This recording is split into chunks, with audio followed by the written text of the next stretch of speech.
sending him flying back under the impact. Damn it, who's the coward behind this? So undignified in combat. Marcus's black robes fluttered in the wind, his expression unchanged as though the blow hadn't harmed him at all. He had transcended, not just in realm but in his physical body as well. Only, somehow, his sensitivity to pain had diminished almost infinitely, as if he had become a war machine, ready for endless slaughter.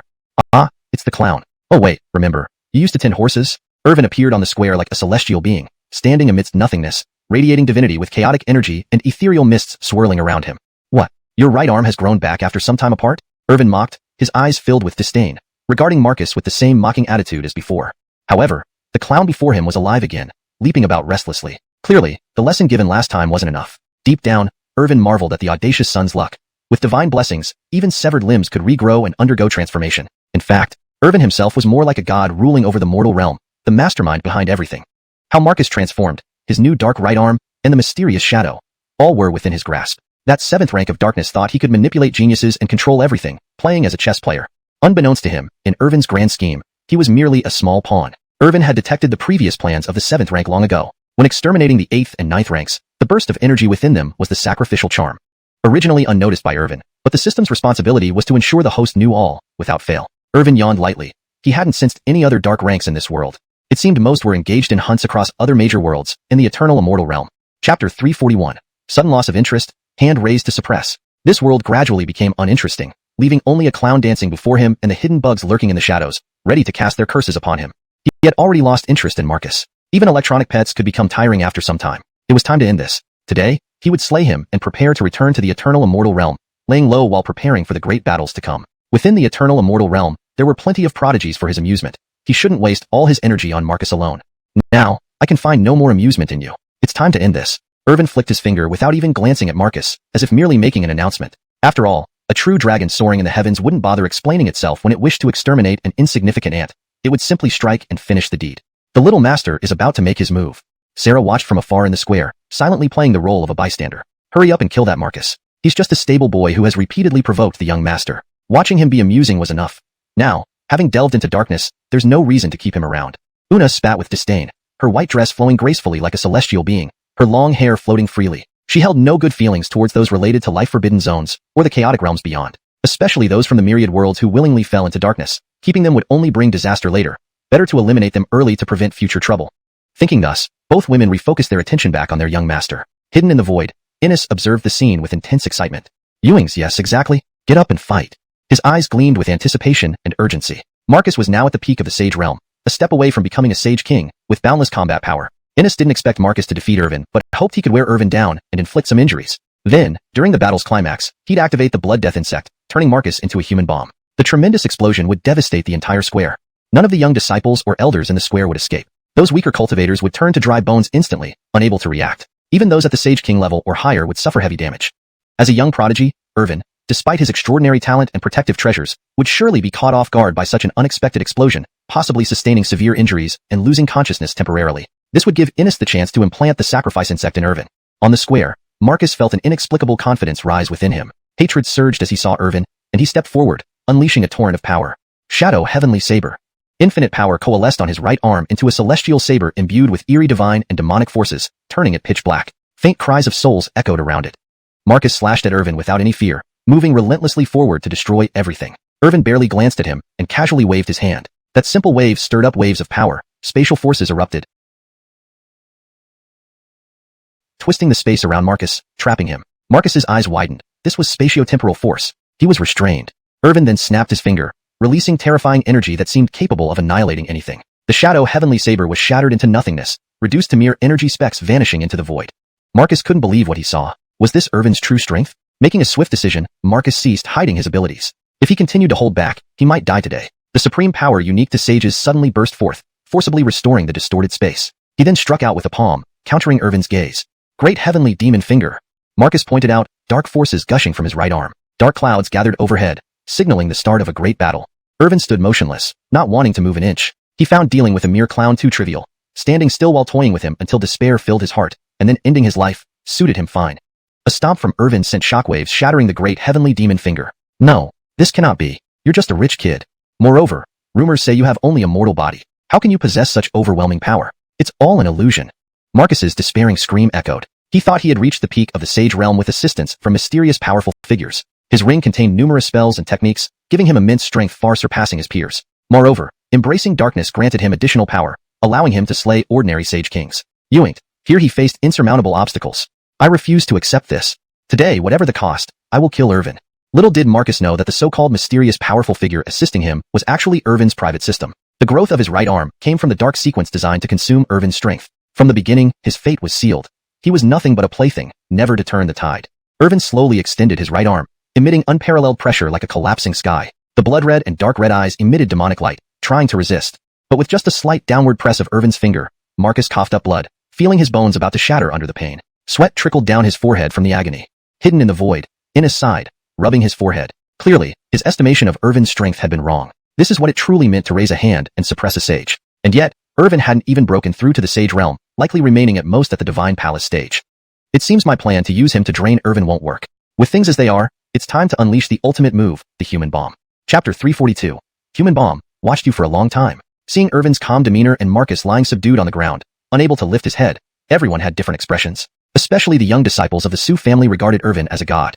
An apex sage could be completely crushed by him with just a wave of his hand, a stomp of his foot, or a raise of his finger, made to lie on the ground like an ant. In contrast, they, numbering 6 or 7 together, were defeated in one move by Marcus. The gap between elites was vast and insurmountable.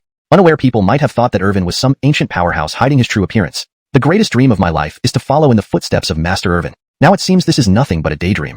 I thought Master was a dragon while we are mere ants. It turns out we don't even qualify to be ants. We're not worthy at all. Tired. Let there be destruction. My last wish before destruction would be to receive a divine technique casually bestowed by Master Irvin.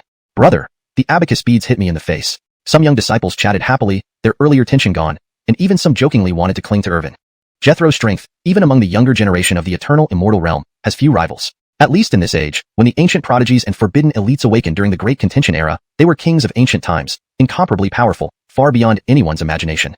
So what? Jethro is the son of the Joab. Don't forget his Joab bloodline hasn't been activated yet. Once awakened, he will instantly transcend. Sherry and Una spoke to each other. Their gem-like eyes looked at Irvin in the distance, filled with complex emotions, admiration, reverence, and a hint of distant respect. Initially, Sherry felt aggrieved, thinking serving an ordinary person was a humiliation. But now, she saw it as her supreme honor. But Jethro grew too quickly. His cultivation level had surpassed her by a significant margin. Would she still be able to stay by his side as he ascended? Sherry lowered her head, suddenly feeling somewhat disheartened. Just then, Marcus started acting strangely. Under everyone's gaze, his face turned red, his blood-red eyes emitted boundless demonic light, and flames erupted as if to scorch the heavens. However, his right arm swelled unnaturally, radiating a terrifying force, teeming with countless malevolent beasts struggling to break free, instilling fear in everyone. Irvin's eyes flashed with divine light. He knew the hidden person was about to make a move. Then Irvin addressed the other Su family disciples in the square. You should quickly retreat outside the square. Otherwise, disaster may strike. It's very dangerous and you can't withstand it. The young disciples immediately retreated without hesitation. Some lower-ranking elders and those who arrived later from the Su family's main branch exchanged glances, hesitating whether to step forward. Quickly retreat. Do not come forward. Meanwhile, Innes concealed in the void was bewildered. The human bomb was activating, about to burst and unleash devastating power. Did Jethro Ewing somehow figure something out? Why evacuate everyone now, even the Su family elders excluded from the square? No, impossible. The blood absolute insect cannot be detected by outsiders. Even the host wouldn't know. This plan was foolproof. Such fine insects and materials mustn't go to waste. Irvin smiled calmly, producing a large bell from his sleeve which covered Marcus. Yoink! Inside the bell, Marcus struggled violently. Unlike expected, Marcus was in excruciating pain, his body brimming with dark energy, blood flowing rapidly through his veins, emitting ominous aura as he enlarged continuously. He muttered frantically, which Irvin understood. Pleas for help, repeatedly shouting, save me, save me. But once the blood absolute insect activates, even a great deity would find it difficult to save him. He could only await death. Moments later, a deafening explosion resonated within the bell, shaking it fiercely like roaring thunder. However, outside the bell, golden runes flowed with countless scriptures, capturing Marcus's shattered flesh and fractured soul, transforming them into strange energy, penetrating the void and entering Irvin's body. Human bomb? Ha, just low-level self-destruction. Instead, it saves me the process of assimilation without needing my chaos body to do so. This bell was naturally formed from chaos power, enclosing Marcus to prevent collateral damage during his explosion, while also absorbing the explosive energy for his own consumption. Had enough of your show? If you want to be the puppet master, you need every move precise. If this is your best effort, you're probably just another pawn on someone else's board. Irvin's words left the Su family members bewildered. Hadn't Master already killed Marcus? Why was he talking to himself? Sherry and Una stood up immediately, sensing a powerful presence lurking in the void, ready to strike. They wouldn't allow any harm to Jethro, guarding him with their lives. Irvin chuckled, wishing to let Innes emerge gracefully. Seeing the darkness unwilling to cooperate, he decided to help. Irvin pointed, piercing through the void, creating a black hole in space. With a flick of his right hand, surging power coalesced into a palm print, shattering the black hole and seizing a shadow, slamming it onto the square, creating a deep crater. Hehehe, underestimated you. Not only did you know where I was hidden, it seems you figured out this kid was my work. The black-clad figure rose, dusting off his clothes, his crimson eyes gleaming demonically. Forbidden Zone Hunter, 7th Sequence, Mysterious Insect Dao Cultivator, Innis. And also another identity, Saint Son of Green Hill Sanctuary in the Eternal Immortal Realm. Hashtag Chapter 343, Green Mountain Saint Son, Dual Identity. I never expected that within the life-prohibited zone, there would be people like you, a genius who excels in strategy and calculation. Irvin smiled calmly as he looked at the dark figure. To this shadowy figure, even this seemingly gentle smile felt piercingly sharp. A chill rose from within, stabbing straight to the heart, cold sweat trickling down. It was as if facing an unparalleled existence, terrifying to the core, causing weakness inside. Unfortunately, while the life-prohibited zone is indeed suitable for someone like you to play the role of a strategist and plot against the world, including other hunters who find it hard to escape your schemes. But your biggest mistake was making an enemy of me and the Ewing family. Otherwise, you would have remained unharmed. Irvin sighed deeply with regret, shaking his head. His gaze towards the dark figure now carried a touch of pity. Ha ha ha, truly worthy of being an unparalleled genius who broke several 10,000-year records and topped the 10,000 Ewingar physical body rankings. It makes sense. As for that rumor about an ordinary body, fooling outsiders is fine, but don't think you can fool me. You, Irvin, even without activating the D bloodline, must possess a physique ranking among the top 5 among countless others. Which exact type it is remains unknown. The dark figure did not think of escaping. Instead, it floated up into the air, confronting Irvin directly. Perhaps, this was a battle between two strategists, each plotting and manipulating all around them. Now, it had finally come to the direct confrontation between the two strategists. Irvin listened silently before clapping. Truly deserving of your dual identity within the eternal immortal realm. But isn't the current Green Mountain Sanctuary already different from its past? The many Sioux family members on the square were utterly confused, their heads spinning with curiosity. What were they talking about? Manipulating the world, an unparalleled physique. Sherry and Una exchanged glances, their eyes flashing with surprise. Those clear, bright eyes fixed intently on the dark figure hovering in the air. He is actually the Green Mountain Saint Son. But he's not entirely that. He seems to be a hunter from the dark prohibited zone, specifically targeting the elite seeds of myriad worlds to pave the way for future competition on the divine path. In Sherry's ruby-red eyes, filled with confusion and bewilderment, there was also a hint of shock. She seemed puzzled by how someone harboring dark substances and wielding dark power could establish themselves within the eternal immortal realm and become a saint son of an immortal sanctuary. Over the years, no one knew about this, even they had never heard of it. Only now, hearing the young master speak, did they realize it. The legend of the Green Mountain Saint Son was widely spread within the eternal immortal realm. Rumors had it that this person was adept in strategy, plotting across time and space, and under his schemes, many geniuses met tragic ends, never knowing the truth until their last moments.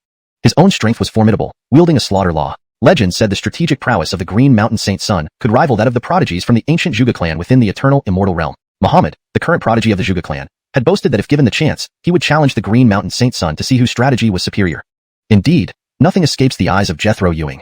People say you are a slacker, a lazy fish, but now it's clear you're the boss behind the scenes, controlling everything.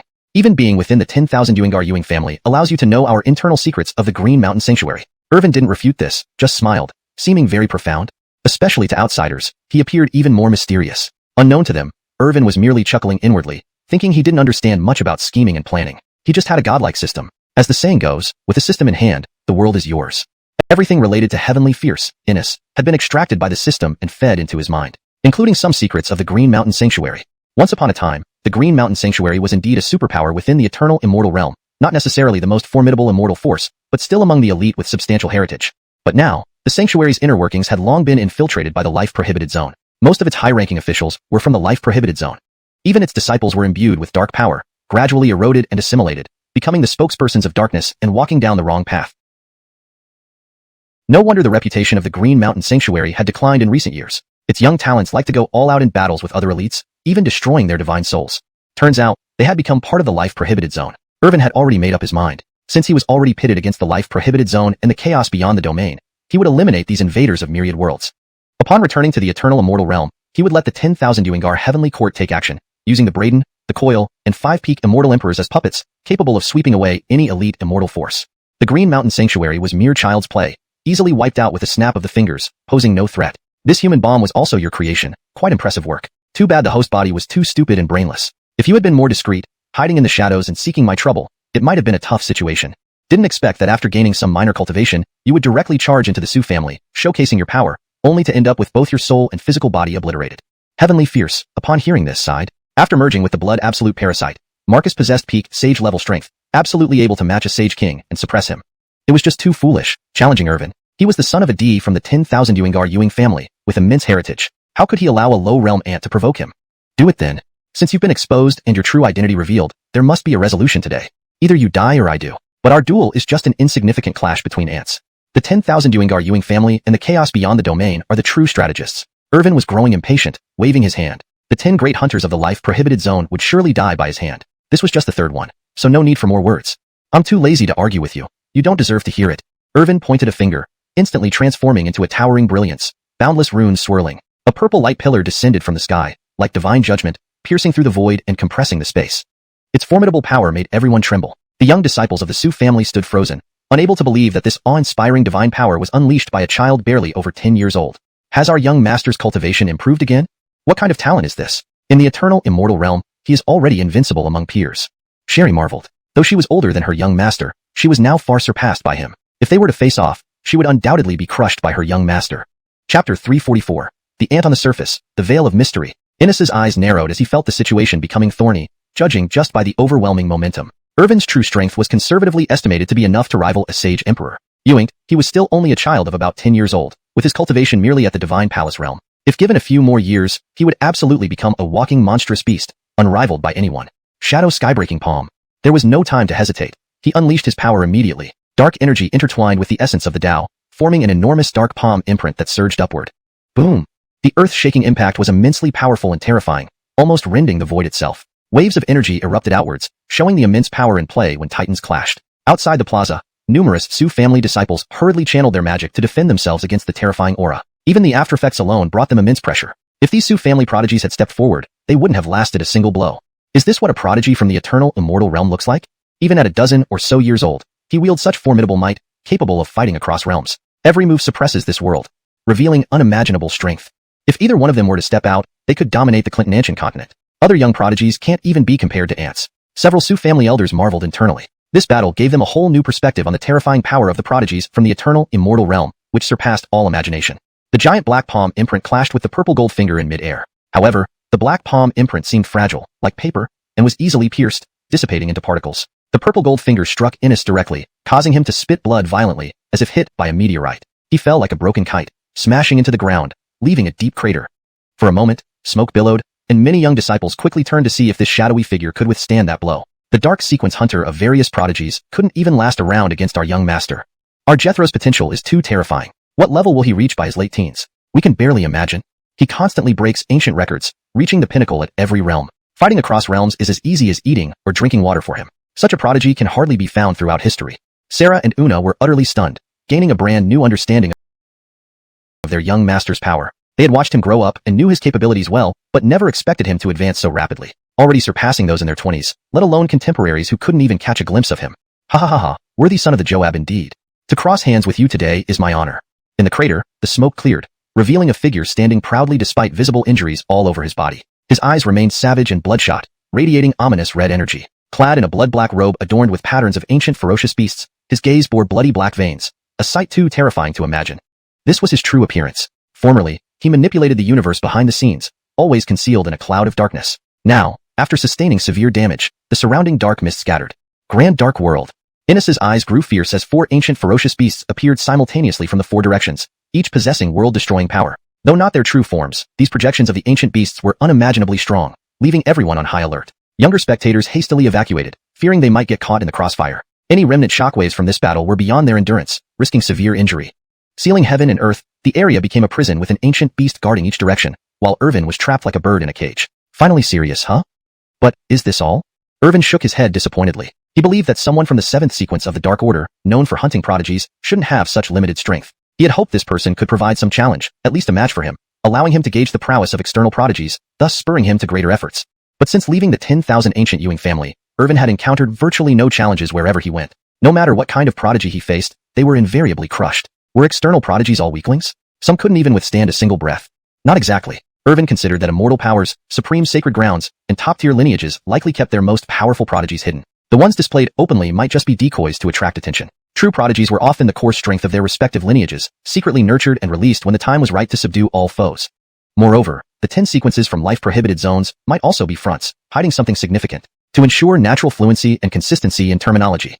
Life-prohibited zones is a more fitting translation for Sungming Jinqir in this context, as it conveys the idea of areas forbidden or restricted to ordinary beings, which fits the narrative's mystical and formidable setting. However, if you want to maintain a specific terminology used elsewhere in your text or series, feel free to specify, and I can adjust accordingly. Irvin sensed a veil of mystery shrouding reality, feeling that the world he perceived might be illusory, and he intended to tear away this mysterious veil himself. The host's perception is accurate. Currently, the visible prodigies of the eternal immortal realm are mere ants to you, easily crushed without much notice. As for the so-called dark sequences within the life-prohibited zones, they are indeed renowned and possess top-tier strength. You should take them seriously, especially the top 3 sequences, nearly all lineage masters' children, heavily favored with resources and infused with dark matter from the outer chaos. The system voice sounded in his mind, reminding Irvin, indeed, as I suspected. But it surprises me how fragile these life-prohibited zone prodigies are. This 7th sequence hunter shows only this much ability, highly disappointing. I thought unlike previous electronic pets, there would be some challenge making me nervous. Turns out, they're all of the same ilk. Chapter 345. The Ultimate Flesh, the Darkest Despair. Irvin, prepare to die. Innes roared with rage, unleashing boundless and surging killing intent. His life force surged like a tidal wave that enveloped the heavens, as if it could obscure the sky and earth. In this space, he was the absolute sovereign, and 4 ancient ferocious beasts guarded the 4 cardinal directions. There was no way Irvin could be his match. Innes let out an angry roar, unleashing boundless and overwhelming murderous aura. His life force surged forth, sweeping across the sky as if it could obscure heaven and earth. In this space, he was the absolute sovereign, and with 4 ancient ferocious beasts guarding the 4 directions, there was no way Irvin could match him. Innes launched his attack, his fleshly strength sweeping across the battlefield. He wanted to challenge Irvin in physical combat. At the same time, the 4 ancient ferocious beasts guarding the 4 directions exhaled their life forces, channeling their power into Innes's body. This meant that now Innes possessed the combined might of himself and the 4 ancient beasts, making his physical prowess incredibly formidable. Moreover, being from the life-forbidden zone and augmented by dark matter, his tolerance for pain far surpassed that of the celestial geniuses from the immortal domain. Irvin laughed, a mocking laugh tinged with pity for Innes. Why choose to compete in physical strength? To think that after boasting about having the paramount physical body, Innes would then challenge him in this very aspect. How foolish. Since you want to play at physical strength, I'll accompany you, Irvin said with a faint smile. He stood rooted to the spot, immovable like a mountain. Yet when he moved, it was with the power of thunder. No matter how many blows from Innes's fists, wrapped in endless dark blood chi, rained down on him like raindrops, they had no effect on him whatsoever. This is impossible. Innes took 2 steps back, incredulous. Even if you are the top ranked in the eternal physical body list, your body shouldn't be this monstrous. Innes couldn't fathom Irvin's true strength. Irvin's body was terrifying, akin to an indestructible golden body, not even exerting his life force while simply standing there enduring attacks. I don't believe it. Impossible. As a genius from the life-forbidden zone, like those from the chaotic outer realms, Innes knew that even with powerful physical strength, they were ineligible to compete on the eternal physical body list due to different rules and laws. Forcibly attempting to rank would only result in backlash and exclusion. The 4 ancient ferocious beasts roared toward the sky, pouring divine power into Innes's body. Limitless dark blood chi coalesced into a colossal lion's head. Roar. The lion's roar shook heaven and earth, infinite dark matter blossoming in his hands like a sun, inspiring fear. With a single punch, he shattered the sky, charging straight at Irvin. However, Irvin remained calm, even closing his eyes, not wanting his opponent to be so uninteresting. With a rumbling sound echoing through the space, Innes quickly distanced himself from the impact zone, which was left with a deep crater. Breathing heavily, Innes knew that the previous strike had fused the power of this space and even utilized his dark origin power. Among geniuses of the same realm in the life-forbidden zone, such a blow would have instantly killed them. He's too arrogant and overconfident. Otherwise, he wouldn't end up like this, Innes thought coldly, believing that Irvin would either die or suffer grave injuries from the attack. But when the smoke cleared, Innes's smile froze. His pupils constricted in shock, as if facing some great horror, unable to believe what he saw. Are you a human or a monster? Innes shook his head wildly, disbelief written all over his face. After such a devastating blow, Irvin emerged unscathed, not even a hair out of place. Irvin was bathed in golden light, runes swirling around him, looking holy and otherworldly, much like a transcendent deity from the heavens. His gaze was disdainful, invincible, radiating an aura that seemed capable of sweeping across all directions. Just this? You call this physical strength? Irvin asked rhetorically. Then let me show you what true physical power looks like. Suddenly, Irvin's eyes flashed with brilliant divine light. The scene before him shifted, revealing an image of dual moons sharing the sky. Repeating pupils revealed themselves. The space was immediately shrouded. Even heavenly Tao couldn't probe it, forming an impenetrable barrier. Outside this boundary, no one could discern what was happening inside.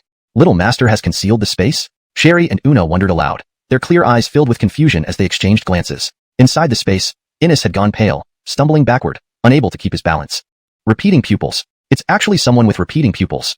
The undefeated myth of all worlds, the supreme constitution, repeating pupils. I knew the son of a Joab wouldn't be so simple. Innes stuttered, disbelieving his own eyes, suspecting he was dreaming. A nightmare, indeed. Irvin's bones shimmered with radiant light, countless runes enveloping him like a deity, too magnificent for mortals to behold. Innes's mind reeled again. Not only did the son of the Joab possess repeating pupils, but he also harbored immortal bones. And the sheer number of these immortal bones was astounding. An entire body covered in them. What kind of monster had he offended? He suspected that the son of the Joab possessed an extraordinary constitution, but he never imagined it would be repeating pupils combined with an entire body of immortal bones, more than 200 pieces. You're telling me this is a human? Since you're dying, let me show you clearly, Irvin said. Behind him, a celestial deity's silhouette appeared, sitting atop the 9 heavens, overlooking the world, breaking through the chaos and vast universe. Boundless chaotic chi spread, transforming this space into a chaotic world. The 4 ancient ferocious beasts, seated at the 4 cardinal directions, shattered into particles under the pressure of chaos, emitting despairing cries. Eternal constitution of all worlds and ages, chaos constitution. Repeating pupils, immortal bones, chaos constitution. All 3 supreme constitutions in one person? Innes felt utter despair, tears streaming down his face in regret. What should not have been done was challenging the son of the Joab. Offending heaven might leave a way out, but offending Irvin meant certain death, especially after experiencing the darkest despair. No worries, pay attention next time. Take the path. A torrent of blood-colored killing intent swirled, as punch after punch shattered the very fabric of space. Irvin laughed. It was a mocking laugh laced with pity. Why compare anything else when he chose to compete in physical strength? Wasn't Innes the fool who boasted of possessing the foremost immortal flesh just moments ago, only to now challenge him physically? If you want to play with physical strength, then let's play. Irvin stood calm and unmoving, immovable as a mountain but moving like thunder. The immense force of heaven and earth coursed through him. No matter how many punches wrapped in boundless dark blood she rained down upon him, they caused not the slightest disturbance. How is this possible?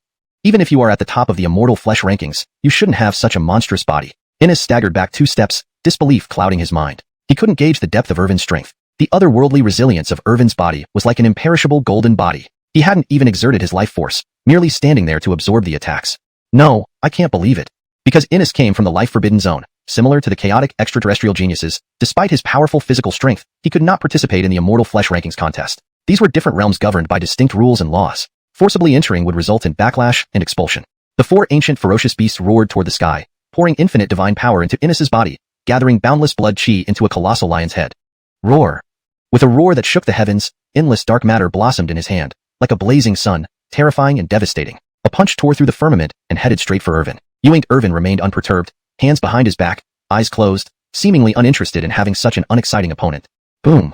Thunderous sounds echoed throughout the space as Innes hurriedly retreated. The ground where the impact occurred was reduced to a deep crater. That blow had integrated the spatial power and even utilized Innes's intrinsic dark energy. In the life-forbidden zone, any peer at the same level would have been instantly killed by such an attack. Too arrogant, too careless. This is the outcome. Innes smiled coldly, thinking that this blow would either kill or gravely wound Irvin. As the dust settled, Innes's smile froze. His pupils constricted in shock, disbelief washing over him. Are you human or a monster?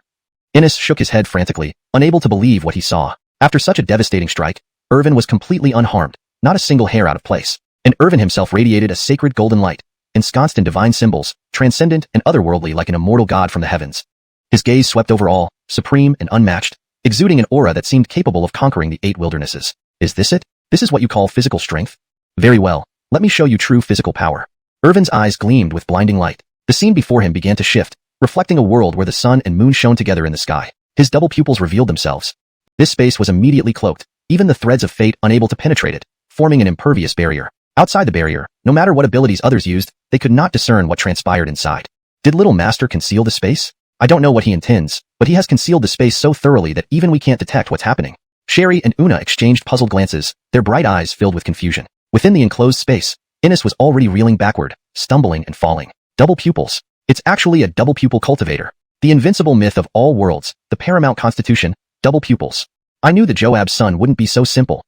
Innes stammered, disbelieving what he saw, doubting whether he was dreaming. But this nightmare was all too real. Irvin's gaze flickered, and his bones emitted dazzling light, covered in dense runes that none could directly look upon. Innes once again gaped in shock. The Joab's son wasn't just a double pupil cultivator. He possessed immortal bones.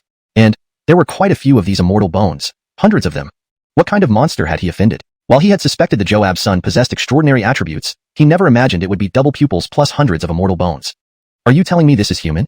Since you're about to die, let me show you clearly. Behind Irvin, another divine silhouette appeared, seated high in the 9th heaven, overseeing all below, piercing through chaos and the infinite cosmos. Boundless primordial chaos gas seeped out, transforming the space into a realm of chaos. The 4 ancient ferocious beasts guarding the 4 corners, under the pressure of this chaos, exploded into particles with desperate cries of despair.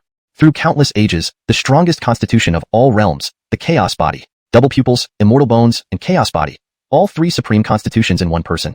Innes was plunged into despair, tears of regret streaming down his face. Of all things, he should not have opposed the Joab's son. Even offending the heavens left a path to survival. But offending Irvin meant no remains would be left behind, and only after experiencing the darkest despair.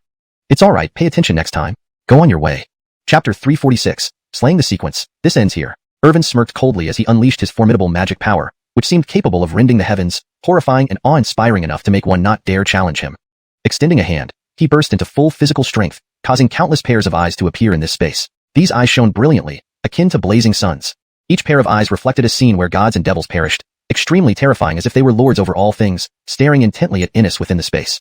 An expert practitioner of the art of poisons from the life-forbidden zone, an outstanding figure among the younger generation, mastering the technique of poison cultivation, capable of refining poisons for both human and heaven.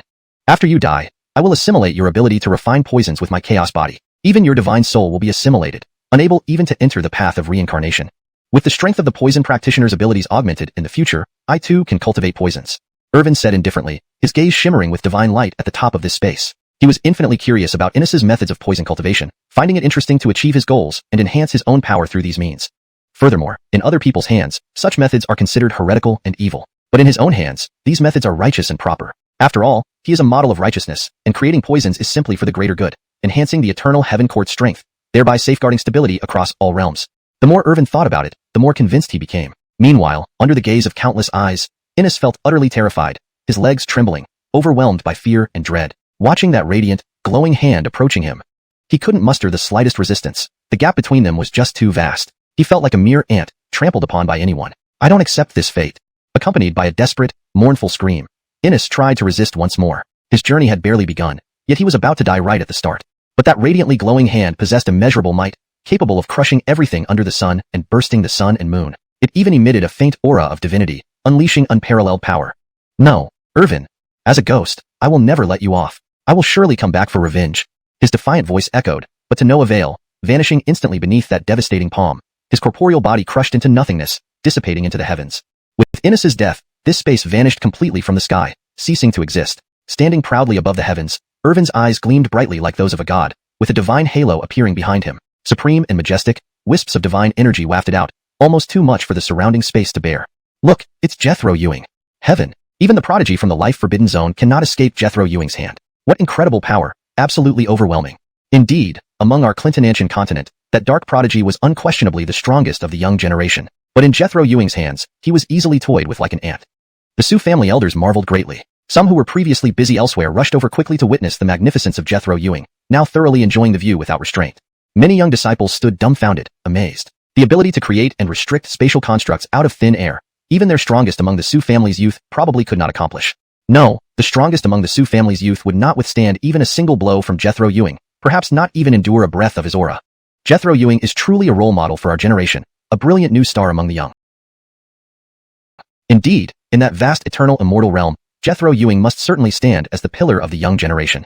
Some young disciples' eyes sparkled as if they were fans chasing after a celebrity idol, already venerating Irvin as their ultimate idol. Oh wow, is that Jethro Ewing? Truly martial and extraordinary, worthy of being the man well. Wow, from now on, Jethro Ewing is my idol. I'll wave the flag for Irvin. Even some female cultivators had gone wild, turning from mere admirers to fervent fans in the presence of such an outstanding figure. Looking afar, Irvin's unmatched talent alone was enough to win hearts. Coupled with his stunning looks and the faint traces of chaos energy around him, he appeared as an unreachable celestial deity. Perhaps this was part of Irvin's charm. Unbeknownst to him, the system was already secretly laughing. Host, this unprecedented attractiveness and record-breaking romantic luck I provide are unstoppable boosts. But Irvin's face turned dark. He merely wished to remain low profile. Wasn't suppressing just a 7th-ranked dark figure not supposed to draw such attention? Why did the young female cultivators of the Su family look at him as if he were a fat morsel ready to be consumed? The *MN system, causing trouble again. Such world-class good looks will make it impossible for me to stay low-key. Despite Irvin's complaints, little did he know that the effects of these two divine artifacts provided by the system would strengthen continually as he aged. The real drama was still yet to unfold. One day later, in the great hall of the Su family, prominent elders of the Su family and various genius elite disciples gathered here, seemingly to announce something significant. However, they were not seated in the main positions. Instead, the main position was occupied by Irvin himself. Behind him stood Marjorie and Una closely following, never letting him out of their sight.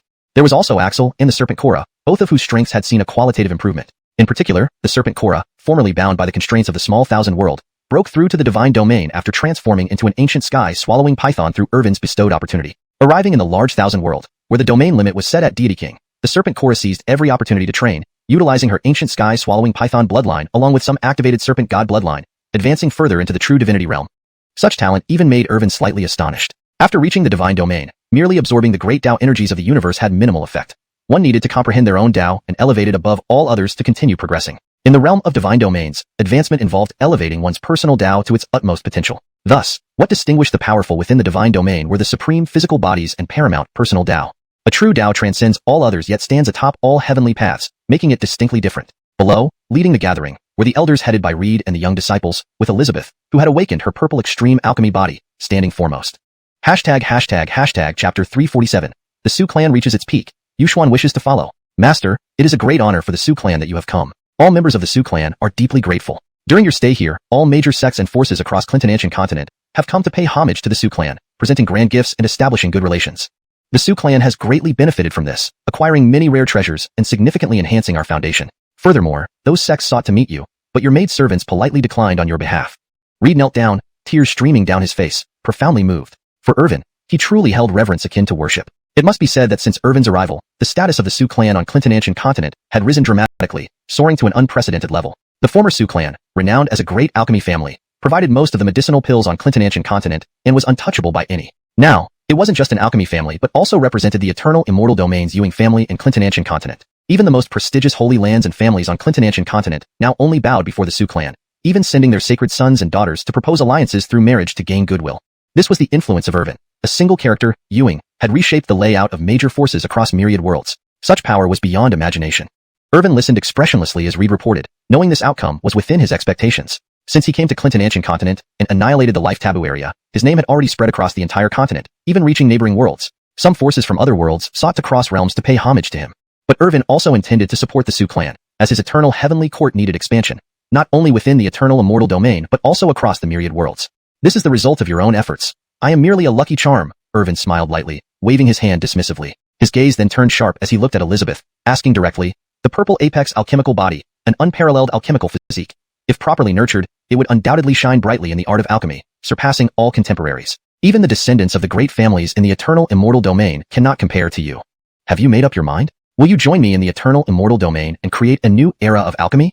Irvin's eyes were resolute, staring intently at Elizabeth. This visit to Clintonancian continent had brought him immense gains. Bringing back the purple apex alchemical body to the eternal immortal domain was crucial for both cultivating future alchemists and serving his family. I have decided. Master, Yuxuan will follow you from now on. In heaven or hell, I will stand by your side. Hearing Elizabeth's response, Irvin nodded, feeling gratified and satisfied. Elizabeth's eyes sparkled with a faint purple glow, like luminous jade, incredibly dazzling. Now she was no longer the lowly servant, dressed in a silk gown, her eyes shone, and her exquisite features radiated confidence. She seemed like an angel sent by the heavens. Perhaps this was true ascension, transcending to her rightful place. Present-day Elizabeth exuded confidence. She knew well who gave her everything. The profound kindness of Irvin could not be repaid even over 3 lifetimes. She could only do her utmost, following Irvin's commands and making as much contribution as possible. At this moment, Sherry and Una exchanged glances, a flash of understanding passing between them. A sense of crisis stirred deep within them. Ewing they stood united on one front, conveying through their eyes the unspoken agreement. First, unite against external threats. Absolutely don't let others vie for favor. Thank you for the Su clan's warm hospitality. You have troubled the Su clan these past days. Here is a Taoist scripture. Though it is only of heavenly rank, it can be considered top tier in this world. It will greatly aid the younger generation. Irvin's words left everyone astonished. Heavenly rank cultivation techniques seemed worthless in his mouth. Even in Clintonancian continent, they were extremely valuable. Reed immediately knelt, pounding his head into the ground, wishing to knock himself unconscious. This was boundless grace, showing that Irvin still thought of them. If opportunities arose in the future, the Su clan could surely advance. They were one step closer to entering the legendary eternal immortal domain, the most critical step. By pleasing the young master of the ancient Ewing family, their path to prominence would be smooth sailing. After I return to the eternal immortal domain and settle matters concerning the eternal heavenly court and my family, I will dispatch divine emperors to relocate your entire clan to the immortal domain. Irvin stood with hands behind his back, his eyes gleaming as he spoke softly. Reed understood Irvin's intentions. The Su clan could move to the eternal immortal domain with just one word. Power beyond description. This was the pinnacle of heavenly second-generation elites. But Reed, the cunning fox, knew there was no free lunch. What about their alchemy family made Irvin care? Their alchemy skills. Perhaps Irvin's own forces lacked subordinates capable of providing resources. From this day forward, the alchemy family Su clan shall solely follow Irvin's command. As long as Master Ewing issues an order, even if it means plunging into boiling water or fire, we will not hesitate. Seeing Reed's declaration, the numerous elders quickly followed, kneeling and prostrating themselves, expressing their submission. Elizabeth was overjoyed. She thought Irvin wanted to ensure her adaptation to the immortal domain environment, thus planning to bring the clan along later. Master Ewing is indeed thoughtful, considering everyone's needs. Indeed, Master Ewing is unmatched in the world. Elizabeth felt warm inside, like being enveloped in honey. Let's go back to the immortal domain. The sky over the eternal immortal domain has been too calm for too long. It's time to stir it up again. Chapter 348. Return to the immortal domain, power of faith, and encounter with a divine beast. As Irvin's words faded, he instantly transformed into a streak of light, shooting into the sky. Corasolina, Una, Allison, and others followed suit. In mere moments, they were back on the ancient divine ship, where purple light flickered and shimmered. The ancient totem of ferocious beasts etched onto it radiated a faint pressure, standing in the void as stable as Mount Tai, an eternal relic seemingly unshaken by time. Elders and disciples, the next time we meet will be in the eternal immortal domain. Elizabeth bowed deeply to all the elders, showing her respect. Tears shimmered in her eyes. Even though her childhood wasn't pleasant, the Su family was her only home, and those present were kin connected by blood. With parting imminent, how could she not feel emotional? Irvin gently waved his hand. 3 talismans flew out, merging directly into this space. These are protective realm talismans. Even a god king cannot break them. Within these talismans, your Su family will flourish and never fall. My 10,000 Ian's Ewing family has too many enemies. If the life forbidden zones and the outer chaos realms learn of your family's connection to me, they won't easily forgive you. Rest assured, with these 3 talismans protecting you, I can send strong warriors to escort you to the eternal immortal domain. As Irvin spoke, the entire divine ship erupted with a thunderous sound, about to depart from this world and cross dimensions. It then transformed into a streak of light, flashing at the edge of the horizon. Everyone from the Su family, including the younger generation, knelt and bowed in the direction Irvin disappeared.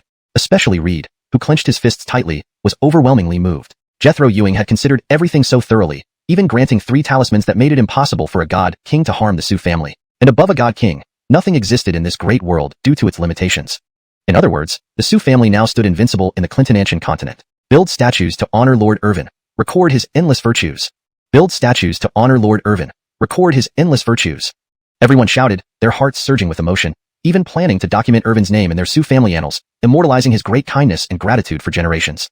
Unconsciously, a pale yellow light emerged from them, crossing infinite space to land on Irvin. As they traversed through layer after layer of space, initially Irvin hadn't noticed but felt a strange energy flowing into his body, strengthening his physique and even benefiting his divine soul. System, investigate the source of this energy. Ding, ding, ding. System reports that this is the power of faith from sentient beings. While you might not have direct contact with it yet, you may have heard examples from other holy lands and sections. For instance, the human imperial hall revered by humans. Legends say that the emperor, who underwent countless reincarnations, continually transcended self by accepting the power of faith, elevating to new heights each time. Or perhaps, host, you're more familiar with the term God. Irvin paused. God, the creator worshipped by Western people on Earth. He hadn't expected to hear this term mentioned in the eternal immortal domain. Your guess is correct, host. The God on those life planets is merely a projection of the true God. So, the real God exists within the eternal immortal domain?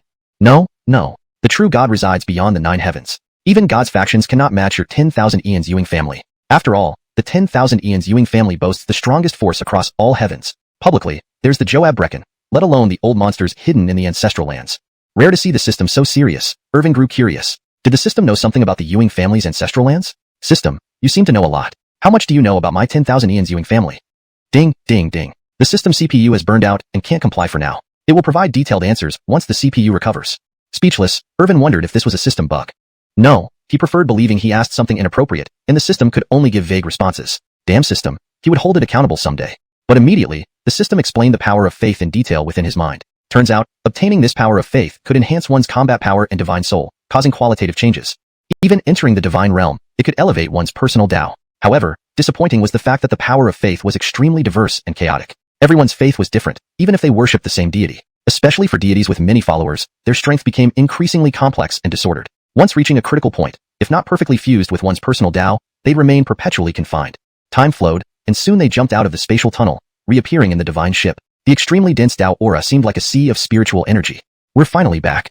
Irvin took a deep breath, arms spread wide. This was one of the Tao regions of the eternal immortal domain, called the Great Profound Tao region. The heavenly profound Tao region was still far away. Their return wasn't to a fixed location but random.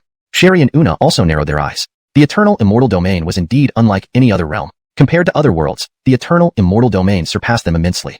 Its Tao aura was not only dense, but also pure, while other realms' auras were thin and impure. For the serpent goddess Korra and Axel, it felt like a brand new world. Their pores opened, absorbing boundless spiritual energy that refined their bodies. They both enjoyed it greatly. Arriving at this legendary center of all worlds filled them with excitement. Axel's ice fire divine flame and Ewinglo's supreme divine flame danced joyfully, enhancing his realm further. Master, look, is that a divine beast? Elizabeth's exclamation pulled everyone's attention back. Irvin looked up and saw a white-furred deer emitting colorful light, leaping gracefully on a high plateau. Chapter 349.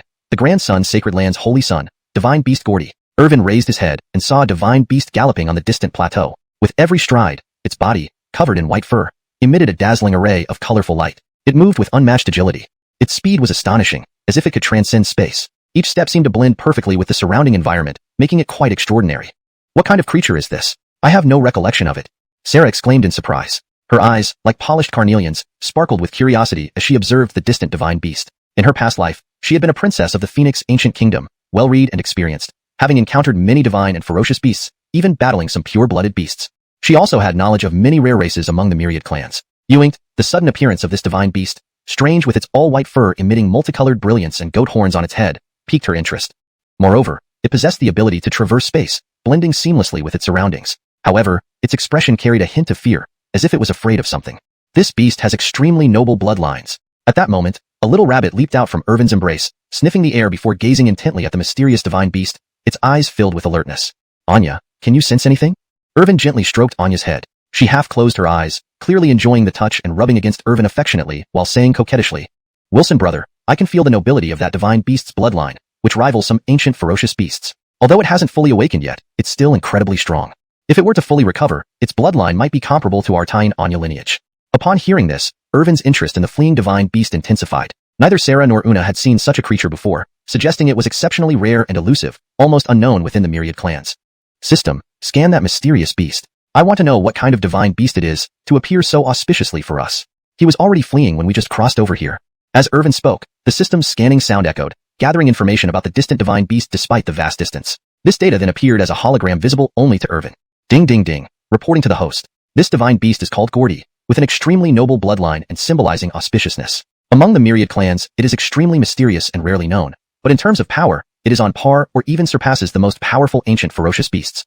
Gordy's strength lies in mesmerizing hearts and minds. Moreover, it has an innate treasure technique that can triple its combat power for short periods, nearly crushing other ferocious beasts of the same realm.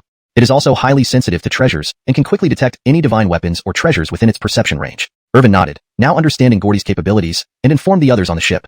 It's actually Gordy. I thought it was just a fictional legend, never imagining it existed. Legends say Gordy appears only with signs of good fortune, and there must be divine treasures nearby. But the Gordy lineage is singular, with very few members spread across the myriad worlds, making them extremely difficult to find. Sarah marveled, covering her mouth as she gazed at the distant Gordy, intrigued and developing a strong interest, even wanting to capture it. However, no one noticed that the little rabbit in Irvin's arms was eyeing Gordy with newfound excitement, eager to explore its potential. Wilson brother, hurry up and catch him. This is a great divine beast, and can accurately locate various heavenly materials and treasures. With him around, I can indulge my appetite without worrying. The little rabbit's soft voice sounded, her eyes brimming with longing as she blinked at Irvin, hoping he would agree. Over time, through Wilson brother's teachings, she understood that she possessed the rare Tain Anya bloodline, though it hadn't fully developed yet. But Wilson brother had promised her that upon returning to the 10,000 Ancients Ewing family, he would arrange the best resources and heritage-enhancing medicines for her to transform into a true Tain Anya. This transformation would allow her to provide Wilson brother with a boost in luck and protection, aiding him on his cultivation path. Being naturally greedy for food, the prospect of enhancing her strength rapidly by consuming heavenly materials and treasures made her eyes gleam with anticipation. Seeing a divine beast naturally suited for finding such treasures, how could she not be tempted? In the future, she would be Wilson brother's devoted admirer and the elder sibling of this divine beast, training Gordy to obediently bring her treasures daily to enhance her strength. Her calculations were quick and shrewd, although somewhat exploitative of Gordy. Just as Irvin prepared to act, several blazing flames shot toward Gordy. Gordy, where do you think you're going? Being chosen by our grandson's sacred land is a supreme honor. Come and become our sacred land's divine beast. A loud roar accompanied by eerie laughter resounded, manifesting as flickering flames. 5 disciples in red robes suddenly appeared in midair, chasing Gordy swiftly to capture it. Our grandson's sacred land is a top immortal force in this Dao domain, with immortals guarding it. Even in the entire eternal immortal realm, we have significant influence. Becoming our sacred land's divine beast will greatly benefit you too. We can provide resources beyond your wildest dreams. The lead disciple, trying to persuade Gordy, boasted. He was the holy son of the grandson's sacred land, possessing the solar radiance body, radiating brilliance and unparalleled power, commanding awe and respect. Among the younger generation of the Taishian Dao domain, he ranked highly, defeating numerous holy sons from other sects and heavenly sovereign descendants with his solar radiance body. With support from the sacred land, he undertook the task to capture Gordy. Recently, unusual celestial phenomena appeared in their region, accompanied by colorful lights in the sky. Elders of the sacred land used divination to deduce that the rare Gordy had appeared, pinpointing its location. However, forcefully predicting celestial events, especially locating such a noble-blooded creature, caused backlash on their elders, imposing limitations on the sacred land. Thus, they dispatched these young prodigies to capture Gordy, serving as a training exercise. Note, the name Gordy is transliterated directly from Pinyin as instructed. Chapter 350. Capturing the White Fiend. Using all means. Do you really think you can catch me with just your ragtag bunch? The White Fiend mocked them, his disdain clear on his face as he looked at the 5 disciples of the Great Sun's sacred land behind him. In his eyes, they were nothing but trash. As for the Great Sun's sacred land, he had nothing but contempt. He had been wandering and playing through the myriad worlds, seeking out all kinds of celestial treasures, magical arts, and spells to collect. But upon arriving in this Tai Clinton Endowed domain, he was directly pinpointed by a powerful figure from the Great Sun's sacred land who used divination and cast a great curse, forcing him to reveal himself. Internally fuming and cursing the ancestors of the Great Sun's sacred land up to the 18th generation, the White Fiend could only watch as they grandiosely dispatched their sacred son and numerous young disciples to capture him, under the pretense of inviting him to be the divine beast of the Great Sun's sacred land. They likely coveted the celestial treasures and many spells he had collected. If captured, he would undoubtedly be tortured, his senses exploited to help the Great Sun's sacred land gather more spells and treasures. This would reduce him to nothing more than a tool. Infuriated by this treatment, the White Fiend immediately turned around and spat a beam of divine light at the 5 young disciples. The light instantly transformed into a sword, piercing towards the sky with terrifying power that sent shivers down everyone's spine. The falconer quickly dodged while the colorful beam pierced the chest of one of the young disciples, impaling him. That disciple crashed to the ground, leaving a deep crater and lying unconscious. Everyone be careful. This divine beast Gordy is formidable, even ranking among the mightiest celestial beasts, the falconer warned. Though still young, he possesses strength comparable to a sage-level being and isn't easy to catch. The remaining 3 young disciples stood frozen, their eyes trembling in fear. They had initially thought Gordy was young and powerless, like an ant they could easily crush, never expecting him to have strength on par with a sage. Moreover, since his true realm was below sage level, probably around Deity Palace, he clearly had the ability to fight across realms. You prefer punishment over honor, roared the falconer, enraged. With a single step, the entire space turned into a sea of flames, with boundless fire spreading everywhere. A sun appeared in the sky, radiating undying divine light that seemed capable of incinerating everything, striking terror into everyone's hearts. Fire net of heaven and earth. The falconer cast a spell, causing countless runes to swirl in the air, forming a web of flame dancing in the void. The sun above shone down with brilliance, trying to entrap Gordy. Gordy used his divine art, his jade-like horns glowing with multicolored light, creating a rainbow in the sky that shattered the sun. So, this is the falconer? Gordy taunted. With such puny strength, you dare show your face and risk becoming a laughingstock. You're not even fit for the job? Gordy lifted his front hoof and gave the falconer the middle finger in the sky, fully emphasizing his mockery. The falconer's eyes flared with rage, as if he were an erupting volcano. He, the falconer, unrivaled within this domain, had never been so openly disrespected. You, a mere beast. I give you respect and call you a divine beast. Without my respect, you're just a monstrous creature daring to challenge me? Today, I will teach you what death feels like. Enraged, he transformed into a streak of light and unleashed a fiery palm. The heavens trembled as waves of flames surged like a tumultuous ocean. The force was immeasurable, akin to a mountain from ancient times crashing down. This attack decided both supremacy in life or death. Gordy's eyes flashed with alarm but realized there was no way to escape. The blazing palm descended too swiftly, like lightning blotting out the sky. Boom! The thunderous sound resonated as the world felt the searing heat. The remaining 3 disciples exchanged glances, inwardly admiring the sacred sun's power. He truly lives up to being the sacred sun, with such terrifying strength. No wonder he leads the younger generation in our Xianxia Dao domain and suppresses all challengers. That's right. Even sages bow before the sacred sun when he acts. The sacred sun is invincible. Let's capture Gordy and return to the sacred land for credit. Amidst their praise, they forgot the other young prodigy who fell earlier. That fallen prodigy was crushed by the descending fiery palm, turning into nothing but bones in an instant. Humph, a mere beast, how dare you defy me? The falconer gloated, his nose almost touching the sky in arrogance. To him, his fiery palm, enveloped in dense fire principles, could burn through even space. Even a sage hit by this attack would be gravely injured or half dead at best. Wilson brother, act now. We can't let Gordy fall into the hands of another faction. Gordy can find celestial treasures, which benefits us greatly. Please, Wilson brother, imagine having free labor helping you find divine weapons, spells, and treasures. What bliss that would be. Natalie hopped in Irvin's arms, occasionally rubbing her head against his chest coquettishly. You ain't. Irvin saw right through her little scheme. Bunny, you want to capture Gordy, make him submit, and use him as free labor to find celestial treasures for you. Blushing, Natalie buried her head in Irvin's chest, rubbing it without saying more. Irvin shook his head. Since she wanted it so much, he would grant her wish. With Gordy, Natalie could consume more celestial treasures and advance faster, also receiving more good fortune along the way. Just as Irvin was about to act, a white figure flashed across the sky, stopping above the falconer. Boy, you aren't qualified to catch me. Chapter 351. The mantis stalks the cicada, unaware of the oriole behind. Irvin picks up the bargain. The Peter immediately looked up and saw the white monster appear above his head. Unharmed, with a body as white as snow, surrounded by dazzling multicolored light, various runes encircled it, and 2 large wings adorned with pristine feathers extended out.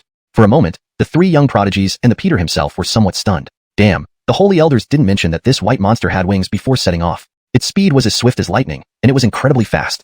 From afar, Irvin watched this scene unfold, finding it quite amusing. He never would have thought that the white monster had wings and moved at a speed like lightning, with such high defense, taking a palm strike without sustaining any damage. Pay the price. Apocalypse Feather. The white monster roared, its wings spread wide like a divine angel, yet brimming with murderous intent, terrifying and despair-inducing. Then, countless white feathers from those wings transformed into sharp swords, directly charging down towards the 4 young prodigies, their power so fearsome that they pierced through space, cutting all in their path. Before the Peter could react, he was struck by the dense barrage of feather swords, his body riddled with feathers. He screamed in pain, spitting out blood, his body torn apart and falling to the ground. The other 3 young disciples were even worse off, their bodies impaled by feathers, turning them into bloody figures, with every movement causing bone-deep pain. Like the Peter, they fell to the ground, resembling sculptures, or more accurately, works of art. Such a sight was indeed laughable, nearly making Irvin burst out laughing. Are these 4 here just for comedy? No, there should be 5. One was already killed earlier. Sarah and Una couldn't help but laugh. The Great Sun Holy Land was also a top-tier immortal force, on par with Xianxia Ancient Sect and Fight Heaven Holy Land in terms of strength and depth. So why were their young generation so incompetent? Irvin felt greatly disappointed, his first impression of the Great Sun Holy Land slipping. He had expected that the other immortal forces would cultivate truly renowned prodigies, who wouldn't show emotions easily, and whose actions would suppress all under heaven. But now, they had cultivated jesters. Was this for people's amusement? The white monster approached the 4, looking down at them arrogantly. Then it sneered sarcastically, "You few cattle think you can capture me? Go home and drink milk." It then turned around and strode away, intending to leave. After all, it had been located, and it still couldn't escape the Great Sun Holy Land's pursuit within a short time. Additionally, other sacred sects were eyeing it, wanting to capture this pure-blooded fierce beast and bring it back to their lands for treasures and resources. I, Divine Beast Baiyao, refused to be anyone's tool. Yewing with every 2 steps, it felt as if this space was being scorched, placing it in a sea of fire. Invisible yet palpable, for suns seemed to hover over its head. To let you go like this, how do I explain myself to the Holy Land? A voice came, and Baiyao immediately turned around to see the Peter. Weren't you immobilized by my ability, suffering heavy injuries? Baiyao was puzzled, suspicion filling its eyes. Do you really think I'm as stupid as you? Luckily, I set up a powerful array before being injured. In the 4 heavenly fire arrays, you won't escape. The other 3 young prodigies also stood up, though still disheveled, they weren't completely incapacitated. Thankfully, we have the vitality restoration pills given by our elder, otherwise we might not have survived. Ewings, the pill's effects are potent, allowing us to recover from severe injuries quickly. The 2 disciples exchanged glances, feeling immense admiration for the holy elders who had foreseen potential setbacks and prepared potions in advance. Meanwhile, far in the Great Sun Holy Land, one of the elders sneezed. Who's talking about me? Is it those little ones? The elder was puzzled, rubbing his nose, trying to recall how he had prepared potions for the children before they left.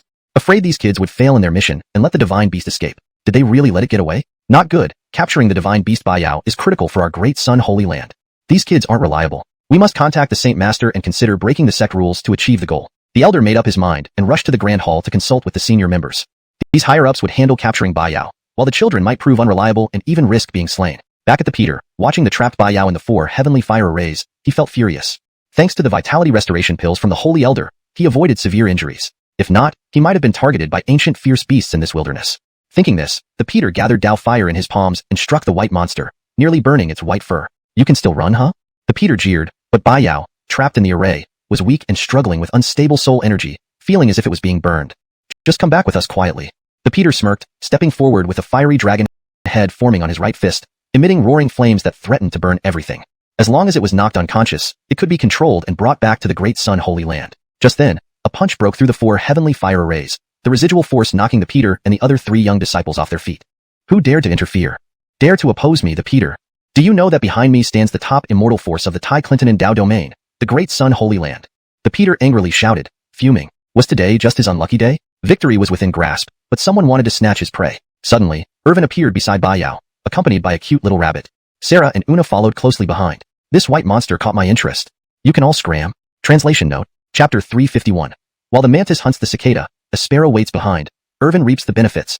The grandson Holy Sun raised his head and was startled to see the white monster appear above him. It was unscathed, covered in snow-white fur, with 5-colored divine light shining around it. Various runes circled it, and it even had a pair of large wings with pristine feathers. For a moment, the 3 young prodigies and the grandson Holy Sun himself were all taken aback. Damn, the elder of the Holy Land did not mention that this white monster actually had wings, with lightning-fast speed, moving so swiftly. From a distance, Irvin watched this scene and found it amusing. He never expected the white monster to have wings, with lightning-like speed and such formidable defense that it remained unharmed after taking a palm strike. Pay the price. Apocalypse Feather. The white monster roared, spreading its wings like a divine angel but filled with murderous intent, terrifying and despair-inducing. Then, countless white feathers from its wings transformed into sharp swords, raining down on the 4 young prodigies with terrifying force, piercing through space and severing everything in their path. Before the grandson Holy Sun could react, he was pierced by the dense feather swords, his body covered in feathers. He screamed in pain, spitting out blood, and fell to the ground in shreds. The other 3 young disciples were no better, also covered in feathers, turning into bloody messes, each movement causing excruciating pain. They all plummeted to the ground, looking more like pieces of art than living beings.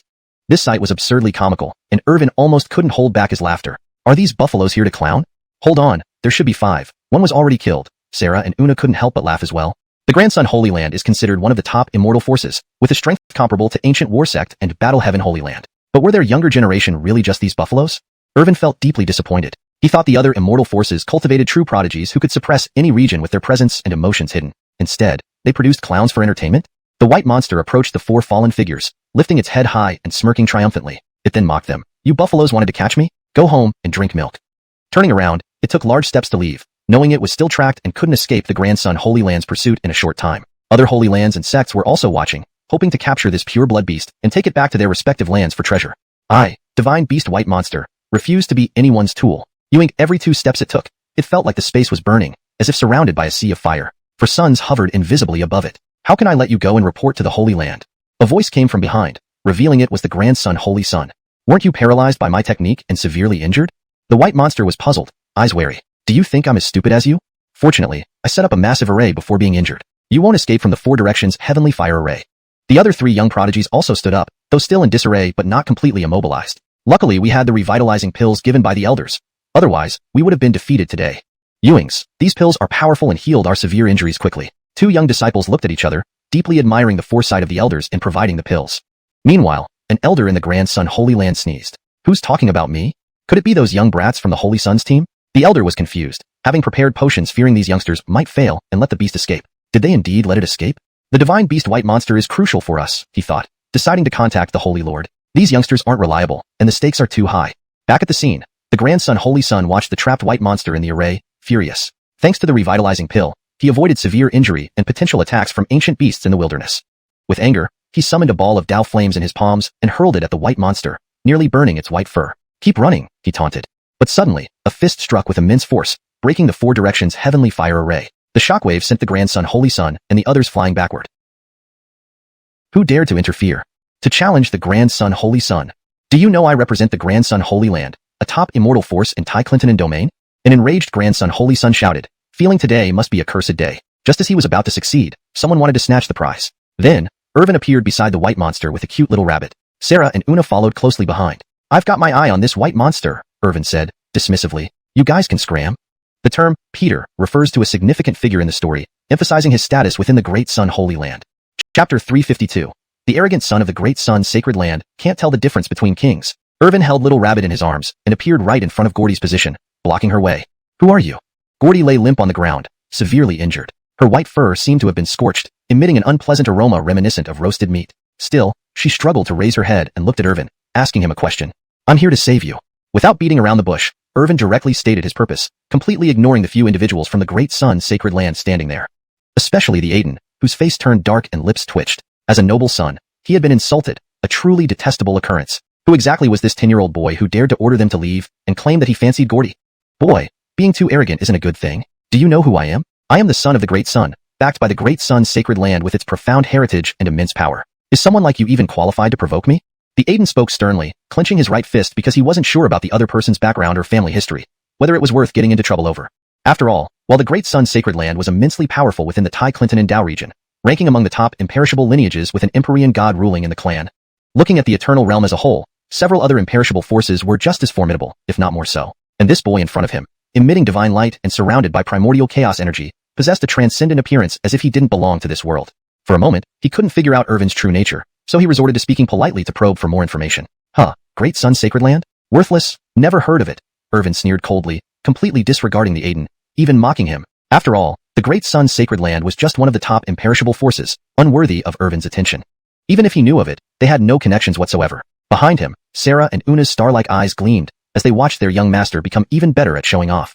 The little rabbit giggled quietly in Irvin's embrace, rubbing against his chest. She understood that Irvin was stepping up for her, confronting these young elites and attempting to take Gordy from them. By doing so, she would gain a free tool person, helping her find treasures and boosting her strength. However, the Aiden's eyes flared with fury. This newcomer actually hadn't heard of the Great Sun Sacred Land? Although it wasn't the peak of the imperishable forces, it was well known within its circle, holding significant influence in the eternal immortal realm. So you're some uncultured bumpkin from nowhere. Looking at your lavish attire and godlike aura, I thought you were the descendant of a peak imperishable lineage. Who would have thought you were just an ignorant fool daring to look down on the great sun's sacred land? Do you know our sacred land has divine respects and ancient 4 miles hidden in our homeland? Proudly boasting, the Aiden now showed disdain towards Irvin, viewing him merely as an inexperienced bumpkin who couldn't even recognize a top-notch imperishable force. Oh, a bumpkin, huh? That's good. You're the first to call me that, but also the last. With that, Irvin waved his hand, glaring fiercely at the Aiden before vanishing, reappearing instantly before him. His speed was so incredible that even the 2 maids behind him hadn't reacted yet. Like a flash of lightning, he struck, slapping the Aiden's handsome face. The force was immense, producing a tearing sound in space. Then came the sight of the Aiden flying back like a broken kite, spitting blood along with a couple of incisors shattered into the air. The 3 disciples finally reacted, only to see their Aiden with a clear red palm print across his cheek, even missing a tooth, an alarming display of sheer power. Is this the great sun's sacred land son? A supposedly esteemed son of a sacred land humiliated by a mere child. His title is laughable indeed. Irvin remarked calmly, dismissing the Aiden with a flick of his hand. Disgusted, he shook his head, expressing deep disappointment in this so-called son. Out of all my challengers since I was 3 years old, perhaps you, the Aiden, are the weakest. You speak big words, a mere ignorant fool. If I can kill you and seize your luck, my power will soar, especially with resources from the great sun's sacred land. Standing up unsteadily, the Aiden, now red-faced due to missing teeth, chuckled maliciously. He vowed to make this kid pay, intending to slay him and take whatever fortune he could. Formation of the 4-corner heavenly fire. Roaring with rage, the Aiden activated his formation, the 3 disciples positioned at the 4 corners. Little rabbit, go watch from the side. Irvin placed the jade bunny gently beside Sherry and Una, watching as he dealt with these unruly insects. Heavenly fire meteor shower. Note: I kept the character names in pinyin style and made sure to maintain the original tone and style as closely as possible, ensuring fluency and coherence with the story. Hashtag chapter 353. Crushing the sacred sun, beating the small one, bringing in the elder. The Faulkner made hand seals with both hands, and the other 3 young disciples followed suit, runes swirling around them, emitting an aura of formidable danger. In an instant, a grand formation appeared beneath their feet, accompanied by endless waves of heat and flames, along with a blazing divine fire that seemed capable of burning through the heavens. The temperature between heaven and earth surged sharply, becoming unbearable. This is one of the many fire formations of the Great Sun Holy Land. It was initially set up to trap Killian, but now it has been augmented with offensive power to eliminate the Jethro.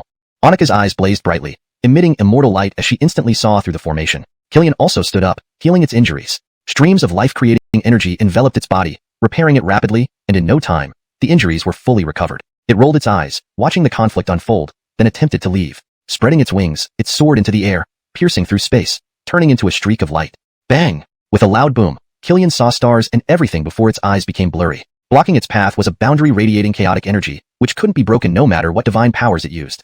Just save your strength. Once I set my sights on you, there's no escape. Do you really think I'm like those fools, the Faulkners? A voice echoed in Killian's ears, but it couldn't locate the source. It only noticed Irvin within the celestial fire formation, watching it with a cold gaze and a smirk. Feeling as if death itself was upon him, Killian's white fur bristled as it hurriedly returned to Annika and Una's side. Hey, big monster, where did you want to run off to just now? Hearing a ringing voice like silver bells, Killian felt confused again, unable to find its origin. Big monster, look down, I'm here. Killian immediately lowered its head and found a small insignificant creature hopping around, seemingly trying to prove its existence. Big monster, from now on, I'm your big brother, and you're my little brother. As for that supreme being in the grand formation, he is the Jethro of the eternal Ewing family, son of the Joab. He will be our master and supreme big brother. At first, Killian didn't care much, only wanting to escape quickly. But it suddenly realized that the teenager was actually the son of the current Joab and the Jethro of the eternal Ewing family, the strongest power in all realms. My goodness, bumping into immortals just stepping out the door. Killian's pupils dilated in shock, thinking it might be dreaming. It felt incredibly lucky, encountering the Jethro of the eternal Ewing family during an outing. If the Jethro favored it and wanted to take it in, it would be the greatest honor, truly reaching the pinnacle. No, it was more like looking up to the highest peak. Killian no longer had any thoughts of escape. Instead, it eagerly awaited the end of the battle to cling on to Irvin's coattails and pledge allegiance. Once serving Irvin, it would be considered part of the eternal Ewing family. Backed by the eternal Ewing family, it could roam the universe fearlessly. No longer would it suffer from constant hardship and instability. Moreover, what kind of force was the eternal Ewing family? Even a hair of theirs was thicker than its own leg. Just receiving some rewards would bless it for life. A beautiful future lay ahead, and Killian wished it could rush forward to help Irvin destroy these 4 disciples of the Great Sun Holy Land. So this is your trump card? If that's all you've got, you'll disappoint me. Irvin closed his eyes, gently blowing. Instantly, a gale swept across the land. Dark clouds gathered, and the scorching heat dissipated before even igniting. Irvin's eyes flickered again, and in a moment, stellar light filled the sky, reversing the sun and moon, forming 36 sword techniques and 36 divine swords descending from the sky, breaking through the void, and plunging into the formation. Irvin pointed his fingers like a blade, sweeping lightly. In an instant, the 3 young disciples were decapitated. This was the power of Irvin, effortlessly wielding the force of the Great Tao, severing everything like a child of the Great Tao. How How is this possible? The Falconer was speechless, eyes dimming, terrified at the strength of Irvin. These 3 young disciples were carefully selected and came with him to capture Killian. Though not as powerful as himself, they were considered elite among the youth. But now, in a mere moment, they were all beheaded by Irvin simultaneously. It's your turn. Irvin smiled coldly, making the Falconer feel like it was being stalked by death itself, trembling in fear, cold sweat streaming down his face, desperately trying to escape. The celestial fire formation was created by the 4 of them together, yet Irvin broke it with just a wave of his hand. You're just a nobody. How can you have such strength? I am the Falconer. Dare you harm me? Our holy land has divine venerable and Joab protectors with deep reserves. The Falconer yelled arrogantly while light appeared beneath his feet, trying to escape the space. Seizing Irvin's distraction, he turned into a streak of light heading backward. However, his fate mirrored Killian's. Bang! With a loud bang, he slammed against the boundary, golden stars swirling in his dazed eyes as he collapsed to the ground. The Falconer couldn't imagine when the boundary was set. Had this boy already appeared during their battle with Killian and laid the boundary to catch them like fish in a jar? It seemed this person had deep machinations and was likely from a top-tier force, though he hadn't heard of this great sun holy land before, perhaps coming from another domain. Brother Daoist, I don't want the Killian. You can have it. Spare my life. We have a Joab protector in our holy land. Even an immortal level force behind you wouldn't dare oppose a Joab, right? Irvin's lips curled into a mocking smile, saying casually, so a Joab is very strong, huh? The Falconer clenched his right hand tightly, desperately wanting to curse this ignorant punk. A Joab was the peak of all realms, not just strong but transcendent, controlling everything. What he didn't know was that within Irvin's family, meeting a Joab was commonplace, and ultimate Joabs were not rare. Just then, a roar echoed, like a heavenly pressure descending, and an unsurpassed powerhouse appeared. Audacious, daring to hunt the Falconer. Today, you shall remain here. Hashtag chapter 354. The Braden strikes, suppressing the Holy Lord. Accompanied by a deafening sound that echoed through the heavens, several streaks of light as swift as lightning rushed forward. The speed was astonishingly fast, too swift for anyone to react. As they passed, the void shattered under their overwhelming power, revealing just how terrifying they were. Subsequently, several figures appeared in front of the Barker, shielding him protectively. How dare you, a mere child of 10 or 12 years, defy the Grand Sun Holy Land so arrogantly? Are you courting death? But, for one so young to possess such strength, capable of crushing our sacred sun, he must have had tremendous fortune. Today, we shall slay this audacious fool first, then plunder his resources for the benefit of the Grand Sun Holy Land. A vigorous elder stepped forward, his eyes gleaming with sharpness. He gathered Dao energy in his hand, forming a blade of light, ready to strike at any moment. This time, the Grand Sun Holy Land had sent a total of 7 people, indicating the importance they placed on Gordy. Gordy grew wary. He could sense that these individuals were after him. Yoinked, it was Irvin who ended up killing many of the Grand Sun Holy Land's young prodigies and nearly slew the Barker, making himself a target for the Holy Elders. Clearly, the Grand Sun Holy Land was still far from Xianxia Dao region, and while they had heard tales of Irvin, they did not recognize him personally. Very well. Now I'm the one who doesn't know my place. I originally intended to give you a chance to live, but now, it seems unnecessary. Irvin smiled lightly, the corners of his mouth curling up slightly, yet a chill emanated from him, causing the elders of the Grand Sun Holy Land to shiver involuntarily, followed by immense fury. They were esteemed elders of an immortal faction, and being intimidated by a child of only 10 or 12 was an unbearable humiliation, unforgivable. What are you waiting for? Kill him. All his mysterious blessings will belong to us, aiding in the development of the Grand Sun Holy Land. Ewings, quickly kill him. He is clearly just a son from some minor faction, unheard of even by a top immortal faction like ours. Daring to oppose the Grand Sun Holy Land and trying to snatch away the divine beast Gordy, truly asking for death. The Barker roared, his face twisted into a grotesque grin, eager to see Irvin bathed in blood, slaughtered right there to avenge his earlier humiliation. He acted crazily, arrogant like a stray dog finding its master. Seeing Irvin remain silent, the Barker thought he was afraid. After all, among the 7 who came, one was their sacred lord, while the rest were holy elders, powerful existences almost all above the divine realm. Their sacred lord himself was a D, reaching the pinnacle of the immortal D rank, merely one step away from supreme D. Approaching Irvin, the Barker sneered, "Continue being so arrogant, boy. Try another round. My sacred lord is here. Even if you have incredible abilities, you won't escape your fate today." Irvin shook his head, feeling as if his ears would go numb from such blind arrogance. How did these fools become sacred sons? Was the quality of Grand Sun Holy Land's sacred sons really so low? Thinking thus, Irvin didn't waste words and raised his right palm casually. The Barker believed Irvin was going to kneel and surrender, so he lifted his head arrogantly. Irvin laughed coldly, then slapped outward with his right hand, releasing overwhelming divine power. The air split with a whoosh, and this slap carried a lethal force, as if capable of destroying everything. Accompanied by a thunderous explosion, the Barker didn't even get a chance to react or scream before being reduced to a cloud of light, disappearing into the heavens. Irvin brushed his hands as if clearing off debris, inwardly sneering. Did the Barker truly think he'd be saved once the Holy Land members arrived, daring to stand in his path and act so arrogantly?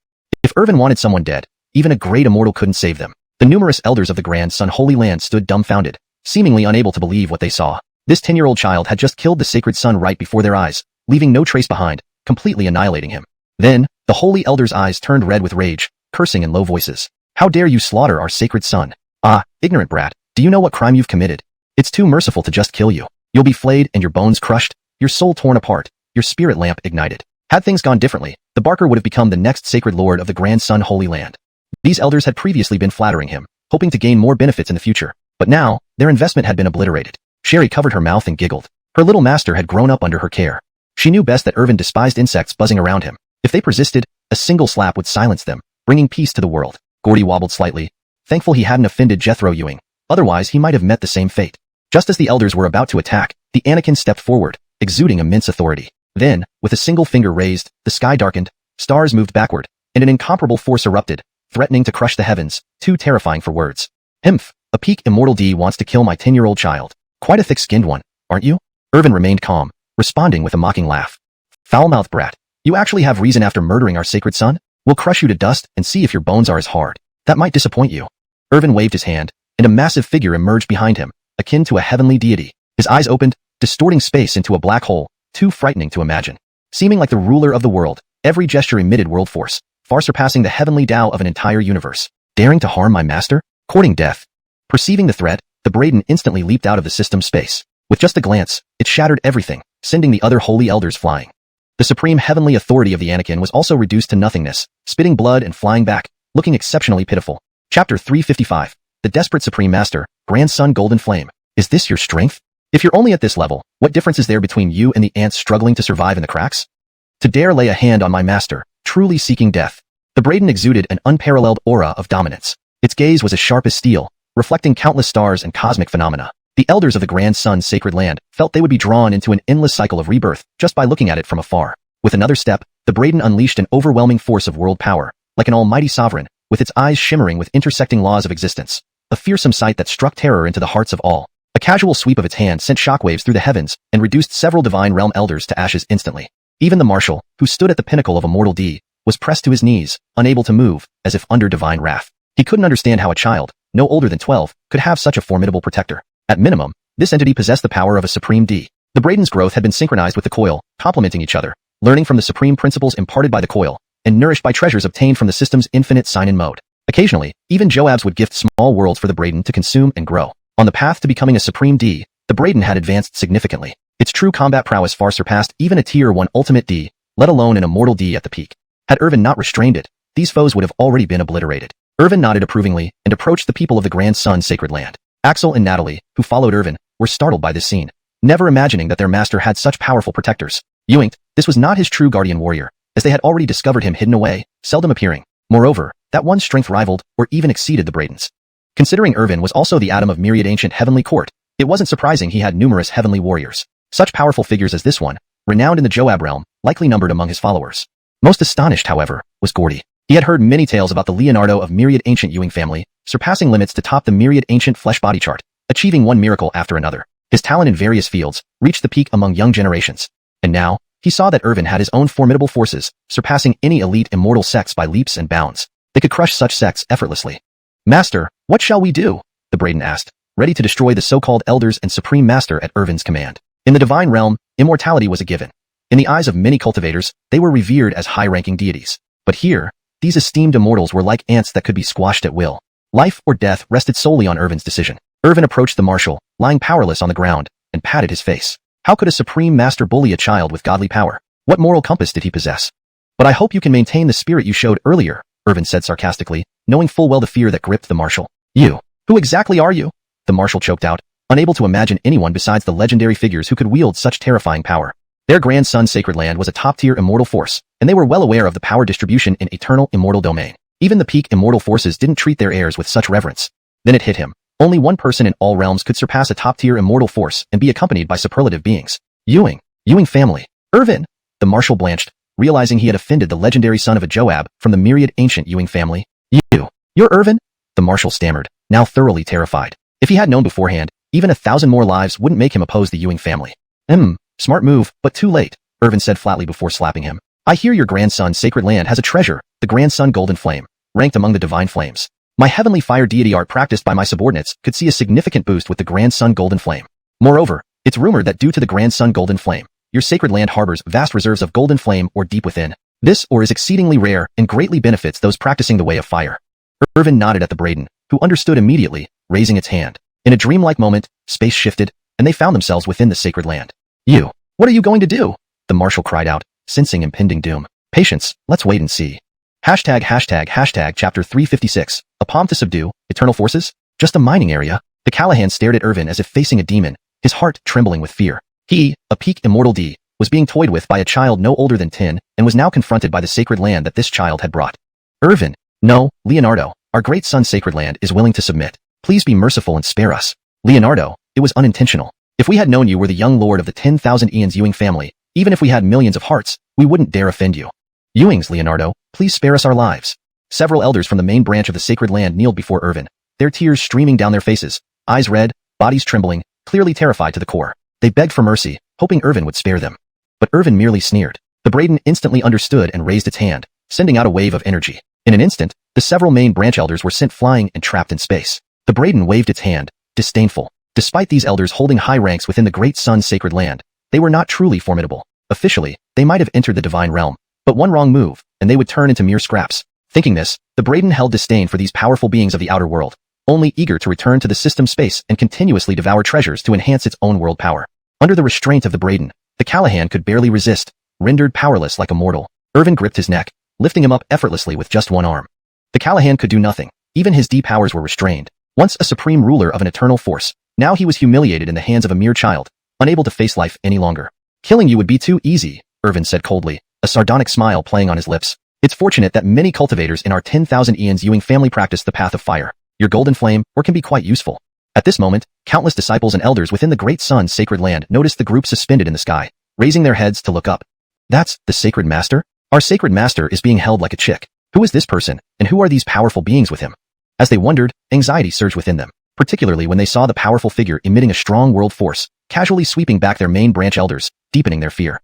All was lost. These formidable beings were targeting the great sun's sacred land. Meanwhile, Gordy and others who had been transported here felt even more terrified. They never imagined that the young lord of the 10,000 Ian's Ewing family was so terrifying. Even peak immortal Ds were at his mercy, unable to find solace in either life or death. Gordy regretted ever thinking of escaping. If he had escaped only to be caught again, unimaginable torture awaited. Axel, Coralie, Snake Cora, Elizabeth, and others finally truly recognized Irvin. He was far different from his previous jade-like, gentle demeanor, more like a demon from hell, a ruthless opportunist. In response to the great sun's sacred land's provocation, Irvin didn't seek revenge or annihilation but aimed to maximize benefits. First, he took their golden flame, then planned to take over their sacred land, showcasing his brutal methods. Irvin gave the Braden a nod. The Braden stepped forward, its palm turning, instantly emitting unparalleled pressure. Interwoven grand laws formed a massive handprint in the sky. This giant handprint forced all young disciples and elders of the great sun's sacred land to kneel, unable to move an inch. This power is terrifying, absolutely that of a supreme D, perhaps even touching the threshold of eternity. Too terrifying, the gap between us and them is insurmountable, like a chasm. Even the sacred master is like a small chick in their hands. Countless disciples knelt, their hearts filled with dread, unable to fathom what kind of existence faced them, so frightening. Just as everyone was shocked, a few bright lights flashed from the rear mountain. The Callahan's eyes sparkled with hope. The rear mountain was where the ancient ancestors were buried. Sure enough, during the great sun's sacred land's greatest calamities, the ancestors always appeared to save them from danger. A burst of light soared upwards, 5 supreme beings emerging, radiating immense power, shattering space. How dare you invade my territory? A thunderous roar erupted, echoing through the sky, carrying boundless power. Those 5 bright lights were the ultimate reserves of the great sun's sacred land. However, the Braden laughed coldly. Is this all you've got? Seems the status of the great sun's sacred land as a top eternal force is exaggerated. The Braden pressed down with one hand, forming a grand seal that split mountains and crushed rocks. Everything around turned desolate under the immense pressure. The 5 bright lights were thrown back into the rear mountain, accompanied by screams and blood splashing everywhere. Even the endless mountains behind were flattened into a plain. How is this possible? Our 5 ancestors are all supreme Ds, yet they couldn't last a single round. There is such terrifying divine might. Has this person already reached the rank of supreme D? The great sun's sacred land's elders were shaken, disbelieving, their pupils quivering, legs weak, collapsing to the ground. Some younger disciples nearly lost their courage. Irvin flipped his palm, and a flame emerged from a secret realm within the great sun's sacred land, radiating godly power that seemed capable of scorching the heavens. To everyone's eyes, the flame resembled the sun, illuminating the void. That's the legendary Great Sun Golden Flame from the Divine Fire Rankings. Irvin looked at the Great Sun Golden Flame in his palm, then casually handed it to Axel. Refine it with Heavenly Fire technique. It will greatly benefit you. Just as the Great Sun Golden Flame was given away, the system's voice rang in his mind. Ding ding ding. Detecting the host has gifted the Great Sun Golden Flame to Axel. Ding ding ding. Initiating tenfold return mode. Giving back to the host. Hashtag chapter 357. mining zone, bestowing cultivation technique, and Irvin's machinations. For the host, returning, blaze of sun fire. The system's voice echoed, and within the system's space, a spark slowly flickered to life, as if it could burn through all heavens and skies. It shone like a scorching little sun, illuminating the dark space. I thought it would return 10 great solar golden flames, but instead, it's blaze of sunfire. System, what is this blaze of sunfire? There's no record of it on the divine flame rankings, Irvin asked curiously, with no prior impression of the so-called blaze of sunfire. On the divine flame rankings, the great solar golden flame ranked 14th and, while not at the top, was exceptionally powerful. After all, anything listed on the divine flame rankings was not ordinary. An average prodigy could easily advance in their path by obtaining any one of these flames, mastering the way of fire effortlessly and smoothly. Ding ding ding. Responding to the host, this blaze of sunfire is an original divine flame created and upgraded from the great solar golden flame by the system. I understand, host. Returning 10 great solar golden flames directly wouldn't be very useful. Instead, a quality upgrade is more beneficial. If ranked on the divine flame rankings, this blaze of sunfire could place among the top 10. Irvin nodded in satisfaction after hearing the explanation. The system was becoming increasingly understanding. System, practice makes perfect. Then, Irvin shifted his gaze towards the many young disciples and elders of the great solar holy land, as well as the Uriel restrained by the Braden. Irvin announced loudly, I am the son of the D of the everlasting Ewing clan, the Jethro, Irvin. Today, the Saint Lord of the great solar holy land, along with the various elders, attacked me, attempting to suppress and eliminate me. What despicable behavior to gang up on a child merely 10 years old. Therefore, starting today, the great solar holy land will retain its name, but will henceforth belong to the everlasting Ewing clan, serving as a mining zone. Mining resources to provide abundant resources for the everlasting Ewing clan will be the primary task of the great solar holy land. Do any of you disagree? Irvin's words fell into silence, leaving nothing but emptiness in the air. Even the young disciples and elders, pressed to the ground by the immense pressure, dared not oppose, only submitting to Irvin. After all, with the strength of that mysterious powerhouse, the great solar holy land could vanish from the entire eternal immortal realm in half a day. And who knew how many such powerhouses, or even stronger beings were with Irvin? If the great solar holy land didn't want to be erased, they had no choice but to submit. The kindness of Jethro will never be forgotten. From now on, we will dedicate ourselves to mining and providing resources for the everlasting Ewing clan, serving Jethro. Since resistance was futile, they chose submission. Under the leadership of an elder, the entire great solar holy land submitted to Irvin. Irvin's lips curled. Having just returned to the eternal immortal realm, he had already claimed a top immortal force as a mining zone, thus making them a low-ranking vassal of the everlasting Ewing clan. The Braden's hand pushed down, and in a moment, the Uriel was thrown into the holy land. Now, the Uriel was covered in blood, his aura shattered like a decayed old man. Do any of you still disagree? Irvin's cold voice rang out like divine judgment. The Uriel trembled, devoid of any remaining dignity, kneeling and bowing in submission. We pledge our loyalty. Irvin waved his sleeve and threw a cultivation technique in front of the Uriel. This is the peak technique of the everlasting Ewing clan. Since your great solar holy land has submitted to the everlasting Ewing clan, you must also enhance your strength. Otherwise, how can you keep up with us? Several main lineage elders of the great solar holy land gathered beside the Saint Lord, their eyes glowing as they beheld the brilliant technique. They had heard that the everlasting Ewing clan was the first family of all realms, immensely wealthy and deeply rooted, standing firm for countless ages, even surviving the darkest calamities. They hadn't expected that such generosity from a child barely 10 years old. After practicing this technique, one's talent, potential, and strength can be transformed. If practiced by young disciples, even those with mediocre talent can make significant progress. For those possessing super physiques, there will be a qualitative improvement in their research and derivation of the way of fire and other aspects, achieving rapid advancement. And there are no restrictions on cultivation levels. Even mighty beings in the divine realm can continue to progress in the path of Tao after practicing this. Irvin explained, a smirk playing on his lips. Internally, he sneered. This supreme technique was his fission treasure art. Any practitioner, even in the divine realm, would be under his control, following his lead, turning into mere puppets. Moreover, as they cultivated, their achievements would be shared with him, strengthening his foundation, accumulating and condensing his Tao until it erupted explosively. Watching the great solar holy land treat his bestowed technique as a divine treasure, Irvin felt a growing urge to laugh. Previously, the Longevity Tao sect, Battle Heaven Ancient sect, and Combat Heaven Holy Land had all practiced his fission treasure art, providing significant assistance over time. Coupled with his own chaos body, third eye, and immortal bone, these three supreme physiques allowed his cultivation to rapidly advance without intentional effort. However, he deliberately suppressed his advancement to ensure he achieved unparalleled strength at each realm, truly becoming the greatest of all eras. Being the strongest at the same realm was not his goal. Irvin aimed to be the strongest in every age, in every era, at the same realm. Send off Jethro. Send off Jethro. Voices rose, and inside Irvin's body, the system was laughing hysterically. Host, you're really cunning. Controlling another top immortal force and turning their holy land into a mining zone, then bestowing a cultivation technique to maximize benefits, all while making them grateful. Returning to the divine ship, Irvin smiled faintly. Basic operations, nothing new. Next, he planned to deal with the Green Mountain Holy Land, a major menace in the eternal immortal realm, infiltrated by a life-prohibited zone. Correction. Next, he planned to deal with the Green Mountain Holy Land, another significant threat in the eternal immortal realm, which was infiltrated by a life-prohibited area. Chapter 357. mining area, bestowing cultivation techniques, and Irvin's devious nature. The system returns to the host. Blazing sun, celestial fire. The system's voice echoed as a spark slowly flickered within the system space, as if it could burn through all heavens, resembling a blazing little sun that illuminated the dark space. I thought it would return 10 golden sun flames, but it turned out to be blazing sun, celestial fire. System, what exactly is this blazing sun, celestial fire? It's not listed on the divine flame rankings, Irvin asked curiously, having no impression of the so-called blazing sun, celestial fire. On the divine flame rankings, the golden sun flame ranked 14th, not in the top ranks but still exceptionally powerful. After all, none of the flames listed on the rankings were simple. An ordinary genius could advance smoothly on the path of cultivation with one of these flames, easily practicing the Tao of fire. Ding ding ding, reporting to the host, this blazing sun celestial fire is an original divine flame upgraded from the golden sun flame by the system.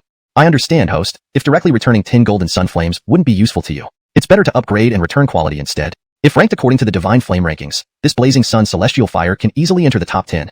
Hearing the system's explanation, Irvin nodded in satisfaction. The system was indeed becoming more considerate. Nothing else, just skill from practice, the system replied.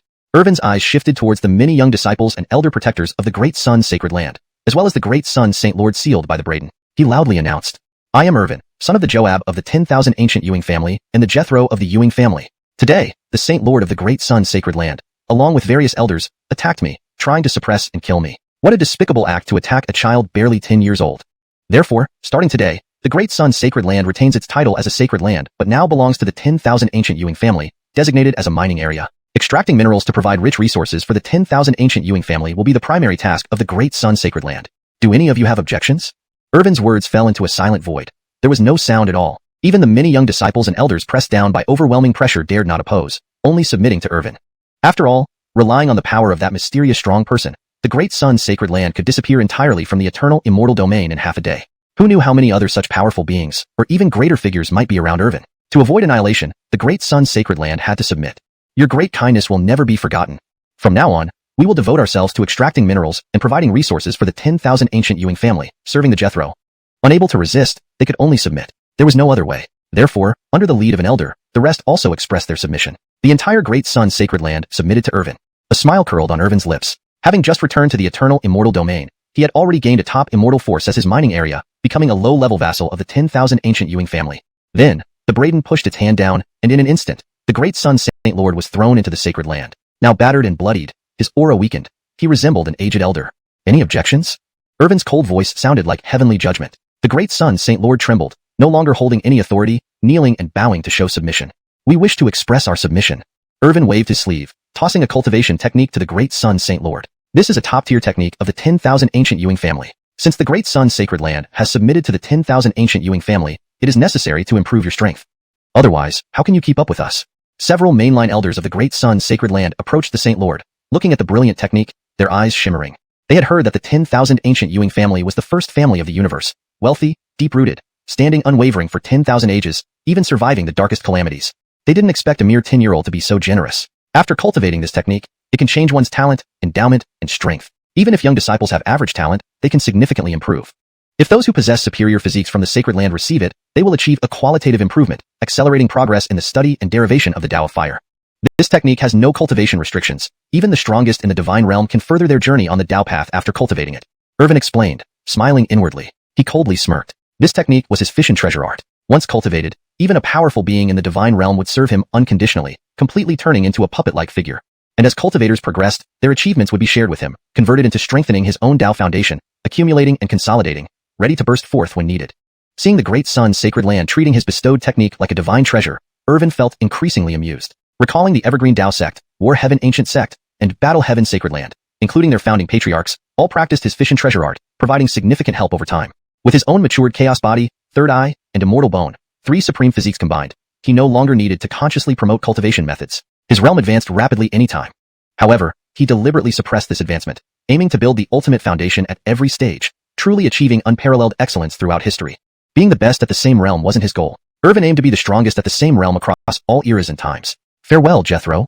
Farewell, Jethro. Voices echoed, and the system inside Irvin was laughing madly. Host, you're too devious. Again, controlling a top immortal force, turning them into miners, then bestowing techniques for maximum benefit while making them grateful. Irvin returned to the divine ship, smiling slightly. Basic operation, nothing fancy. Next, he would deal with the Green Mountain Sacred Land, another major threat within the eternal immortal domain, influenced by the life forbidden zone.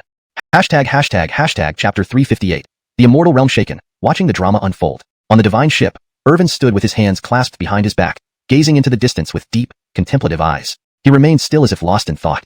Then he spread his hands and turned around, looking at the few people beside him. Even the Korra of the Serpent Deity clan, Natalie, and Axel now regarded him with an additional layer of reverence, as though they were beholding a deity. Previously, Irvin appeared to them as someone elegant and warm-hearted, gentle in character and very cultivated. No one expected him to have such a domineering side, turning a top-tier immortal force into a mining region with a mere gesture. Even the peak immortal emperor, Holy Lord, was made into a miner. Moreover, the entire Holy Land bowed down and submitted to him. His strategic acumen was evident. Granting cultivation techniques and powers earned him the gratitude and respect of the Holy Land's people, who seemed to forget his earlier suppression. What astonished the Korra most was the multitude of powerful figures hiding around Irvin. Any one of them could overpower even the peak immortal emperors. One palm strike had flattened 5 elder-level figures from the Great Sun Holy Land, leaving no room for resistance, and the entire ancestral land was leveled. And this was just the tip of the iceberg. Who knew how many more powerful figures lay hidden? This was the true caliber of the Jethro of the myriad Eons Ewing family. Alicia, go and release the news. The Jethro of the Ewing family has turned the Great Sun Holy Land into a mining area. I imagine it will cause quite a stir within the eternal immortal realm. Also, let the world know that I plan to annihilate the Green Mountain Holy Land. It has been infiltrated by life taboo zones and other chaos forces from outside our realm. Today's Green Mountain Holy Land is far from the noble and upright immortal Holy Land it once was. It has become a gathering place for dark beings. Today, I will eradicate these dark lives on behalf of all sentient beings and restore clarity to the cosmos. Irvin spoke righteously, his eyes sharp and resolute, his determination clear in every word. Since childhood, Irvin harbored no good feelings towards the life taboo zones and the chaotic outer realms, even developing immense hostility. They tried to assassinate him right after birth and later conspired with the remnants of blood sea taboo to end his life. Irvin did not seek trouble, but neither did he fear it. This deep-seated enmity demanded retribution. When Irvin grew up, he would cleanse darkness, sweep away taboos, and restore light to the myriad worlds. He wanted the myriad Eons Ewing family, the eternal immortal realm, and countless immortal families to witness his unwavering stance against dark forces. A voice echoed through the void. As you command. It then vanished without a trace. Irvin smiled faintly. The heavens of the eternal immortal realm would change because of his return. Behind him, everyone exchanged glances, sensing that Irvin had undergone some transformation. 3 days later, the entire eternal immortal realm buzzed with excitement. Countless ancient forces trembled as powerful figures looked afar into the sky. An immortal saint from one holy land sighed and gazed into the distance. After disappearing for so long, Irvin of the myriad Eons Ewing family finally reappears? Elders from another great immortal sect erupted in discussion, exchanging shocked glances, unable to believe what they heard. Irvin has returned? Didn't he vanish for a long time? There were rumors that Irvin faced the Tao blockage, unable to advance further, and was kept hidden by the myriad Eons Ewing family to avoid disgracing the family. Others claimed he was targeted by dark forces due to his extraordinary talent. The elders continued discussing, all in awe of Irvin's reappearance. His return shattered all previous rumors. Irvin was still as dominant and invincible as ever, unmatched at his level. Then came the news. Irvin, upon returning to the eternal immortal realm, immediately turned the Great Sun Holy Land, a top-tier immortal force, into a mining area for the myriad Eons Ewing family. A mysterious powerhouse accompanied him, overwhelming even the peak immortal emperor of the Great Sun Holy Land. 5 venerable elders emerged from the ancestral land, each a formidable figure in the divine realm, yet they fell under the mysterious powerhouse's single palm strike. Ewings, just one palm strike. That's the Great Sun Holy Land, a top-tier immortal force with numerous divine realm experts and god emperors stationed there. Before its existence was revealed, merely releasing the Jethro of the Ewing family caused ripples, affecting countless immortal forces. Do not forget who benefited most from the recent wars among immortal forces. Longevity Tao Sect, Heaven Struggle Holy Land, and Heaven War Ancient Sect, 3 top-tier immortal forces with ultimate god emperors breaking the starry skies, all fell into Irvin's hands. People discussed, finding the Jethro of the Ewing family increasingly unfathomable. In a misty, ethereal land where spiritual clouds hovered and immortality pervaded, palaces and terraces stood majestically, this place being the Maxim Holy Land, a renowned immortal force within the eternal immortal realm, with strong ties to the myriad Eons Ewing family. Dressed in battle armor, radiating a cold, intimidating aura, like a fearsome god of war, stood none other than Ralph, who had grown significantly since last seen. His gaze sharp, exuding ancient energy like a primordial deity, he looked into the distance. Irvin has returned, almost eradicating a top-tier immortal force upon arrival. Maxim, Holy Lord consoled, child, work harder. You awakened from ancient times, and are no less than anyone else. At the Joab's birthday banquet, you witnessed Irvin's prowess. He has high potential, enough to rival you. Naturally, possessing the heavenly element saint body and practicing the incomplete celestial Tao classic, but once complete and transformed, I can confidently compete even in the golden era. Excellent. This is the worthy successor of our Maxim Holy Land. However, I heard Irvin plans to act against Green Mountain Holy Land, which is indeed infested by life taboo zones and should be cleansed. Send scouts to observe, considering Green Mountain Holy Land is unlike other top-tier immortal forces, already infiltrated by the life taboo zones and chaotic outer forces. Dark entities inhabit Green Mountain Holy Land. Ordinary immortal forces dare not tread there. Maxim, Holy Lord concluded, while Ralph watched with anticipation, eager to see how things would unfold. Chapter 359. Immortal exploration, everyone astonished, the hunter in the shadows. Hasten to Green Mountain Sacred Land. This should be the first clash between Jethro Ewing and the forces of the Life Forbidden Zone. Ha ha ha, this is a grand show unlike any other. How can we miss it? That's right. Jethro Irvin boasts that he will sweep away the Dark Forbidden Zone. Ewing, he's just a child of around 10 years old. Let's see how he will settle the score. Across various realms, there were peak human domain supreme beings, even Empyreans, who wanted to go outside Green Mountain Sacred Land to watch the spectacle. They had seldom seen this mysterious Jethro Ewing. After all, like celestial dragons in the sky, Jethro Ewing was high above, his whereabouts known only to the upper echelons of the Ewing family for protection. Now he suddenly appeared, capturing the Great Sun Sacred Land as a mining area and taking away its golden sun flame, making it a vassal of the Ewing family. Immediately thereafter, he turned his focus on sweeping through Green Mountain Sacred Land, which had been infiltrated by the Life Forbidden Zone's forces. It was no wonder everyone felt surprised. In just 2 days, he successively acted against top immortal forces, and those from the Life Forbidden Zone. Jethro Ewing certainly has quite an appetite. Interesting, very interesting. Within Thunderclap Sacred Land, numerous elders were astonished upon hearing about Irvin, then started discussing among themselves. This boy was terrifyingly extraordinary, creating all kinds of miracles at the mere age of 12. Previously, he subdued Evergreen Dao Sect, Heavenly War Ancient Sect, and Battle Sky Sacred Land, 3 top immortal powers, and now reclaimed the Great Sun Sacred Land as a mining area. Still unsatisfied, he intended to take action against Green Mountain Sacred Land, infiltrated by the Life Forbidden Zone. Enrico, surrounded by lightning, exuded powerful thunder energy, capable of sweeping away everything, executing heavenly punishment with unmatched divine might. Even among Joabs, few could match him. After all, anyone who could contend with Bogdan in their youth. None of them were weaklings. They were all incomparable warriors. Haoxuan, shortly I will cast a great spell to pierce through space so that we can directly watch the drama at Green Mountain Sacred Land. Let us enjoy it well, said Enrico to the young man beside him. Bogdan's son has quite a future. Observe carefully now, during the great contest of the coming era, you mustn't hold back. Enrico instructed the young man beside him, none other than Dylan, the saint son of Thunderclap, Sacred Land and Enrico's only heir. Possessing the Lightning Tribulation combat body with Heavenly Dao lightning augmentation, he was peerless. Please rest assured, Cashin. Although Irvin is strong and benefits from the resources of the myriad Ian's Ewing family, I, Dylan, am not to be underestimated either. With the blessing of Heavenly Dao lightning, my physical prowess can tear apart ferocious beasts. In the great contest of the future era, I will never fall behind others. Besides, since you did not vie with Bogdan in your youth, let me vent this breath for you.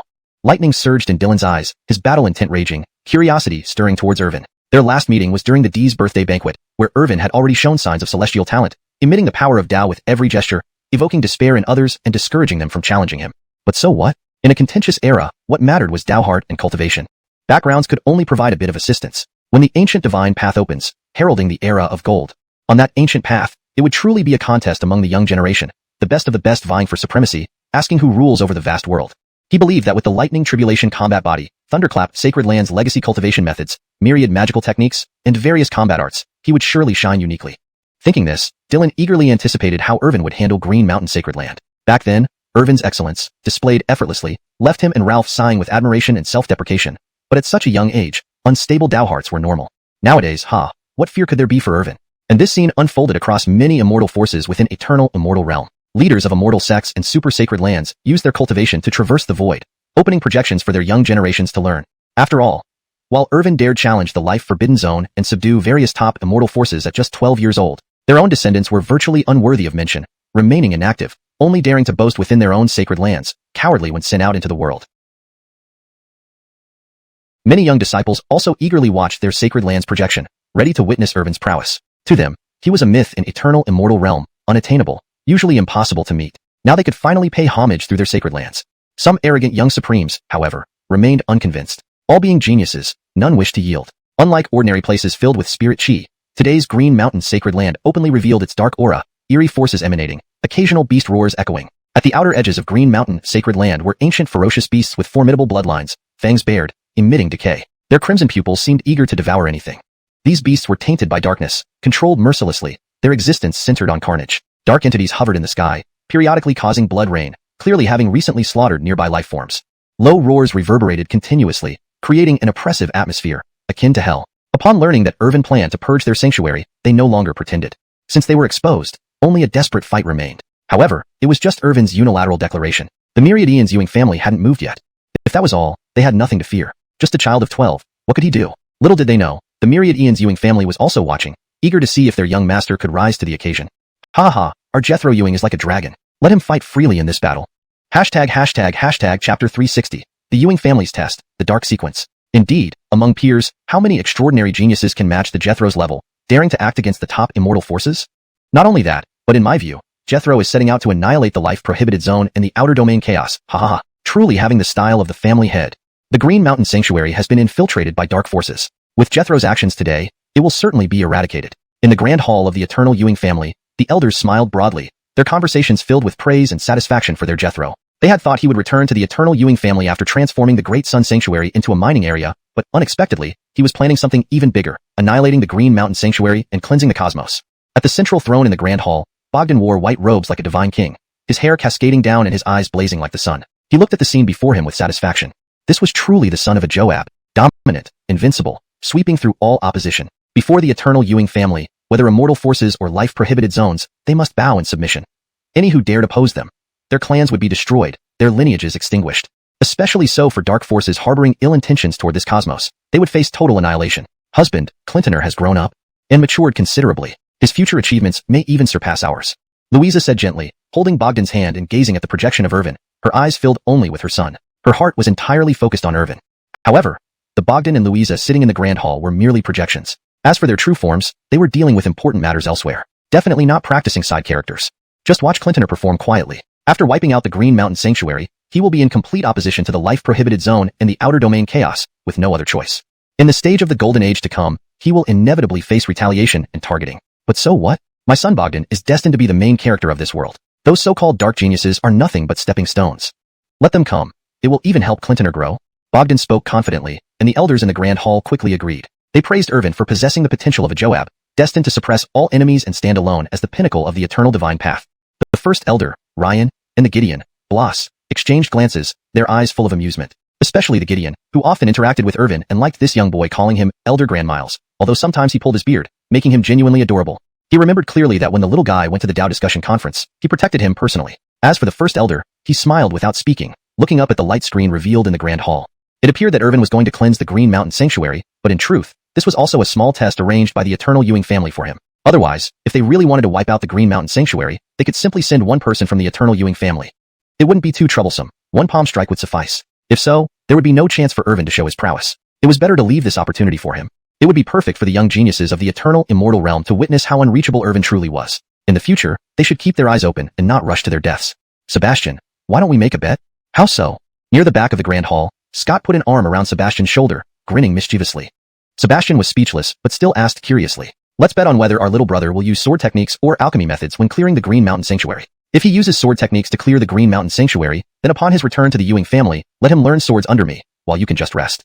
Sebastian looked at Scott in shock, amazed at his thick skin, which was beyond extraordinary, like a city wall. Who uses alchemy methods during battle? Everyone knew that the path of the sword was for killing and warfare, with unmatched power, capable of slicing through the heavens and causing gods and devils to kneel. Alchemy, on the other hand, was generally practiced in specific environments to refine necessary elixirs, which could be consumed in critical moments. Who practices alchemy during a battle? Old Xianxia, do you take me for a 3-year-old? Sebastian slapped Scott, surprised that someone who was once the first swordsman among the younger generation and a leader in the sword domain could have so many bizarre ideas, especially ones that targeted him. The other young disciples looked worshipfully at Irvin, already considering him their idol. Upon reaching the top of the eternal flesh list, he had swept through all rivals, defeating the Carnels and becoming a legend. Then he swiftly ascended the heavenly dragon tower, overcoming countless trials and breaking free from the shackles of the Grand Tao. All these feats didn't need further explanation. And now, Irvin stood outside the Green Mountain Sanctuary on an ancient divine ship, his eyes blazing like a radiant sun, illuminating everything, leaving no darkness untouched. Indeed, even the simplest pretenses have been torn away. Irvin looked at the Green Mountain Sanctuary covered in dark aura with interest. The eerie and oppressive dark energy made everyone uncomfortable. The different laws and principles of the cosmos, outer domain chaos, and life-prohibited zones naturally repelled each other, causing discomfort and aversion. But Irvin was astonished to find that he could absorb these dark energies into his own using the chaos atom technique and the perfected chaos body. Indeed, the origin of all things was chaos.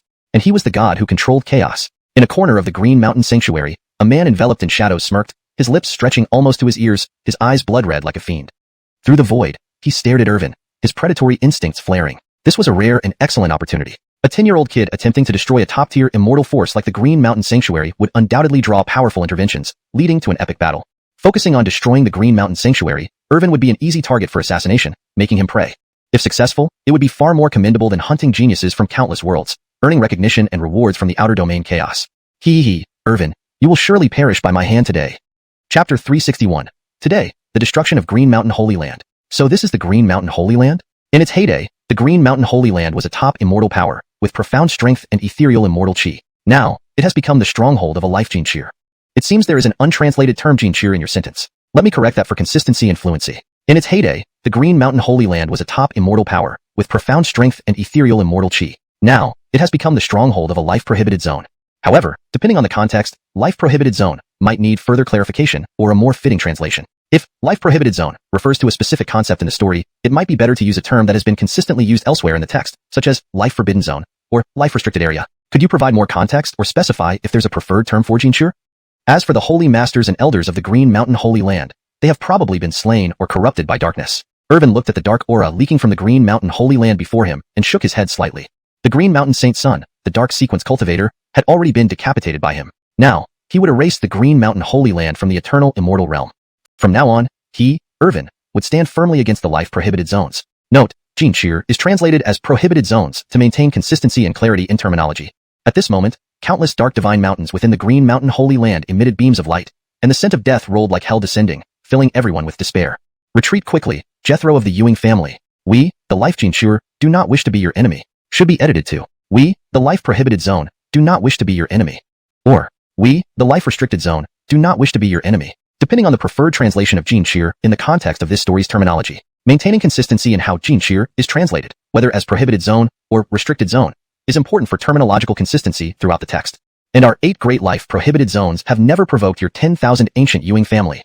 For consistency in context, life-prohibited zones is used as the translation for Sungming Xianxia throughout the text, so it should be applied here as well. The term 8 great life-prohibited zones maintains consistency with the terminology used in the rest of the document.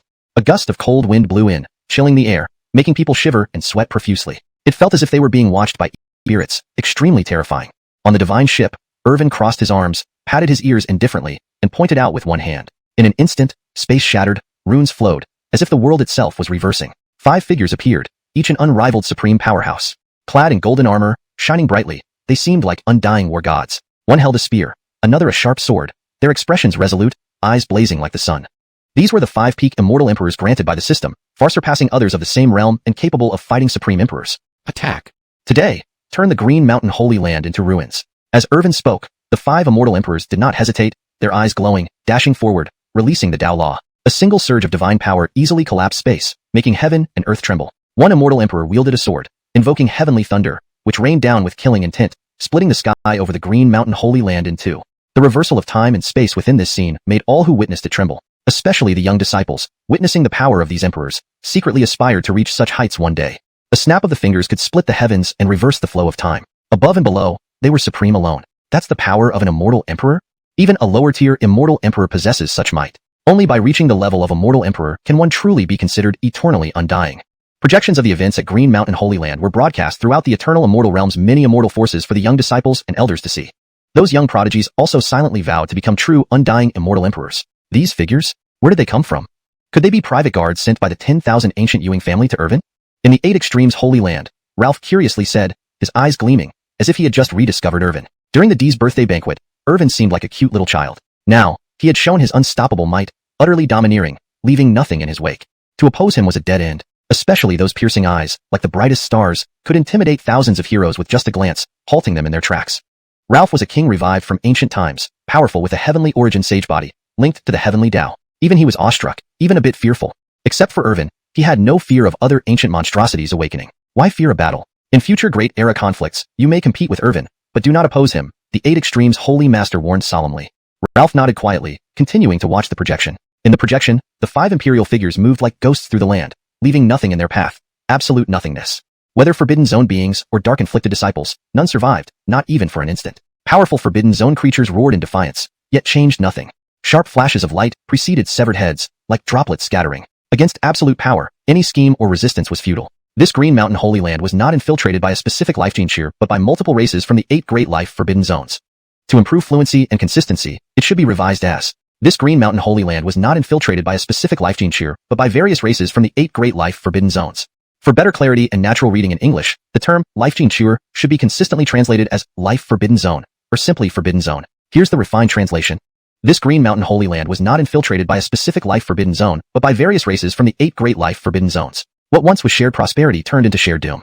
Irvin, like a supreme emperor, watched this all without a hint of mercy or pity, only interest. This was the slaughter and reaping of darkness. Life Xianxia should be translated as Life Forbidden Zones to maintain consistency in terminology and ensure it reads naturally in English. Here's the edited translation. Life Forbidden Zones and Outer Chaos Realms had launched countless invasions in ancient times, spilling blood across the heavens, turning the weak into life nutrients. To improve fluency further, Life Forbidden Zones and the Outer Chaos Realms have carried out countless invasions throughout ancient history, causing bloodshed across the heavens and reducing the weak to mere life nutrients. Even the 10,000 ancient Yuing family had paid a price in resisting the darkness. The atrocities of the Life Prohibited Zones terrified all who heard of them. Note: I replaced Xianxia with Prohibited Zones to maintain consistency in terminology and ensure the translation reads naturally in English. Except for the few peak immortal powers and the 10,000 ancient Yuing family, even top-tier immortal forces suffered greatly, some even eradicated or assimilated.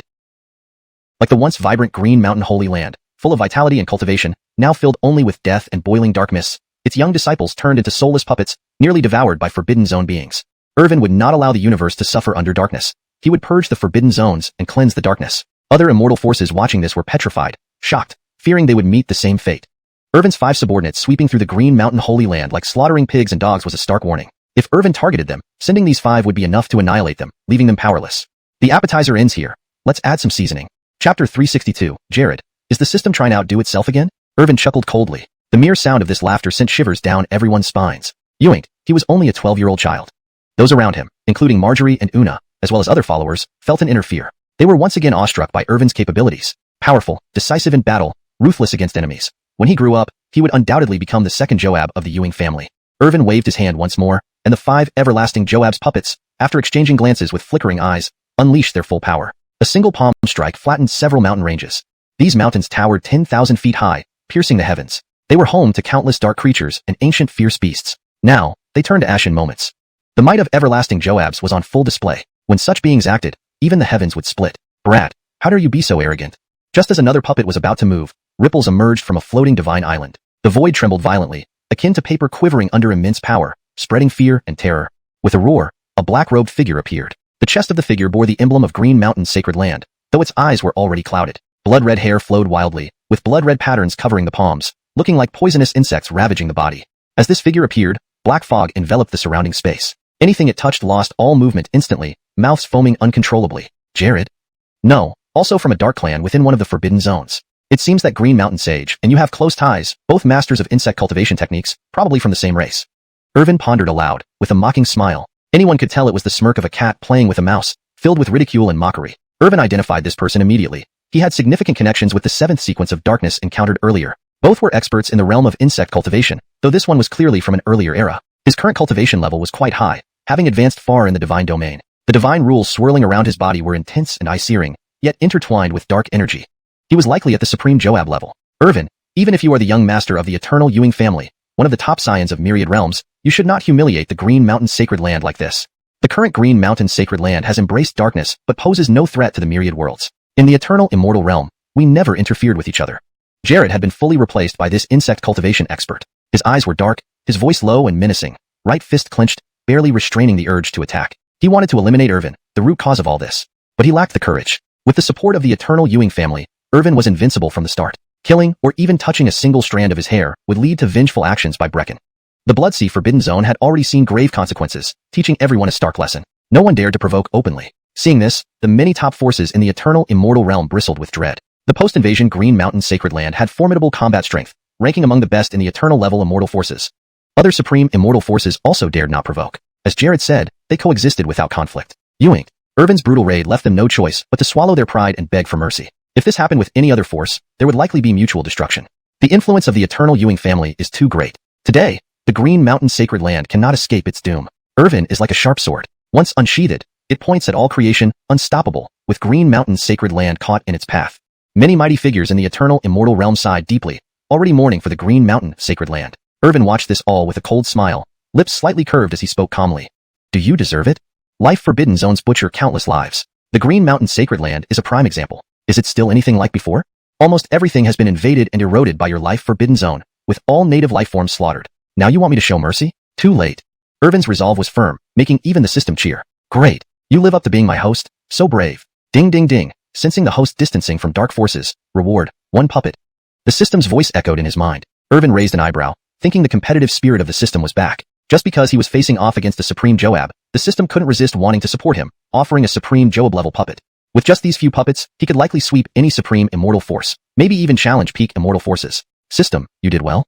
Irvin gave a casual compliment, making the system almost jump with excitement, inwardly cheering itself. Ewings, I'm not useless after all. Master really needs me. I must do better to serve you well and help you become the Emperor of Eternity. At this moment, the Jared's eyes dimmed, obscured by a hazy darkness, bloody mist swirling as energy gathered in his hands. Without warning, he teleported through layers of space, breaking barriers to arrive close to Irvin. Raising his finger, he delivered a blow with overwhelming force. No one expected this turn of events. Earlier, he was negotiating, admitting fault, trying to coexist peacefully. Now, he chose to strike. Indeed, faced with inevitable annihilation, he decided to take Irvin down with him, removing a future threat. He believed the Life Forbidden Zone would treat his people kindly. Supreme Joab attacks moved faster than lightning, nearly invisible even to the naked eye. Even Irvin, realizing what was happening, found the Jared already in front of him. Through projections, various immortal forces in the eternal immortal realm watched nervously. Some holy lords clutched their hands tightly, eyes narrowing, cautious and alert. If Irvin were killed, it would be a tremendous relief for their own talented youngsters, one fewer strong competitor in the grand struggle ahead. But the eternal Ewing family would not let it rest easily. The entire world would shake, and the Life Forbidden Zone might face its end.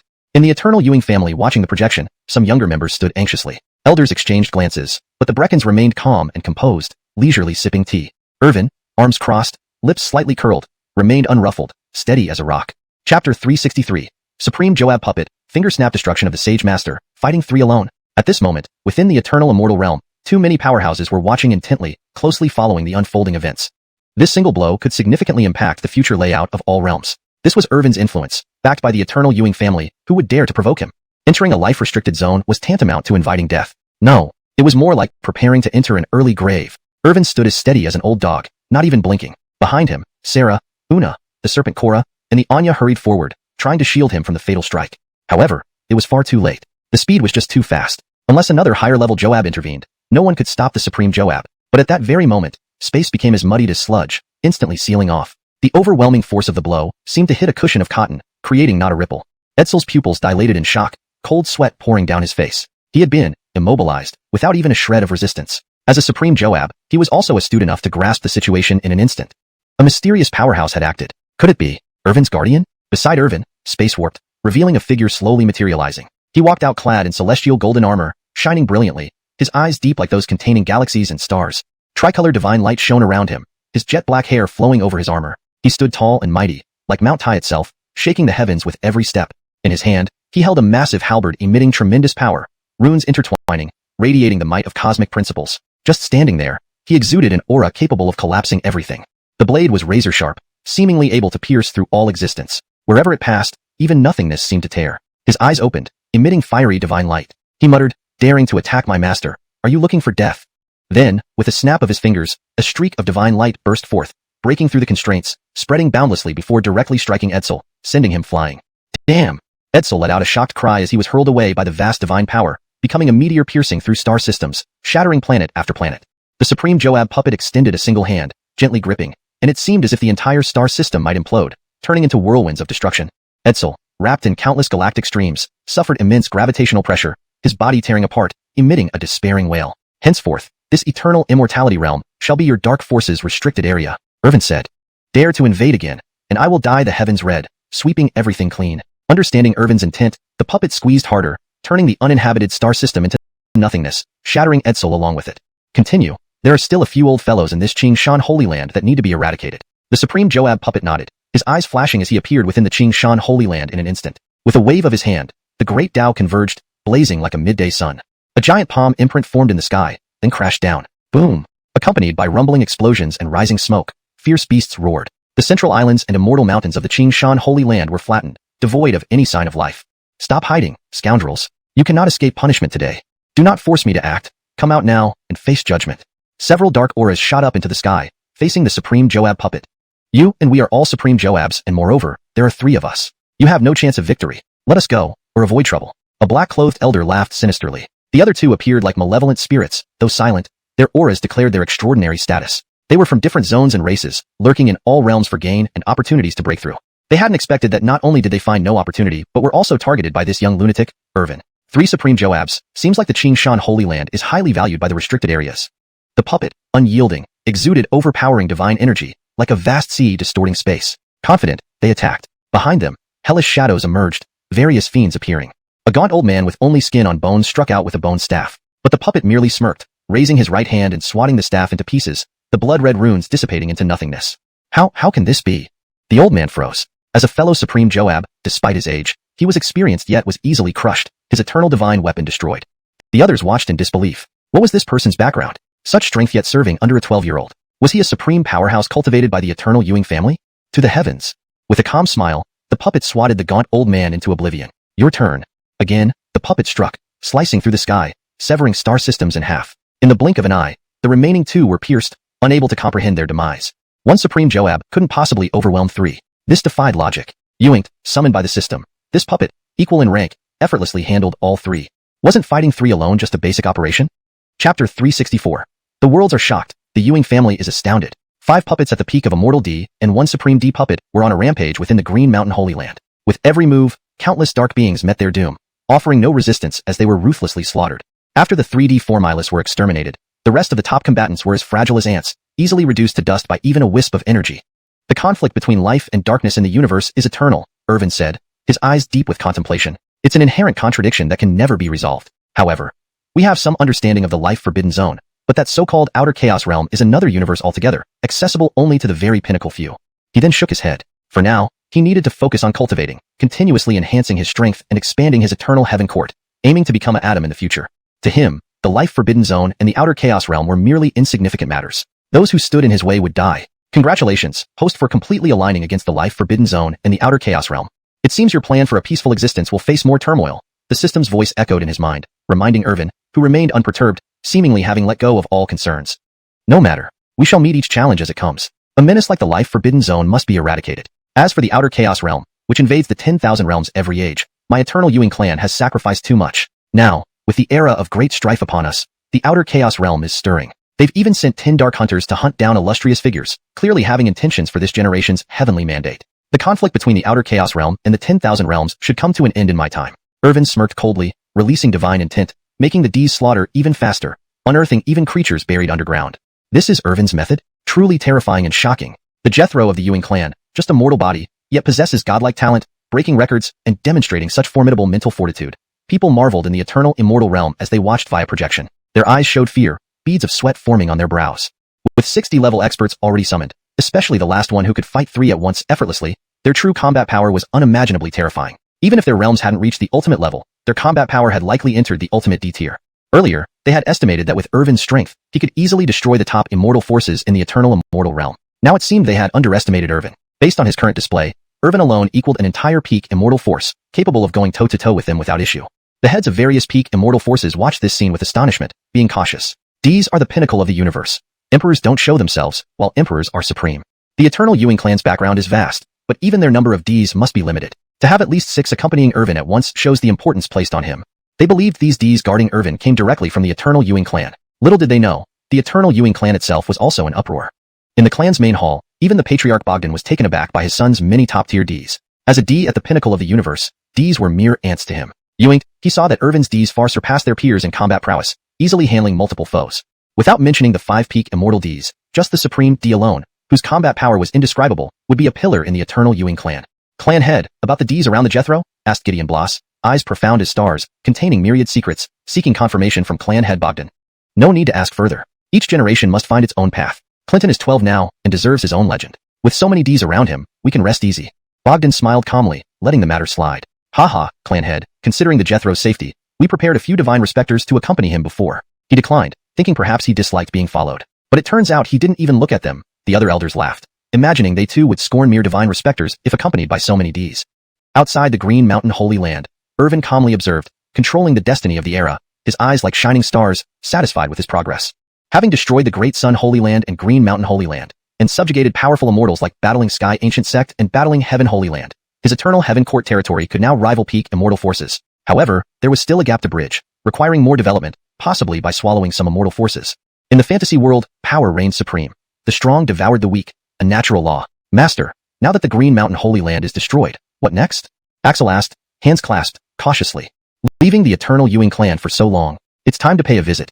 You, Cora, and Little Rabbit need substantial resources to transform, cleansing impurities from the lower realms, advancing further on the path to enlightenment. Irvin turned as several D's flattened the Green Mountain Holy Land, literally leveling it to the ground. Suddenly, space shattered around their divine ship, shrouded in darkness. Through the fog, a dragon's head emerged, monstrous and terrifying. Then, a shadow flashed quicker than lightning, wielding a short blade, eyes red as demons. Irvin, give me your life. Chapter 365. Shadow hunting, extinguished with a snap of the fingers. A dark, ominous growl echoed nearby, and an icy aura spread out, unstoppable by anyone, as if darkness itself had taken dominion. Black fog enveloped everything outside the divine ship, while those blood-red eyes pierced through like those of a dark dragon, seeing through all defenses, slicing through the heavens. All this happened in a split second, leaving everyone too stunned to react. Even the various immortal forces observing via projection hadn't anticipated such a turn of events, which was both shocking and inconceivable. Darkness aura, and it's targeting Irvin. Could it be one of the dark geniuses from the Life Forbidden Zones? How dare he attack Irvin? This is tantamount to declaring war on the eternal Ewing family. Numerous powerful figures gasped in shock, their pupils dilating, unable to fathom what was happening. Such a swift and sneak attack, containing world-shattering divine power, could pierce through anything. Among the younger generation of the eternal immortal realm, aside from those with supreme physiques, no one could withstand this blow and would likely perish under it. Irvin didn't even have time to react. It seemed he was about to meet his end. If something were to happen to Irvin, the eternal Ewing family would undoubtedly turn the entire eternal immortal realm upside down. In reality, not only were forces from the eternal immortal realm observing the Green Mountain Sacred Land situation, but some dark races from the Life Forbidden Zones were also monitoring from the shadows. Upon witnessing this, they exclaimed almost despairingly, "Which little brat is this? To dare attack recklessly like this? If this sneak attack kills Irvin, the eternal Ewing family will never let the Life Forbidden Zones rest until they are utterly wiped out. With Bogdan's methods, the Life Forbidden Zones will disappear from this world." Elders of the dark races growled angrily, unprepared for how far other races within the Life Forbidden Zones and their geniuses had gone to target Irvin. Even the rulers and supreme leaders of the Life Forbidden Zones would be shocked if they knew a dark genius was determined to eliminate Irvin, as it was forbidden across all realms. Before the top 10 dark sequences were dispatched, strict orders were given. They could hunt any young geniuses from the myriad worlds, but they must not touch Irvin. He was a taboo. Outside the Green Mountain Sacred Land, the black dragon head enveloped in void-shattering power opened its gaping maw, as if ready to swallow Irvin whole. Axel, the Cora, Elizabeth, Xianxia, and two maids widened their eyes and rushed forward, trying to protect Irvin from harm. The attack was terrifyingly powerful. Even a sage would be gravely wounded, if not killed. Moreover, Irvin was yet to reach the sage realm, still just at the peak of the Divine Palace stage. This dark genius was literally risking everything. However, upon realizing the situation, Irvin showed no signs of fear. Instead, a slight smile curved his lips. With his system's inner reading mode, nothing escaped his notice, not the actions or thoughts of this hidden dark genius, who was the 10th sequence of darkness. Although a natural shadow killer, ranking lowest among the top 10 sequences in overall strength, this assassin excelled in hunting, ranking first among the young geniuses of the Life Forbidden Zones. Few eternal immortals escaped his grasp once targeted. Unfortunately, he overestimated himself and underestimated Irvin. The dragon head engulfed Irvin, while the dark genius with red eyes emitted a loathsome laugh, seeming satisfied that his mad plan had succeeded. Irvin, dying by my hand today is worthy of your name as a genius. Clearing you as an obstacle for our Life Forbidden Zones means one less brilliant star in this golden age. The steps of dark geniuses, who can stop them across the myriad realms? The dark sequence boasted arrogantly, his grin reaching his ears, filled with satisfaction. Defeating the top-ranked immortal body of the eternal Ewing family, carrying the mark of the ancient emperor, made him feel immortalized even if the eternal Ewing family sought revenge. Even the spectators, including top immortal forces and peak immortal powers viewing via projection, felt intense anxiety. If Irvin fell, the myriad worlds would rain blood, a storm never seen before. In the main hall of the Ewing family, Sebastian, Hirsch, and other young members watched intently. While they had faith in Irvin, the dark genius's ambush was overwhelmingly strong, capable of severely injuring or possibly killing a peak sage. But Bogdan smiled gently. If Irvin was only this weak, he wouldn't have sent him out. Besides, Alicia, the apex divine emperor, remained silent throughout, implying confidence in Irvin. Indeed, Milas know their son's best. Sure enough, amidst the tension, a loud explosion reverberated as black clouds churned across the sky, as if signaling the end of the world. Irvin emerged from the smoke, radiating a golden glow, his fiery gaze fixed on the laughing dark sequence. You're celebrating too soon. Irvin smiled calmly, but to the dark genius, it seemed like a devil's eerie laugh, chillingly sinister. Monster, monster. The dark genius retreated in terror, trembling as if witnessing a miracle, unable to believe what he saw. His previous attack, fueled by full strength, aimed for instant death. Yoinked. An attack capable of killing a sage left Irvin completely unharmed, beyond his comprehension. Is this all you've got? Himph. So this is a dark genius, utterly powerless. Irvin sneered, then snapped his finger, unleashing divine light that shattered the heavens, instantly reducing the dark sequence to dust. Chapter 366. Return to the Ewing family, dark forces rampant. The 10 great dark sequences? Seems like they're all just overrated. Irvin gave a faint smile and waved his hand indifferently, finding it rather uninteresting. The prestigious 10 great dark sequences had been reduced significantly within such a short hunting period by him. He had already killed 4 of them in succession. Now only 6 remained scattered across myriad worlds. In the future, should he meet any of them, he would not hesitate and would still eliminate them mercilessly. However, these 4 that he had eliminated were merely ranked at the bottom. He hoped that those higher-ranked geniuses could pique his interest. At least, things shouldn't be so dull. Instantly killing an opponent was no fun. Those 5 puppet supreme immortal emperors vanished into thin air after utterly annihilating Green Mountain Holy Land, returning to the system space awaiting Irvin's next summoning. The supreme immortal emperor puppet nodded at Irvin as if acknowledging orders before vanishing into the distance as a streak of light. The various eternal powers watching this battle through projections were stunned. Even Divine Path realm powerhouses who witnessed many great eras were momentarily speechless, hardly able to react. Subsequently, crude exclamations erupted. What the hell? Is this guy human? The human race has produced such a genius. Overwhelming peerless demons, standing at the pinnacle of eternity, decapitating dark elites, a lone figure with a sword capable of slicing through the 9 heavens. An old ancestor who emerged from a sacred land observed the scene via projection and exclaimed in awe, "Good grief! How terrifying is this youth?" He was a seasoned elder, quite accomplished on the path of a mortal emperor, but now buried himself deep within ancestral grounds for protection. Unbelievably, he had witnessed a genuine world-shaking prodigy today. K. Did I live my years on dogs?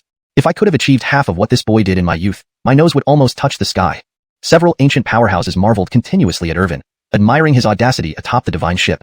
If only he were our descendant. Why are the top-notch geniuses always someone else's child? The rulers of numerous super holy lands, eternal legacies, and long-life sects were also increasingly shocked, unlike their usual cold demeanor. They were transcendent beings whose emotions towards worldly matters had long faded.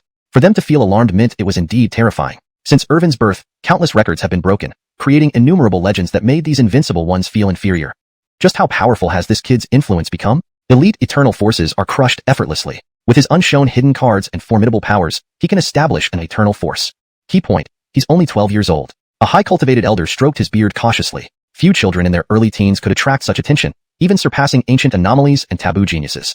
Based on Irvin's demonstrated prowess, he alone could found an exceedingly elite eternal power. Thus, he must never be underestimated. Meanwhile, certain life-prohibited zone strongmen hiding in the eternal domain, upon seeing this spectacle, felt fear and dread, realizing that Irvin was now mortal enemies with both the life-prohibited zones and extraterritorial chaos. Note, I have adjusted Life Xianxia to life-prohibited zone, for better context and readability, maintaining consistency with what seems to be terminology used elsewhere in the text. Yoinked, out of the 10 great dark sequences, Irvin had already eradicated 4. How soon was it since the hunt began? Before the Divine Path Ancient Road even opened, they were almost completely wiped out. Let's return home. Irvin smiled lightly, turned around, and the divine ship instantaneously crossed space back to eternal Ewing family manor. The once mighty Green Mountain Holy Land, corrupted by dark energy, now lay entirely in ruins, flattened to bare ground. Every sacred mountain and precious island turned to powder. My son Irvin displays the aura of a god emperor. Not surprising at all. My son Bogdan has grown up with such power. After 18 years, he will spread his wings, soaring through the heavens.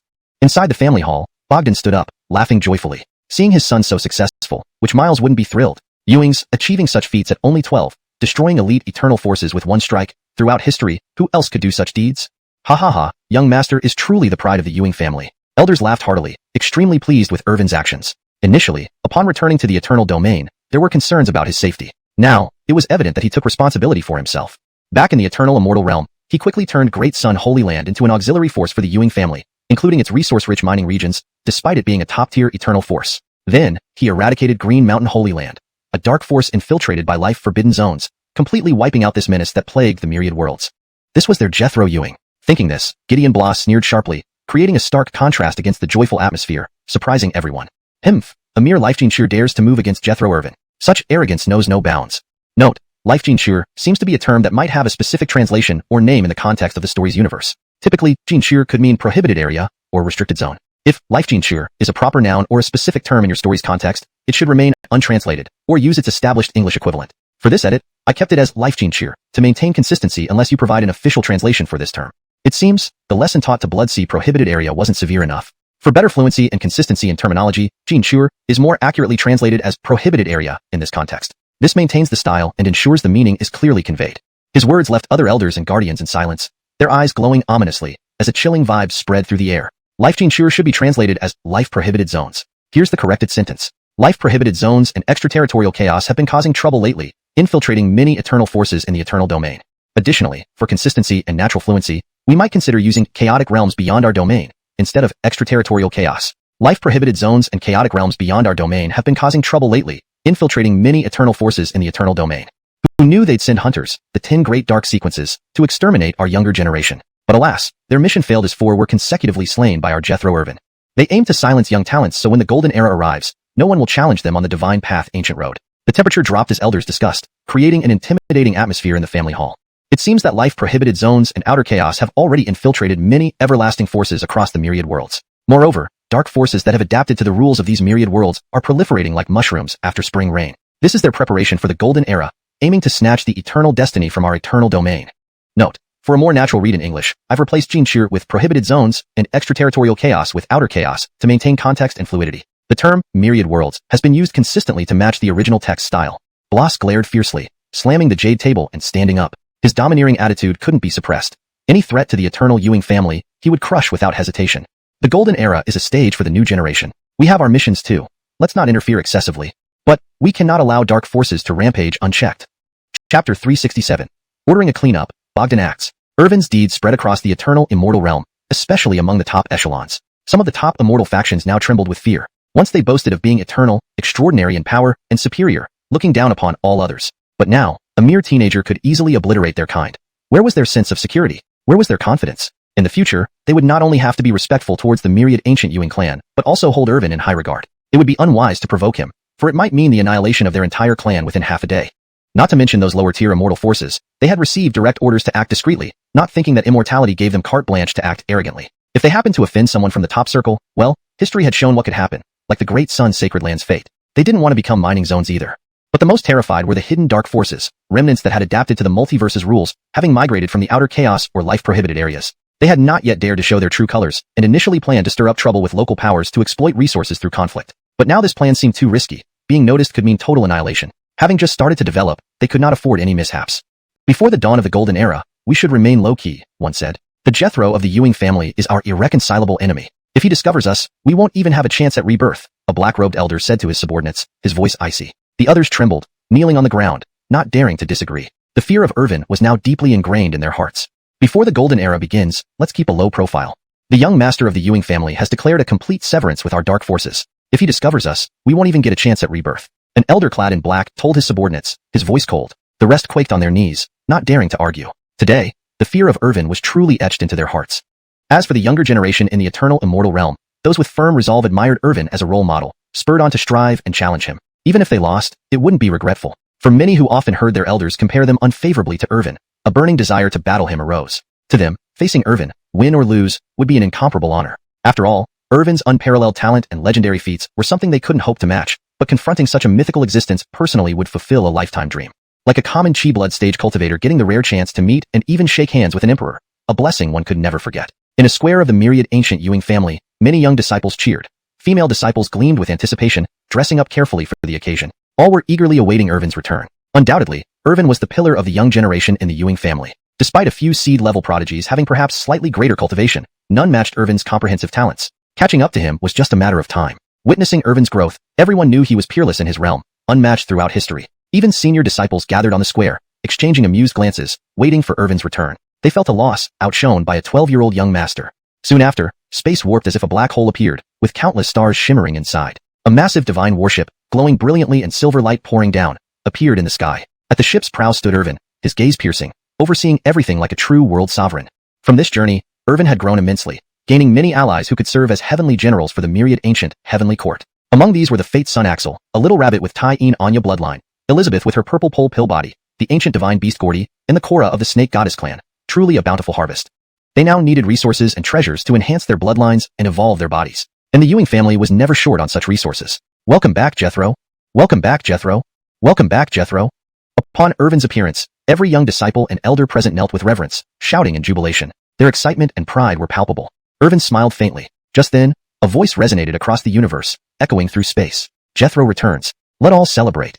Elders 2nd, 6th, 3rd, and others appeared before Irvin. Seeing him unharmed and more mature, they smiled with relief. Elder 2nd gave Irvin a bear hug.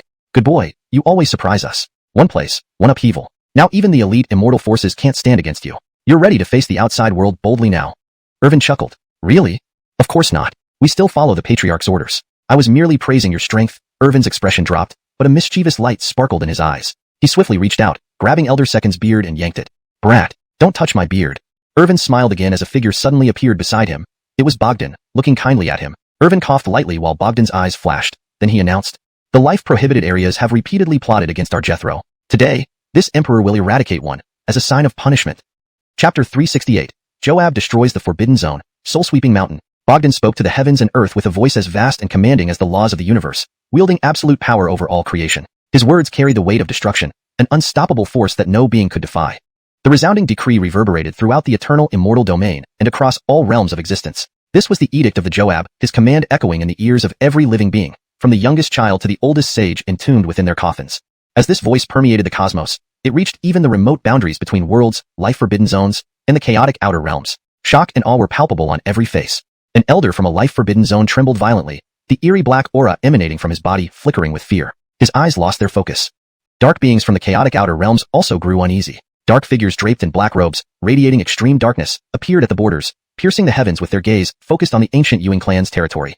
In truth, after Bogdan obliterated the Bloodsea Forbidden Zone, the chaotic outer realms had issued warnings, urging him not to upset the balance between the two worlds. Ewing now, Bogdan decreed the annihilation of another Forbidden Zone as a warning. If so, the 9 life Forbidden Zones would be reduced to 7 if any faced misfortune today. In reality, life Forbidden Zones were key stations for the chaotic outer realms, crucial connections to the myriad worlds. Throughout countless eras, any invasion by the chaotic outer realms into the myriad worlds began through these life Forbidden Zones. Their importance was incomparable. At the cosmic frontier, a pair of blood-red eyes snapped open, imposing and overwhelming the universe. The moment they opened, countless stars exploded, countless lives turned to dust, and entire galaxies froze, turning to smoke and ash. Bogdan, do you seek to break the balance between the two worlds? We dark beings don't seek trouble, but we're certainly not afraid of it. If you insist on destroying the Forbidden Zones, you will pay a grave price. The blood-red eyes showed no emotion but burned intensely, symbolizing ultimate destruction. Nearby lives in the cosmic borderlands shuddered in terror. Even gods and divine beings dared not speak further, fleeing madly to avoid being caught up in the conflict. Many eternal forces within the eternal immortal domain watched this unfold, eyes wide with anticipation. Had the friction between the myriad worlds and the chaotic outer realms begun before the Golden Era? The remaining 8 life Forbidden Zones, upon witnessing the emergence of a powerful figure from the chaotic outer realms, became more composed and less frantic. Some arrogant dark prodigies laughed maniacally. Despite residing in dark Forbidden Zones, they were sheltered by the chaotic outer realms. Even the mightiest Joab of the current era, the strongest being of all realms, couldn't harm them with the chaotic outer realms as their backing. The immortal forces of the myriad worlds watched eagerly, curious to see how the ancient Ewing clan would react under pressure from the chaotic outer realms. Ancient figures who had awoken due to Irvin intended to spectate again, activating their divine eyes to observe Bogdan's decision. The chaotic outer realms increased their activity, with rumors of a forbidden entity breaking ancient seals. Countless races and factions of the chaotic outer realms sacrificed to hasten the awakening of this entity. The coming Golden Era coincided with this entity's revival. All signs pointed to the inevitable. Under the watchful eyes of many, Bogdan stood atop the sky of the ancient Ewing clan, giving a cold laugh. You? What are you? This simple yet imperious statement echoed through the boundless void, reaching every corner of the eternal immortal domain and the myriad worlds. You? What are you? It was a declaration of absolute dominance and invincibility, unyielding even against the powerful beings of the chaotic outer realms. Joab of the present age, supreme ruler of the myriad worlds, undefeated for eons. The blood-red eyes instantly twisted with ferocity, as if provoked, but before they could respond, Bogdan spoke again. Just right to offer your head as a sacrifice. A hand shot out casually, like an ordinary person tapping the air, but it harbored enough power to shatter multiple universes, making the fundamental laws of nature tremble. Seeing this, the blood-red eyes in the cosmic borderlands didn't dare threaten and fled immediately, recognizing the immense power contained in that strike, which could reduce entire universes to ashes in an instant. However, the Joab's colossal palm penetrated infinite heavens, rupturing numerous universes in a split second without allowing any defense or escape. Not even the barrier between worlds held it back. It reached the cosmic borderlands, capturing the blood-red eyes and crushing the dark being effortlessly into nothingness. Humph, daring to threaten this emperor. Anyone I intend to kill, any forbidden zone I wish to destroy, nothing, not even the grand laws of the universe, can stop me. Witnessing this, the powerful beings and young elites in the 8 dark forbidden zones trembled in fear. A godlike figure from the chaotic outer realms, a supreme deity at least, had been crushed by a single hand, sent merely to warn the ancient Ewing clan. But the ancient Ewing clan defied even warnings. If you provoke, I'll sever you. Irvin stood stunned. He thought he was domineering, but his miles surpassed him. Located at the heart of the eternal immortal domain, the ancient Ewing clan gathered the essence of heaven and earth, but the distance to the cosmic borderlands was immeasurable, filled with countless barriers. Ewing his miles could instantly reach across infinite space and time to slay a dark being. Before Irvin could process this, Bogdan uttered coolly, the soul-sweeping mountain forbidden zone is unnecessary too. Soul-sweeping mountain was one of the 8 life forbidden zones, now added to the list of targets. Bogdan's words felt like the highest judgment from the heavens. What countless immortal forces combined couldn't achieve, Bogdan decreed with a single sentence, deciding its fate effortlessly. Standing still, Bogdan extended a finger casually. All saw an enormous finger surge forth from the distant starry sea, like a heavenly punishment, obliterating everything in its path, reducing all to nothingness. By the time they reacted, the giant finger arrived above Soul-Sweeping Mountain. Soul-Sweeping Mountain, vast and teeming with countless spirits and demons, forming its own universe, with many divine-level experts and several emperors. But under this finger, its protective barriers shattered instantly, offering no resistance. No. Note: this translation aims to maintain the original style and tone while ensuring natural English flow. Chapter 369. The Demise of Donghua Mountain. All worlds shaken. Donghua Mountain was an immensely powerful life forbidden zone. Even among the previous rankings of the 9 great life forbidden zones, it was not weak, boasting an extraordinarily deep and profound background. Even if the peak everlasting forces were to join hands, they would absolutely have no way to deal with it. Therefore, Donghua Mountain could endure eternally amidst the myriad worlds, standing tall across countless eras. It had also incurred widespread wrath by hunting too many heaven domain experts from various worlds, imprisoning their divine souls within Donghua Mountain to be refined into puppets, using brutal methods that were too terrifying to behold. Subsequently, numerous everlasting forces attacked collectively, including peak everlasting forces and quite a few top-tier everlasting forces, but all attempts proved futile. Ultimately, nothing came of these attacks. Some everlasting forces were completely wiped out by Donghua Mountain, while even peak everlasting forces suffered heavy losses. Life forbidden zones are never simple entities. Backed by the chaotic outer realms, they harbor countless dark beings. The dark aura within these zones has an extremely corrosive effect on life forms from the myriad worlds, severely reducing their combat power. The land and air within life forbidden zones are permeated with dark Tao principles that clash with the myriad worlds. Under normal circumstances, without provoking the eternal Ewing family, life forbidden zones stand eternally like devilish titans, resisting the ravages of time, undeterred by heaven itself. But what does it matter? Offending the eternal Ewing family ultimately means coming to nothing. At this moment, in the vicinity of Donghua Mountain, all the Tao principles present in the void disintegrated as easily as paper, turning into nothingness. The dark prodigies cultivated by Donghua Mountain screamed in shock, their pupils trembling with indescribable fear. Even the powerful prodigies directly fell to their knees, shaking uncontrollably, tears and snot streaming down their faces in pitiful despair. Within Donghua Mountain, countless dark races existed. Some sought to invade the myriad worlds first for their own benefit, while others dispatched their main forces to await the golden age, ready to be the first to reap the rewards. But now, regardless of which race, all elders and distinguished disciples within Donghua Mountain were panic-stricken and filled with despair. They screamed inwardly, regretting their decision to enter the life forbidden zone. They wondered where Donghua Mountain had offended Irvin of the eternal Ewing family, leading to its selected annihilation by the Joab. It truly seemed like trouble falling from the sky, an unfair and black-painted fate. In their terrified state, a gigantic stellar finger broke through the starry sea, crushing everything in its path, descending upon them with devastating force. From the depths of Donghua Mountain, several black figures soared into the air. Each figure was wrapped in black light, exuding darkness. Their bodies were shrouded in mysterious Tao principles, wearing black robes. Some elderly figures were hunched, with decayed skin covering their bones and hollow eyes filled with deep darkness. One elder carried a coffin on his back, symbolizing his readiness to fight until death. Each one possessed immense might, with countless ghostly spirits hovering around them. Now, they were sweating profusely, watching the colossal finger descend from the heavens. They exchanged glances, biting their lips and frowning. The elder carrying the coffin roared defiantly, a powerful voice echoing across the myriad worlds, breaking stars and rivers with overwhelming force. Everyone thought he was about to say something astonishing and listened intently, but what they heard was this: Joab of the Ewing family, spare our lives. If you can forgive us, we will immediately leave the ranks of life forbidden zones and return to the outer chaos, never to come back. In the eternal immortal realm, countless experts from various everlasting forces were stunned, unable to believe their ears. One of the 8 great life forbidden zones, the powerful and formidable Donghua Mountain, was now begging for mercy, vowing to return to the outer chaos and never come back. Never before had a life forbidden zone bowed its head. Many supreme holy lands and immortality traditions pondered this situation. Considering that Donghua Mountain had shown such humility, perhaps the Joab would not go too far. After all, life forbidden zones were crucial connection points between the chaotic outer realms and the myriad worlds. Earlier, the Joab had crushed a warning from the chaotic outer realms with a single palm strike, displaying dominance but also establishing open enmity. If he annihilated Donghua Mountain, it would be equivalent to him personally destroying 2 life forbidden zones, leading to immense hatred. The chaotic outer realms would not let this go easily, likely transferring their hatred to the Joab's son. Unable to reach the Joab, they could target his son instead. As everyone waited anxiously, Bogdan remained unmoved, only sneering coldly. Life forbidden zones and the chaotic outer realms will all be dealt with in due time. Don't be impatient. You are merely waves in the boundless sea of burial. With a gentle touch, the enormous Tao finger transformed into a vast expanse, crushing everything beneath it. The void seemed to collapse, turning into ashes. Under this finger, the young dark prodigies couldn't withstand the pressure. Blood poured from their orifices, their internal organs burst, and they turned into puddles of flesh. Those who reached the sovereign realm, and even those at the peak of the human domain, were helpless. Like ants, they were reduced to dust by a mere ripple. In an instant, several dark purple lights shattered space, seemingly prepared in advance, vanishing into a mysterious place. A thunderous roar followed, turning the area into ruins. The figures enclosed in those lights disappeared, unknown to where. One elder, realizing this, cursed, "Damn it, with such cowardice, how can you be the lord of Donghua Mountain? Truly, it is heaven's will to destroy us. Now that it's come to this, we have no choice but to give it our all." Without hesitation, several elders used all their strength, flying towards the heavens to confront the descending finger. Having achieved remarkable cultivation on the path of divine emperors, their powers were unmatched, having consumed countless divine souls from the myriad worlds, enhancing their current strength significantly. Using every conceivable method, even employing the coffin emitting dark energy that seemed to corrode everything. They crashed straight into the finger.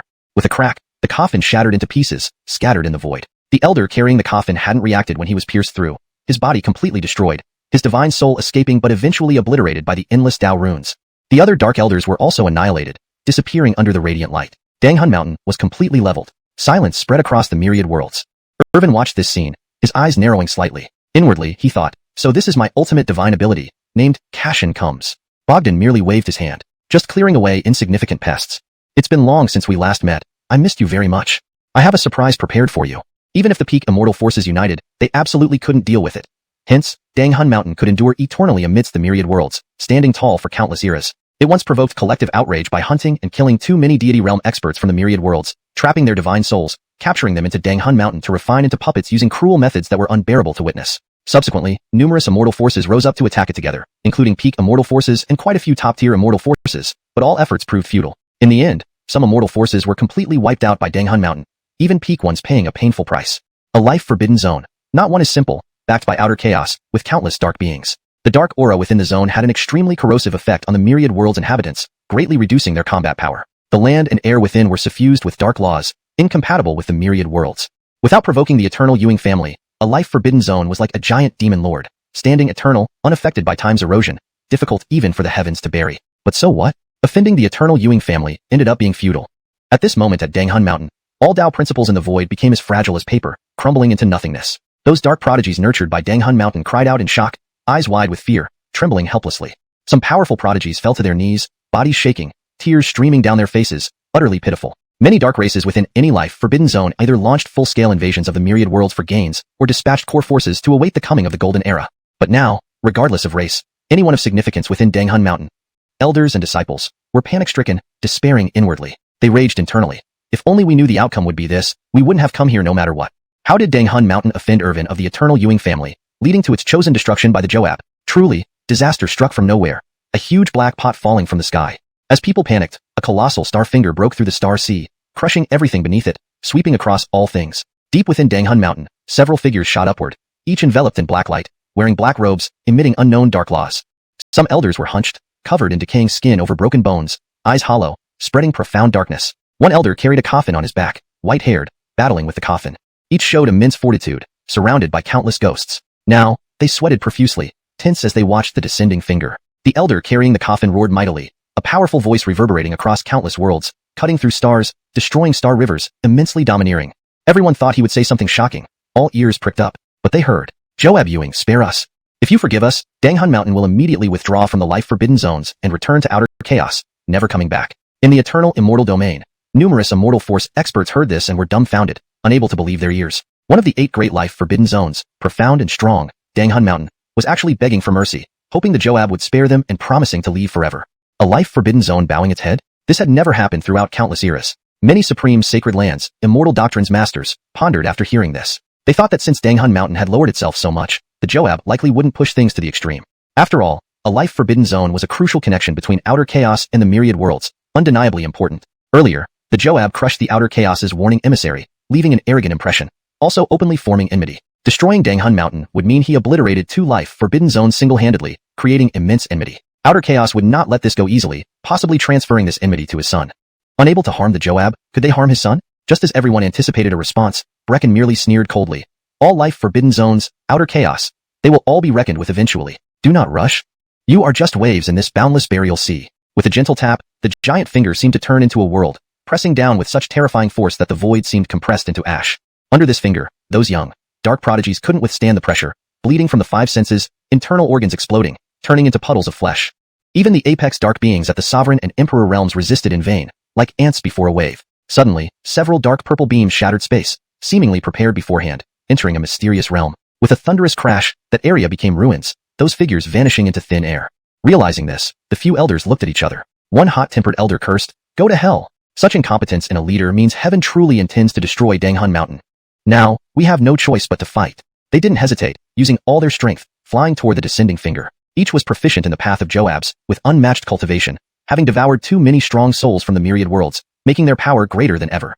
Using various techniques, even the coffin emitting dark aura capable of corroding the world, they charged forward. With a crack, the coffin shattered into pieces, dropping into the void. The old man carrying the coffin was pierced through, his body disintegrated, spirit expelled, yet still couldn't escape, ground into dust by infinite Tao symbols. The remaining dark elders vanished under the glowing light, ceasing to exist. Donghua Mountain was razed to the ground. Silence reigned over the myriad worlds. Irvin, seeing this, eyes narrowed slightly, thought to himself, so this is my strongest skill. This move is called Cashin Comes. Brecken waved dismissively, just cleaning up ants. Long time no see. Missed your Miles terribly? Your Miles has a surprise for you. Hashtag chapter 370. A corner of the chaos beyond. Upon hearing these words, Irvin nodded silently and closely followed behind Bogdan. The other elders and important figures also trailed behind them as they returned to the family's main hall. As for Donghua Mountain and those dark entities, they had long since vanished into the annals of time, forgotten by all, and would never be mentioned again. Who would have thought that the actions of a Joab would be so decisive, leaving no room for mercy? The most powerful individuals from Donghua Mountain had already appeared and begged for mercy from the Joab, promising to withdraw from the eternal immortal domain and never return, but it was all in vain. They were crushed into dust. Truly befitting of the myriad ancient Ewing family, domineering and ruthless, showing no exception whether it's toward celestial forces, the chaos beyond, or life Xianxia. To improve this translation for better fluency and consistency in English, truly befitting of the myriad ancient Ewing family, overbearing and merciless, without exception when dealing with celestial forces, the outer chaos, or life forbidden zones. Any who dare invade shall see their clan eradicated, their lineage wiped out. In the eternal immortal domain, across the 30,000 realms, the supreme and peak immortal forces marveled. The myriad ancient Ewing family used to be like a sleeping dragon, not overly involved in the affairs of myriad worlds. Over time, although everyone acknowledged the Ewing family as the foremost among all celestial forces, the respect for the Ewing family did not run as deep as in past eras. Even after the Joab exterminated the blood sea life Xianxia, the peak immortal forces had merely fallen silent, ordering their members not to oppose the myriad ancient Ewing family, but still harbored some ambitions. Note, life Xianxia seems to be a term that didn't fully translate. If life Xianxia means life Xianxia in this context, it should be replaced with life Xianxia, or properly translated term like life prohibited zone. Without more context on what Xianxia specifically refers to within this universe, it's challenging to provide a precise translation. Here is the revised version with the presumed translation of life Xianxia as life prohibited zone. Even after the Joab exterminated the blood sea life prohibited zone, the peak immortal forces had merely fallen silent, ordering their members not to oppose the myriad ancient Ewing family, but still harbored some ambitions. But now, under such overwhelming power, any ulterior motives could not be revealed. They could only place their hopes on their younger generations during this golden era. The Wheelback Sea, Upper Heaven Mountain, Primordial Savage Land, and other life Xianxias all trembled with fear, shivering violently, overwhelmed by an immense dread. Note, it seems there was a term Xianxia not translated in your text. It should be translated to prohibited zones or sanctuaries based on context. Here's the corrected sentence. The Wheelback Sea, Upper Heaven Mountain, Primordial Savage Land, and other life sanctuaries all trembled with fear, shivering violently, overwhelmed by an immense dread. Previously, the 9 great life Xianxias spanned the heavens, and their dark reputations could silence even children. To maintain consistency and accuracy, life Xianxia should be translated as life prohibited zones or life taboos if it's a specific term used in the context. Assuming life prohibited zones is correct based on common terminology in such narratives. Previously, the 9 great life prohibited zones spanned the heavens, and their dark reputations could silence even children. But now, the 9 life Xianxias that once plunged myriad worlds into darkness were reduced to 7. Both the Blood Sea life Xianxia and Donghua Mountain were completely annihilated. To improve fluency and consistency, it would be better to use life Xianxia consistently or replace it with a more reader-friendly term if it has been established earlier in the text. Additionally, Donghua Mountain seems to be a mistranslation. The correct name should be Donghua Mountain. For better readability, here's an improved version. But now, the 9 life Xianxias that once plunged myriad worlds into darkness were reduced to 7. Both the Blood Sea life Xianxia and Donghua Mountain were utterly destroyed. If life Xianxia is previously defined as life prohibited zones or similar, you might want to use that terminology for consistency. The numerous dark races and dark entities dwelling within, along with the young elites, had been reduced to ashes, obliterated into nothingness, an utterly tragic fate. We should still keep a low profile and let our younger generation fight it out in this era of great contention. With the current state of myriad worlds, none can stand against the Joab. We can only wait for the Dark Lord to awaken to pose a threat to the heavens. At that time, the lives of myriad worlds will be like fish on a chopping board, left to our mercy. Dark race elders exchanged whispers as they traversed through the void, understanding each other's intentions. In several life Xianxias, similar scenes unfolded as the dark races sought to avoid conflict with the myriad ancient Ewing family before the official arrival of the Golden Era. Edit. It appears there was a term left untranslated, Xianxia. The correct translation should be, in several life Xianxia in several life Xianxia prohibited zones or in several life restricted areas. To improve fluency and accuracy. In several life restricted areas, similar scenes unfolded as the dark races sought to avoid conflict with the myriad ancient Ewing family before the official arrival of the Golden Era. For consistency and style, it's better to use life prohibited zones if this term has been used elsewhere in the text. In several life prohibited zones, similar scenes unfolded as the dark races sought to avoid conflict with the myriad ancient Ewing family before the official arrival of the Golden Era. Otherwise, complete annihilation awaited. And the ruling forces of the life Xianxia also quivered in fear, not daring to make even the slightest advance, knowing it would lead to their downfall. Note, the term, life Xianxia seems out of context in English. If life Xianxia refers to specific areas or domains, consider translating Xianxia to a more appropriate term like sanctuaries, forbidden zones, or another term fitting the context of your story. For better fluency and natural reading in English, you might consider. And the ruling forces of the life sanctuaries also quivered in fear, not daring to make even the slightest advance, knowing it would lead to their downfall. Since that's the case, we can only rely on the dark elite youth sent to hunt down the seedlings in the eternal immortal domain. Haha, dreaming in broad daylight. Of the 10 dark elites, 4 have already been slain. A powerful dark entity sneered, thinking their young generation could prove themselves by sweeping through the heavenly domain. But the truth was cruelly exposed. The last 4 of the 10 dark elites were killed by the same person. Only 6 remain active in the heavenly domain. From now on, they would undoubtedly keep a low profile, not daring to make grand moves. In the boundless chaos beyond, an endless sea of dark stars emitted countless beams of light, obliterating world after world. Creation and destruction happened in the blink of an eye. A furious roar reverberated. Bogdan, how dare he? He has destroyed 2 life Xianxias one after another. Does he truly think we in the outer chaos have no temper? For a more natural and fluent reading in English, it would be better to translate life Xianxia as life Xianxia is not an established term in English. A more fitting translation could be, he has destroyed 2 life prohibited zones one after another. Does he truly think we in the outer chaos have no temper? However, if life prohibited zone or similar terms have been consistently used in previous contexts, it should remain consistent. If this is the first mention or there's flexibility, using he has destroyed 2 life forbidden areas one after another. Does he truly think we in the outer chaos have no temper? Might also work well. In many fantasy or Xianxia translations, life prohibited zones or life forbidden areas are often translated as life taboos or life prohibitions, so you may choose based on context consistency. He has destroyed 2 life prohibitions one after another. Does he truly think we in the outer chaos have no temper? With this thunderous roar, countless dark entities shuddered and knelt, losing all sensation and feeling as they were invaded by darkness. Yoinked, a primal fear lingered in their bloodlines, a sign of absolute suppression by higher-tier dark entities. Our master is about to awaken. At this critical moment, we should avoid too much friction with the myriad worlds, especially the myriad ancient Ewing family. Offending them will hinder our grand plan. Moreover, that little demon has already made a name for himself. In the myriad worlds, he can easily destroy peak immortal forces. We should quickly send our dark elites from the chaos beyond to the myriad worlds. As for those so-called hunters, the 10 dark elites are nothing but a joke. They've barely achieved any notable victories and have already lost 4 members. Powerful figures in the chaos beyond communicated, representing different chaotic and dark worlds. Though not of the same race, they shared a common enemy, the myriad worlds. In fact, the chaos beyond was similar to the myriad worlds, divided into various chaotic worlds with countless dark races. However, governance in the chaos beyond was simpler, lacking the internal conflicts of the myriad worlds. Whoever had the strongest fist held the truth. Ordinary races must obey those with higher bloodlines. Immortal royal clans always rank below immortal imperial clans. Quasi-imperial clans stood above both, towering over the others. And immortal imperial clans transcended all, holding considerable sway throughout the entire chaos beyond. Bloodshed and killing were in their nature. Even the slightest disagreement would result in carnage, territory, and resources secured by brute force. Listening to the discussions among the dark powers, some young members stirred, the next generation of the chaos beyond with bloodshot eyes and formidable strength, eerie laws swirling around them. What difference is there between the so-called elite youths from Life Xianxia and garbage? In this context, Life Xianxia seems to be a term that didn't get fully translated. A more accurate and natural translation would depend on the meaning of Xianxia in this setting. Assuming Xianxia refers to forbidden zones or restricted areas, it could be translated as, what difference is there between the so-called elite youths from life-restricted zones and garbage? Or if Xianxia refers to specific areas of great danger or power, it might be better translated as, what difference is there between the so-called elite youths from life-prohibited zones and garbage? For better flow and clarity, we need to understand the exact nature of these life Xianxias. Could you provide more context about what Xianxia means in your text? The elite youths of myriad worlds probably aren't much stronger either. So many have been hunted. When the great era of the myriad worlds arrives, it will be our day to receive the blessings of destiny. A mysterious and unpredictable storm was quietly sweeping across the myriad worlds, the eternal immortal domain, Life Xianxia, and the chaos beyond, ensnaring countless great worlds in its grasp. Note, Life Xianxia should be translated to Life Xianxia as Xianxia does not have a direct translation without context. However, based on the context provided in the original text, it seems to refer to life prohibited areas, or simply life zones. For better fluency, it could be translated as life zones.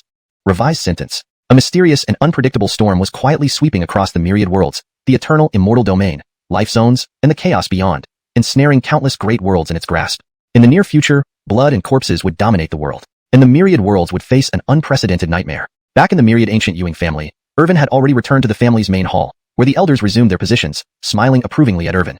This kid, the more you look at him, the more extraordinary he seems. Truly worthy of being the son of a Joab, his brilliance shining, unstoppable. It is hoped he can shoulder the heavy burden bestowed by the Joab. Chapter 371.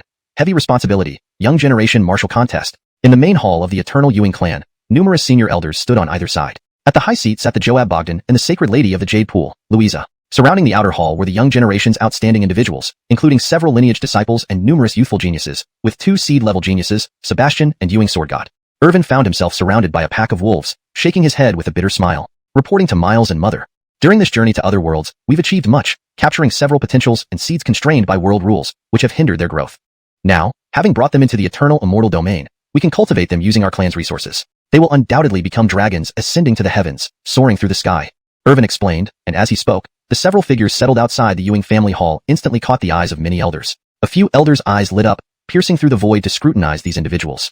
However, soon enough, one elder exclaimed in shock, "Goodness me, what kind of geniuses are these? Purple extremity pill body, heavenly fire divine spell, a female Korra from the snake goddess race, Tyin Anya bloodline, divine beast Gordy. Oh my word."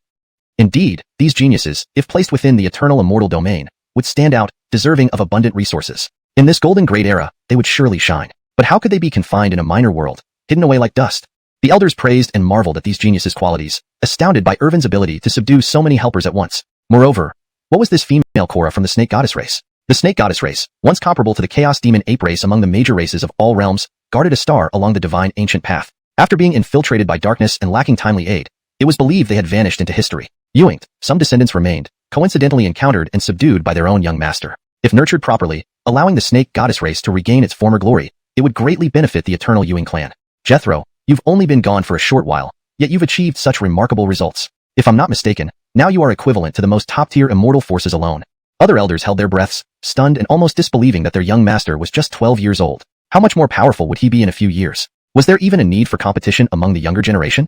On the golden stage of this era, it might very well be the young master alone who suppressed all others. It's basic stuff. At 12 years old, not even a sage yet. What difference does it make from being worthless? Irvin coughed lightly, finding nothing particularly surprising. Despite those around him being formidable, his personal status remained insignificant. He felt that his extended idleness had wasted valuable time, leading to his inability to reach the threshold of sagehood at 12. At that moment, the hall fell silent, every breath audible. The elders stood dumbfounded, speechless, unsure of what to say. Outside, numerous young geniuses, including the seed-level geniuses Sebastian and Ewing Sword God, maintained silence, their gazes dim. 12 years old, one step away from sagehood, yet still unsatisfied, comparing oneself to waste? If everyone else met this standard, wouldn't the so-called prodigies fall short of even waste? Across the eternal immortal domain and all realms, perhaps no one would qualify as waste? Ewing Sword God frowned, exasperated. Please don't apply your standards to others. You're an anomaly. Others cannot possibly match your shadow. Just like himself, once hailed as the youngest sword god, he had been thoroughly crushed by this boy's superiority. Is wielding swords across the heavens not just about having hands? That sentence left a deep impression on him, making him think of eliminating the boy then and there. Even the high-seated Bogdan felt somewhat embarrassed. Does this boy understand the concept of cultivation? His divine emperor Miles hadn't reached sagehood at 12, so is he, the reigning divine emperor, also considered waste? Cough, Clintoner, don't hold yourself to excessively high standards. You are absolutely a transcendent genius, and in the young generation's contests, you shine the brightest. Hearing this, Irvin nodded. His Miles didn't seem overly pleased with his achievements. Those standards were likely insignificant to his Miles. Back to the matter at hand, I will dispatch our people to help your subordinates reforge their bloodline powers and set them on the path to greatness. Clintoner, you must strive harder to bring honor to our eternal Ewing clan on the grand stage. Just try to eliminate any ancient freaks or taboo geniuses with a single slap. Listening to Bogdan, the other elders and young geniuses were utterly shocked. Are they human? Slap away ancient freaks and taboo geniuses, leaving no room for dignity? I shall not disappoint you, Miles. Irvin responded with a salute, agreeing with his Miles. To achieve true invincibility, these yet-to-resurrect ancient freaks and taboo kings were merely stepping stones. Where does my son rank among today's young generation? Let's announce a young generation martial contest in a month. Invite renowned young emperors with substantial prizes. This will test my son's strength. Bogdan proposed, and the other elders nodded in agreement. This plan is perfect. It allows us to see our young talents and gauge our young master's abilities. Truly killing two birds with one stone, benefiting immensely, 6th elder Ewing Xianxia smiled. If so, let's issue the announcement tomorrow, inviting various factions young elite in a month for the contest. The drafting should be handled by the task pavilion. Do not disappoint me. Feeling increased pressure in the hall, Irvin knew this was an announcement by the eternal Ewing clan. Those who came to compete would surely be exceptional individuals. Some ancient freaks were already awakening. If they participated for the sake of the Ewing clan's reputation, wouldn't he be at a disadvantage? But Irvin's eyes gleamed with anticipation, clenching his fists. Finally, a chance to confront the young emperors of the eternal immortal domain. Chapter 372. Announcing to the immortal realm, a young generation gathering, undercurrents stir in the ancestral dragon nest. From today onward, our eternal Ewing family invites young heroes from all corners of creation to come to our family to participate in a tournament among the younger generation. The purpose of this grand event is for the prodigies and heroes of the younger generation to exchange and explore together, fostering mutual progress. Additionally, it serves as preparation for the opening of the Golden Great Era.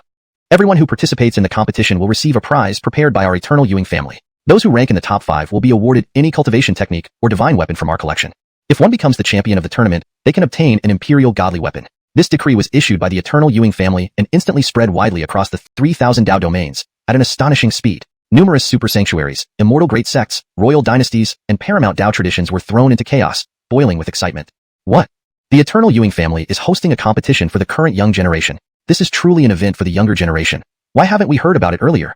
This news is like thunder striking from the heavens, shocking us speechless. Many elders of the immortal lineages expressed their astonishment through their conversations. However, even the leaders of these immortal forces could not remain calm upon hearing what followed. Sweat trickled down their foreheads, fists trembling slightly, revealing the tumult within. An imperial godly weapon? The eternal Ewing family is actually offering an imperial godly weapon as the prize for the tournament champion. The patriarch of a great immortal sect supported his chin with one hand, eyes gleaming with surprise, hardly believing the magnitude of the eternal Ewing family's gesture. An imperial godly weapon, a timeless divine artifact of an imperial god. Even a regular true godly weapon is considered the cornerstone in non-immortal paramount forces, serving as the true foundation, suppressing regional fate and creating thousands of heroes. As for divine king weapons, and especially divine respecter weapons, they are revered in immortal forces, kept in the ancestral lands, only to be summoned during significant events. At the level of an imperial godly weapon, even supreme immortal entities treat them with utmost respect as a core asset. While it's unknown which tier the offered imperial godly weapon belongs to, even if it were an immortal imperial godly weapon or supreme imperial godly weapon, it would still be enticing. Not just the paramount immortal forces, but even the peak immortal forces would be eager to secure it, adding to their foundational treasures. With such a weapon, their strength would significantly increase, achieving remarkable results. Especially for the paramount immortal forces, obtaining another imperial godly weapon would give them the upper hand, solving potential dilemmas and providing additional security against future dark invasions. Hurry, quickly gather our sacred sons and sacred daughters. This is a chance to change destinies. The champion's reward is an imperial godly weapon. Even if we cannot secure the top position, the rewards for the top 5 are immensely generous. The patriarch of the great immortal sect stood up immediately, dispatching subordinates to send their sacred sons and daughters to the eternal Ewing family to join the young generation's tournament. Participating might not guarantee a top 5 spot, but not participating ensures missing out on any top 5 chances. This is a tremendous heavenly blessing. Summon all our young generation's top 5. Anyone who does not go will have their legs broken. Perhaps this immense fortune is finally our sanctuary's turn. In a super sanctuary, the sanctuary lord and several elders spoke excitedly. As the saying goes, soldiers are raised for 1,000 days, but used in a single moment. These young ones have enjoyed resources and privileges in the sanctuary. Now is the time to test their worth, even if just for pride. They should at least secure a top 5 position.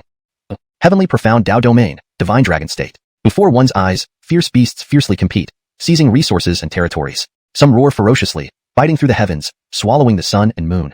Great pong birds unfold their wings, covering the sky, darkening the day. The ancestral dragon nest, ruled by dominant level forces. In one grand hall, the ruler of the ancestral dragon nest, the Allen, sat on the main seat, clenching his right fist tightly, fury burning in his eyes.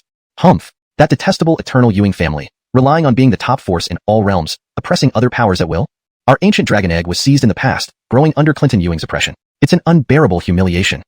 Now they're holding this young generation tournament, clearly aiming to bolster Clinton Ewing's fame. The Allen slammed his fist on the jade table before him, causing cracks to appear from the center and shatter it. Several elders below trembled in fear, not daring to speak, but silently ridiculing each other through glances. Tisk, if you're so powerful, go take revenge, retrieve our dragon prodigy. Behaving wildly on home turf isn't much of a skill, it's just a fit of anger. But they dared voice these thoughts only internally, knowing they'd be turned into minced meat by the Allen otherwise. Report to the Allen, the eternal Ewing family's young generation tournament offers substantial rewards for the top 5, especially the champion with an imperial godly weapon.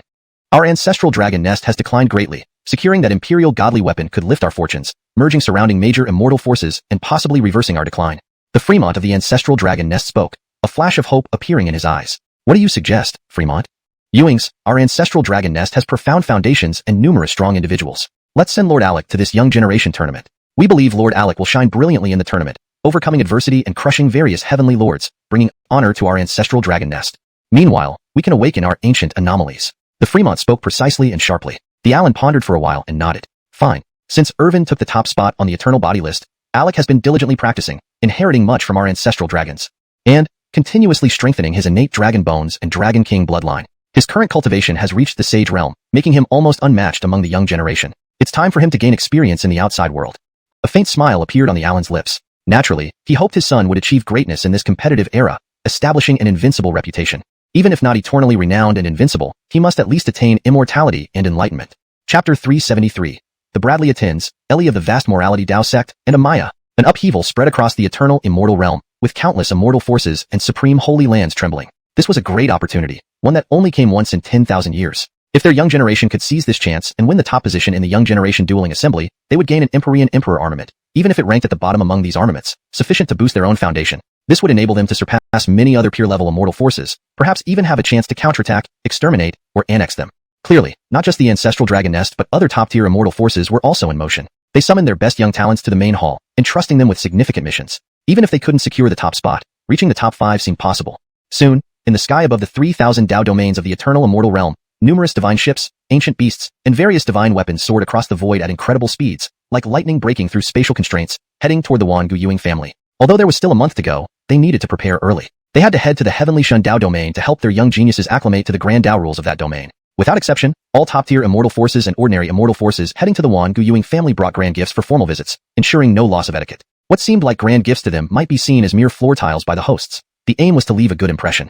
Revised asterisk. Although there was still a month before the event, preparations had to start early. The goal was to reach the Heavenly Dao domain in advance to help their young geniuses adapt to its grand Dao rules. Without exception, all top-tier immortal forces and even ordinary immortal factions traveling to the Wangu Yuing family brought lavish gifts for formal visits, ensuring no breach of etiquette. What seemed like grand gifts to them might be considered as mere floor tiles by the hosts. The primary aim was to leave a favorable impression.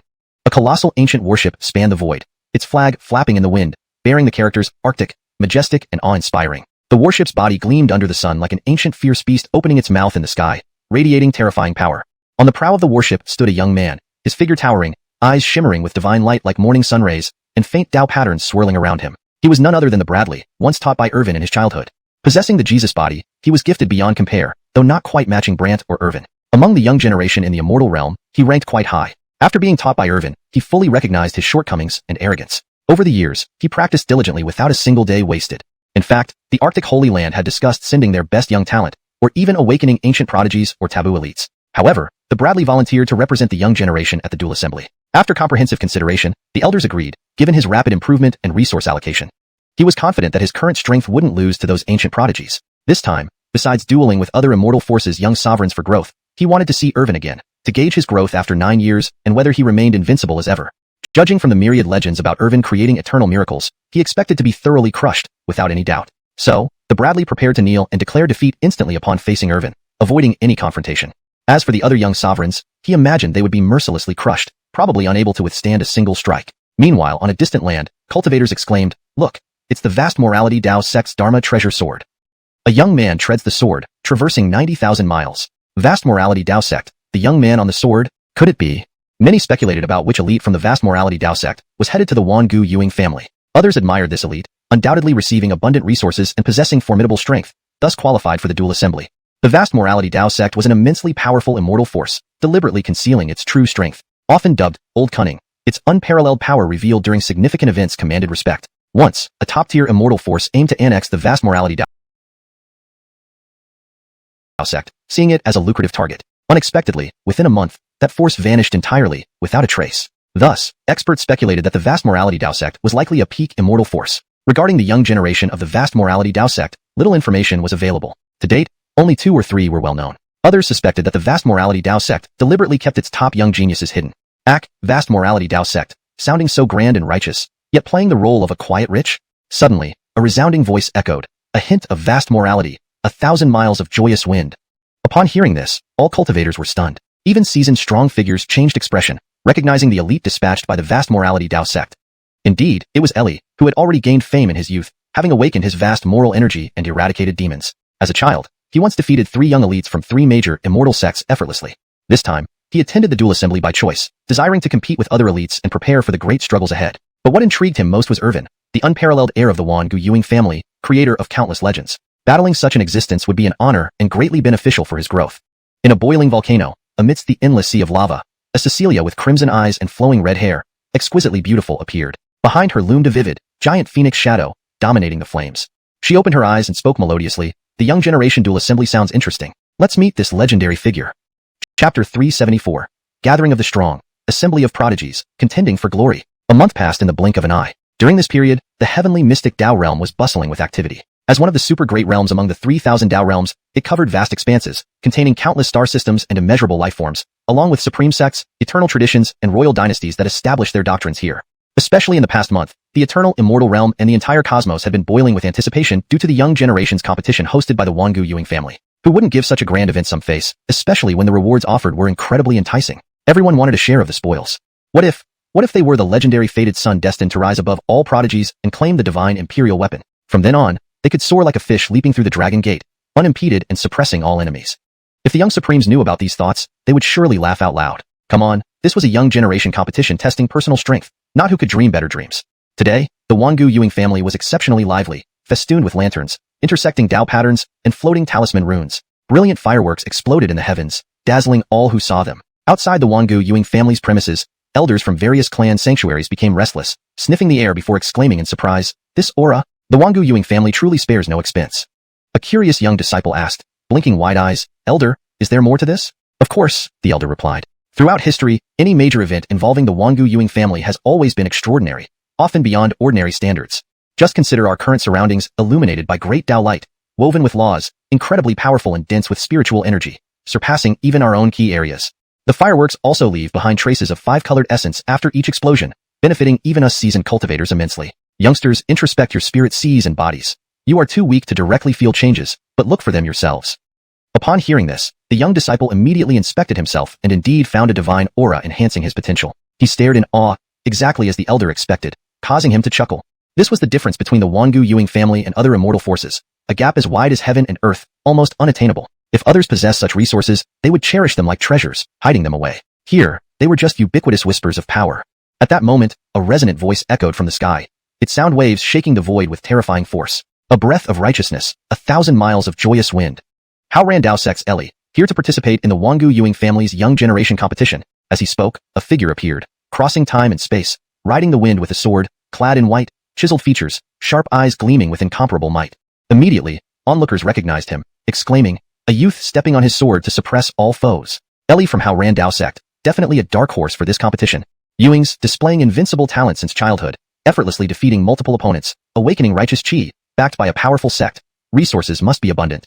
If he faces Ewing family's young master, it will be a clash of titans. Elders from major sects watched with interest, knowing their own disciples might not make much impact, yet unwilling to miss the spectacle. They readied small stools, sunflower seeds, and fruits to find comfortable spots for watching. Last time I watched, almost got swept away by the aftermath. This time, the spot is perfect. Hey, Atticus is here too. Well, hello Elton. I'm just here to spectate. Us ordinary prodigies would only be trampled if we joined. After Eli, several more prodigies arrived. The young lord of the Grey Wolf clan, the holy son of the Arctic Sanctuary, the holy son of the Yaoguang Sanctuary, and the Preston from the Southern Sky Dao Sect. Heavens, first time seeing so many super prodigies gathered. This is the calling power of the Wangu Ewing family? No, it's the power of wealth. A single decree and top prize have drawn these otherwise untouchable super prodigies. My god, didn't mishear. Preston, South Heaven Dao Sect's hidden ace, rarely appearing. Ewings, reportedly possessing South Heaven Dao body, capable of transcending ranks at age 5, heavily cultivated and hidden. Never thought this competition would attract Preston and Eli. Some say prodigies respect each other, but I think they all came for Ewing family's young master. True, even more incredible prodigies might be en route to challenge Irvin. Discussion grew intense. None imagined this competition would draw such high-caliber participants. Notably, Irvin of Wangu Ewing family, Eli of How Ran Dao Sect, Preston with South Heaven Dao body, and the young lords and holy sons from other factions. Then, two more voices rang out from the sky. Zulong Nest Brant, participating in the competition. Jade of the Phoenix race, participating in the competition. At these words, those outside the Wangu Ewing family's gates fell silent, seemingly unable to believe what they heard. Phoenix race, who doesn't know they're fractured now? Calling themselves mainline, they must be the strongest branch. Wait, Jade, the one with 80% ancestral bloodline awakened by a forebear's legacy? And Brant, son of Zulong Nest leader, possessing innate dragon bones and Dragon King bloodline, mastering partial true dragon techniques. Ha ha ha, gathering of prodigies, assembly of the strong. Will Irvin feel the pressure from Brant, Jade, Preston, Eli? Powerful cultivators laughed, acknowledging their own disciples stood no chance against such titans. Ewing, witnessing this level of combat made the trip worthwhile. Within the Wangu Ewing family, Irvin observed all this through the system and smiled contentedly. Invincible all the way, hopefully, these fellows will offer some surprises. Chapter 375. Come at me all together, I want to take on 10. At this moment, the grand entrance of the myriad ages Ewing family opened wide, releasing an endless torrent of formidable spiritual energy.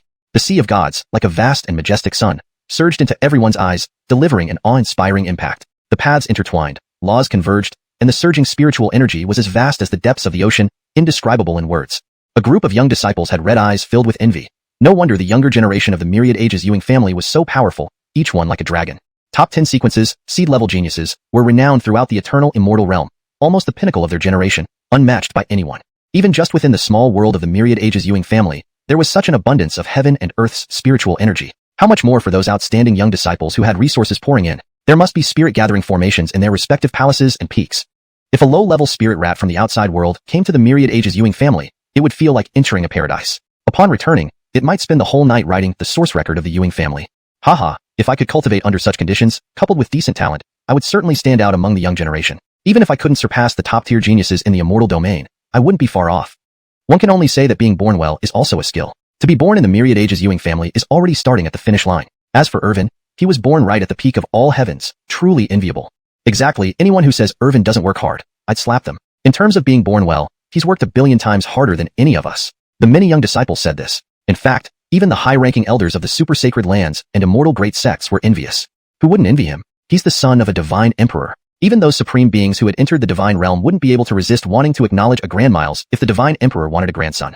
As the surroundings spun, everyone who arrived at the Myriad Ages Ewing family, whether they were elders from various holy lands or supreme geniuses, all found themselves in a mysterious place within the Myriad Ages Ewing family. Bathed in the light of the sun and moon above, with the vastness below, the platform seemed incredibly sturdy, as if made of special materials, radiating a faint glow.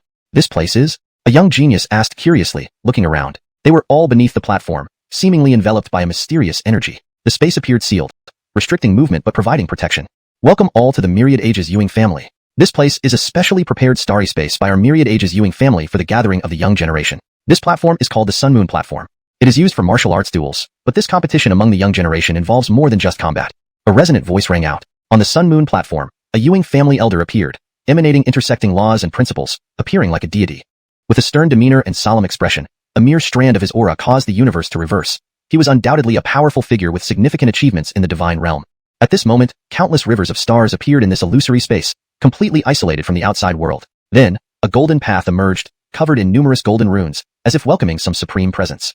On this golden path, a child of about 10 years old gradually appeared, wearing a Qilin robe, eyes gleaming like lightning. Trisha immediately recognized him. It was Irvin. Her eyes bulged.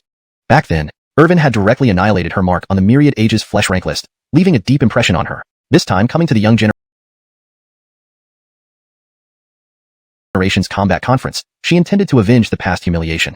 As for Kira, the Carissa, she blinked her large eyes curiously, staring intently at Irvin. So, this is the legendary head of the Myriad Ages flesh list, the myth who has repeatedly broken records?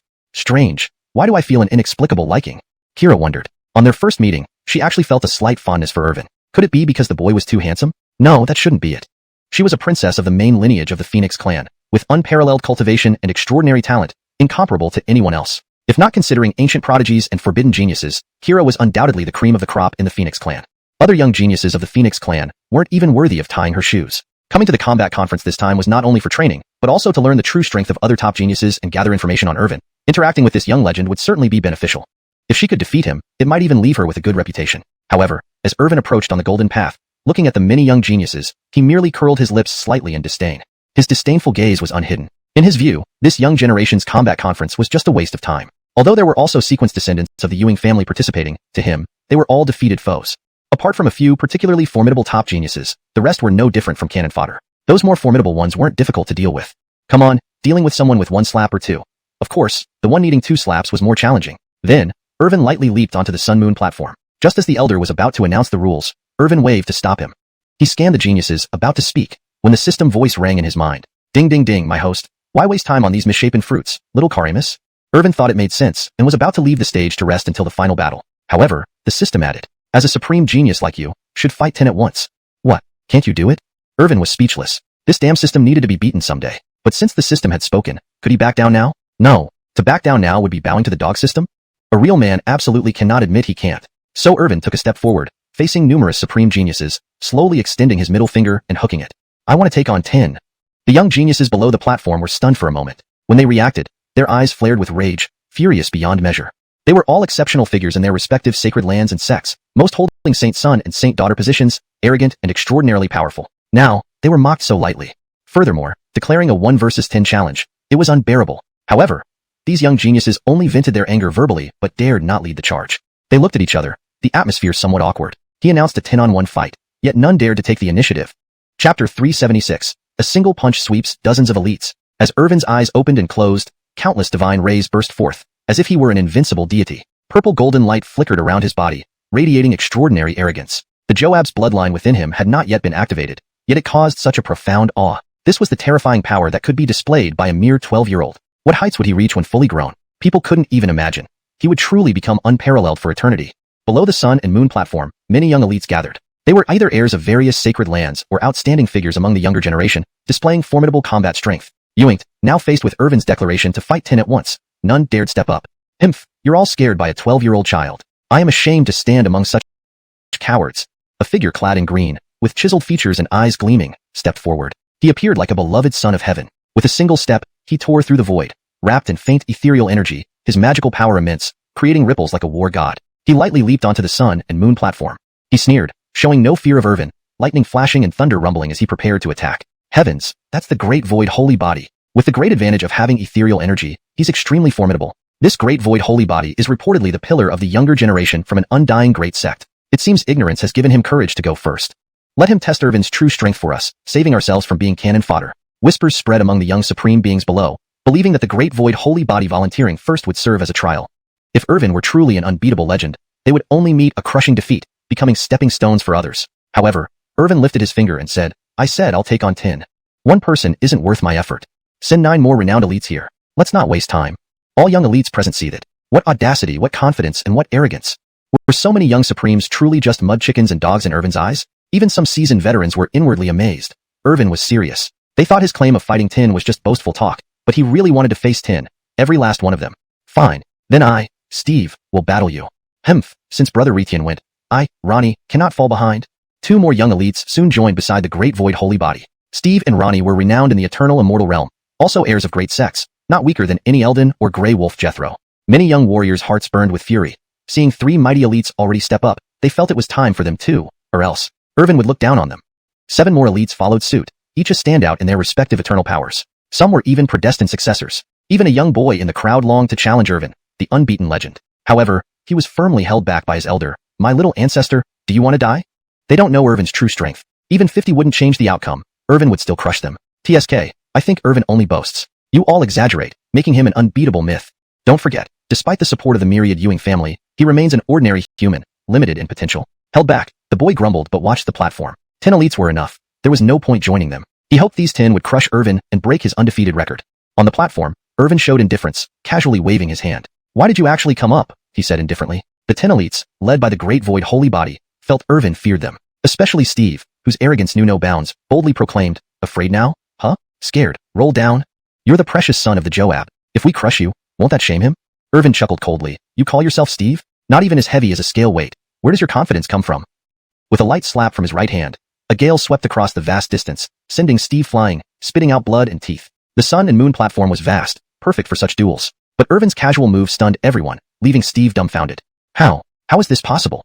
I'm Steve, and I couldn't react at all. Below, both young elites and elders were in shock. The youth who initially wanted to challenge coughed awkwardly, cheeks red.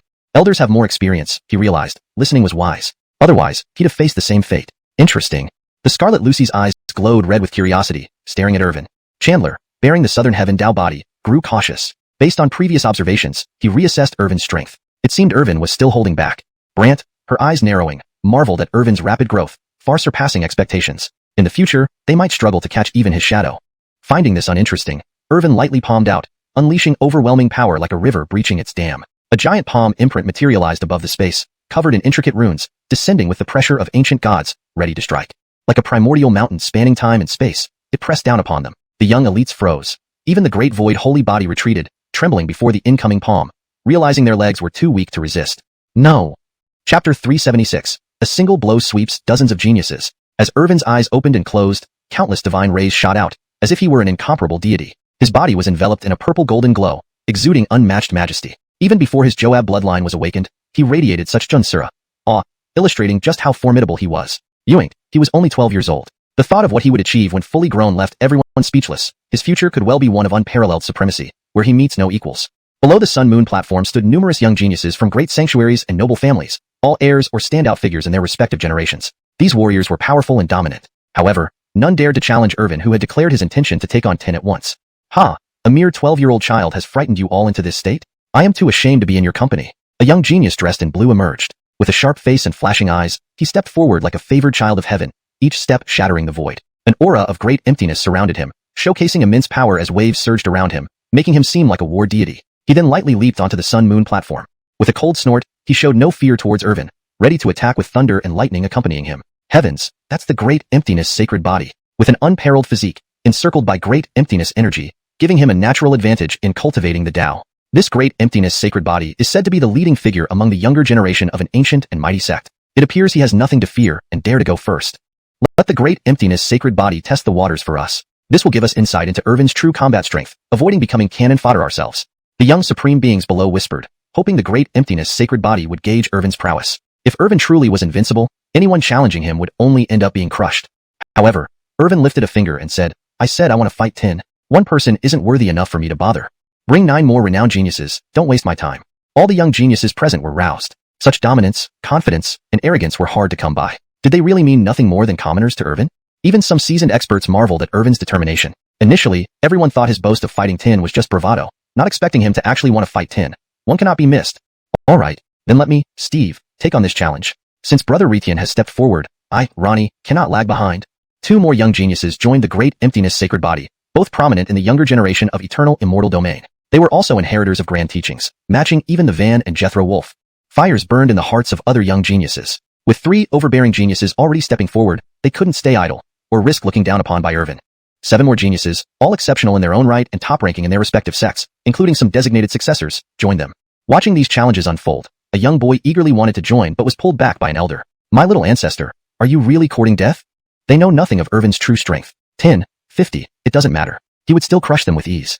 Bah, Irvin's just good at boasting. You're just repeating rumors, exaggerating his myth. Don't forget, even with the aid of the myriad ancient Ewing family, he remains just a mortal. There's a limit to how strong he can become. Restraint kept the young boy from joining the platform, much to his dissatisfaction. 10 geniuses now faced Irvin. There was no point adding himself. He hoped these 10 geniuses could crush Irvin's myth. On the high platform, Irvin remained indifferent, casually flicking his hand. You really came because I asked? Irvin said nonchalantly. The 10 geniuses, led by the great emptiness sacred body, felt vindicated, especially Steve, whose arrogance knew no bounds. Now you're scared? Scared? Huh? Run down before it's too late. Remember, you're the precious son of the Joab. Losing to me means dishonor to him. Irvin gave a cold smile. You call yourself Steve? You probably weigh less than a scale weight. Where's your confidence? With a light slap of his right hand, a gust of wind hurled Steve backward, spitting blood and losing teeth. The vast sun-moon platform suited such contests perfectly. But Irvin's effortless action sent shockwaves through the remaining young geniuses. Steve was utterly stunned. How is this possible? The great Steve had no chance to react at all. Witnessing this, both the geniuses and elders below were dumbstruck. The boy who almost challenged gulped, realizing the wisdom of listening to elders. Interesting, Lucy murmured, her eyes glowing with intrigue. 3-life Taoist, bearing the southern sky Tao body, grew cautious after gauging Irvin's strength. It seemed Irvin still held back. Brant's eyes narrowed. Irvin's growth rate was astonishing, far exceeding expectations. In the future, they might not even see his back. Finding the situation dull, Irvin waved his hand. A torrent of formidable power erupted like a breached dam. Above the space, a colossal palm imprint materialized, covered in complex runes, exerting heavenly pressure before crashing down. Like an ancient mountain spanning time and space, it descended to suppress the scene. The young geniuses were bewildered. Even the great emptiness sacred body retreated, trembling under the palm's overwhelming force. No. Chapter 377. One palm crushes all, everyone present is trash. A roar resounded, and numerous young prodigies trembled. The palm sweeping down from the sky was like an unstoppable ocean current, too powerful to resist. On the sun-moon platform, Steve and Ronnie, facing this heavenly pressure, looked at each other, their hearts filled with utmost fear. External rumors are true. Irvin is indeed a myth of invincibility. Brother Retian, quickly invoke the grand slaughter technique and defend with us, Ronnie hurriedly said. He then took a step forward, his body radiating divine light, thunder crashing and lightning surging, accumulating supreme divine brilliance that shot upwards powerfully. The other few young supremes also reacted swiftly, quickly preparing to defend. For a moment, divine light surged, accompanied by flashes of lightning and various godly beams. Numerous divine weapons and treasures emitted radiant glows, exuding power so immense it seemed ready to collapse space, making void itself collapse. The vast void sacred physique wouldn't concede, its eyes shooting out a golden ray that formed into a divine sword, emitting a golden glow and covered in runes. It lightly sliced through the air, creating a rift in the void. The void immortal sword. How did he get the void immortal sword? Legend has it, this combines boundless laws of void and a vast void, sacred physique's essence blood to cast into this sword, containing that sacred physique's life force. Its quality is at least on par with a divine exalted weapon. The many young prodigies below the sun-moon platform shouted in shock, recognizing the sword held by the vast void sacred physique, astonished beyond measure. The origins of the void immortal sword were also extremely mysterious. It was unexpected that it would appear here today, and even be in the hands of a young one, causing no small amount of surprise. While the young prodigies didn't recognize it, the elders accompanying various undying powers identified it immediately. This was indeed the void immortal sword, though not entirely. Rather, it was a replica. Although it lacked the original's immense strength and world-destroying might, it possessed the characteristics of the immortal sword, capable of severing falsehoods and reducing all to void, making it incredibly formidable. Especially in the hands of the vast void's sacred physique, it could harmonize with the physique, maximizing its power. Even a genuine void immortal sword might be hard for a young one to wield properly, but the replica was likely custom-made by his lineage. At the instant the void immortal sword appeared, the outcome of resisting Irvin's attack became uncertain once more. Void slashing heaven technique. The vast void sacred physique wielded the void immortal sword and unleashed a strike directly upward, slicing through time with infinite power, seemingly about to crush stars into dust. The enormous palm swept down, overwhelming power radiating, collapsing the void momentarily as torrents surged outward. Even some young disciples watching below were affected, the heat wave enveloping them, forcing the young prodigies to summon their magic power to defend, using surrounding runes to form a protective wall. The power of this blow was terrifying, but any resistance before absolute power was futile. Even the strike of the void immortal sword had no effect, being crushed into dust and dissolving instantly. The vast void's sacred physique's pupils dilated in disbelief, terrified. Steve, Ronnie, and others summoned divine weapons, treasures, and all kinds of abilities vanished under this palm. This was the strength of Irvin. Even if dozens of prodigies combined their powers, using all kinds of techniques, divine weapons, and ultimate abilities, they couldn't stand against him, unable to resist even a single move. Accompanied by the earth-shattering roar of destruction, only a palm imprint remained on the sun-moon platform. Smoke billowed up, dimming the heavens, leaving very few young prodigies remaining below. The rest had retreated to avoid getting involved. Once the smoke cleared, they looked towards the platform to see the frightening palm imprint pressing down, displaying an extremely sharp technique. Within the palm imprint, those previously arrogant and confident young supremes now lay on the ground, trembling. Especially Steve and Ronnie, who boasted loudly, now lay like dead dogs, eyes rolling back, spitting blood. As for the vast void's sacred physique, he barely retained consciousness, trembling. His replica void immortal sword, with cracks forming along the blade, shattered like glass, ending as mere fragments. Holding the broken pieces of the void immortal sword, the vast void's sacred physique seemed to verge on madness, clenching the shards tightly, looking at Irvin and shouting. No, this can't be. This void immortal sword, even if just a replica, possesses traits of the original. How could it be so fragile, failing to withstand even your palm? However, Irvin merely shrugged nonchalantly, casually replying, I'm not saying you're trash or that your immortal sword is trash. I mean everyone present is trash. Upon hearing these words, the unconscious young supremes somehow spat blood again, feeling immense humiliation. Damn, they had to admit how strong he was, but insulting people this way?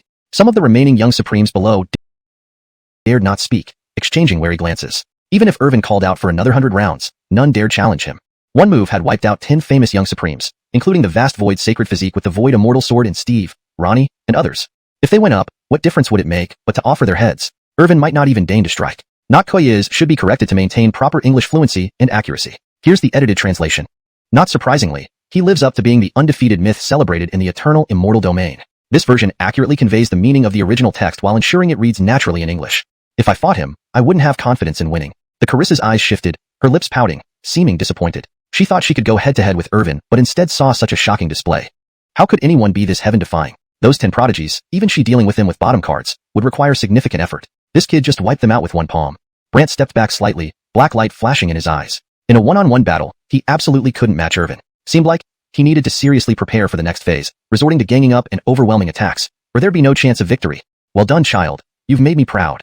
In the main hall of the Ewing family, Bogdan felt incomparably comforted. His child was truly an unparalleled genius. Even at his age, he couldn't achieve what the child did. With proper growth, dominating the universe and transcending epics would be within reach for Irvin. Head of the family, shall I prepare a celebratory feast? Looks like our Jethro will likely be the champion of this young generation's competition. Hashtag chapter 378.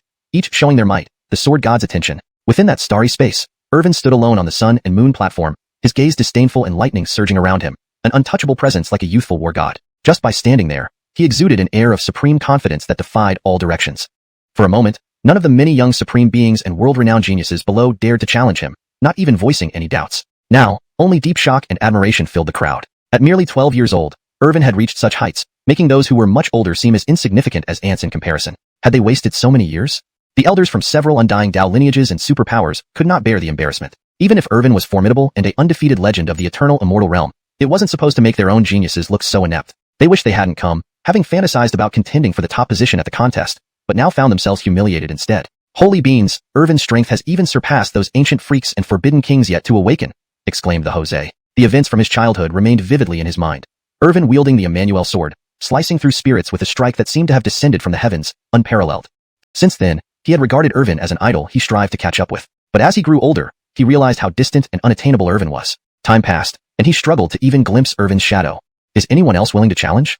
A senior steward of the Ewing family returned to the platform and loudly inquired. His voice echoed like waves of heat among the crowd. Ewing, no one answered. Even the previously arrogant super geniuses chose to stay silent, wisely waiting for better opportunities. Brant, who possessed the Dragon King's bloodline and innate dragon bone, Ellie from the vast Dao sect, and the Lucy with 80% phoenix blood did not speak either. If they had once thought of sparring with Irvin, that idea vanished instantly. If they ended up serving as footstools, it would tarnish their respective factions' reputations, damage their Dao hearts, and hinder future cultivation. Since there are no challengers, the first victor of this round is Jethro Irvin of the ancient Ewing family. The senior steward announced triumphantly, unable to suppress the smile on his face. Everyone could tell he was showing off, which was quite annoying. Jethro, please step down and rest. The first round will determine 10 young supremes who will enter the first round of the starry battlefield. Those who excel there will be ranked accordingly to decide the ultimate winner of this competition. Irvin nodded, saluted the senior steward with clasped hands, then leaped down from the sun and moon platform, finding a shady spot to sit and rest. Prince, please rest. Prince, you have worked hard. Hearing the system's voice in his mind, Irvin felt a great deal of exasperation and immediately clenched his fist. Enough. Ewing's great host. Behind Irvin, a divine tree suddenly appeared, covered in runes, emitting a sacred aura capable of calming the mind and aiding enlightenment. Irvin smiled, knowing it was the system's doing, and leaned against the trunk. Streams of Dao gas hung down from the divine tree, circling around Irvin. As the other young geniuses competed fiercely for positions, Irvin actually fell asleep under the tree. Damn, what kind of technique is this? He can summon a divine tree in this isolated space and sleep leaning against it. Irvin's life, my dream. One young genius muttered in envy, eyes bright with admiration. To them, it seemed Irvin had been born at the finish line. On the sun and moon platform, fierce competition continued without any scene of direct domination like Irvin's. These geniuses were prized possessions of their own forces, powerful with abundant resources and exclusive cultivation methods. Only through battles could they determine who was superior, as no one would yield. Ewing, among these young supremes, some still stood out, able to take on multiple opponents and sweep through effortlessly, though it required special means. Like Brant from the ancestral dragon nest, who used only his Dragon King bloodline without activating the innate dragon bone. The bloodline pressure shook everyone profoundly. A dragon roar resounded, akin to a sky ruler and world emperor. Initially, 4 or 5 geniuses could barely withstand it, but when the Dragon King bloodline was activated, it felt like a true dragon had arrived. Brant also wielded partial true dragon techniques, using Dragon King fists and dragon claws, leaving no one untouched by his overwhelming power. Ellie also showed remarkable strength. In white robes, his eyes gleamed like lightning, moving faster than imagined, wielding a divine sword. With each strike, his lower-ranked opponents fell. He didn't even use his Howren aura, just basic sword techniques. Previously, the vast Dao sect and Ellie had kept a low profile, concealing their true combat prowess and depth in swordsmanship. Now it was clear that Ellie's swordsmanship rivaled that of Oliver from the Myriad Swords sect and Killian from the Heaven Sword Manor. It was unclear if he could match the former young sword god, Scott of the Ewing family. At the main hall of the ancient Ewing family, watching the scenes in the starry space, Sebastian patted Scott on the shoulder. Little sword man, how do I see someone else's sword technique surpassing yours? Are you useless now? Scott glanced at Sebastian, shrugged, and said dismissively, if we're talking about swordsmanship among the young generation, I only respect my brother Irvin. But this Ellie from the vast Dao sect is indeed impressive. His swordplay flows like clouds, his Dao methods like rain, subtle yet sharp. His true combat power likely rivals, perhaps even surpasses, Brant from the ancestral dragon nest. Scott stroked his chin, his eyes flashing with excitement. As a swordsman who had achieved significant success in swordsmanship among the young generation, he hadn't met a worthy opponent in a long time. He had initially wanted to cultivate Irvin into a sword prodigy, but found the boy naturally outclassed him in the domain of swords.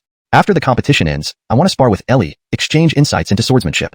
Chapter 379, Battlefield Under the Starry Sky. At the same time, within that starry space, the battles on the sun and moon platforms surged incessantly, with an overwhelming intensity, resembling a calamity. Various prodigies displayed their full prowess. Divine weapons and magical treasures were all unleashed. For a moment, lightning flashed and thunder roared, divine light sparkled, and immortal mist swirled around, shaking the world with boundless power. After half a day, the top 10 strongest among the many prodigies finally emerged. Undeniably, Irvin, the heir of the Ewing family, was recognized as the invincible myth, the universally acknowledged strongest one. The others included Brant, who possessed Dragon King bloodline and was born with dragon bones, Dewey, who harbored the Arctic holy body, Ellie from the vast Dao sect, Maribel, who successfully returned to the Phoenix lineage's ancestral bloodline, Jagger, who possessed the southern heaven Dao body, the young master of the Grey Wolf clan, and the sacred son of Yaguang Holy Land. Meanwhile, Irvin remained resting under the divine tree summoned by the system, occasionally turning over, appearing extremely at ease. However, under the influence of the greatest beauty across eternity, and the best fate with beauties, even the sleeping Irvin emitted an irresistible charm that no female cultivator could resist. Adding his age advantage, he seemed like an adorable little prodigy. Among these young prodigies were several outstanding females, such as princesses of kingdoms, imperial daughters of dynasties, and saintesses of sects, who now looked at Irvin with lingering affectionate glances.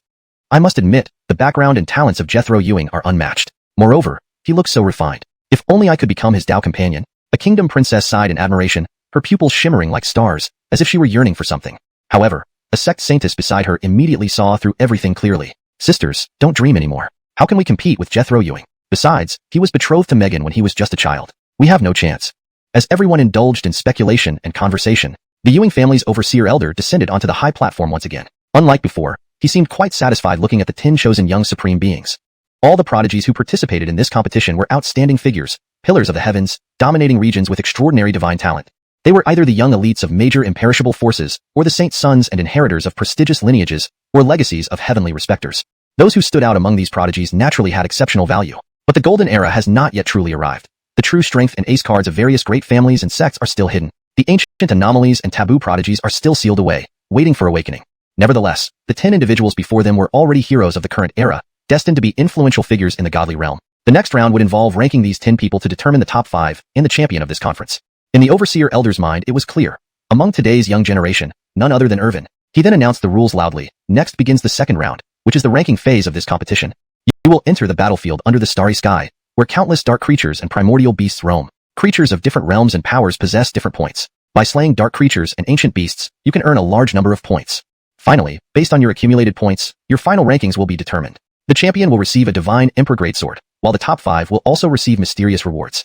After announcing the rules, Ellie, Jagger, Brant, and others exchanged glances. Clearly, events had taken an unexpected turn. Initially, they thought they would engage in direct combat among themselves to decide the ultimate victor. It was completely unforeseen that they would accumulate points by hunting dark creatures and ancient beasts to determine their ranks. Moreover, there were only 9 super prodigies present. Where was Irvin?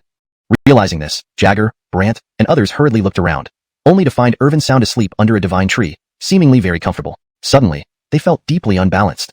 They exerted all their efforts on the sun and moon platform, activating their bloodlines and using techniques, battling vigorously against each other. They worked tirelessly to secure the qualification for the second round, only to find that Irvin was enjoying the sunlight, sleeping comfortably under a divine tree. Surrounded by the aura of the way, improving his physique and refining his energy, it was as if someone was worried he wouldn't sleep well. Irvin slowly opened his eyes and noticed the unfriendly gazes from the few prodigies. The overseer elder quickly informed Irvin about the second phase's rules via secret communication. Only then did Irvin stand up leisurely, with the divine tree disappearing behind him. The steward's service was indeed thorough, clothes at hand, food ready to eat, sleep whenever desired. Youth was certainly advantageous. Following the overseer elder's announcement, a light portal appeared before the 10 super prodigies, connecting to another space. Through the portal, they all felt the chilling atmosphere of that ancient battlefield, seeing ghostly war spears and endless corpses and bones, making one shiver involuntarily. Any ordinary prodigy might struggle to stand steady at this moment. Irvin remained indifferent and stepped right in. The remaining prodigies, after exchanging glances, also rushed in, afraid of falling behind. Since points were earned by killing dark creatures and ancient beasts, and since beasts of different strengths carried different point values, they knew that the one who seized the first opportunity to hunt higher realm creatures would gain an advantage on the ranking board. Even if they couldn't secure the top spot, entering the top 5 would likely result in valuable rewards from the eternal Ewing family, be it high-level techniques or top-tier divine weapons. Receiving any one of these items would greatly benefit their pursuit of the Great Tao. Thus, the other 9 super prodigies also rushed into the portal. Before long, they found themselves in another starry battlefield. Back where they started, the portal transformed into a screen showing the scenes of the starry battlefield, allowing both the prodigies and elders in this space to witness it firsthand. Chapter 380. Green Flame Ghost Sparrow, Fierce Beast Attacks. Irvin watches the show. As a dizzying sensation filled the air, time and space began to shift. The many young geniuses gradually opened their eyes. Before them lay an ancient battlefield. The air was thick with a heavy stench of blood, while overwhelming malice surged into the sky as if death itself had just swept through. Corpses and withered bones covered the ground. Among them were divine weapons and magical treasures, which, though now dulled, still exuded a chilling aura of death. Himph, putting on a show, Brant let out a cold snort and strode forward. This realm was vast and boundless, resembling an expansive universe, instilling an unknown fear that made one's heart tremble. Since we need to earn points, naturally, we must battle higher-level dark creatures and ancient fierce beasts. These are all outstanding youths of this generation. Why should we be afraid? The Donnie, who possessed the South Heaven Dao body, gave a frosty snort. His gaze shone like lightning, his body clad in non-hung iron armor, looking as formidable as a god of war. Just as he was about to transform into divine light and head off to explore, a shrill cry echoed from the heavens, revealing a flock of black beasts. Their wings stretched so wide it seemed they could block out the sky. No, not one, but a group. At the ends of their wings burned green-black flames, slicing through space and scorching the earth wherever they flew. Green Flame Ghost Sparrows. The infamous ancient fierce beasts known for their wickedness, violent temperament, and penchant for slaughter. Ellie from Dao College How Rant's pupils flashed with a green light. Sword in hand, he appeared ready to unleash a massacre as soon as he spotted his prey. Meanwhile, the gateway of light behind him vanished. It would not reappear until everyone had fallen, or the rankings were decided based on points. Upon seeing the 10 young supreme beings, the Green Flame Ghost Sparrow's eyes gleamed with bloodlust. They viewed these humans as nourishment. To devour them would surely bring them closer to a new level. Both sides regarded each other as prey, yet it was unclear who was the hunter and who was the hunted. Ellie did not linger in observation. In a single graceful step, 5 flying swords materialized in the sky, slicing down 5 green flame ghost sparrows in an instant. This spectacle enraged the remaining sparrows, who shrieked in grief, intent on consuming this youth who dared to slay their kin, leaving not even ashes behind. Outside the battlefield, the other young geniuses exchanged glances. Ellie, indeed, lived up to his reputation for being ruthless and efficient. In mere moments, he had killed 5 green flame ghost sparrows. Most of these birds were at the Divine Palace realm. An external leaderboard quickly surfaced, showing Ellie's score skyrocketing to 500 points, while the others remained at 0. Many were surprised that a Divine Palace beast only awarded 100 points. They marveled at the terrifying scoring system of the Eternal Ewing clan, but wondered how much a Saint Realm beast would be worth.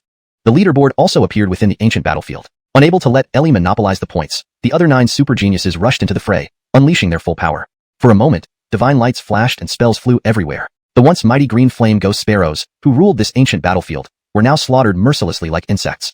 Even Dane, Lang Clan Jethro, Christian, and others saw their scores soar rapidly. Soon, the sky, once darkened by the countless green flame ghost sparrows, became clear again as the birds turned into numerical points on the leaderboard. However, there was one whose score remained stubbornly at 0. This drew attention from both the outside geniuses and elders of the various Tao colleges. Why does Leonardo Irvin not move?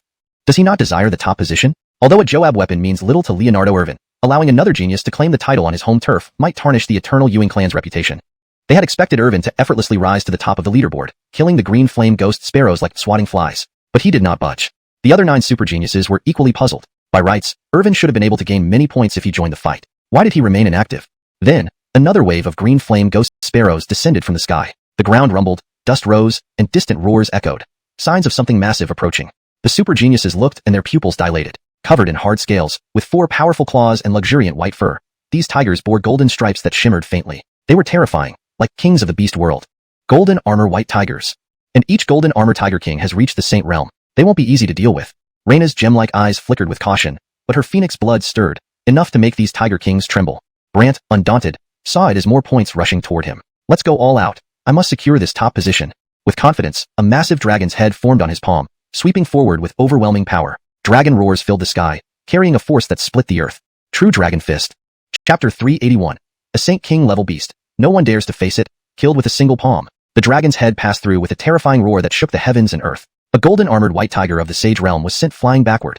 However, it was only injured, not mortally wounded. This move infuriated many of the golden armored white tigers. This boy had dared to strike first and injure one of their comrades, a crime unforgivable. Anger surged among the numerous golden armored white tigers, and a bloodthirsty glint spread in their eyes as they charged towards the few super geniuses even faster. F***CK. These golden armored white tigers are not only incredibly powerful, but also have such strong defenses, Brant said grimly, thinking his move would at least kill one golden armored white tiger if not more. He did not expect this creature to be so formidable. Not knowing how many points he could earn from killing one, and feeling uninterested, he rubbed his eyes. The system immediately understood and promptly summoned a divine tree in an open area for Irvin to lean against and sleep beneath, eyes half closed, thoroughly enjoying it. Life should be like this. This scene shocked everyone. Whether it was the 9 super geniuses battling the ancient beasts or the young geniuses and elders outside, none expected Irvin to do this. Was he giving up on ranking points? Among the 9 super geniuses on the ancient battlefield, including Brant, the Reyna, and the polar sacred sun with his polar sacred body, hope sparkled in their eyes. They viewed all the azure flame ghost pheasants soaring above and the golden armored white tigers rushing towards them as prey. They remained silent, eager to use every trick in the book to slaughter as many ancient beasts as possible. These were all points to help them obtain supreme Joab weapons. Irvin was simply lying flat on the ancient battlefield. Wasn't he offering valuable points to others? If one could secure the top spot on the leaderboard and become the champion of this generation's competition, they would receive a Joab weapon. Even a lesser-grade immortal Joab weapon would bring great benefits. It would significantly boost one's true combat power, providing a significant advantage in the genius rivalry. Brant thought to himself, what a fool. To forego the Joab weapon at the top spot and let someone else snatch it in our territory. How can the Eternal Ewing family save face? In no time, these 9 young geniuses scored over 1,000 points. Especially Ellie, who took action earlier and reaped all advantages, leading with 2,000 points and showing a clear trend to win the top spot. But Irvin seemed indifferent, leaning against the divine tree while surrounded by a grand aura, automatically isolating him from external sounds for a full and stable sleep. The system was indeed very supportive and obedient. Though unsure of what its host intended, following the host was always right. After binding, the host's unexpected actions had never disappointed, leaving its CPU overheated wave after wave. Even the elders from various immortal sects outside were baffled, seeing an opportunity for their own successors. The top spot was being given away, like free candy. The elder stewards and other elders of the Ewing family stroked their chins in contemplation. Is the Jethro playing reverse psychology again? Did he go into the ancient battlefield to rest before unleashing his might? But, ancestor, others already have over 2,000 points, and you're still at 0. However, D. Bogdan in the main hall was quite calm, along with other high-ranking elders who watched the 9 super geniuses as if watching a comedy. For a few points? Why not just challenge the Saint King level beasts directly for massive points? Didn't you see our Jethro lying flat and letting them score? They better hurry up. Otherwise, once the Jethro exerts himself, they won't be able to handle it. The top spot is definitely ours. Just wonder how the Jethro will rack up points. Elders discussed amongst themselves, speculating about the outcome. Seeing the sleeping Irvin, Bogdan smiled warmly, reassured as long as his child was happy. However, knowing his son well, this little devil must be planning something significant on the ancient battlefield. Continuing to watch, various beasts emerged non-stop, as if a tidal wave had begun. Suddenly, a roar reverberated, and a gigantic golden-armored white tiger appeared, covered in shining armor like solid gold, its eyes glowing fiercely, claws tearing through the sky. Its strength had clearly reached the Saint King realm and was exceptionally powerful, even emitting a hint of Saint Emperor aura. This must be the king of these beasts here, Brant cautiously said, retreating slightly. With traces of Saint Emperor aura, this tiger was at least at peak Saint King level, incredibly powerful. A one-on-one fight would be disadvantageous, but greater challenges mean more points. Whoever could defeat this Golden Tiger King could leap to the top of the leaderboard, creating a significant gap from other super geniuses. But it was a hard nut to crack, and no one wanted to be the first to step forward. Yoinked, the Golden Tiger King targeted the super geniuses, who quickly retreated, unwilling to engage. Roaring loudly, the Golden Tiger King then noticed Irvin resting under the divine tree. Sensing Irvin's lineage and aura, it felt he was far below the super geniuses, only at the Spirit Palace realm. Swallowing him could advance it to the Saint Emperor level. Driven by this thought, the Golden Tiger King moved rapidly, its golden armor gleaming under the sunlight, dashing toward Irvin like lightning. Irvin opened his eyes slightly, noticing a large shadow blocking his sunbath. He saw the Golden Tiger King charging at him, mouth wide open. He didn't panic, calmly saying, "Can't even get a peaceful nap? What's wrong with those idiots that they can't handle this little cat?" Note, the term Wu was translated to idiots to maintain natural fluency in English and context coherence. Then he raised his right hand and slapped forward. Energy spiraled around his palm, causing a spatial rift like a black hole collapse. The massive palm grabbed the Golden Tiger King firmly. Irvin closed his hand, and the Golden Tiger King let out a pained cry, its body tearing apart like glass shattering under pressure. With a final explosion, the Golden Tiger King disintegrated into blood rain over the battlefield. This shocking moment left everyone speechless. Damn, was Irvin even human? What a monstrous genius, a peerless, eternal prodigy. Chapter 381. A Saint King level ferocious beast. No one dares to challenge, dies with a single palm. Wherever the dragon head passed, it was accompanied by a terrifying roar that shook the heavens. A golden armored white tiger at the Sage Realm was directly knocked flying. However, it was only injured, not mortally, and this move enraged many of the golden armored white tigers. This kid dared to strike first and injure their companion. This was unforgivable. Many golden armored white tigers were filled with wrath, bloodthirsty gazes expanding, and they charged towards the few top prodigies even faster. Damn, these golden armored white tigers are not only formidable in cultivation, but also have such strong defenses, Brant said grimly, originally thinking that his attack would at least kill one golden armored white tiger if not more. He didn't expect the beast to be so powerful. Unsure how many points killing one would get him, he felt bored and rubbed his eyes. The system immediately understood and promptly summoned a divine tree in an open space. Irvin leaned against it, closing his eyes as if enjoying a rest. Life should be like this. This scene shocked everyone, whether it was the 9 super geniuses battling the ancient ferocious beasts or the young geniuses and elders outside. No one expected Irvin to take such a casual approach. Was he giving up on ranking points? On the ancient battlefield, the 9 super geniuses, whether Brant, the Reina, or the sacred prince of the Northern Pole's sacred body, glittered with hope in their eyes, viewing the hovering blue flame ghost sparrows and charging golden armored white tigers as prey within their grasp. They remained silent, wishing to use every bit of strength to exterminate the ancient ferocious beasts. These were all points that could help them obtain imperial divine weapons. Irvin, lying flat in the ancient battlefield, essentially handed over valuable points to others. If one could top the ranking and become the champion of this youth competition, they would receive an imperial divine weapon. Even the lowest grade immortal divine weapon would be greatly beneficial. It would significantly boost their true combat power and give them an advantage in the genius competition. Brant inwardly mocked, what a fool. To forsake the position for an imperial divine weapon and let others claim it on our territory, how can the eternal Ewing family save face? Soon, the points of these 9 young geniuses surpassed 1,000. Especially Ellie, who had taken action earlier, gaining an advantage in timing, location, and manpower, had consistently higher points than other super geniuses, reaching 2,000. He was becoming the frontrunner. Meanwhile, Irvin didn't care. Leaning against the divine tree, Tao energy enveloped him, blocking out external sounds for a stable sleep. The system was diligent, understanding its host's actions despite being unsure of them but choosing to follow along. After all, since binding, Irvin's unpredictable moves had never disappointed it, burning its CPU continuously. Outside, elders of immortal great clans were stunned, thinking their successors now had another chance. The top position was being given away. What free welfare? The steward elders and other Ewing family elders pondered what scheme Jethro might be plotting. Was he resting before unleashing his full potential? However, points already surpassed 2,000, and Irvin remained at 0. But in the main hall, Joab Brecken remained calm, viewing the 9 super geniuses almost mockingly. For those few points? You might as well challenge Saint King level, or even Saint Emperor level beasts for massive points. Don't you see Jethro letting them earn points? Hurry up, or they won't stand a chance when he acts. This top position is definitely for Jethro. Let's see how he will achieve high points. Elders chattered, speculating amongst themselves. Brecken looked at the sleeping Irvin, smiling contentedly. As long as his child was happy, Knowing his son, this kid probably had something planned. Then, various ferocious beasts appeared on the ancient battlefield in waves like a beast tide. Suddenly, with a roar, a giant golden-armored white tiger emerged, covered in shining golden armor. Its claws tore through the sky, revealing Saint Emperor-level power. This must be the king of ferocious beasts here. Brant cautiously retreated. The leaking Saint Emperor aura meant this tiger was at least at the peak of a Saint King level, immensely powerful. A one-on-one fight would not end well for them. But the greater the challenge, the more points. Capturing this golden-armored tiger king could propel someone to the top and widen the gap from other super geniuses.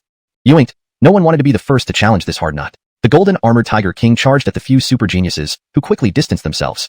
Roaring, it shook the heavens, focusing on Irvin under the divine tree. It sensed his unique bloodline and weaker divine palace realm cultivation. Swallowing him could advance the tiger king to the Saint Emperor realm. Unable to resist, it swiftly charged toward Irvin. Opening his eyes slightly, feeling the obstruction, Irvin saw the tiger charging, mouth wide open. Not panicking, he lazily commented, "Can't sleep peacefully. Those idiots couldn't handle a kitten." Lifting his right arm casually, energy swirling around his palm, it tore through the void, gripping the golden-armored tiger king. Closing his hand, the tiger king let out agonizing roars as its body shattered like glass. With a burst, the tiger king disintegrated into blood rain falling on the battlefield. The shock this scene caused was immeasurable. Damn, could Irvin still be considered human? He was a demon, a supreme demon, an eternal demon. Chapter 382. Racing to chase, points soaring. The other 9 super prodigies could no longer maintain their composure. They exchanged glances, eyes filled with wariness and apprehension toward Irvin. Irvin's strength still surpassed their expectations, completely reshaping their perceptions. This was simply not the strength a 12-year-old child should possess. They even suspected that this guy had hired someone else to fight on his behalf. Yoinked. This was far from Irvin's true strength. He hadn't revealed his actual combat power but had effortlessly slain a golden-armored tiger king with just a palm strike, a creature possessing a trace of sacred emperor aura. This alone was enough to show that against any one of them, Irvin could also slay with a single palm strike. Though they were all renowned young supreme prodigies, dealing with a peak sacred king golden-armored tiger king, a being close to becoming a sacred emperor, would have required considerable effort and even the deployment of their most lethal moves. Irvin accomplished it so effortlessly without breaking a sweat. With this in mind, Melvin, Brant, and others chose silence, deciding not to secretly intervene anymore. Otherwise, opposing Irvin would bring disaster, possibly leading to their immediate downfall.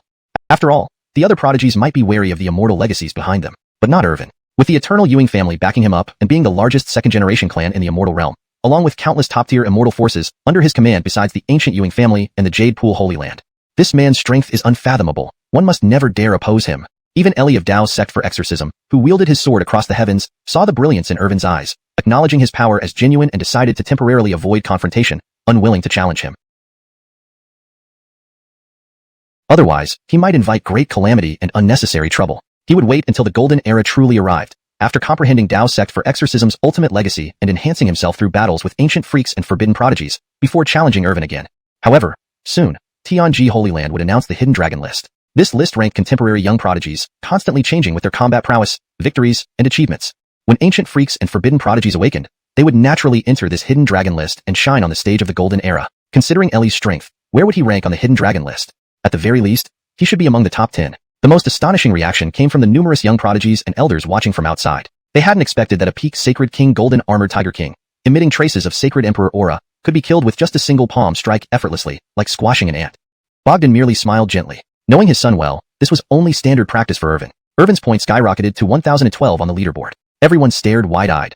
The golden armored tiger king was worth so much. It would take them killing many ancient ferocious beasts and dark creatures to accumulate such points. But if given another chance, including Brant, Ellie, and others, none would dare confront the golden armored tiger king directly again. Irvin merely stretched lazily, as if performing a mundane task, then leaned against the divine tree, closing his eyes, falling back asleep. He said casually, "No worries, you continue your games, I'll sleep a bit more." Irvin's actions left everyone baffled. His logic was too peculiar. So it turned out, slaying the golden armored tiger king was merely because it disturbed his sleep. They thought he would bask in the glory, sweeping through this ancient battlefield and taking the lead on the leaderboard. Instead, he planned to continue lying flat, sleeping. The system remained silent, fearful of speaking, lest its host teach it a lesson again. Upon realizing Irvin didn't intend to compete for the lead, those 9 super prodigies became invigorated, employing all their skills with sword light splitting the heavens, moving incredibly fast. Slaying the surging ancient ferocious beasts was effortless for them, their point values soaring rapidly. Then came various dark beings, each unique in form. Some enveloped in flames, some with black wings on their backs, others carrying black swords. Undoubtedly, their cultivation levels were formidable. Many were at the sage level, most at the divine palace level, occasionally seeing a sacred king level beast or dark being. But none exhibited the same sacred emperor aura as the golden armored tiger king. Super prodigies showed off their skills, points rising swiftly. Soon, Irvin fell to the bottom again on the leaderboard, yet he wasn't worried, looking at the fighting super prodigies with a slight smirk. "Host, if you don't act soon, it'll be too late." These ancient beasts and dark beings are limited, meant as challenges for you. If they slaughter them all, how will you gain points?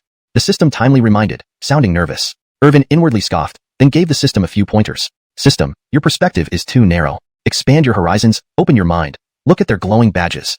Listening to Irvin, the system noticed each of these super prodigies had a small badge on their chests, barely noticeable yet luminous. After they killed beasts and dark beings, a thread of light flew into the badge, altering the point value.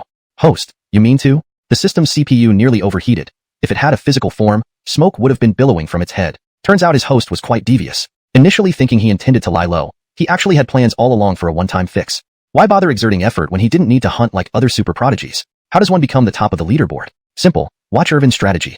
Sure enough, after the 9 super prodigies exhausted themselves slaughtering all the dark beings and ancient beasts on this ancient battlefield, securing substantial points, the top 3 were Ellie of Dao Sect for Exorcism, Chandler with Nantion Dao Body, and Phoenix-blooded Carissa. Surprisingly, Brant, bearing Dragon King blood and innate dragon bones, ranked below Carissa. This Carissa wasn't simple. Besides Phoenix blood, she likely had other bodies or legacies. Otherwise, she couldn't consistently surpass Brant. Meanwhile, Irvin lingered at the bottom with just 1,012 points. Everyone thought it was settled, especially the elder from Dao Sect for Exorcism, who felt elated, proud of his sect acquiring such a divine weapon-like asset. Waiting for these children to emerge, the ancient Ewing family would redeem rewards soon. Looking proudly at other sect elders, he practically strutted around arrogantly. Suddenly, strange phenomena occurred as Irvin stood up. Will you give me your points yourselves, or should I take them by force? He asked, facing the 9 super prodigies. Hashtag chapter 383. Ewing family bandit, all scores snatched away with one punch. Upon hearing what Irvin said, the super geniuses' minds immediately went into overdrive. Wait, oh no, what did they just hear? Do they hand over their points themselves, or let Irvin take them by force? Can points be taken by someone else like this? They finally realized the importance of the insignias on their chests. These were the keys to determining their final ranking. No wonder after slaying beasts and dark entities, a faint light would enter the insignia, increasing their points. Ellie stood up and directly challenged, Jethro Ewing, isn't this way too despicable? Cultivation is all about contention with heaven, earth, and other cultivators. We seize the blessings of heaven and earth, absorb the essence of the sun and moon, and achieve an invincible legend. I don't like pointless talk. Hand over your points now before I have to beat it out of you. Seeing this scene unfold, the many young geniuses and elders outside were left dumbfounded, never imagining that Irvin had laid low just to spring this trap. Despicable, shameless. What kind of eternal, immortal realm's unbeatable legend is this? Why not go hunt ancient beasts and dark creatures yourself? To think he wants to take shortcuts and snatch others' points directly. Darn. This kid is getting too arrogant. Doesn't he fear inviting disaster? Several great sect elders burst into curses. They found Irvin's actions incredibly despicable, openly condemning him for being too cunning and ruthless. As they were speaking, an icy chill suddenly crept through their bones, making their hairs stand on end, as if they were being watched by a massive and formidable ancient beast, leaving them too terrified to fight back. Then, they exchanged glances, realizing they had spoken out of turn. To criticize the Ewing family's Jethro in their own territory was akin to seeking death. Quickly, they kept silent, afraid to speak further, fearing that the Ewing family elders or doting Joabs might slap them dead. Definitely not worth it. Meanwhile, on the ancient battlefield, Ellie, Brant, Preston, Melvin, and others stood together, their eyes sharp and bodies surrounded by laws, showing immense power. A fierce battle seemed imminent. However, among these 9 super geniuses, 2 stepped forward. One was the Bradley, who possessed the extraordinary combat power of the Jesus body. The other was the young master of the Grey Wolf clan, with pure Grey Wolf bloodline, equally formidable and among the top echelons of the younger generation. The Bradley and Grey Wolf Jethro looked at each other. They had an excellent impression of Irvin, almost engraved in their bones. After all, how many 3-year-old children could wield divine emperor weapons to slay ghosts and demons? The Bradley kneeled first, removed his insignia, and respectfully offered it, shouting, I, Bradley, am willing to contribute my points to help Jethro Irvin achieve the position of the top scorer. Grey Wolf Jethro followed suit, kneeling and handing over his insignia. I, Grey Wolf Jethro, also wish to contribute my points to help Jethro Irvin achieve the position of the top scorer. Unexpected developments caught the other super geniuses off guard. They hadn't expected to willingly give up their hard-earned points, not holding back at all. Irvin took the 2 insignias, placed them on his own, and the points quickly transferred. With the points from these 2 super geniuses plus his own, he instantly secured the top rank, leaving the others far behind. These super geniuses were all about equal in strength, having used every means during their hunts, so their points weren't much different. Irvin smiled slyly and asked the rest, what about you guys? Hand over your points willingly, or do I need to take them by force? I should warn you, if I have to take them by force, any harm caused will not be my responsibility. After all, who saw me hitting anyone, or whether it was those ancient beasts causing the injuries? While saying this, Irvin glanced at the Bradley and Grey Wolf Jethro. The 2 nodded in agreement, shaking their heads. On this ancient battlefield, any injury sustained by any genius is due to ancient beasts, absolutely not related to Jethro Irvin. Brant, Ellie, and others thought Irvin would let them keep their points after securing the top rank, but didn't expect him to be so greedy. Nor did they expect the sudden betrayal of the Bradley and Grey Wolf Jethro, who not only didn't resist but provided proof for him. They initially thought Irvin was upright, but turned out to be cunning. Irvin, don't get too cocky. All the geniuses here are older than you and at the sage level, not to be provoked by a mere child. Preston spoke up, previously silent but extremely wary of Irvin's capabilities, especially his ability to cross ranks and create legends. He couldn't be careless. Not expecting Irvin to target him next, Preston couldn't tolerate this. But just as he continued speaking, a void shattered ahead, and a figure rushed toward him, striking before he could react. Pain shot through him as blood dripped from his mouth, flying backward like a broken kite until colliding with several mountains, forming a deep pit where he lay. Irvin shook his hand, dismissing the attack casually. Why so much talking? Didn't want to hand over the points? Had to take them by force. Irvin held Preston's insignia, toying with it. Brant swallowed hard, taking 2 steps back, cold sweat pouring down his forehead. That attack, if landed on him, probably wouldn't leave him in a better state, possibly with broken bones. To Brant, Irvin now seemed more like a monster. Chapter 384. Crushing the supreme heavenly pride with ease. One punch and one palm are enough to shake the world. Irvin shook his hand nonchalantly, as if he really didn't want to take action. Taking action was both time-consuming and exhausting. For someone like him, a laid-back slacker, wasn't that just asking for trouble? However, these supreme heavenly prides were ungrateful. To secure the elusive top position, they refused to give up their points. He never wanted to be a thug. It was truly out of necessity. After all, if he lost the top spot on his own turf, it would be embarrassing. He was too lazy to go after dark creatures and ancient ferocious beasts, so this one decisive move had to suffice. However, fairness must always be upheld when dealing with these super geniuses. He couldn't show any favoritism. Therefore, he decided to take all the points from these 9 super geniuses. Fred lay in the deep crater, blood trickling from the corner of his mouth, his body shattered like broken glass due to the severe impact. He never imagined Irvin would actually fight. He merely spouted some tough talk, yet got slammed away by a single punch. Being an absolute genius, yet being blasted away without any resistance, was a huge disgrace. Moreover, numerous external geniuses and various sect elders would eventually hear about this. This loss of face would be immense. The divine image of Nan Clinton. Fred let out a clear whistle. His flesh became crystalline as his wounds healed completely. His body emitted divine light, as radiant as the descent of Nan Clinton, displaying formidable power illuminating the world. He leaped out of the crater and stood beside the other supreme heavenly prides, with a divine ring floating behind him like a deity. Behind him, a magnificent divine image emerged, towering high, suppressing the world. It held up a universe with one hand, an awe-inspiring sight. That's the divine image of Nan Clinton. Fred is getting serious. The divine image of Nan Clinton is said to be the innate power accompanying the South Heaven Tao body, unparalleled and decisive. With this divine image, who can challenge it? This best describes the divine image of Nan Clinton. The young geniuses outside were buzzing. Seeing Fred unleashing his ultimate power, this indicated a direct confrontation with Irvin. But, since Irvin's arrival, none who dared confront him directly had fared well. None of the young geniuses believed that merely possessing a South Heaven Tao body could make Irvin feel pressured. Didn't they see how he slammed Fred away with one punch just now? Fred was anxious, trying to reclaim his dignity. What difference does it make? Fred is indeed extraordinary, but Irvin is ruthless. Merely becoming the champion doesn't satisfy him. Ewings, he aims to leave these 9 young geniuses empty-handed, not even making it into the top 5. It seems, only if these super geniuses unite to attack Irvin can they protect their points. An elder from a major sect suggested that the only hope lay in the remaining geniuses banding together. Otherwise, it would probably just take Fred a few punches. Everyone, Irvin is no ordinary adversary. Our only option is this desperate measure. If we unite and launch a combined attack, we can protect our points. Besides, defeating Irvin will undoubtedly spread our names throughout the eternal immortal domain. Beating the top contender of the ancient flesh list, no one can resist such temptation. Fred spoke emotionally and logically. The other super geniuses remained silent, but their eyes sparkled with interest, especially Brant and Christian, who viewed Irvin as a future threat. Defeating Irvin here would eliminate a potential future problem. Alright, we won't hold back. Let's bring out our trump cards. Otherwise, losing the top 5 spots, or even having our points snatched by others leaves us no face to return to our families and sects. Brant took a stance, with Christian following suit. Ellie did not say much, but stood beside Fred. After all, as a pride of the Honorable Tao sect, he wouldn't simply hand over his points. That was absolutely impossible. Moreover, his main goal was to confront Irvin. Honorable Tao sect usually stayed hidden. He himself hadn't shown much presence to the world. He knew little about the strength of the external geniuses. Hearing that Irvin was the undefeated legend of the eternal immortal domain, the unquestioned champion among peers, a battle with him would benefit him greatly. But it had to be a group attack. He wouldn't last 2 blows in a one-on-one. The other geniuses also looked at the Reina, but she acted as if she didn't care. She walked forward with her long crimson hair flowing, her sparkling eyes exceptionally beautiful. Her tall figure was captivating, and every gesture mesmerizing. Then, she removed her chest emblem and threw it directly to Irvin. Irvin transferred the points to his emblem. Take it. You'll beat me anyway, and maybe even with a combined attack. Too much effort. Watching you fight them is more entertaining. Irvin didn't care. Another person didn't matter much to him, as long as the points ended up in his hands, which saved him energy. Irvin, we fear you not. Let's fight, Fred shouted, stepping into the void which collapsed under his step. Behind him, the divine image of Nan Clinton materialized, like a deity descending, punching down as if to turn Irvin into mincemeat. Irvin didn't bother moving, smirking disdainfully. Raising his arm, he delivered a powerful blow. With one arm alone, he exerted force heavy as a mountain, breaking through the vast heavens and instantly appearing before Fred, striking him. A cry of agony filled the air. Fred, teeth flew out from the crowd's view. A single palm knocked out his teeth. Ellie swung his sword, cutting towards Irvin at lightning speed, piercing the space in front of him, aiming to cut Irvin down. Raising his right arm, Irvin blocked this astonishing sword beam effortlessly. Clang clang. With a flash of divine light, the world-splitting, sky-shattering sword beam dissolved into nothingness, blocked by Irvin without hesitation. And Irvin had only raised his right arm. Could it be that Irvin's physical strength had become so strong that it could withstand divine weapons? Everyone was puzzled. That shouldn't be possible. They clearly remembered that Irvin only possessed an ordinary body. Chapter 385. The top position. The rewards for the top 5. Might as well take them all. Irvin stretched lazily and said to the Carissa, who was watching from the sidelines, "Why don't you join in? It's no fun fighting with these misfits."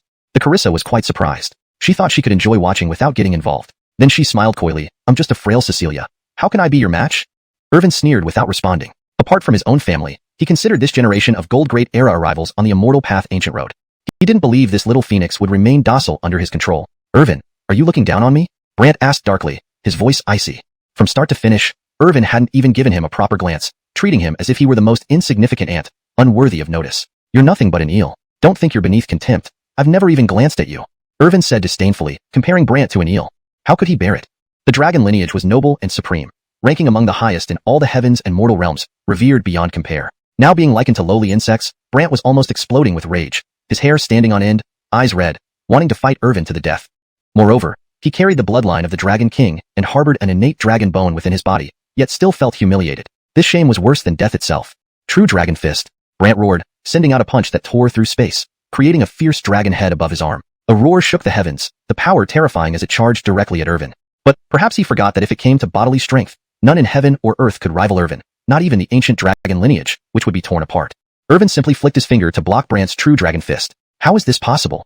Brant exclaimed in shock. His full force attack had been stopped by just a finger. With such weak power, you dare claim to be of the ancient true dragon lineage? You've disgraced the true dragon lineage. Irvin lightly punched forward, yet the force was immense, smashing into Brant's chest. Brant felt like he had been struck by an ancient divine mountain, spitting blood as his ribs cracked, organs feeling displaced. He had never experienced such an attack. Growing up, no genius could ever do this to him, forcing him to feel his internal organs shift positions after a single blow, causing large clots of blood to pour out. Ellie remained outwardly calm, but his trembling hands betrayed his inner turmoil and fear. The previously unshakable Dao heart now wavered and showed cracks. Discovering his shaken state, Ellie was alarmed. He, who had awakened the righteous Qi, possessed an unbeatable Dao heart. How could he waver? No, he must defeat Irvin. Otherwise, the crack in his Dao heart would be detrimental to future cultivation, possibly leading to mental demons. Unable to consider anything else, Ellie's eyes gleamed, and a faint aura of chaos emerged around him, wrapping around his sword. Primordial Unity Slash. Stepping forward, Ellie changed the weather, his sword glowing brightly with inscriptions enveloping it, cutting through the void with overwhelming power. But Irvin merely frowned, sensing the power of this sword technique, a hallmark of the righteous Dao sect. Attached with righteous Qi, it was highly effective against demons and evil beings. However, Irvin, righteous and unbound, with invincible physical strength that defied all doctrines, did not fear it. Seeing his chance, Brant activated his innate dragon bone, countless inscriptions emerging as if to destroy all paths and reflect everything while annihilating it. Yoinked, as Brant activated his innate dragon bone, Irvin's entire skeleton emitted immortal light, boundless mist pouring out, symbols swirling with radiant power, as if he were a god. Immortal bones represented the pinnacle of all bone-based constitutions. In comparison, Brant's innate dragon bone was no different from ordinary bones, especially when facing Irvin's full set of immortal bones.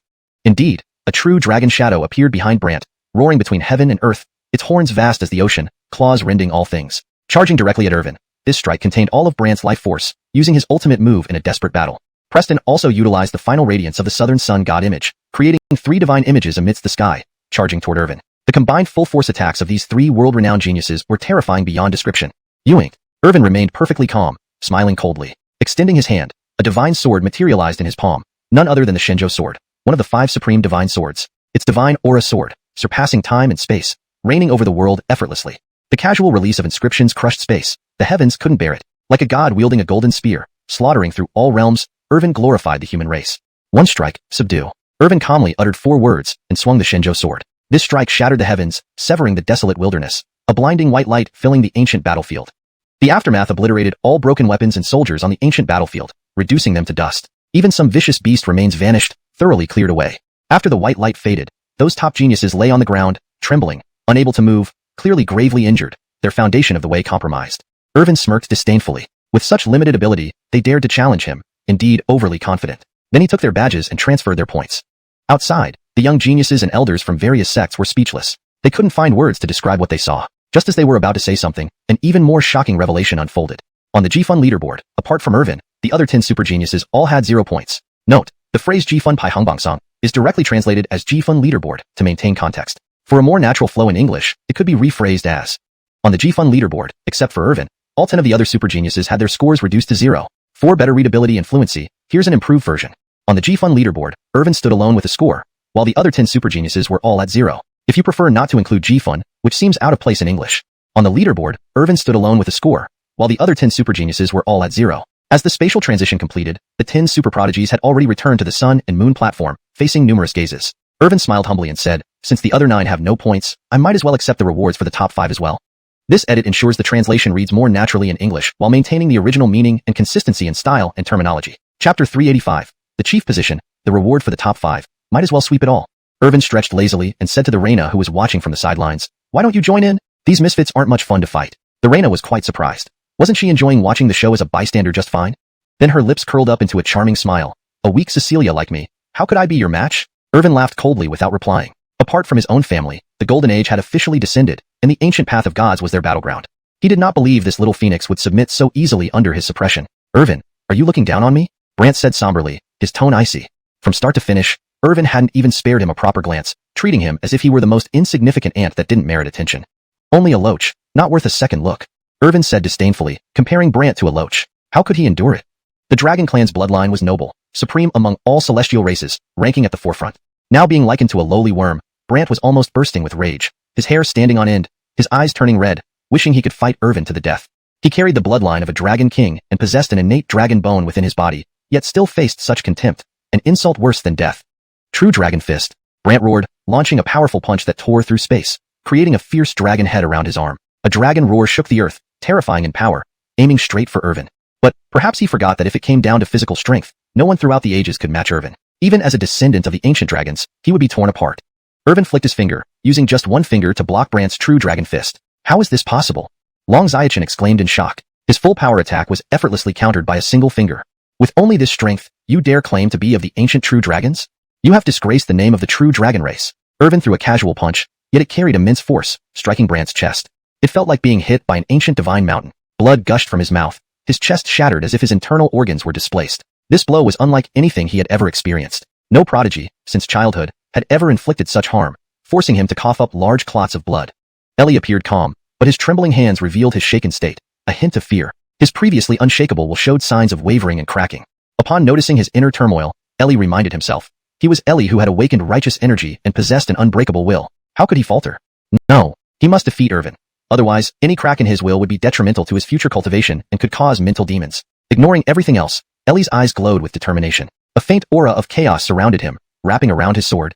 Primordial energy slash. As Ellie stepped forward, Feng Yunzhou Ban, the weather changed abruptly, and his sword radiated brilliant light, enveloped in powerful runes that cut through the void.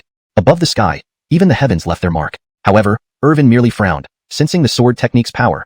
It was undoubtedly a hallmark ability of Dao Zong, wielded by Ellie with righteous energy. To evil and malevolent forces, this had great restraining power, capable of killing them outright. But alas, Irvin was upright and unconstrained, his flesh invincible, immune to all doctrines. Why should he fear? Meanwhile, Brant seized the opportunity and activated the innate dragon bone within him, revealing intricate runes that threatened to shatter all doctrines. Yoinked, when Brant activated his dragon bone, Irvin's bones emitted a divine glow, infinite mist billowing out, runes flowing and radiating brilliance, powerful as a deity. The immortal bone was the pinnacle of all bone physiques. Compared to Irvin's immortal bones, Brant's innate dragon bone was no different from ordinary bones. Moreover, Irvin had a body of immortal bones. Indeed, a true dragon shadow emerged behind Brant, roaring across the heavens, its horns vast, claws slicing through everything, charging directly at Irvin with all his might, resorting to desperate measures. Sanyi Daozi also utilized the last light of Nidhogg Xianxia, creating 3 divine projections that all charged toward Irvin. The combined full power attacks of these 3 world-class geniuses were terrifying beyond words. Yoinked, Irvin remained unperturbed, calmly facing the 3 moves with a cold smile. He extended a hand, and a divine sword materialized on his palm. The Clintontian sword, one of the 5 supreme divine swords. Its divine aura was unparalleled, overwhelming the world. Even the random runes emitted could crush space, beyond what heaven and earth could bear. Like a god wielding golden weapons, slaying across the heavens, he uplifted the human race. One strike, suppress. Irvin uttered 4 words coolly and swung the Clintontian sword. This strike broke the heavens, cutting through the desolation, illuminating the ancient battlefield with intense white light. The aftershocks shattered all remnants on the ancient battlefield into dust, leaving nothing behind, including vicious beast corpses which vanished entirely. After the white light faded, those super geniuses lay on the ground, trembling uncontrollably, unable to move, clearly gravely injured, their foundational essence compromised. Irvin sneered in disdain. With only this strength, they dared challenge him, overconfident indeed. He then took their badges and transferred their points. The young geniuses and elder educators outside were speechless upon witnessing this scene, beyond description with any words. Before they could react, something even more shocking followed. On the leaderboard, apart from Irvin, the other 10 super geniuses all had 0 points. Through spatial transfer, the 10 super geniuses returned to the sun-moon platform, facing numerous gazes. Irvin smiled humbly. Since they all have no points, might as well take the top 5 rewards myself. As the space shifted, the 10 super geniuses returned to the sun and moon platform. Facing numerous gazes, Irvin smiled humbly. Since they all have no points, I might as well accept the rewards for the top 5. Chapter 386. Immortal Sacred Liquid, Holy Path Rules. Everyone was shocked. Looking at Irvin's feigned innocent expression, everyone was utterly baffled. Hey, what are you pretending for? He looked as if he were pitiful and wronged, like someone had bullied him. If they hadn't watched the live broadcast, they might have thought that other top young geniuses teamed up to suppress Irvin. However, it wasn't wrong either. The other top geniuses did indeed join forces to try and subdue Irvin, but this kid resolved it with just a few slaps, without even needing the round system. Heaven, is this Irvin's power? No, this isn't even his true fighting strength. He didn't even use any trump cards throughout, nor did he activate the chaotic divine blood granted by the Joab. Irvin's might cannot be described in words. This is the absolute protagonist on the grand stage of this era of contention. Among peers, there is no one who can rival him, even those a few years older. One can only hope that the ancient prodigies and forbidden geniuses from various eternal powers can awaken. Otherwise, based on Irvin's divine prowess, he has already stepped into the realm of invincibility. Many young geniuses exchanged glances, their words filled with admiration for Irvin. They often heard their elders brag about how glorious and brilliant their younger days were, how they once ventured into secret realms alone, slew ferocious beasts, and swept across territories. Compared to Irvin's legendary level, it all seemed trivial. No wonder Jethro Ewing was considered the undefeated myth recognized by the eternal immortal realm. Since his birth, he had never tasted defeat. As for the various elders, their eyes were deeply shaken. They had underestimated Irvin, Ellie, Brant, Eliam. Any one of them was a powerhouse capable of standing alone, destined to reach the divine domain in the future, continuing the fortunes of their respective factions. However, their joint attack on Irvin ended in such a disastrous state, severely injured and near death, their physical bodies shattered, which would affect their future path cultivation, leaving mental demons behind. Such injuries would require substantial resources to repair upon returning to their respective factions. As for the cracks in their Dao hearts, these geniuses would have to mend themselves, with no other methods available. An elder from the ancestral dragon nest pulled a long face, went up to the sun-moon platform, and immediately carried his dragon son back down from the high platform. Finding an open space, he channeled his energy into healing the wounds. Otherwise, looking so half-dead, lying there on the high platform, it seemed like his soul would return to where it came from. The elder from the vast righteousness sect stroked his forehead and sighed slightly. Initially within the sect, they debated over whether to participate in the competition, some supporting and others opposing. Unexpectedly, Ellie supported coming, saying he wanted to compete with Jethro Ewing, to gauge the strength of outside geniuses, and also to witness this unbeaten legend of the eternal immortal realm. Haha, now you've seen it, right? The silence from the elder of the vast righteousness sect was thunderous. He quickly went up to the platform and carried Ellie down for healing. Other sect elders did the same, hastily bringing their successors down for treatment. Gifford and Songlong Jethro exchanged a glance. Both felt this was the wisest decision they'd ever made, that they absolutely should not oppose Irvin. See, early surrender spared them from a brutal beating. Being reasonable and handing over points was better, right? Forcing Irvin to act had consequences they couldn't bear. Mona showed no particular emotion on her face, but deep in her eyes was a flicker of shock. Her strength wasn't much different from the 3 geniuses who acted earlier, maybe just a bit stronger. If she had chosen to oppose Irvin then, she might be lying on the ground too. Just thinking about it made her fear. Mona couldn't help but tremble, then looked at Irvin. She realized how towering he appeared. Despite being only 12, he stood tall, powerfully like a young god, sacred and transcendent. A mysterious aura radiated from him, captivating even her, who carried phoenix blood, making her almost unable to resist, as if something were drawing her in. System, drenched in sweat, little sister? With world-class looks and historic best romantic luck, even icy empresses will turn fervently amorous. Mona became more curious about Irvin. This man was too mysterious, definitely not ordinary. He must possess a special constitution or used special means to obscure heavenly mechanisms. Elder, please issue the rewards. They 9 didn't even get points, so both the top 5 and champion rewards go to me. Irvin was unapologetic, demanding the top prize and top 5 rewards outright. The duty elder cleared his throat. Little lord, calm down. We know you're strong, but give the visiting forces some face. Indeed, those young geniuses, especially super geniuses, turned even darker after hearing Irvin. If it weren't for Irvin snatching victory, they wouldn't have returned empty-handed. The duty elder hurried to prepare the rewards, fearing that this little lord might offend everyone below with loose lips, though Jethro feared nothing and could handle them easily. Jethro, these are the top 5 rewards, named Immortal Sacred Liquid. This Immortal Sacred Liquid was meant for the top 5, but since you dominated the top spot, it belongs to you alone. Immediately, 5 glowing orbs appeared in the duty elder's hand. Inside each orb, a drop of liquid floated in mid-air, emitting a dense holy path rule. The world seemed like a sage had arrived, extremely terrifying. Seeing this, Gifford, Songlong Jethro, and other young geniuses stared wide-eyed, mouths agape, full of shock. Is this actually immortal sacred liquid? The evergreen Ewing family is truly generous, using such a divine item as a reward. Even the Grand Sect elders were quite surprised. There was no other reason. This immortal sacred liquid had significant benefits for the young generation, especially those yet to reach the Sage Realm. Once the immortal sacred liquid was refined, crossing into the Sage Realm would be smoother, helping them understand Holy Path rules. One drop of immortal sacred liquid could help them grasp at least one Holy Path rule. Now, Irvin obtained 5 drops of immortal sacred liquid, implying that upon reaching the Sage Realm, he could directly comprehend at least 5 Holy Path rules through it. How terrifying. Unimaginable. Entering the Sage Realm marked stepping into another domain, evolving to a higher life form. The most direct change was the emission of thick Holy Path aura from the body. This Holy Path rule was the standard measure of a sage's strength. Each genius varied, their constitutions differing greatly. Thus, many different Holy Path rules emerged. Ordinary Holy Path rules. If one could master one, they'd be an average sage. If they could grasp 3 ordinary Holy Path rules, they'd be a top-notch sage. Extraordinary even among sages. Mastering 5 ordinary Holy Path rules placed them at the pinnacle of sages, with real combat strength enough to rival a Sage King.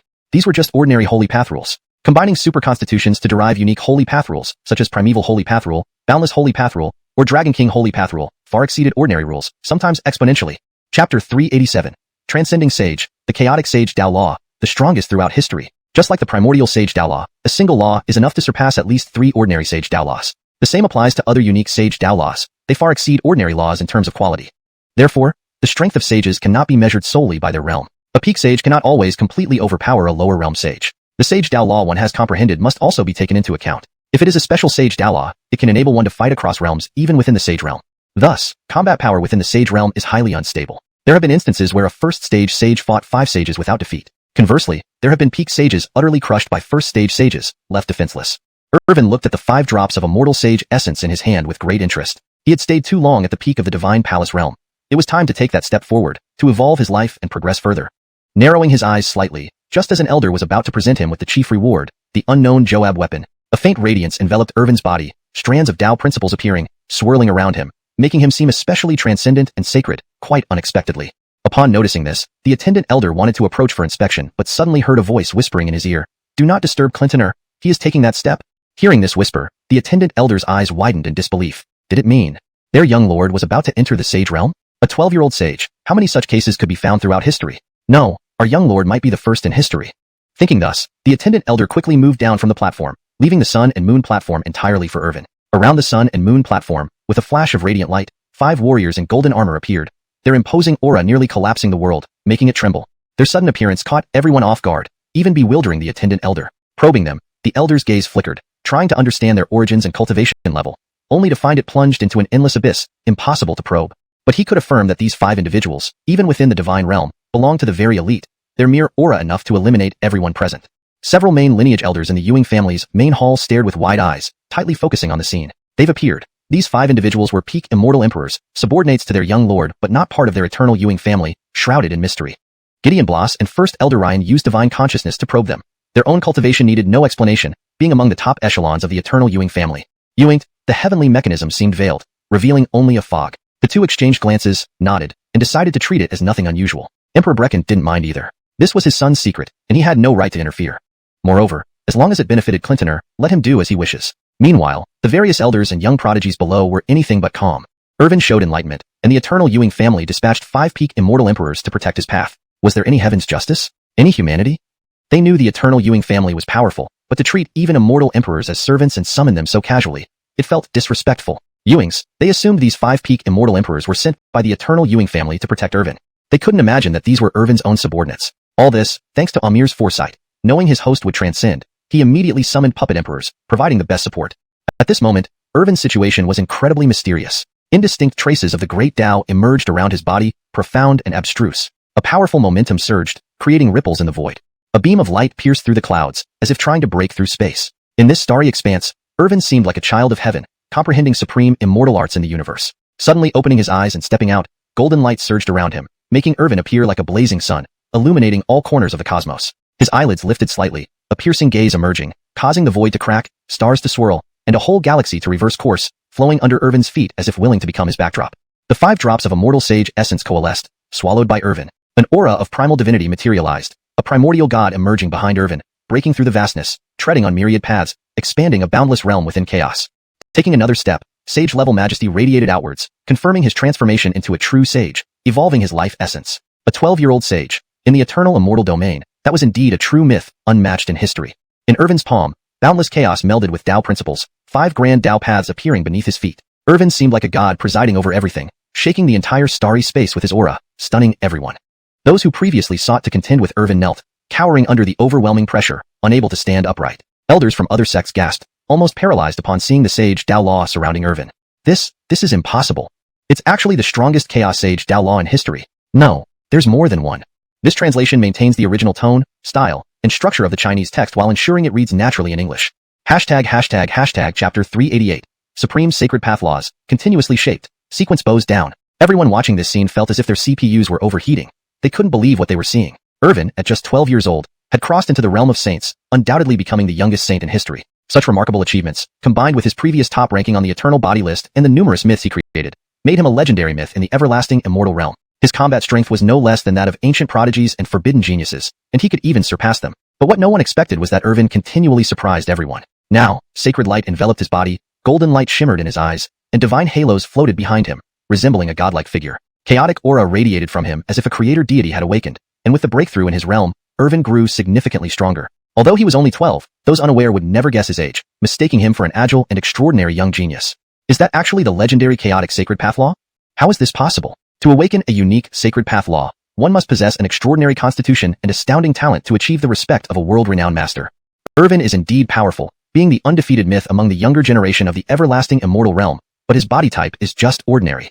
Moreover, the chaotic sacred path law is undoubtedly the strongest sacred path law of all time and space, its power at least equivalent to 5 ordinary sacred path laws. Even the primordial sacred path law awakened by Emperor Brecken's primordial immortal king constitution can only be compared to 3 ordinary sacred path laws.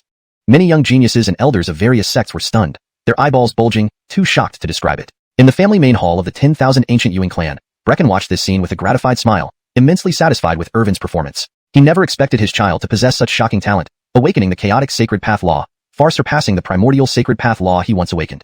Instantly, he recalled how Irvin had swept through the eternal body list, almost brushing him aside like an experienced mob. This meant that Irvin had truly reached the pinnacle at each stage, the true number 1 throughout history. Even at the same level, he might have been nothing more than an experience pack to Irvin. Ha ha ha, the chaotic sacred path law truly brings honor to our 10,000 ancient Yuan clan. No wonder he is the Jethro. Elder Ryan and Elder Bloss were overjoyed, their faces nearly splitting with laughter. Irvin shone brightly in competitions among the younger generation, sweeping opponents away with a single punch. On ancient battlefields, he brutally attacked so-called super geniuses, leaving psychological scars. In the same realm, you should be prepared to get beaten up by your little brother. In the family main hall, some of the 10 major sequence disciples and seed-level geniuses of the 10,000 ancient Yuan clan were present. Sebastian laughed, patting Hirsch on the shoulder teasingly. Sounds like you wouldn't be any different. I bet he could thrash you right now. I don't care. I'm just a pill refiner. Not like you who can't even compete with others in swordsmanship or anything else. Hirsch was speechless. Did this guy have nothing better to do than mess with him? Besides, being outmatched by other young geniuses didn't upset him, but comparing himself to the freakish Jethro was clearly asking for trouble. People didn't need teaching when their sword skills were already divine. Although these seed-level geniuses could still slightly edge out Irvin based on their realms, with the Jethro's growth rate, it wouldn't take long before he dominated them. On the Sun and Moon platform, Irvin was still unsatisfied. 2 strands of the chaotic sacred path law circled around his body, which already equated to 10 ordinary sacred path laws. But his goal had never been the limits of ordinary geniuses. He aimed much higher, beyond worldly comprehension. Master, actually, just call me Treasure System, and I'll help you boost it to 10 chaotic sacred path laws. The system's voice echoed in his mind, causing Irvin to feel a sudden tension. Damn, this system was trying to take advantage of him. He knew this dog-like system wasn't close to him for simple reasons. Nah, Master thinks too much. Our system has studied and analyzed laws left by ancient chaotic bodies, refining them into the chaotic sacred path law. I wanted to prepare an extra trump card for Master when he achieves the Saint Realm. The system tried to explain, fearing a misunderstanding. Though he also didn't want to push Master down. Hadn't there been systems in the system world that did? Let's save that for later. I want to break my own limits and perfectly awaken the chaotic sacred path law, Irvin declared, unleashing an overwhelmingly strong power that surged out like tidal waves, terrifying all. Others felt the extraordinary divine force. Some young geniuses couldn't control themselves and wanted to kneel in submission. Especially the young supremes below the Saint Realm felt their legs go weak, about to fall to their knees. The nearby elders acted quickly, using their powers to stabilize the young geniuses. Even the elders felt a slight shock, inwardly marveling at Irvin's terrifying presence, using the pressure of his newly attained Saint Realm and chaotic sacred path law to instill fear even in them, powerful figures of various eternal forces. Golden light flashed in Irvin's eyes, and over 200 immortal bones in his body glowed brilliantly, releasing boundless energy flowing through his limbs and organs. Vast energy surged out, so potent it could awe the mighty. Outside his body, the formidable sacred path law began to coalesce slowly. Witnessing this, everyone was incredulous. Was Irvin really forming a third strand of the chaotic sacred path law? This wasn't just a genius. This was a monstrosity, a freak, something incomprehensible. Irvin coldly hummed, gathering runes on his palm. A brilliant purple rune appeared between his brows, shining alongside the radiant light on his palm. Suddenly, another strand of the chaotic sacred path law emerged outside his body, like dual moons illuminating together. 3 strands of the chaotic sacred path law gleamed like the sun, illuminating the world, terrifying and beyond imagination. Equivalent to 15 ordinary sacred path laws, such combat strength in the Saint Realm was enough to tower over peers. Yoinked, the crowd of young geniuses and sect elders were still processing the sight when Irvin made another shocking move. His pupils reflected scenes of deities falling, drawing everyone into another world. Moments later, a 4th strand of the chaotic sacred path law was born. Soon after, a 5th, 6th, 7th, 8th, 9th, and 10th strand followed. This spectacle shattered everyone's perceptions. Even the most powerful beings felt they were in a dream, unable to believe what they saw. Hashtag chapter 389. An unprecedented sage's thunder catastrophe? One palm to dispel. 10 whole chaos sacred Tao laws now encircled Irvin, and everyone who saw this scene was stunned, as if in a dream, utterly refusing to believe it. Even those powerful beings influential within major immortal factions were somewhat dumbfounded at this moment. 10 chaos sacred Tao laws. What did that mean? It completely exceeded everyone's understanding. This was equivalent to 50 ordinary sacred Tao laws. Yoinked, ordinary sacred Tao laws were what few individuals could possess. Those who managed to achieve such a feat were unexpected strong figures, ranking at the top among sages, reaching the pinnacle where they could contend with sage kings. However, Irvin had awakened 10 whole chaos sacred Tao laws, implying that any sage who could battle against sage kings was nothing more than an ant in his eyes. With even a mere wave of his hand, he might crush them into dust. In the main hall of the myriad ancient Ewing family, numerous elders, witnessing this scene, stood up immediately, their gazes somewhat dazed, as if even they hadn't fully processed it yet. Senior Elder Ryan and Gideon Bloss, 2 prominent figures in the Joab realm, rubbed their eyes hurriedly, feeling they must have seen incorrectly. This kid is really full of surprises. Heaven, new generations push aside the old ones. Once the era of great contention begins and the ancient path of deity opens, when our young master truly matures, even Joabs would have to make way for him. Seated in the main position, Bogdan wore an expression filled with contentment. His own child, born with only a mortal body, possessed just a drop of chaos divine blood granted by himself. The extent to which this had been utilized demonstrated unparalleled talent. To fully utilize chaos divine blood, and thereby awaken 10 chaos sacred Tao laws meant invincibility among sages. Just as everyone thought the event was over, Irvin slowly rose from the ground, sitting cross-legged in midair. The 10 chaos sacred Tao laws extended and coiled around him, exuding immense sanctity, casting him as a creator deity. Hold on, is he going to break through further? How is this possible? 10 chaos Tao laws are unprecedented.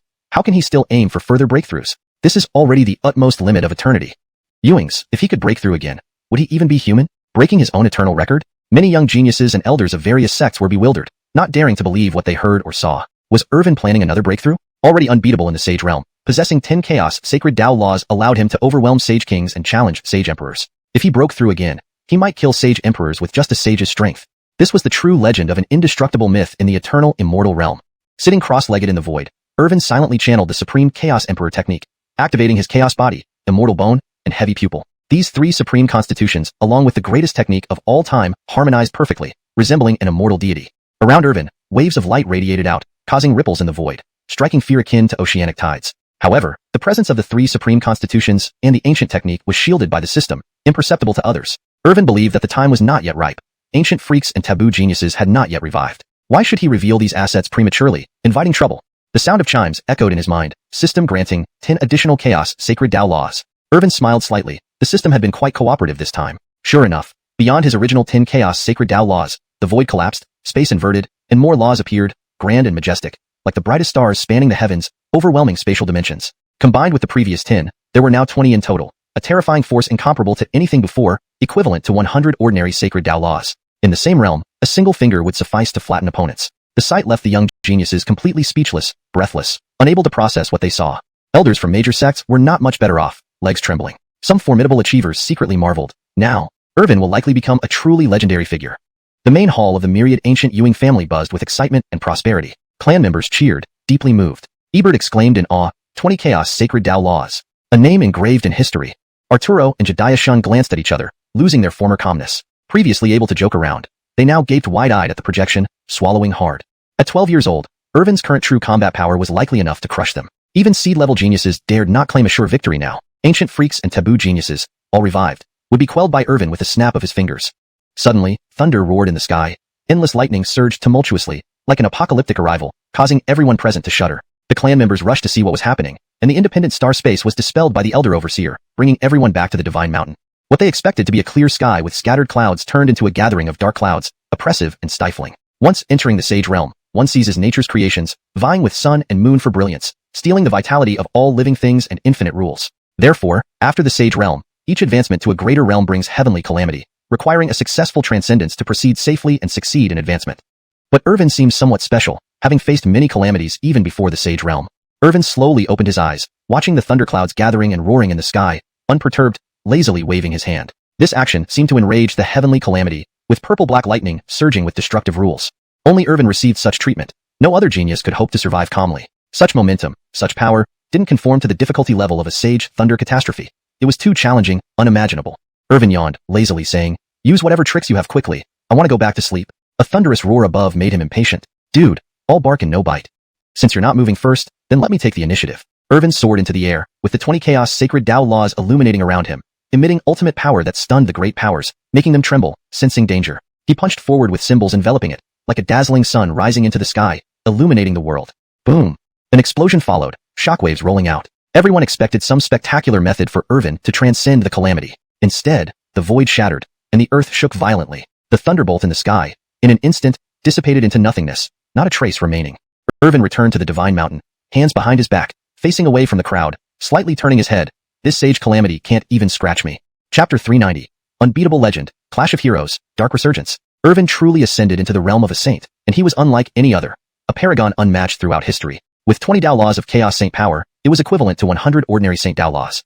In this usual realm, he had no rivals. Not even those ancient aberrations and forbidden prodigies yet to awaken could contend with him. They might risk being killed with a single strike.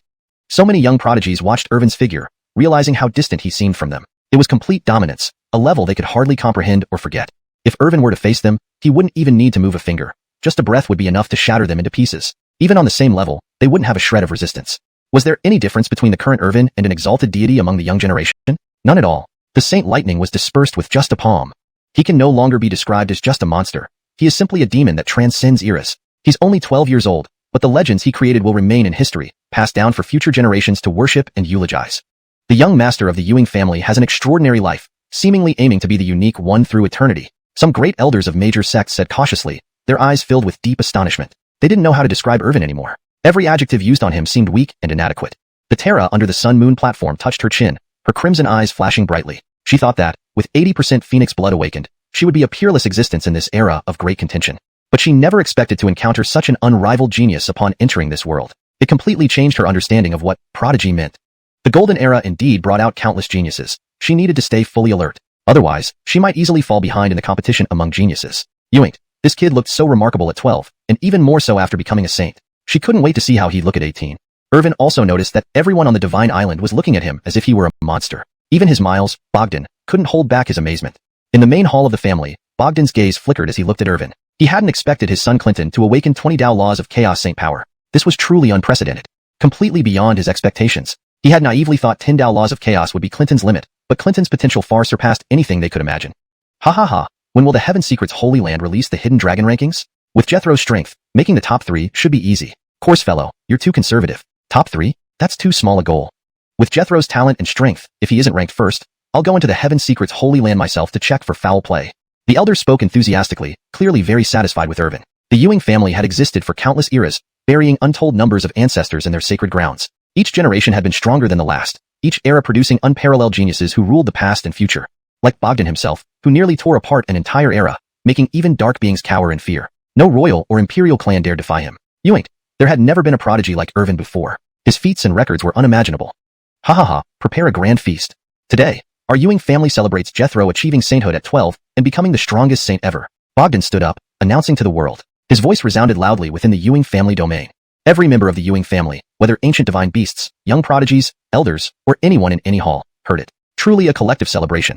If another immortal force attempted this, they'd face significant costs. But the Ewing family did it effortlessly, demonstrating wealth and power. After 7 days, news of Irvin awakening 20 Tao laws of chaos saint power and becoming the strongest saint spread like wildfire, shaking the entire eternal, immortal realm. Across the 30,000 Tao realms, from small forces to top-tier forces, even immortal and peak forces, reacted as if they had witnessed a myth themselves. Young geniuses trembled, believing Irvin's appearance in this era was the worst news, cutting off their paths, leaving no one able to rival him. The destined position already belonged to someone.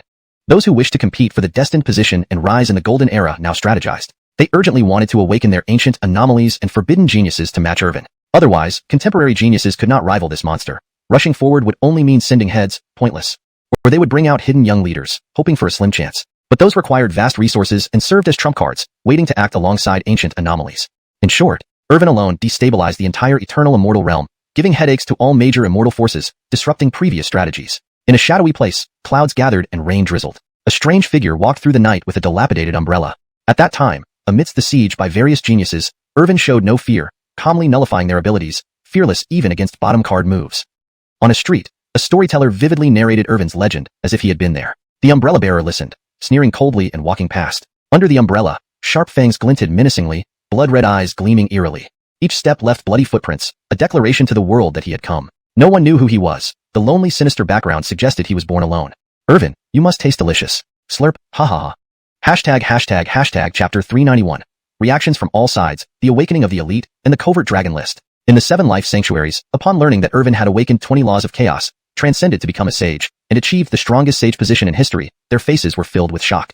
The powerful beings within the life sanctuaries, some incredibly terrifying presences, were inwardly astonished, unable to believe it. Is Irvin even human?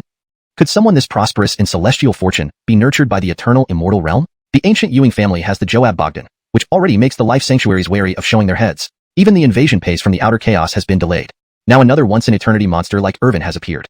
If he continues to grow in the future, the complete conquest of the life sanctuaries is only a matter of time. An old monster within a life sanctuary cursed the Blood Sea Sanctuary internally. Why did you have to offend anyone at all, especially attempting an assassination right after his birth? In the end, you lost both your pawns and your soldiers. Not only did you lose your own sanctuary, but you also dragged down other sanctuaries. Irvin has already slaughtered 4 of the top 10 Dark series, leaving only 6 remaining in the eternal immortal realm, ready to hunt for heavenly pride. Hunting the world's elite is a significant plan for our life sanctuaries, and we absolutely cannot be delayed because of this. However, quickly give them a strict order not to oppose Irvin anymore. The previous warnings are there, and the Blood Sea Sanctuary and Soul Shattering Mountain have already been annihilated. Within one life sanctuary, a dark being shrouded in black mist issued orders. Why do these Dark series members have such high ambitions, always thinking they can stand up to Irvin? They can't match him in strength or background, so why rush to offer themselves as sacrifices? What about the outer chaos side? In the Sea of Reincarnation, the powerful ruler of reincarnation, whose mere breath could crush countless worlds, slowly opened his eyes and looked behind him.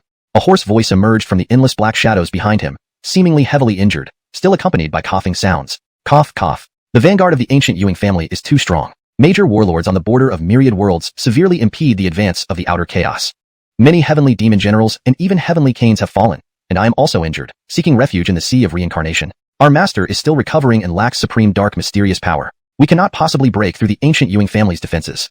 The ruler of reincarnation nodded slowly, realizing he had previously underestimated the ancient Ewing family. Fortunately, their behavior in the Sea of Reincarnation was secretive and low-key, avoiding direct conflict with the ancient Ewing family. Otherwise, their fate would be no better than that of Soul Shattering Mountain. The reincarnated bloodchild may not be a match for the young lord of the Ewing family. I don't want to see your Sea of Reincarnation follow the path of Soul Shattering Mountain and the Blood Sea Sanctuary. The shadow said grimly, and the ruler of reincarnation did not argue. The reincarnated bloodchild, with lofty ambitions, was very interested in Irvin, but now it seems that if there's any conflict, he would likely be crushed. You and the life sanctuaries must also hurry. The great adult will soon awaken, and the energy required increases daily. Only the life essence and infinite vitality of myriad creatures can satisfy it. Ewings, but the life essence required by the great adult is too much. Countless small universes have been sacrificed, yet it seems like stones sinking into the sea, with no visible feedback. Obey and plunder the life essence of myriad worlds for sacrifice. After the great adult awakens, we will have the capital to contend with Joab's. Otherwise, it will only be one-sided slaughter. 3 months passed in a blink of an eye. During these 3 months, the eternal immortal realm was not peaceful but rather quietly turbulent. Especially the top immortal forces and peak immortal forces seemed to feel a sense of crisis, no longer hiding their abilities, revealing part of their hidden talents. Someone witnessed with their own eyes that in the ancestral dragon nest, a dragon roar echoed through the heavens, followed by a colossal true dragon reviving in its original form, as vast as the ocean, immense like the horizon, its pupils resembling the sun and moon.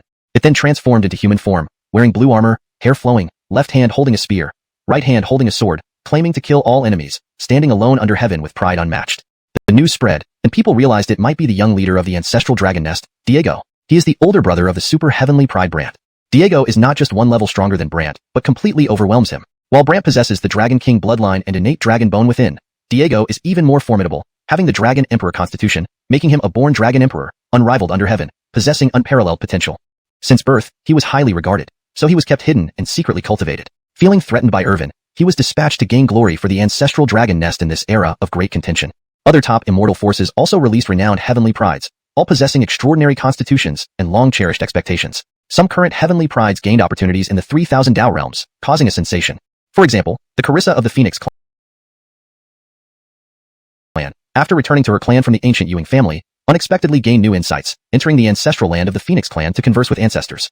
She then awakened her bloodline, increasing its purity directly to 95%. This achievement greatly pleased the Phoenix clan. Even other branches sent representatives to congratulate her with grand gifts. Having a bloodline purity of 95% is extremely rare in Phoenix clan history. If she reaches 100%, it would truly restore the ancestral glory. When she grows up, there's a huge possibility she could make the Phoenix clan flourish again, even unify them. Even the main branch of the Qilin clan, the Qilin Cave, produced a peerless talent who reportedly mastered the Qilin treasure technique, emerging with confidence to challenge various talents. Some renowned elders lamented, "The skies of the eternal immortal realm are about to change." Then, authoritative figures from the Heaven Secret's Holy Land announced to the entire eternal immortal realm and beyond. The Coil Dragon list will be published in 3 months. Though brief, this announcement shook everyone, attracting the attention of numerous immortal forces and young talents.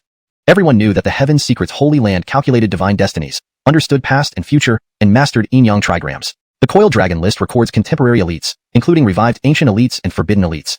Everyone became curious about the list's 100 entries, speculating who they might be. Speculation also arose about the top 3, or even the top ranker, ranking them in their minds.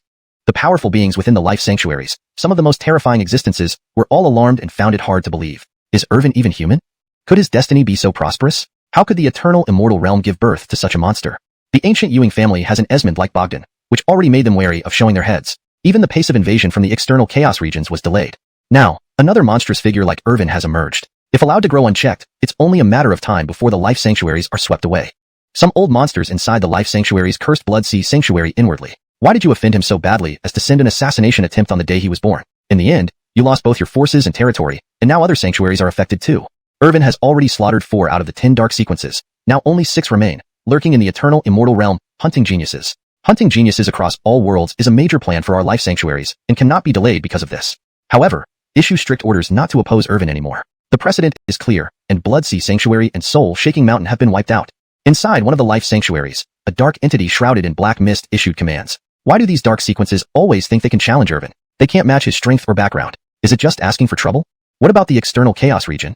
In the Wheel Sea, the mighty Saul, whose presence could crush myriad worlds, slowly opened his eyes and looked behind him.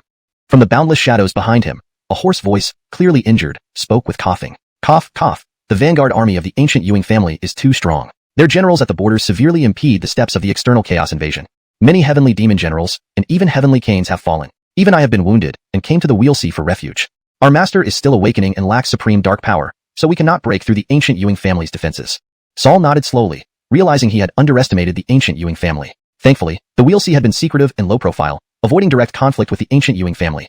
Otherwise, their fate might have been no better than Soul Shaking Mountain. Cycle Blood Sun will likely not be a match for the young master of the Ewing family. I hope you won't follow in the footsteps of Soul Shaking Mountain and Blood Sea Sanctuary. The shadowy voice warned, and the Saul did not argue. Cycle Blood Sun had high ambitions and was very interested in Irvin, but it seemed any conflict would likely result in his swift defeat. You must accelerate your efforts in the life sanctuaries. The great adult needs more energy, only obtainable from the life essences and boundless essence of all living creatures. I understand, but doesn't he need too much life essence? We've sacrificed countless small universes, yet there's no visible feedback. Keep plundering and sacrificing life essence from all realms. Only after the great adult awakens will we have the power to contend with Joabs. Otherwise, it will be one-sided slaughter. 3 months passed swiftly. During this time, the eternal immortal realm was anything but calm, almost turbulent beneath the surface. Especially the top immortal forces felt a sense of crisis and decided not to hide their prowess anymore, releasing some of their hidden prodigies. Someone once saw, an ancestral dragon nest. Dragons were echoing through the heavens, followed by an immense true dragon appearing, large as an ocean, vast as the horizon, its eyes like sun and moon. It then transformed into human form, clad in blue armor, hair flowing, holding a spear in its left hand and a sword in the right, boasting it would slay all enemies under heaven, standing proudly alone. When news spread, people realized this was likely Diego, the leader among the younger generation in Ancestral Dragon Nest, brother to the super genius Brant. Diego was stronger than Brant by several levels, completely overwhelming him. While Brant possessed Dragon King bloodline and innate dragon bones, Diego had the Dragon Emperor constitution, innate Dragon Emperor, unmatched in the world, possessing the potential for invincibility. Born with great expectations, he was kept hidden by Ancestral Dragon Nest, cultivated secretly. Now, sensing the threat from Irvin, they felt it was time to show their strength, dispatching Diego to vie for honor in this age of fierce competition. Other top immortal forces also released renowned prodigies, all possessing super constitutions and great expectations since childhood. Even more impressive geniuses appeared, gaining special opportunities, becoming renowned in the 3,000 domains. For instance, the divine phoenix female of the Phoenix clan, upon returning from the ancient Ewing family, had new enlightenment, entering the ancestral grounds to commune with ancestors, awakening her lineage to 95% purity. Such an achievement brought great joy to the Phoenix clan, and even representatives from other branches and offshoots came with gifts to congratulate her. Bloodline purity of 95% was rare, perhaps unique in the clan's history. If it reached 100%, she would truly restore the glory of her ancestors, potentially reviving and uniting the entire Phoenix clan. Even the main line of the Qilin clan, the Qilin Cave, produced a legendary genius who had mastered Qilin techniques, now competing with other geniuses with great confidence. Even established powers remarked, the sky of the eternal immortal realm is changing. Then, a prominent figure from the heaven inside Holy Land announced to the entire eternal immortal realm and all realms. The covert dragon list will be revealed in 3 months. Though brief, this announcement shocked many immortal forces and young geniuses alike. Everyone knew the heaven inside Holy Land for its prediction abilities and knowledge of past and future, wielding yin-yang and bagua mastery. This covert dragon list recorded current geniuses, including those from ancient times who had reawakened. People were curious about who would fill the list, especially the top few names, sparking endless speculation. Chapter 391. Reactions from all sides, the return of geniuses, and the coiling dragon list. Upon learning that Irvin had awakened to 20 chaos laws, transcending into a sage and achieving the strongest sage position in history, the 7 life sanctuaries were filled with shock. The powerful beings within these life sanctuaries, some extremely terrifying entities, were internally trembling, finding it hard to believe. Is Irvin even human? Has the cosmic fortune become so prosperous? How can the eternal immortal realm nurture such a monstrous figure? The fact that the ancient Ewing family, with its Joab Bogdan, has already made the life sanctuaries hesitate to show their heads, even delaying the invasion pace from the extraterrestrial chaos realms. Now another genius of epic proportions like Irvin appears. If allowed to grow, it's only a matter of time before the life sanctuaries will be completely overtaken. An old creature within one of the life sanctuaries cursed inwardly at the Blood Sea Sanctuary. Why did you have to offend him when he was just born, sending an assassination team? In the end, you lost your territory and dragged down other sanctuaries too. 4 out of 10 Dark Series have been slaughtered by Irvin. Only 6 remain active in the eternal immortal realm, hunting geniuses. Hunting geniuses across all worlds is our life sanctuary's grand plan. We mustn't delay this. However, give them strict orders not to oppose Irvin again. We've seen what happened, and both the Blood Sea Sanctuary and the Soul-Shaking Mountain are now gone. In one of the life sanctuaries, a shadowy dark entity issued commands enveloped in black mist. Why do these dark entities always think they can rival Irvin? They can't match his power or background. Aren't they rushing to defeat themselves? What's the word from the extraterrestrial chaos realms? In the cyclic sea, a powerful being, whose mere presence could collapse myriad worlds, slowly opened his eyes and looked behind him. A hoarse voice emerged from the endless darkness behind, as if heavily injured, accompanied by coughs. Cough, cough. The vanguard of the ancient Ewing family is too strong, severely blocking the advance of extraterrestrial chaos realms at the borders of myriad worlds. Many demon generals and canes have fallen. I myself am injured, seeking refuge in the cyclic sea. Our master is still awakening, lacking supreme dark power, so breaking through the ancient Ewing family's defenses is impossible. The lord of the cyclic sea slowly nodded. He had underestimated the ancient Ewing family. Luckily, the cyclic sea remained secretive and low profile, avoiding direct confrontation with the ancient Ewing family. Otherwise, they wouldn't fare much better than the Soul-Shaking Mountain. The Ronald likely won't stand a chance against the Ewing family's young lord. I don't want to see the cyclic sea follow the path of the Soul-Shaking Mountain and the Blood Sea Sanctuary. The shadow said ominously. The lord of the cyclic sea did not argue. Ronald, always aspiring high, is very interested in Irvin, but any conflict now would probably result in his swift defeat. You all need to accelerate. The great adult is about to awaken and requires more energy. Only the life force and essence of myriad beings can satisfy this need. Ewings, but the amount of life force required is immense. Countless small universes have been sacrificed, yet it seems like a drop in the ocean, with no feedback. Continue plundering the life force of myriad worlds for sacrifice. Once the great adult awakens, we'll have the capital to counter a divine emperor. Otherwise, it will only be one-sided slaughter. 3 months passed in the blink of an eye. During these 3 months, the eternal immortal realm was far from peaceful, with undercurrents brewing. Especially the top immortal forces seemed to sense a crisis, thus unveiling some hidden geniuses. Someone once saw in the ancestor dragon nest, a dragon roar echoing across the sky, followed by a gigantic true dragon reviving, enormous like an ocean, vast as the horizon, its pupils like the sun and moon. It transformed into human form, clad in blue armor, long hair flowing, left hand holding a spear, right hand a sword, proclaiming to slay all enemies. The world bows only to its dominance. Word spread, and people speculated this was possibly Diego, the young leader of the ancestor dragon nest. He is the elder brother of the super genius Brant. Diego's strength surpasses Brant by more than a level, utterly overwhelming. While Brant has the Dragon King lineage with innate dragon bones, Diego possesses the Dragon Emperor physique, an innate Dragon Emperor, unparalleled, with potential for invincibility. Born with high expectations, Diego was kept hidden, secretly nurtured by the ancestor dragon nest. Now, feeling threatened by Irvin, the ancestor dragon nest revealed Diego to vie for glory in this era of fierce competition. Other top immortal forces also unveiled notable geniuses, all possessing super physiques, harboring high hopes since childhood. These geniuses far surpass the publicly known ones, causing widespread astonishment. Some present-day geniuses gained certain opportunities, gaining fame in the 30,000 domains. For instance, the Phoenix clan's Jade returned to the Phoenix clan from the ancient Ewing family, gaining new insights, entering the ancestral grounds to converse with ancestors. She reawakened her bloodline, increasing its purity to 95%. Such achievement delighted the Phoenix clan. Even branches sent representatives with lavish gifts. With 95% bloodline purity, this is extraordinarily rare, almost unprecedented. If it reaches 100%, she will restore the glory of the ancestors, potentially rejuvenating the Phoenix clan. Even the main branch of the Kylan clan, the Kylan Cave, unveiled a supreme genius who has mastered Kylan arts. Prominent figures lamented, "The sky of the eternal immortal realm will change." Then, an authoritative figure from the Heavenly Secrets Holy Land announced to the entire eternal immortal realm and beyond. The Coiling Dragon list will be published in 3 months. This single sentence stirred everyone's hearts, capturing the attention of countless immortal forces and young geniuses. Everyone knew the Heavenly Secrets Holy Land calculates destiny and foresees the past, present, and future, mastering yin-yang and 8 trigrams. The Coiling Dragon list ranks today's geniuses, including revived ancient and forbidden geniuses. Curiosity surged, wondering who would make the top 100. Speculations ran wild, especially about the top 3 and the number 1. Chapter 392. Among the countless prodigies in the world, even they must bow down before me. When the news from the Tianji Holy Land was released, the entire eternal immortal domain was buzzing with excitement. Numerous top immortal forces and peak immortal powers were paying close attention. The Tianji Holy Land was highly authoritative, well-versed in the yin and yang of past and present, calculating the future of heaven and earth. Under normal circumstances, it would not be entangled in causality or predict the development of heavenly Tao. The Qianlong list, compiled by the Tianji Holy Land, ranks the young generation comprehensively. Even ancient freaks and forbidden prodigies from previous eras could enter if they were revived. Those who had yet to revive did not make it onto the list. However, in this current era, as Irvin's fame spread far and wide, several immortal forces had already released their ancient freaks and hidden prodigies, preparing to establish great names for themselves in preparation for the arrival of the era of great contention. The Qianlong list is about to be published. This is a ranking list of the young generation by the Tianji Holy Land, which is highly authoritative. No one in the heavens dares to defy it. Right, only at different times and different eras does the Tianji Holy Land conduct rankings. Last time, someone ranked 40th challenged someone ranked 39th and ended up being crushed. Ewings. Even the ultimate trump cards of many young prodigies can be predicted. Then, they are ranked based on overall strength. Truly worthy of being called the Tianji Holy Land. Many powerful figures from various forces within the 3,000 Dao realms marveled. The Tianji Holy Land seemed like observers of the world, never participating in the struggles of the era, transcending beyond the ordinary and indifferent to the secular world. However, organizations like the Zhuge family also existed, choosing to engage with the world and calculate heavenly Tao and trends. Each Qianlong list witnesses the rise of heroes and fierce competition among the strongest. Who will capture the top 10 spots this time? Hemph, that Reina seems to have gained profound enlightenment, while at the myriad ancient Ewing family. Upon returning to the Phoenix clan, she directly returned to 95% Phoenix bloodline, almost approaching the ancestor. I believe the Reina should have a place on the Qianlong list and might achieve an excellent rank. And Danny from the ancestral dragon nest, after his younger brother Trisha was crushed, he no longer tolerates and chooses to emerge, joining the competition. With the Dragon Emperor physique, he is much stronger than the Dragon King bloodline and innate dragon bones. Ellie from the Grand Dao sect, Jeffrey from the Southern Sky Dao, Melvin, Gifford, Jethro Songlong. All these are long-established prodigies. Everyone speculated, believing that these famous young prodigies in the eternal immortal domain would likely secure impressive ranks.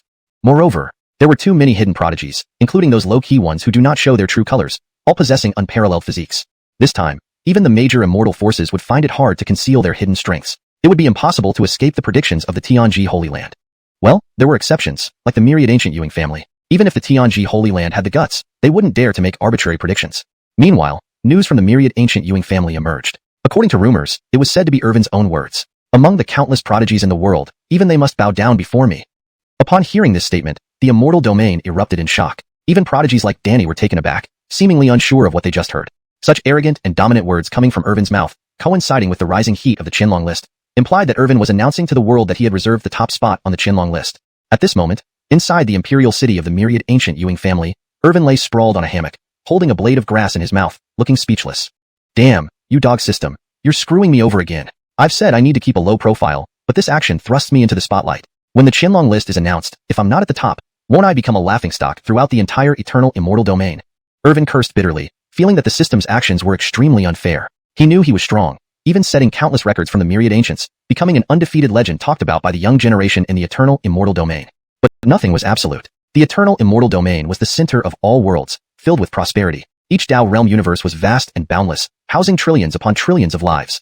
Not to mention the numerous immortal forces within them, especially those top-tier and peak immortal powers. Each one is shrewd as human geniuses. How could they not have their trump cards? Danny with the Dragon Emperor physique might not stand out among the hidden prodigies. However, the little Phoenix's progress after returning to the Phoenix clan, even advancing her bloodline return to 95%, was something Irvin hadn't expected. This was a complete evolution and metamorphosis, no longer in the same league. This meant she was almost at the level of their Phoenix ancestor. She must have been treated like an ancestor right now. Irvin smiled slightly, not caring. These two top-tier prodigies, though renowned, were merely mid to upper echelon among the hidden ones. Formerly crushed individuals like Ellie, Trisha, and Jeffrey were simply pawns pushed forward by their backers. That damn system forced him out of the shadows and made such a bold announcement. Among the countless prodigies in the world, even they must bow down before me. How did he dare? Host, don't be angry. Excessive anger harms your kidneys. Besides, you are the undefeated legend of the eternal immortal domain. Actually, the best portrayal should be across all worlds. And I can assure you, besides you, who else has the qualifications to take the top spot on the Qianlong list? Hearing the system's consoling words, Irvin felt the system had ulterior motives. But it didn't matter. He would face any challenge head-on. After all, the rankings on the Qianlong list could change. Lower ranked could defeat higher ranked. If someone came to challenge without eyes, they couldn't blame him. Meanwhile, top-tier and peak immortal forces were visiting their ancestral grounds, preparing to awaken their hidden prodigies for participation in the era's battles. Once the Qianlong list is published, even these hidden prodigies will be included. Rather than waiting for the list to reveal itself, they chose to build their reputation beforehand, establishing prestige during the unveiling. Instead of waiting for the era to change them, they decided to change the era. Chapter 393. Hidden Dragon Rankings, Immortal Domain's Attention, Celestial Army Generals. A wave of excitement swept through the entire eternal immortal domain and all the myriad worlds. This was due to the rankings of the younger generation on the Hidden Dragon list. The young master of the 10,000 ancient Ewing family, Irvin, naturally attracted immense attention. Numerous top immortal forces and peak immortal forces were watching closely and had high expectations for him. After all, ever since his birth, miracles surrounding Irvin never ceased. Now, at just 12 years old, he has already shattered countless records from ancient times, becoming a celebrity among the young generation in the eternal immortal domain, garnering significant attention. Based on my estimation, Brant from Ancestral Dragon Nest is very likely to enter the top 50. As for his brother Hakim, with the Dragon Emperor constitution, there are almost none in the younger generation who can openly suppress him. It's estimated that he can enter the top 20 or even the top 10. With a 95% return to the original Phoenix bloodline, nearly reaching the level of an ancestor, even those ancient sleeping freaks and forbidden kings absolutely cannot achieve this degree. For the Jade of the Phoenix clan, entering the top 10 should be no issue. Regarding the biggest champion contender, without any doubt, this old man respectfully bets on the young master of the 10,000 ancient Ewing family, Irvin. Whether it be ordinary forces or top-tier ones, or even immortal forces with unbroken legacies, at this moment, there were many influential figures making keen analyses, the young generation speculating, and elder generation powerhouses expressing their anticipation. Clearly, as the Golden Age was about to descend, the current Hidden Dragon list would serve as a reference list. Those ranking higher on the Hidden Dragon list are undoubtedly the hot favorites, receiving widespread admiration. But it isn't necessarily a good thing, for defeating someone ranked above you directly replaces their position. Everyone wants to gain fame through one battle, and the best way to achieve this is by defeating those top-ranked geniuses. Meanwhile, news emerged that the immortal Clinton family released a hidden genius named Clinton Tianni. Many immortal lineages were puzzled. Didn't the immortal Clinton family lack standout geniuses in this era? Mostly they were mediocre talents who hadn't fared well in the young generation competition, earning little renown. So why suddenly release a hidden genius and hype them up? Could it be this hidden genius is indeed extraordinary? Subsequently, information surfaced that this Clinton family hidden genius, Clinton Tianni, possessed the 5 elements constitution, extremely powerful strength, received intensive cultivation within the Clinton family, resources tilted heavily towards him, and even brought into the ancestral land for cultivation. Elders of the immortal Clinton family personally tutored and nurtured him, maximizing his potential. Nowadays, his emergence created a huge impact. He has reached the Sage realm, capable of overwhelmingly slaying Sage kings. His awakened 5-element Sage Dao Law is also top-notch, though the number of laws awakened is unknown. Following this, numerous outstanding young geniuses emerged, demonstrating extraordinary strength. Examples include the Holy Son Oliver of Myriad Sword Sect, Jethro Killian of Heavenly Sword Manor, and Jethro Atian of Immortal Sword Pavilion. The genius from Qilin Cave, known as Stewart, had awoken with 10 Qilin origins and mastered part of the Qilin treasure techniques, standing out amongst the young generation of the Qilin race. After awakening his true form, his might grew further, unafraid of other ancient beasts, even capable of contending with true dragons and phoenixes. After all, true dragons, phoenixes, and Qilins are 3 of the 10 most renowned ancient beasts. But these newly emerged young geniuses combined still didn't match half of Irvin's popularity. No wonder, Irvin was truly too heaven-defying, each time creating a myth such that even the ancestors of immortal lineages would rise from their coffins to inspect, mistaking him for a reborn ancient divine emperor. 3 months passed swiftly. To those greatly accomplished cultivators, blinking eyes covered millennia. The passing of 3 months was merely a breath away. During these 3 months, dark undercurrents surged. The 6 dark sequence hunters mercilessly hunted geniuses across the myriad worlds. Ordinary geniuses only became victims, while strong ones could still stand a chance. However, very few geniuses could compete against the 10 hunters from the life-forbidden zone. They also became more cautious, avoiding the troublemakers and super geniuses, likely realizing it was too challenging with low success rates, planning to eliminate them during the great contention when the world truly erupted. As for Irvin, he enjoyed a carefree life daily, riding a small dragon within the 10,000 ancient Ewing family grounds, or visiting the Jade Pool sacred land. For the current Irvin, the numerous elders and Ds of the 10,000 ancient Ewing family were confident, allowing him to go outside or visit other treasure lands. After all, having awakened exactly 20 Chaos Sage Dao Laws, although he was only recently promoted to the Sage realm, he could crush Sage kings and even challenge Sage emperors without losing. Regarding the geniuses Irvin brought from the lower realms, they all received proper arrangements. The Anya was undergoing bloodline evolution, expected to completely transform into a true Moonlight Anya soon, achieving considerable growth. Fortunately, Irvin brought her back. Otherwise, given her appetite, not every force could afford it, even immortal forces would find it costly. The Anya could consume various divine weapons and artifacts, slowly evolving her bloodline and enhancing her cultivation. The 10,000 ancient Ewing family was least lacking in resources. The snake goddess led by Korra also received protection from the 10,000 ancient Ewing family, directly establishing a small world for them, promising support. If Irvin spoke up, backed by the 10,000 ancient Ewing family, they could immediately return to take revenge for the snake goddess clan and strengthen them. When the elders left, Korra's gem-like eyes teared up, sobbing softly. She submitted to Irvin from the bottom of her heart. Without Irvin, they would have continued living in a small thousand world, barely surviving. Returning to the eternal immortal domain and carving out their own territory would have been unimaginable, taking countless eras. Today, Irvin fulfilled this reality, becoming their savior. Axel and Elizabeth also received cultivation resources, especially Axel, mastering the heavenly fire divinity art, whose cultivation soared rapidly. The 10,000 ancient Ewing family sent people to gather divine flames to help Axel advance to higher realms. Irvin knew all this and smiled faintly. If nothing unexpected happens, they would become the first-generation celestial generals of the 10,000 ancient celestial court, contributing significantly in future battles. Today was the unveiling day of the hidden dragon list, so he needed to pay attention. With a sweep of his hand, a light screen instantly appeared before him, revealing the scene of the heavens will sacred land.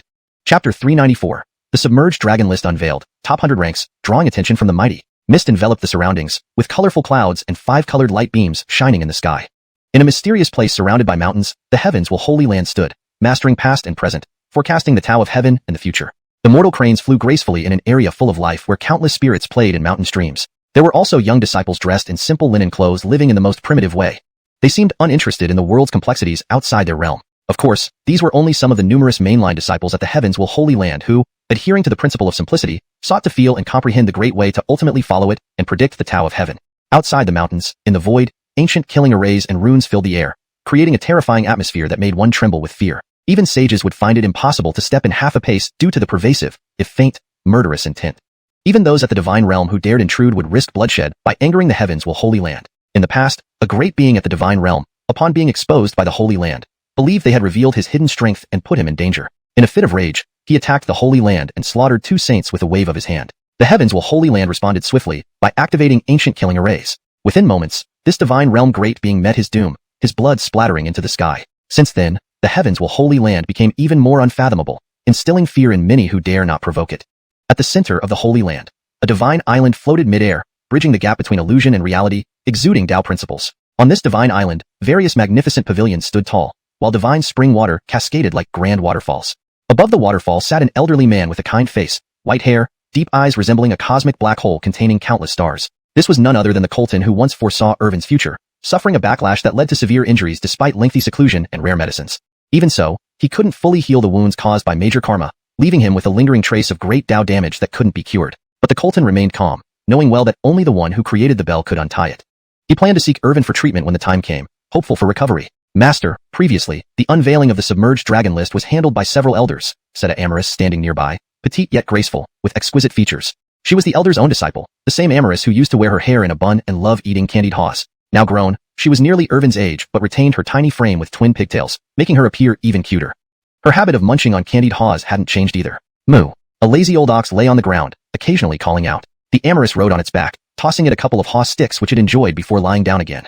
Both showed little interest in the submerged dragon list as the Holy Land stayed aloof from worldly affairs. Smiling, the elder fondly observed his disciple's antics.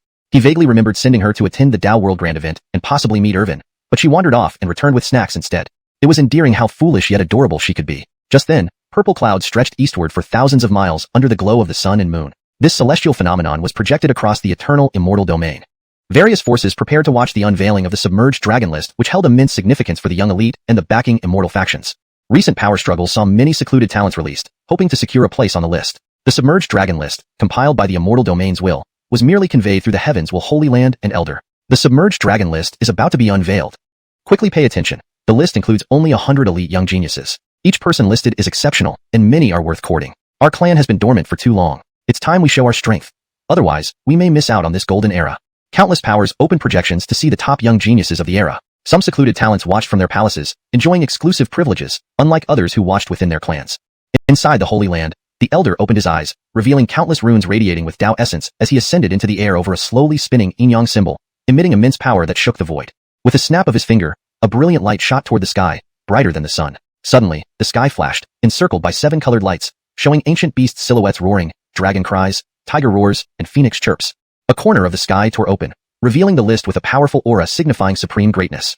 This year's submerged dragon list seems extraordinary and different from previous editions. Ewing's, the former lists lacked such brilliance or encompassed the power of the great Tao. At the moment of its appearance, an overwhelming divine might spread, even making us divine realm experts tremble. Numerous experts murmured, perceiving the significant differences in this year's list compared to past versions. 100th place. To be continued. Hashtag chapter 395, Celestial Pride like a meteor, Ty Clinton and Dao Body, only 90th? The radiance of the concealed dragon list shone forth, illuminating all realms with an ethereal brilliance. It was extraordinarily noble and divinely majestic, with primordial Yuinglo auras flowing down.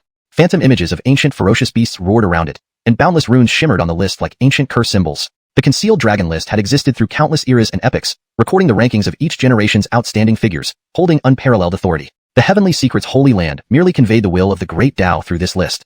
Every genius on the list was exceptional. Even the weakest, ranked at the bottom as number 100, eventually achieved significant feats, sweeping through entire worlds and dominating regions to become supreme powerhouses. And now, with the Golden Great Era about to begin, geniuses were shining like meteors. The 33 physiques competed for beauty, each being a marvelously talented figure, sparkling on the stage of great contention.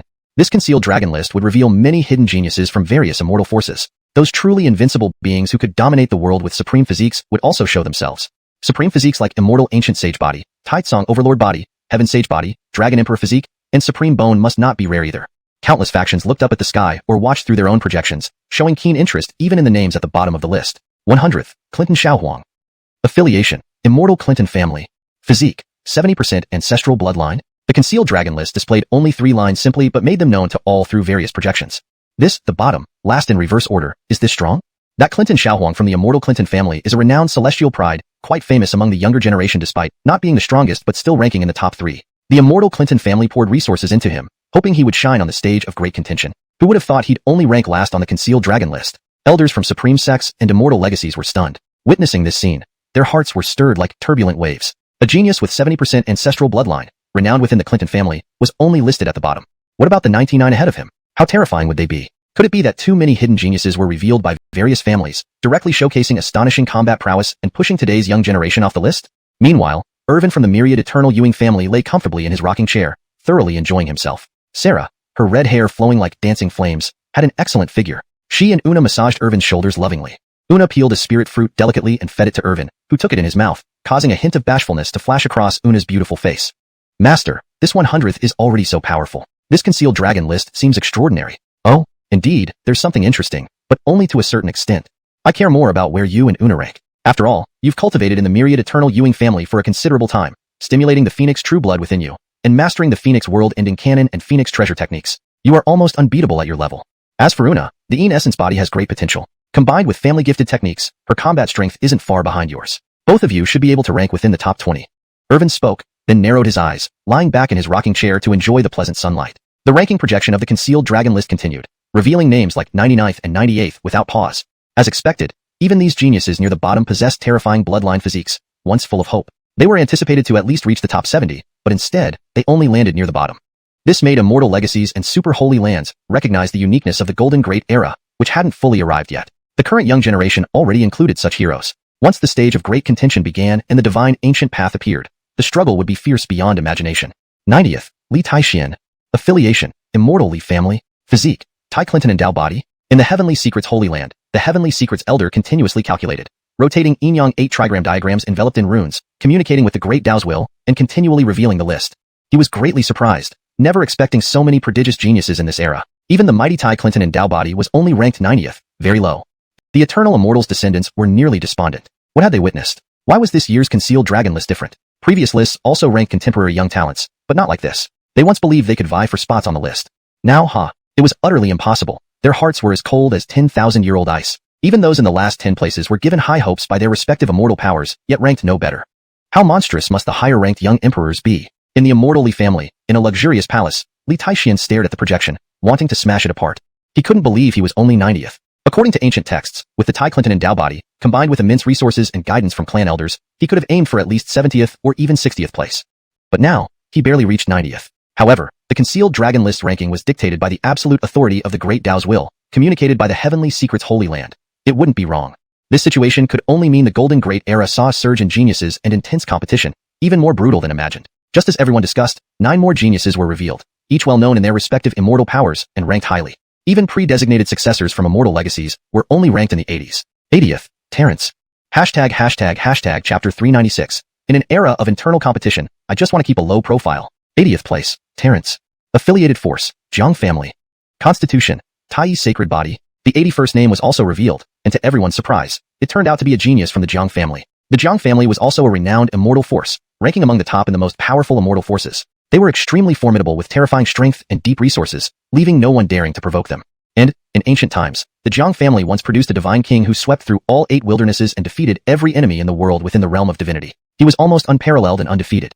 This divine king was not a title or rank, but rather a respectful designation by the people. Jiang family divine king, reigning for countless generations. However, after the unexpected disappearance of this Jiang family divine king, the immortal Jiang family began to decline, though they remained powerful but nowhere near as formidable as before.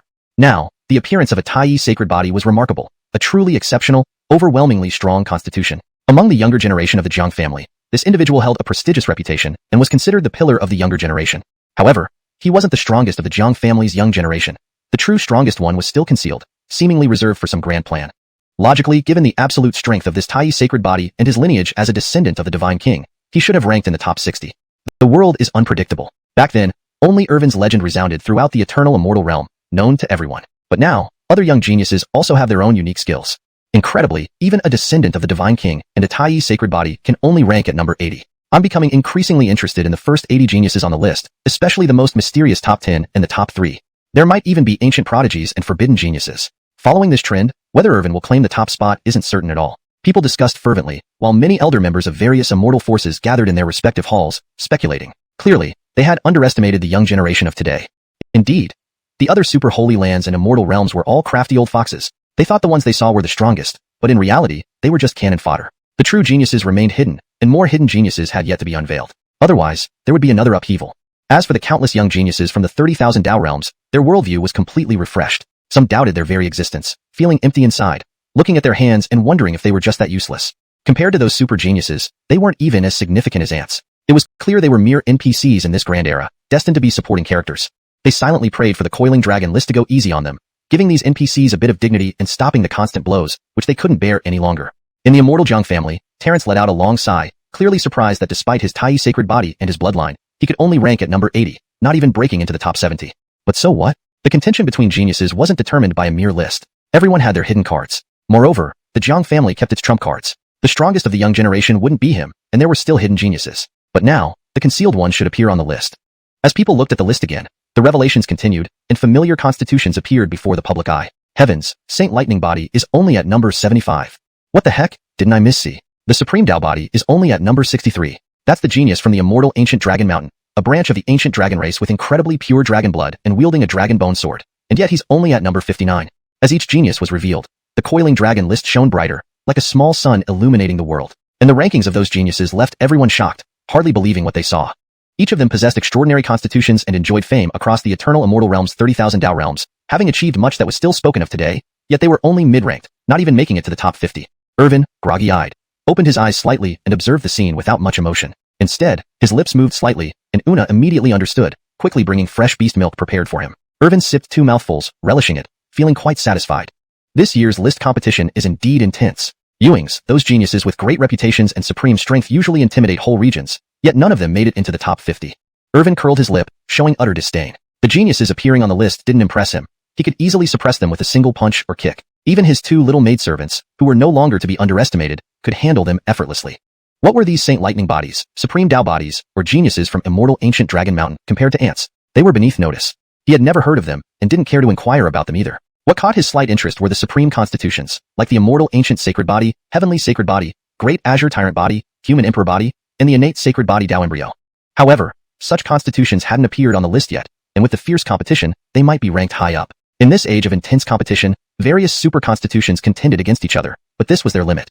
His great chaos body was the progenitor of countless constitutions. Before his great chaos body, any constitution, regardless of its characteristics, was like paper thin, presenting no challenge whatsoever.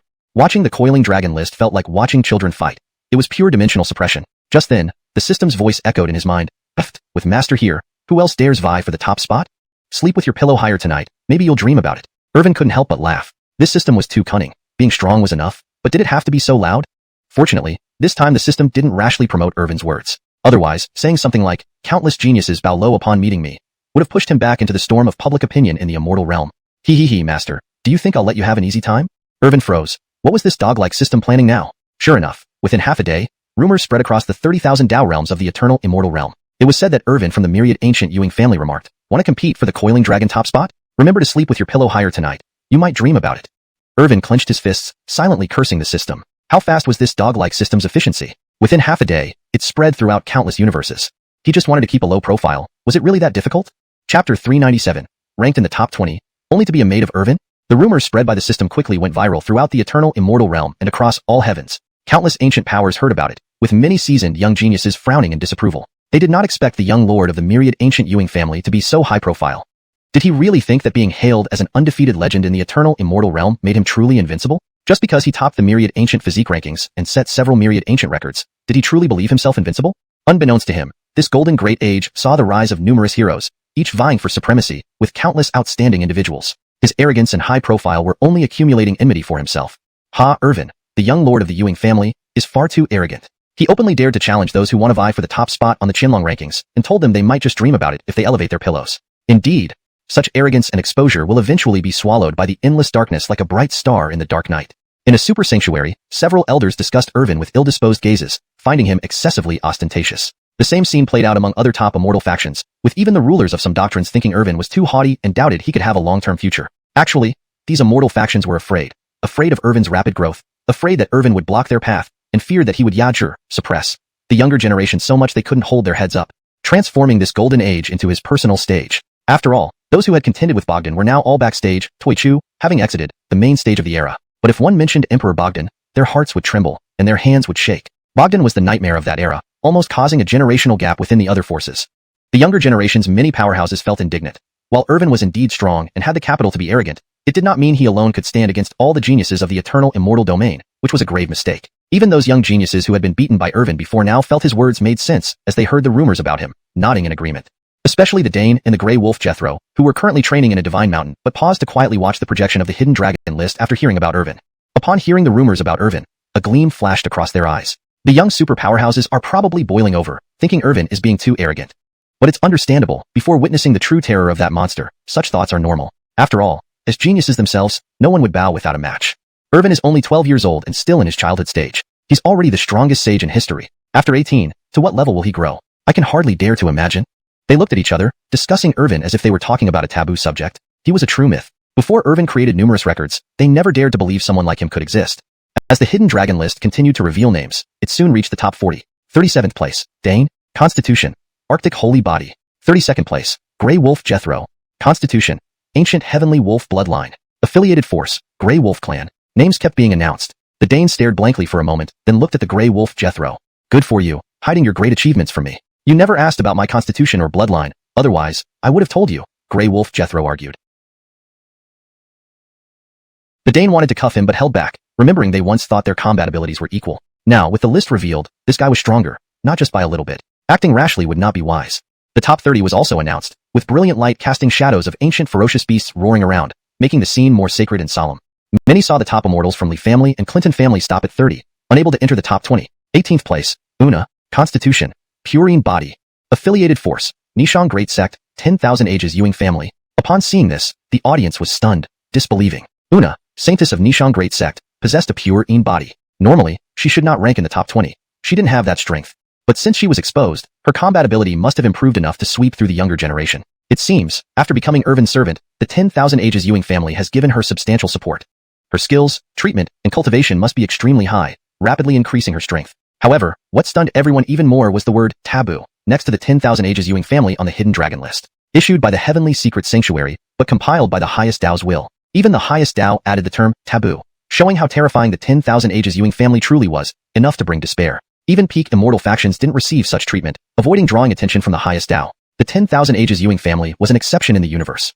14th place, Sarah, Constitution, Phoenix True Blood, Affiliated Force, Ancient Phoenix Nation, 10,000 Ages Ewing family. The list continued, and some famous geniuses grew restless. Sarah, with just Phoenix True Blood, ranks 14th? The 10,000 Ages Ewing family is truly a divine land. Even ordinary disciples can become saints if they enter. Supported by the 10,000 Ages Ewing family, they truly soar straight to the heavens. Some young geniuses noticed something odd. Hold on, Aren't Sarah and Una servants of the Ewing family Jethro? If two servants of Irvin can rank in the teens on the hidden dragon list, how terrifying is he? Is he really right in saying that challenging him for first place might as well be a dream? In truth, these immortal factions feared Irvin's rapid growth, his potential to block their paths, and the fact that he might dominate the younger generation entirely, turning the golden great age into a one-man show. After all, those who had contended with Bogdan during the same era had long since retired from the stage of the times, firmly settling behind the scenes. Ewing mentioned Bogdan, and they would tremble in heart and spirit, their hands shaking. Bogdan was the nightmare of that era, nearly leaving other forces fractured and struggling. Many young geniuses felt indignant. While Irvin was indeed powerful and had the right to act arrogantly, representing him alone as an enemy to all the elites of the eternal immortal realm was a grave mistake. Even those once brutally defeated by Irvin, upon hearing his remarks, found some reason in it, nodding in agreement. Especially the Holy Son of the Arctic Pole and the Leonardo of the Grey Wolf clan, who were currently undergoing trials at a divine mountain. Hearing the rumors, their eyes flashed with admiration. The younger generation superstrong are probably boiling over, feeling Irvin is too arrogant. But that's understandable. Without experiencing the true terror of that monster, it's normal to feel this way. After all, as elites, none would bow before an unknown combatant. Irvin is only 12, still in his childhood stage, already the strongest sage ever known, and by 18, to what heights will he reach? It's beyond my wildest imagination. They exchanged glances, discussing Irvin as if he were taboo. He was true mythology. Before Irvin's myriad ancient records, they never believed anyone could be so extraordinary. The Qianlong rankings continued to reveal its positions, soon reaching the top 40. Rank 37, Holy Son of the Arctic Pole. Constitution, Jesus Body. Rank 32, Leonardo of the Grey Wolf clan. Constitution, Ancient Heavenly Wolf bloodline. Affiliated power, Grey Wolf clan. As the rankings kept revealing, the Holy Son looked at the Leonardo, remarking sarcastically, "Well done, you sneaky boy, hiding your true strength. Never showing your hand, intentionally hiding it, and your bloodline, Ancient Heavenly Wolf bloodline. If it were fully awakened, how much stronger would you be?" The Holy Son grabbed the Leonardo's ear, chiding him for secretly enhancing his cultivation, waiting to astonish everyone. A true strategist. Easy there, I admit fault. You never asked about my constitution or bloodline. If you had, I'd have told you. The Leonardo tried to argue back, while the Holy Son wanted to punch him but knew better. They once thought they had equal prowess, but now the rankings showed otherwise. Acting rashly would not end well. The top 30 followed, shining with grand radiance, making the area sacred and solemn, shadowed by the roaring silhouettes of ancient, fierce beasts. Some observed the geniuses of the Lee family and Clinton family, pivotal figures of their respective forces, yet stopped at the top 30, unable to enter the top 20. Rank 18, Una. Constitution, Pure Een Constitution. Affiliated power, Nishong Grand Sect, myriad ancient Ewing family. The revelation stunned many. Una, Nishong Grand Sect's holy maiden with the Pure Een Constitution, shouldn't logically be within the top 20. She didn't possess the power. But revealed here, it indicated her combat ability was enough to dominate the younger generation. It seemed after becoming Irvin's maid, the support from the myriad ancient Ewing family had been significant. Her abilities and treatment must have elevated her rapidly. What shocked everyone more was the word taboo, annotated next to myriad ancient Ewing family, on the Qianlong rankings. The Qianlong rankings were issued by the Heaven's Secret Sanctuary, but ultimately compiled and ranked by the Supreme Tao's will. Even the Supreme Tao hesitated, adding taboo, highlighting how terrifying the myriad ancient Ewing family was, evoking despair. Not even peak immortal forces had such status, not invoking the vigilance of the Supreme Tao, yet the myriad ancient Ewing family was a unique exception. Rank 14, Annika. Constitution, True Phoenix blood. Affiliated power, Ancient Kipdom, myriad ancient Ewing family. Continuing revelations left many renowned geniuses unsettled. Annika has only true Phoenix blood, yet she can surpass others, ranking 14th. Myriad ancient Ewing family is truly a divine land. Even ordinary cultivators entering can achieve saintdom. With their support, they soar straight to the sky. Amid the amazement, some young geniuses noticed something odd. Hold on, weren't Annika and Una both maids of the Ewing family, young lord? Two maids of Irvin could rank so high on the Qianlong rankings. How terrifying must he be? Is he serious when he says contesting the top spot on the Qianlong rankings with him is better left to dreams? Hashtag chapter 398. 3 supreme constitutions in one body. Ewing ranked only in the top 10? Contemplating this possibility, many young supremes felt a wave of despair. Irvin was truly the nightmare of the younger generation in the eternal immortal realm, an insurmountable mountain. Just his two maidservants, after receiving Irvin's support and the nurturing of the myriad ancients Ewing family, were capable of outshining numerous supreme constitutions and young supremes, ranking high on the covert dragon list, placing in the top teens. This was enough to demonstrate their terrifying potential. Within the myriad ancients Ewing family, some elders noticed the rankings on the covert dragon list. One chuckled softly. The Jethro has excellent taste. The maids he chose are far superior to the prodigies outside. Indeed, with limitless potential, we should strengthen our interactions with them and increase resource support, another elder agreed. Once they grow stronger, they will be a great asset to the Jethro. At that moment, several elders from various branches of the Ewing family exchanged glances with faint smiles. They had their own ideas, wanting to take this opportunity to ingratiate themselves with the Jethro's maids and get closer to him. Irvin, as if having anticipated this, lay comfortably in his rocking chair, thoroughly enjoying himself. Enjoying the meticulous care of his two maidservants, he was served meals effortlessly, with fresh and succulent spirit fruits that melted in the mouth. Then, Irvin slightly opened his eyes and looked at the rankings on the covert dragon list, saying indifferently, hardly impressive, but not too bad. The path of cultivation is endless. Keep working hard and try to make it into the top 10. Selena, with her fiery red hair cascading down, her figure increasingly tall and gracefully curved, her snow-white legs evoking all sorts of thoughts, pouted slightly. Though what her young master said was somewhat discouraging, it wasn't terrible either. A flash of surprise appeared in her gem-like eyes. She had initially thought she would only make it into the top 60, but instead, she surpassed many renowned young supremes and ranked 14th. It seemed that before those ancient prodigies and forbidden supremes awakened, she, Selena, could almost walk horizontally among the current generation of cultivators. Una lifted her eyelids slightly, smiling gently like a pure white lotus. She realized she still needed to work harder. Despite receiving the same resources, she lagged behind Selena by 4 ranks. Irvin was indifferent. The constitution he was particularly interested in had indeed appeared, but its ranking was even lower than his maidservants. It seems they were just a bunch of good-for-nothings. He doubted they even had the qualifications to face him. Could this be the peak era throughout the ages? There was no challenge at all. Please, Brother Will of the Immortal Realm, add some difficulty. If he had to contend with these ants in the future, where would the fun be? He could slap one dead wherever he went. It would be unbearably boring. Since the Battle of the Myriad Ancients' Great Emperor, Irvin hadn't encountered any opponents that could leave him satisfied. Wait, there were still 6 dark sequence entities left. Maybe he could use them as digital pets for entertainment to avoid boredom. Especially the top 3 hunters. Without genuine skills, how could they rank so highly? How eager he was to fight them. The covert dragon list continued to unveil itself, captivating all eyes. As the names of those ranked higher were revealed, more unfamiliar names appeared before the people of the Immortal Realm. They seemed to be hidden geniuses of the great super sanctuaries and imperishable lineages that were usually kept under wraps. 11th place, Emmanuel. Affiliation, Jade Pool Sanctuary. Constitution, Immortal Bone. With the unveiling of the list, whether it was the powerful figures of the major immortal forces or the younger generation disciples, everyone in the eternal immortal realm was stunned. No way, they weren't dreaming, were they? Or had they misread something? Immortal Bone, the King of Bones. Endowed with immortal aura, it could merge with the Great Tao and assist in cultivation. Possessing Immortal Bone meant starting ahead of others right from the beginning, a true favorite of the Great Tao. Furthermore, it came with various innate divine arts and treasure techniques of terrifying power and unmatched strength. Those who possessed Immortal Bone in past eras left significant marks in history. Each one had a legendary tale, being truly invincible. Even with Immortal Bone, Emmanuel could only rank 11th on the covert dragon list, unable to enter the top 10.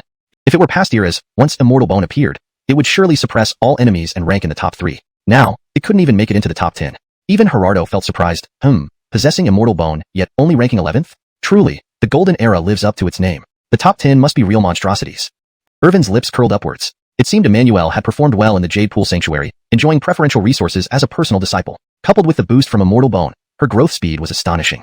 It met expectations. Once his Heavenly Court generals grew stronger, he wouldn't need to worry about everything anymore. To give you a sneak peek, the top 10 each possess extraordinary and rare constitutions, rarely seen.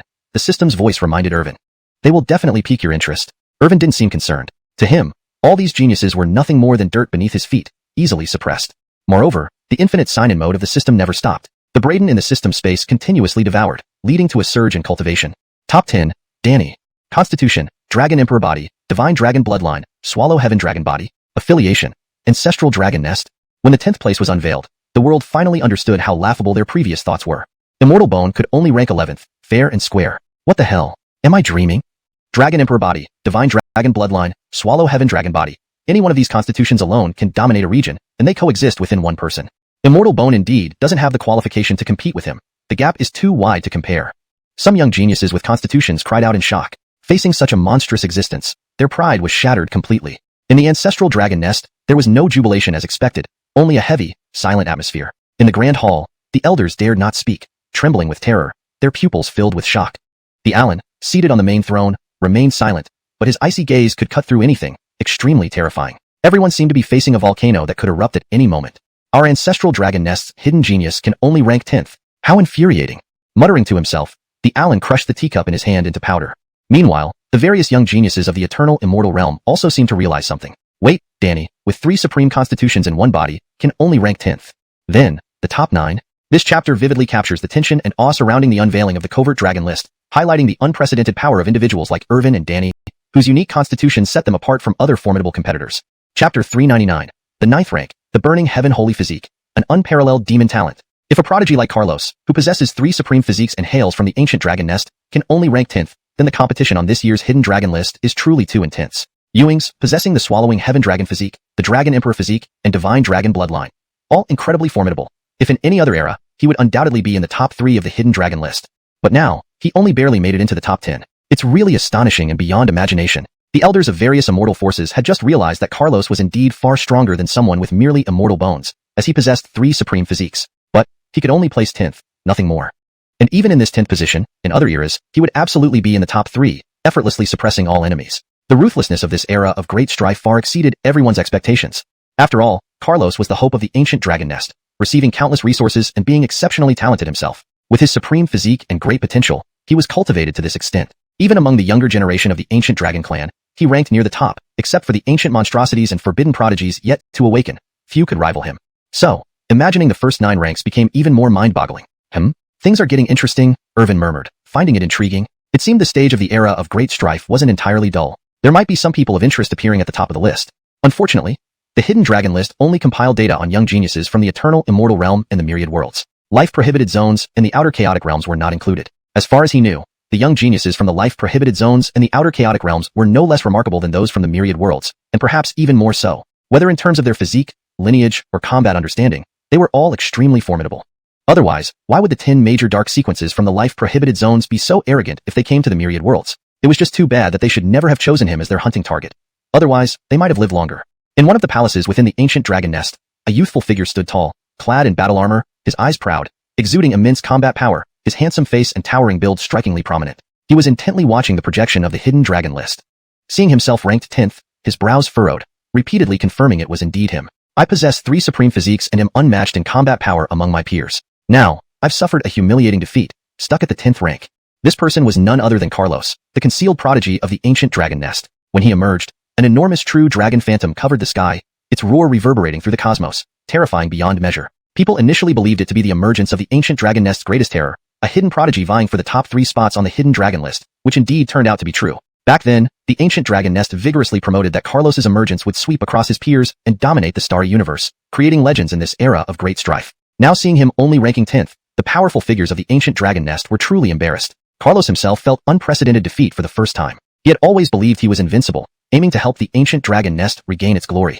However, many monstrous prodigies illuminated this era, instantly increasing his pressure.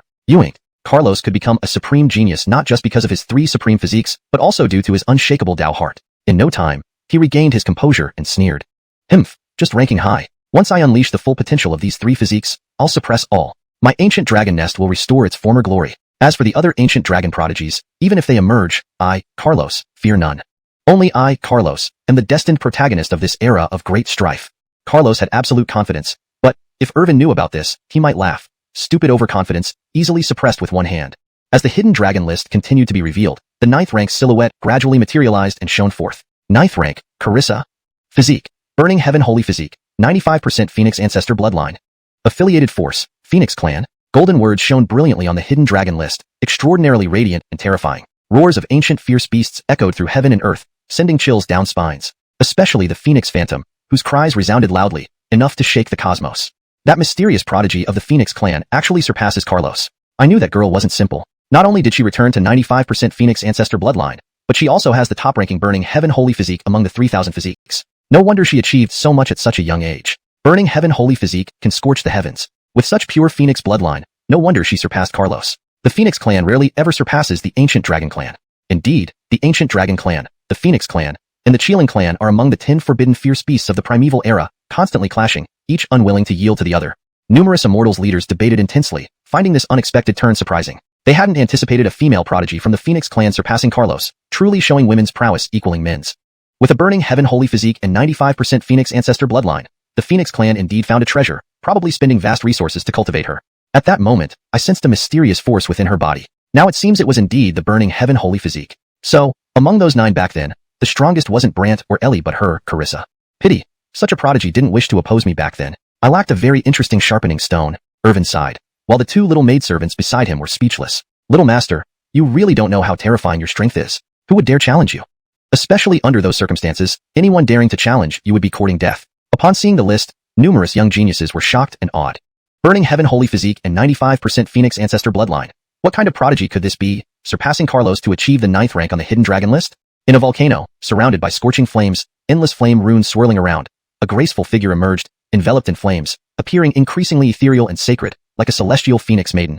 Slowly opening her fiery gemstone-like eyes, she murmured faintly, 9th? Not bad. To suppress Carlos with 3 supreme physiques. I wonder where Irvin of the ancient Ewing family will rank, at least in the top 3 of the list. Chapter 400. Born War God, Son of the Heavenly Tao, Eternal Divine Body. At this moment, the hidden dragon list once again burst forth with an immortal aura, as if a true god had descended, terrifying beyond measure. Brilliant light shone forth like a sun illuminating this world. Golden and resplendent words emerged, shimmering with colorful light, drawing everyone's attention.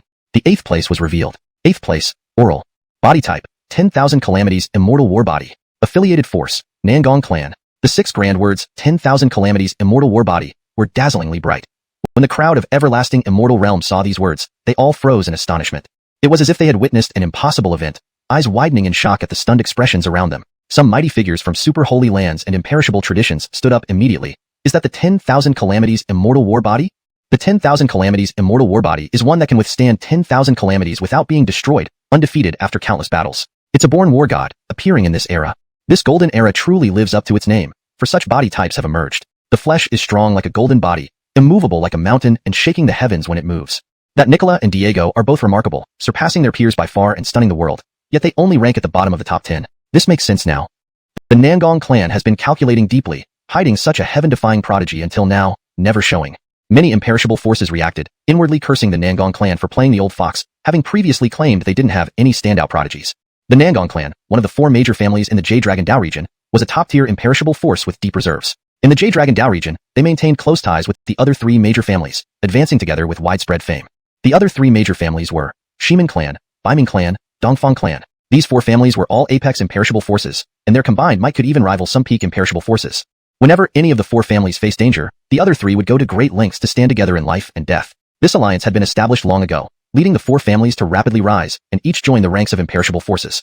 They continued to expand, swallowing numerous ordinary imperishable forces, becoming top-tier imperishable forces. Even general peak imperishable forces dared not easily provoke them.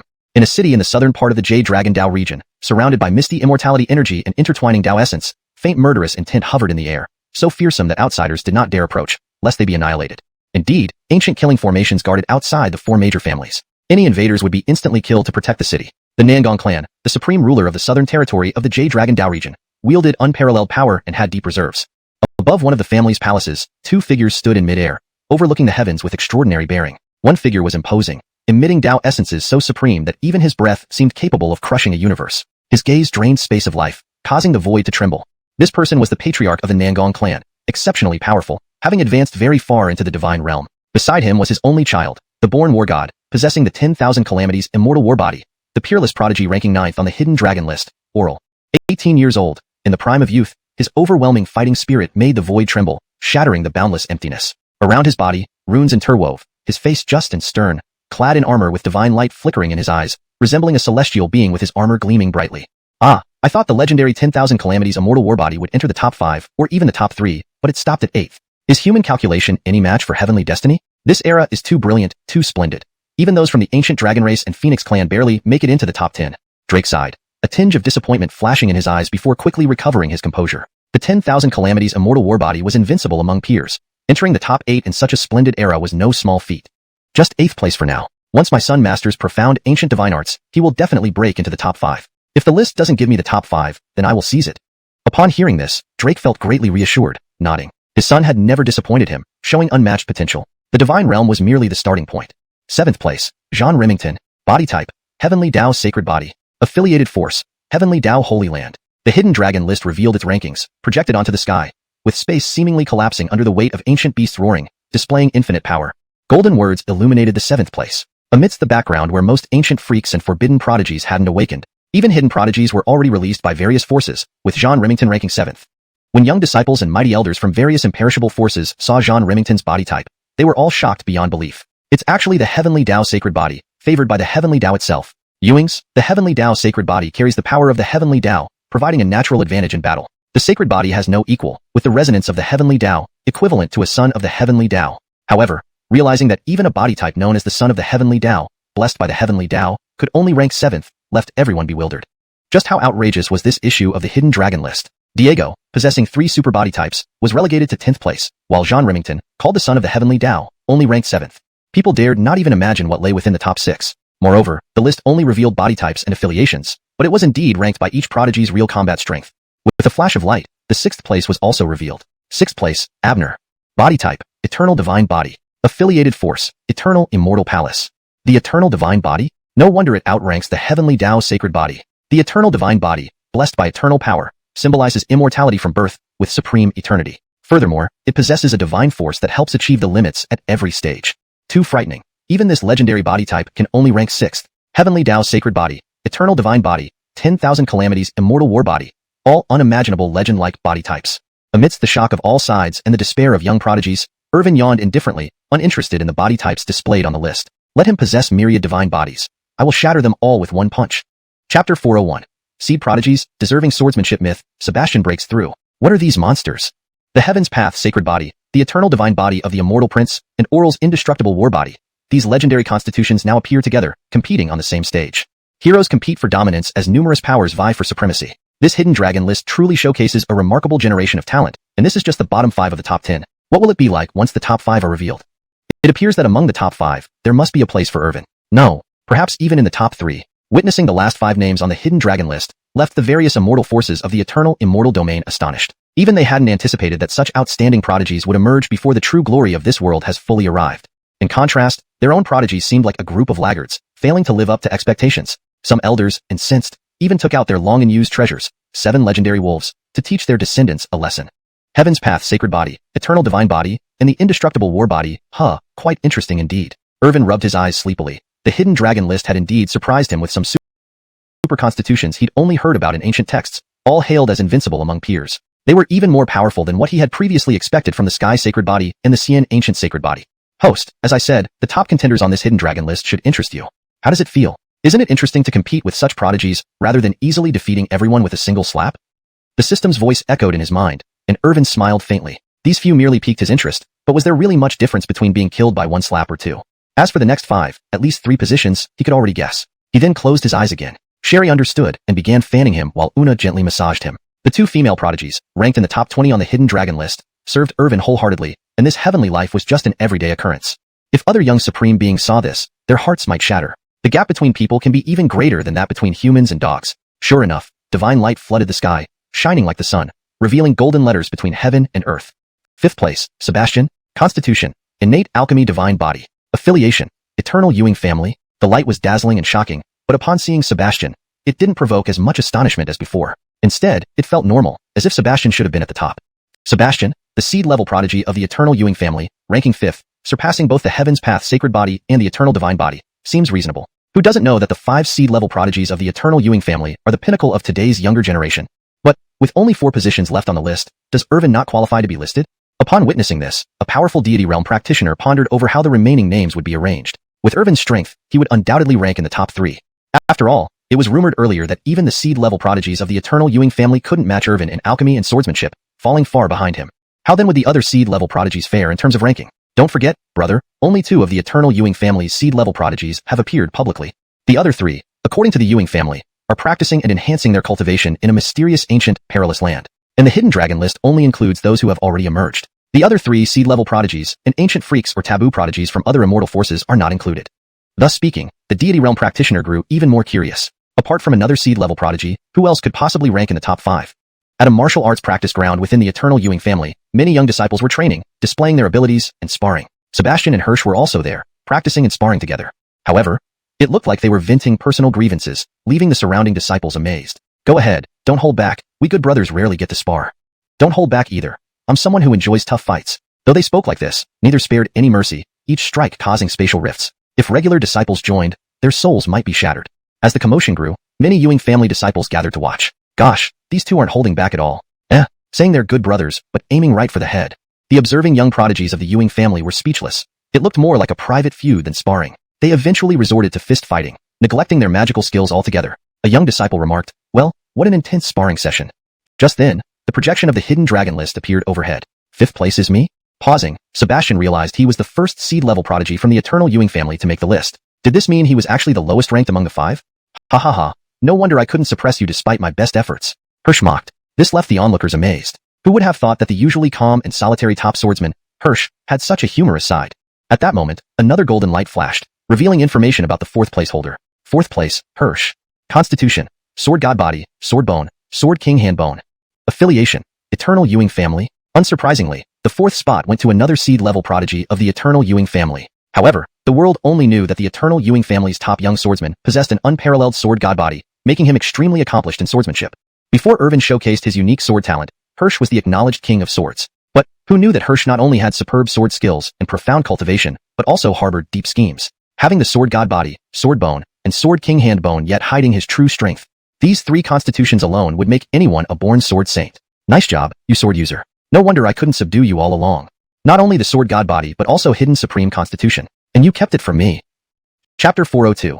Qing Clintonin, Ayana, Ancient Taboos, and Eternity's Fiends. Truly despicable to the extreme. I'm going to beat you up today, Sebastian said, delivering a punch without hesitation. The void itself reverberated with the impact. PFF. Hirsch was only focused on the ranking list and hadn't reacted in time. He was struck squarely in the face, flying backward from the force. Young people don't respect martial virtue. I was careless and didn't dodge. Hirsch stood up hurriedly, staring directly at Sebastian. You alchemist, you've been given too much leeway. With the rankings exposed, you still dare to act so arrogantly below me. Watch how I handle you. Fine, I want to see if this list has any substance. The two clashed again, akin to ancient ferocious beasts, with their powerful physical bodies and astonishing magical abilities. Every casual strike tore through the space, making the earth tremble. Their strength was terrifying, absolutely reaching the peak among the young generation. No wonder they ranked 4th and 5th on the Qianlong list. Unlike previous rankings that caused waves, the eternal immortal domain's various immortal legacies, supreme holy lands, young geniuses, and great beings found this reasonable. After all, everyone had heard of the 5 seed-level geniuses of the myriad ancients Ewing family and knew their formidable power. In related fields, they were definitely at the top among the young generation, even challenging elder figures and discussing matters with ancient monsters who had cultivated for countless eons. Fortunately, only these 2 out of the 5 seed-level geniuses had appeared. The other 3 were still training in ancient forbidden lands. Otherwise, if all 5 seed-level geniuses emerged, there would be no suspense in the Qianlong list. 6 of the top spots would almost certainly belong to the myriad ancients Ewing family. As for now, everyone was curious about who could rank above the myriad ancients Ewing family's seed-level geniuses, whose power was strong enough among contemporary geniuses. Perhaps an elite or pinnacle immortal force couldn't wait and awakened ancient freaks or taboo geniuses. To overpower 2 seed-level geniuses of the myriad ancients Ewing family was unimaginable. No such figure had been heard of in the current young generation. It must be a genius awakened from ancient times, aiming to attain enlightenment and vie for dominance in the divine path of antiquity. The list has updated. A loud exclamation from a mighty being drew attention from countless forces within this Tao domain. Many young geniuses looked skyward, focusing intently, not daring to be careless. Even though they knew they couldn't compete with those luminous stars of this era, witnessing this drama was quite enjoyable. In old age, they could boast to their descendants, recalling how they shared an era with such remarkable geniuses, witnessing the rise of deities and the birth of myriad legends firsthand. Even Sebastian and Hirsch, playfully bickering, turned to look at the projection. If a genius suppressed them, it might be understandable. Even ancient freaks or taboo geniuses wouldn't matter, considering the accumulation over eras. After all, they were kings of their own ages, awaiting awakening in this golden age to contend for dominance. But if it were an outsider genius, they would have a lot more to talk about. Brilliant multicolored light radiated from the list. Instead of gold letters, colorful characters bloomed, celebrating the 3rd place as if it were the birth of a new champion. Various ancient ferocious beasts roared terrifyingly, standing proud amidst celestial anomalies, shaking the heavens in anger and turning the seas cold with laughter. 3rd place. Who will it be? Everyone stared unblinkingly, knowing this revealed one of the top 3 geniuses of this era, suppressing contemporaries and achieving true invincibility. Although it might be an ancient freak or a taboo genius, what difference did it make? Once awakened, they would inevitably clash with today's geniuses on the divine path of antiquity, destiny set in stone. 3rd place. Qing Clintonin. Physique. Sun Dragon Body, Immortal Kidneys, Heaven Yang Saint Body. Affiliated Force, Supreme Qin Family. Multicolored light blossomed as people read the text and details, dumbfounded. Ordinary forces and lesser immortal powers were puzzled by the Supreme Qin Family. What kind of power was that? And what on earth were Sun Dragon Body, Immortal Kidneys, and Heaven Yang Saint Body? Only top-tier and peak immortal powers understood the terror of the Supreme Qin Family, a pinnacle immortal force, incomparably fearsome, dominating all directions, overseeing vast skies. As for Qing Clintonin, he was unheard of, but his combination of 3 super physiques made him unique. People knew about Sun Dragon Body and Heaven Yang Saint Body from ancient texts, legendary physiques, with surging energy like a boundless ocean, bodily prowess rivaling heavenly and primordial saint bodies. Most crucially, through his Sun Dragon Body and Heaven Yang Saint Body, dual cultivation with women could yield unimaginable benefits, drastically enhancing his power. A shortcut for cultivation, advancing realms comfortably. With the Supreme Qin family backing him, many geniuses speculated wildly. Is this guy serious with his strength? Irvin remained indifferent, seemingly unconcerned whether it was 3rd or 30th place. Ewing, the name, Qing Clintonin, felt oddly familiar. He wondered if it was just a coincidence when suddenly, 7-colored divine light flashed across the sky, forming text on the list, covering the entire sky in a sacred glow as if gods descended. Everyone showed reverence. They knew the 2nd place was about to be revealed. Indeed, under everyone's watchful eyes, the Qianlong list continued its unveiling. 2nd place, Ayana. Physique. Prenatal Saint Body Dao Embryo. Destiny Null Body. Great Origin Delusion Breaking Divine Pupil. Affiliated Force. Forbidden Sioux Family. At the revelation of the second place, everyone was shocked. Even some great beings from top-tier forces who had entered the divine realm long ago felt compelled to back down. Seeing the forbidden Su family name terrified them. Cold sweat streamed down their backs, as if something terrible had fixed its gaze upon them. They quickly closed their eyes, not daring to look. The forbidden Su family was an unparalleled existence, ranking high even among peak immortal forces. In the Qianlong list's second place, Ayana possessed 3 supreme physiques: Destiny Null Body, Prenatal Saint Body Dao Embryo, and Great Origin Delusion-Breaking Divine Pupil. Any one of these physiques alone could create an undefeated legend. Now combined in one person, it was no wonder he could surpass the myriad ancients Ewing family's seed-level geniuses. The emergence of the third and second places completely refreshed the perception of the young generation. Such beings of eternity existed in this world. Chapter 403. Xianxia, Prohibited Genius, Peak Powers, and the Rise of Heroes. The Prohibited Su clan. What kind of power was that? Among the top immortal forces, it could easily rank at the pinnacle, being Great Prohibited. Thus, it carried the prefix Prohibited. In all the world, within this eternal immortal realm and across the myriad worlds, no more than 10 families dared to name themselves with Prohibited. Currently, the second place on the Hidden Dragon list was occupied by a genius from this Prohibited Su clan. Whether they were an ancient anomaly, prohibited genius, or contemporary genius was unverifiable.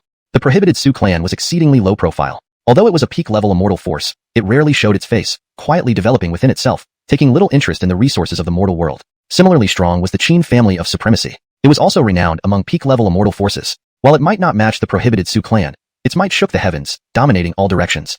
Geniuses from these two clans ranked third and second on the Hidden Dragon list. Their physical constitutions were unparalleled, their cultivation methods unique, each possessing their own Dao. No wonder they could surpass the 2 seed-level geniuses of the Wangu Ewing clan. However, Sebastian and Hirsch were also formidable, ranking only 4th and 5th among the 5 seed-level geniuses. If the other 3 seed-level geniuses completed their training in the ancient perilous lands and emerged into the world, this second and third place positions might still be uncertain. In a secluded small world, laws intertwined, the essence of Dao permeated everywhere, and the grand Dao flowed like water throughout the entire realm. Although just a small world, it was opened by a prohibited powerhouse, boundless and vast, resembling a universe. At the center, on a divine mountain, a spirit-gathering formation was fully active. Infinite spiritual energy converged here, forming a whirlwind, terrifying as if nurturing an ancient beast. Above the void, where space warped, the face of a genius appeared, incomparably handsome, his features perfect, as if bestowed by heaven. His every move aligned with the great Dao, exuding endless divine aura. Behind him shone divine rings, making him appear as a born celestial deity. His eyes flashed, causing spatial tremors, his strength unfathomable. Especially those pupils seemed capable of creating a world. Left eye births the universe, right eye extinguishes all realms. If there were any grand masters present, they would exclaim that this was the legendary constitution, the primordial delusion-breaking divine eyes, able to see through all illusions. It also contained the power of life creation and destruction, mastering the birth and death of worlds. Moreover, this person's destiny line was void-like, almost non-existent, impossible to trace. Only hints of his presence in the present could be found. With every movement, infinite Dao power emanated, his physical body exceptionally powerful, brimming with golden blood, chi like an ocean. This was Ayana, the genius of the Prohibited Su clan, who simultaneously possessed the Destiny Void Constitution, inborn sacred body Dao fetus, and primordial delusion-breaking divine eyes. Ranked second on the Hidden Dragon list, he overshadowed all young contemporaries. Suddenly, space tore apart, revealing an elderly man slowly walking out, immensely powerful. Seeing Ayana, he was filled with reverence and bowed his head. Pay respects to Lord Divine Sun. Oh, Uncle Fu, what's the matter? I think I instructed you not to seek me unless something monumental happens during my cultivation. Reporting to Lord Divine Sun, the Hidden Dragon list has been released, and 2 variables have appeared. Upon hearing Uncle Fu's words, Ayana finally showed some interest, raising his eyelids slightly, asking, "Who are these 2 variables?" The runner-up in 3rd place, correct? Ayana assumed that the 2 variables referred to the 2nd and 3rd places on the Hidden Dragon list. He was very confident, believing himself to be the list's leader. This was the confidence of supreme geniuses, possessing 3 supreme constitutions, each an undefeated legend, with the immense backing of the Prohibited Su clan and unlimited resources poured into them. Even if ancient anomalies or prohibited geniuses were revived, so what? No one could rival him, Divine Sun Xianxia. Due to his seclusion and focus on cultivation, he had no interest in external affairs, and thus knew nothing of the myths and legends created by Irvin. Even when someone reported news, he disregarded it. Otherwise, he wouldn't dare speak so boldly. Seeing Ayana's innate arrogance and confidence, Uncle Fu hesitantly said, "Reporting to Jethro, you are the runner-up on the Hidden Dragon list." Initially unaware, Ayana suddenly opened his eyes, emitting a burst of divine light that shattered space, creating a black hole. I, Divine Sun Xianxia, am merely second? Ayana seemed surprised but not upset, instead quite curious. And the first place is? The first place hasn't been announced yet, but the 3rd place is also formidable. The 3rd place on the Hidden Dragon list belongs to Qin Clintonin of the Supremacy Qin family, who possesses the Immortal Kidney, Flaming Sun Dragon Body, and Solar Saint Body, making him not only invincible physically but also mighty in cultivation. He can also enhance himself through dual cultivation without any drawbacks. Hearing this, Ayana nodded slightly. Though isolated, he felt a hint of familiarity upon hearing Qin Clintonin. According to my guess, the leader of the Hidden Dragon list is likely Jethro Irvin of the Wangu Ewing clan. Ayana was shocked. Even if he hadn't emerged, the Wangu Ewing clan was known to all in the myriad worlds. He didn't expect the Ewing clan's young master to be so impressive. From now on, he needed to keep a close watch on him, a future rival. Competing on the path of divine antiquity would indeed be a dragon-tiger battle. Like Xianxia, Ayana always felt a strange sense of familiarity upon hearing Irvin, though he couldn't explain why. He sensed that somehow, they three were connected by some subtle thread. Despite never having met, hearing their names elicited a natural reaction. Waving his hand, a projection appeared before him, confirming that he was indeed second on the hidden dragon list. I want to see what makes the hidden dragon list's leader so extraordinary. To be able to surpass me, divine son Chang'e, what constitution must they possess? So thinking, Ayana, for once, took it seriously, his eyes fixed on the hidden dragon list. He glanced at the third place below him, confirming it was indeed the Supremacy Qin family's genius. He must closely monitor this in the future, even if he was ahead by one rank. A genius's strength continually improves, especially someone like Xianxia. Unbeknownst to him, Xianxia within the Supremacy Qin family felt similarly, staring intently at the hidden dragon list, observing the top two. He too was very curious about the first place. Across the eternal immortal realm, various major immortal powers and mighty cultivators were watching the list, awaiting the revelation of the true identity of Irvin. With a thunderous boom, purple clouds stretched for thousands of miles, and the hidden dragon list emitted boundless colorful light, engulfing the entire sky. Emanating sounds of the Grand Tao, welcoming the hidden dragon list leader.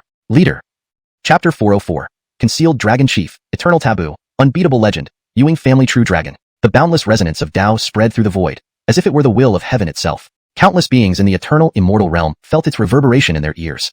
In an instant, the concealed dragon list, which rested atop the heavenly mechanism Holy Land, emitted infinite beams of sacred light like a blazing sun, directly illuminating the four cosmic corners. 9-colored divine light flickered, and the projection of the concealed dragon list was cast over all realms and worlds, presenting terrifying and extraordinarily rare phenomena.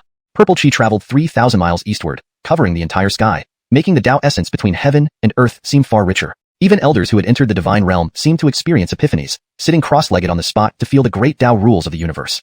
The grand characters on the concealed dragon list, formed by 9 rays of divine light, gradually revealed the top name of this session's list, a scene too awe-inspiring for words.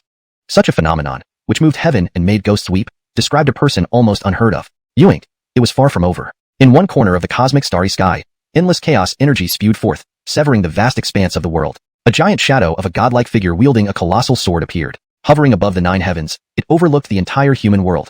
With each blink of its eyes, countless universes seemed to be born and destroyed, too terrifying to bear witness to. Then countless saintly figures emerged in the sky, kneeling toward the top name on the concealed dragon list as if worshipping deities, with unimaginable reverence. Previously roaring ancient fierce beasts now cowered around the concealed dragon list like pets, trembling in fear as if some forbidden existence were about to descend. A chaotic green lotus bloomed in the void behind the concealed dragon list, enormous and adorned with symbols emitting oppressive power that dominated the eternal green sky. Phenomena continued endlessly, challenging everyone's understanding and imagining the extent of the chief's influence. Merely revealing the rankings could stir up countless celestial phenomena. Ancient fierce beasts prostrated, myriad saints worshipped, immortal gods ruled the 9 heavens, and the chaotic green lotus shone brightly. Every heart in the eternal immortal realm felt an inexplicable slight pressure. From mighty experts at the divine realm to ordinary cultivators at the blood chi stage, all felt unusually similar, without exception. Everyone gazed intently at the divine light-covered list in the sky, determined to witness how terrifying the top name truly was. These phenomena affected not only the life forms of the eternal immortal realm but also caused immense pressure among entities hiding in dark corners, outside the known worlds. Blood dripped from their mouths, their bodies seemingly about to shatter like glass, as if they faced heavenly wrath. How despicable! Announcing just the top of the concealed dragon list causes such impact on us dark life forms. Could it be that the top name harbors immense hostility toward dark life forms? After combining with the will of the immortal realm represented by the concealed dragon list, it imposes heavenly wrath upon us. The concealed dragon chief shows malice towards us dark life forms even before being announced. It seems, we cannot let this person remain, we must eliminate them. Otherwise, allowing them to grow would endanger us. Hidden in the shadows, these dark life forms whispered, eyes sharp and filled with murderous intent. A bloody red light flashed, signaling they already viewed the concealed dragon chief as a target for assassination. Among them were 10 elite dark sequence beings from the life prohibition zone. Though 4 had fallen, the remaining 6 were the cream of the crop, full of hope and anticipation. Now, they too felt the pressure, looked up at the sky, and prepared to hunt. But they were not foolish. This was the top of the concealed dragon list. If engaged in single combat, it would be akin to walking into death. Even Xianxia, ranked 3rd, and Ayana, ranked 2nd, had caused fear when their names were revealed, especially for the lower-ranked dark sequences. Top name, Irvin. Physique, cannot display. Affiliation, Eternal Ewing Family. Overall evaluation, Concealed Dragon Chief, Eternal Taboo, Unbeatable Legend, Ewing Family True Dragon. When Irvin's information appeared on the list, many powerful beings at the divine realm in the eternal immortal realm were stirred. Even rulers of super holy lands and immortal lineages stood up immediately, looking at the list with eyes wide in disbelief. What did they see? The concealed dragon list, representing Supreme Tao's will, couldn't display Irvin's physique. And the reason? Even the supreme Tao and the will of the eternal immortal realm had no permission to view his physique. This was terrifying. Wasn't it rumored that Irvin of the eternal Ewing family was just a mortal body? Why wasn't it displayed as a mortal body? Could there be a secret? Irvin was not a mortal body but a more mysterious, supreme physique, forbidden even to the supreme Tao. Damn, not even the supreme Tao has permission to check the physique. In the Forbidden Su family, Ayana was dumbfounded, even swearing aloud. As the divine son of the Forbidden Su family, he had seen countless marvels, but this was truly unique in eternity. No wonder he ranked below Irvin. Moreover, the concealed dragon list even provided an overall evaluation. Of the 100 listed names, only Irvin received such treatment. Irvin, what kind of monstrous being is he? Even concealing heavenly mechanisms cannot prevent Supreme Tao from viewing the physique, yet it can't here. Does the eternal Ewing family possess such means? It's bizarre. Irvin must harbor profound secrets, even fearless of Supreme Tao. At this moment, the masters of immortal lineages and super holy lands felt a shiver run down their spines, as if they had rediscovered Irvin. No wonder an ordinary body could break countless ancient records and create an unbeatable legend. It wasn't an ordinary body at all, but a mysterious, unmeasurable physique. Inside the eternal Ewing family, Irvin lounged in a rocking chair, watching calmly and satisfactorily. Supreme Tao, what authority does it have to inspect my physique? In the ancestor dragon nest, Danny's eyes were crisscrossed with bloodlines as he saw Irvin's name atop the list, leaving a crack in his Tao heart. He intended to suppress Irvin to restore the pride of the ancestor dragon nest. However, before any confrontation, he found himself overshadowed. In a mysterious place, a black figure laughed eerily as the black screen displayed the concealed dragon list rankings. Time is running out. All heavens will ultimately sink into the final darkness. ##### Chapter 405. The universe in shock. Signs of the black catastrophe. Calm before the storm. Irvin had achieved the top position on the coiled dragon list, and even the great Tao lacked the authority to inspect his constitution. This was truly unexpected. The living beings of the eternal immortal domain could never have imagined that the coiled dragon list compiled by the will of the great Tao would be hesitant about its own top-ranked individual. It also provided a unique, comprehensive evaluation.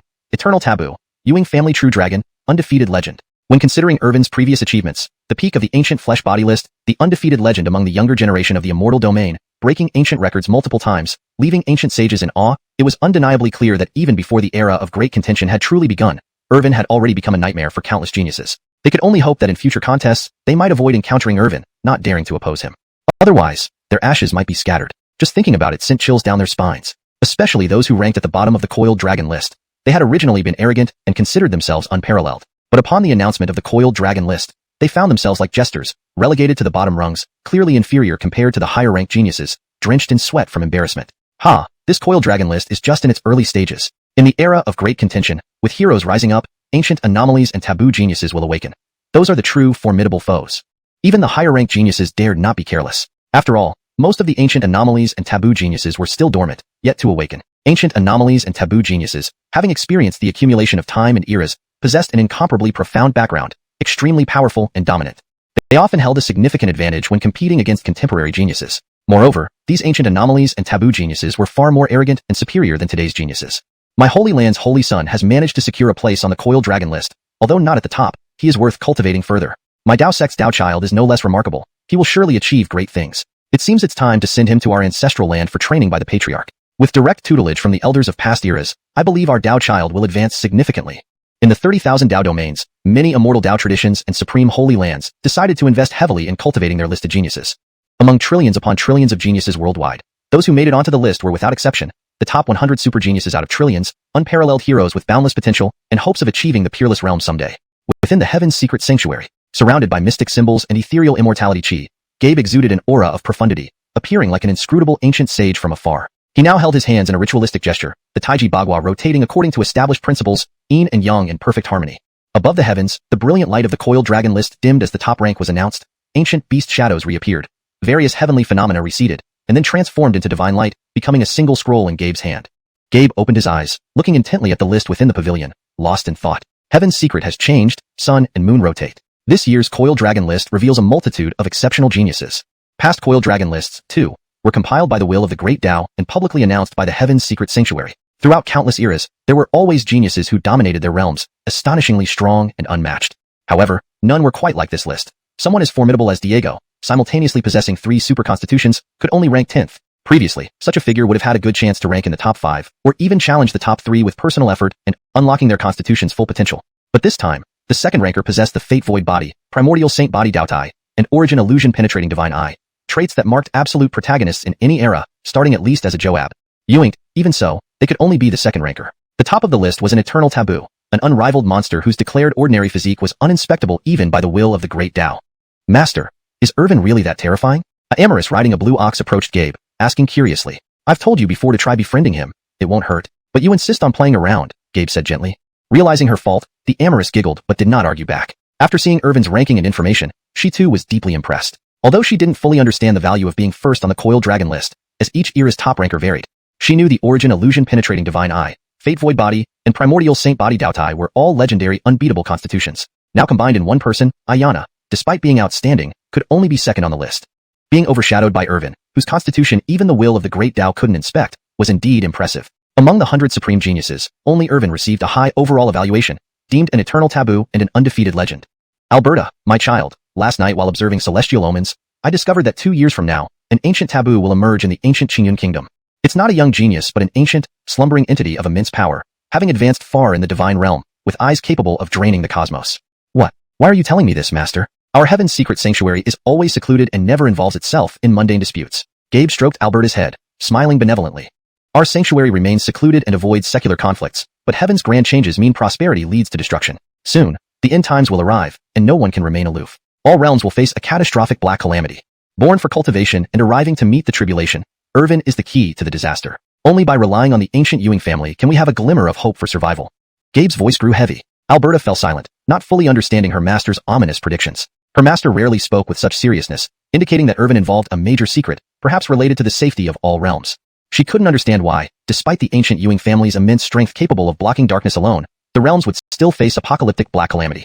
Furthermore, the ancient taboo from the ancient Qingyun kingdom has a fated connection with Irvin. If everything goes as planned, 2 years from now, both will have a remarkable encounter. If you can accompany Irvin during this encounter, perhaps you can establish a connection, joining forces with the ancient Ewing family. Gabe spoke solemnly, his gaze sharp, unimaginable for an elderly man. And he is an eternal taboo, destined to become an unbeatable legend. Joining Irvin's forces will undoubtedly benefit you greatly. End of chapter 405.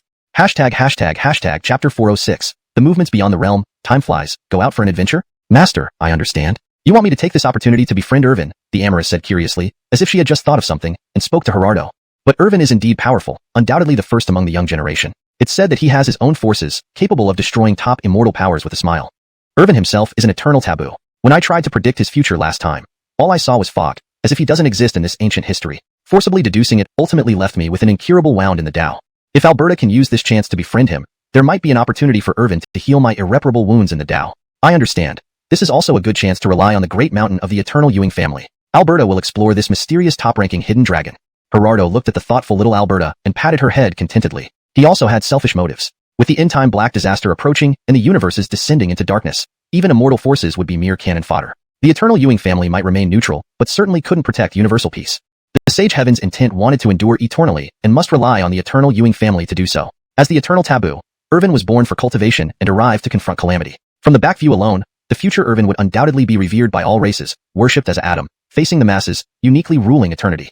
Believing that just being entangled with Irvin would allow them to avoid the end-time black disaster. And he never told Alberta that she still had a taboo seal within her body. If it were lifted, Alberta would surely become a great seer of heaven's intent, with outstanding strength capable of standing firm in a world of contention. Unfortunately, he could only discern that Alberta had a taboo seal inside her body, but what specific kind and what it sealed remained unknown, indicating that her past life was not simple. Somehow, Gerardo had a premonition that if Alberta could connect with Irvin, it might unlock the mysterious seal within her body.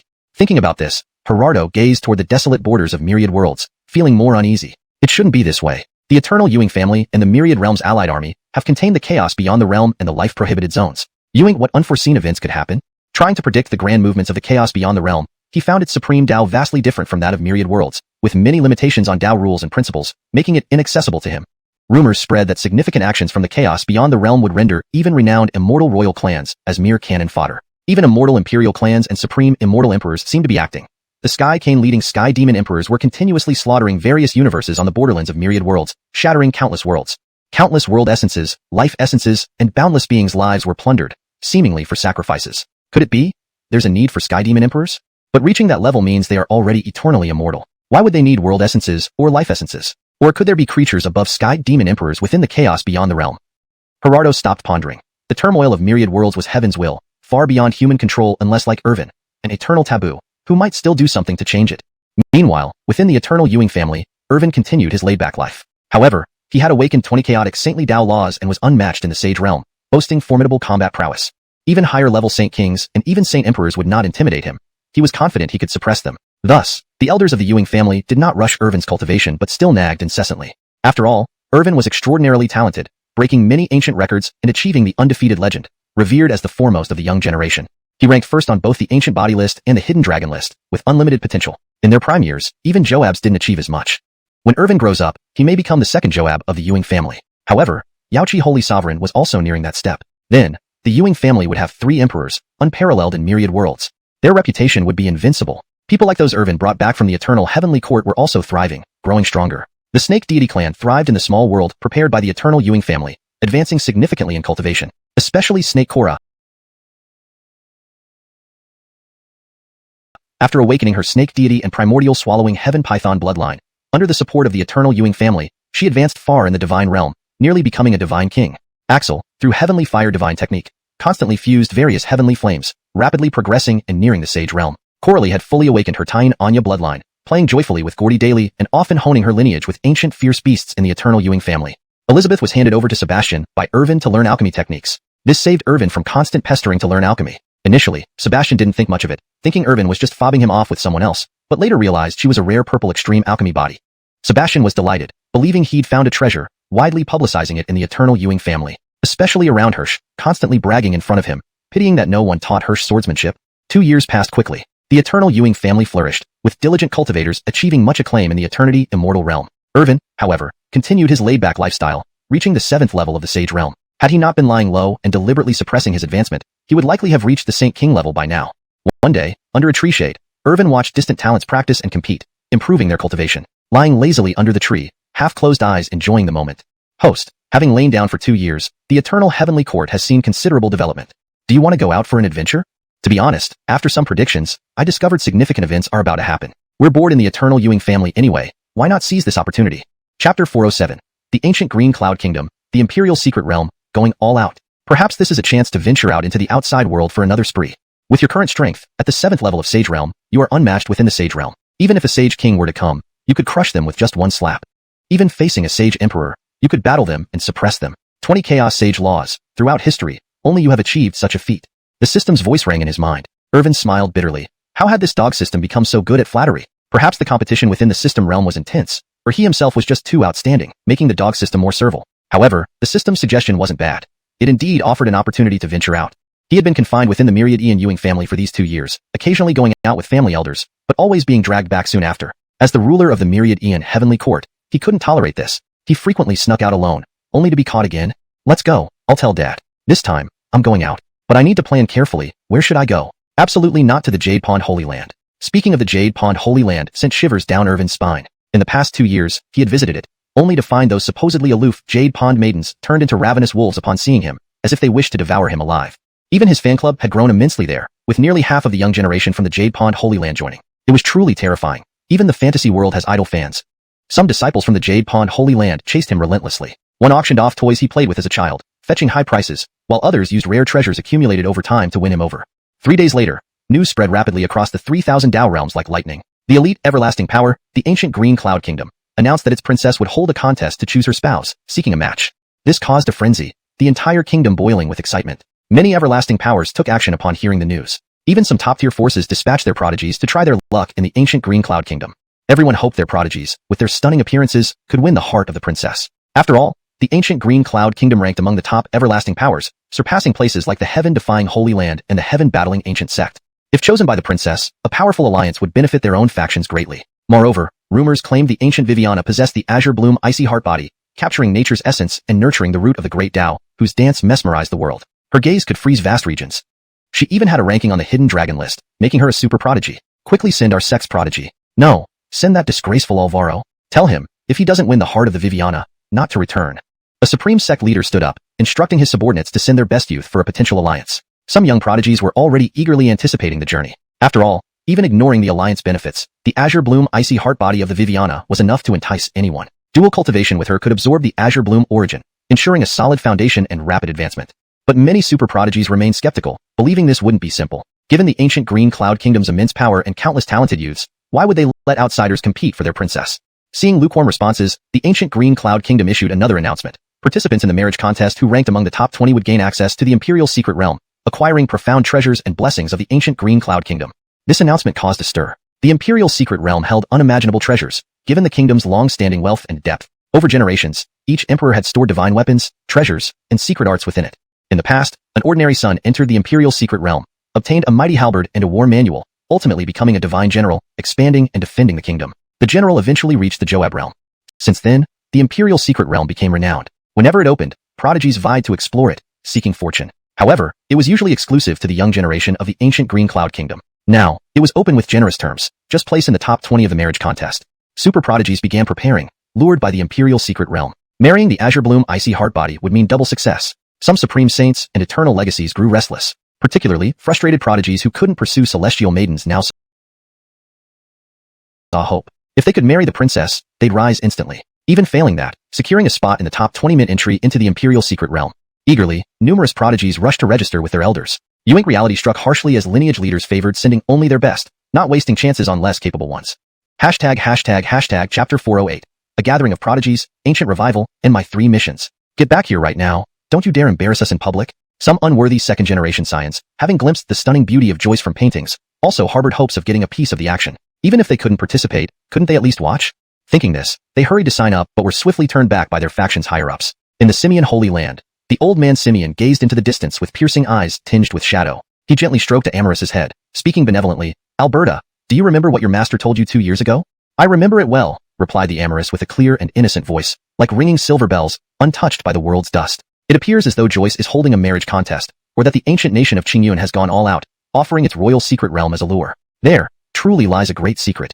Within that royal secret realm, there is a forbidden existence about to awaken. This journey, for many prodigies, it will be a perilous one. Don't worry, master. I'll protect myself and Irvin too.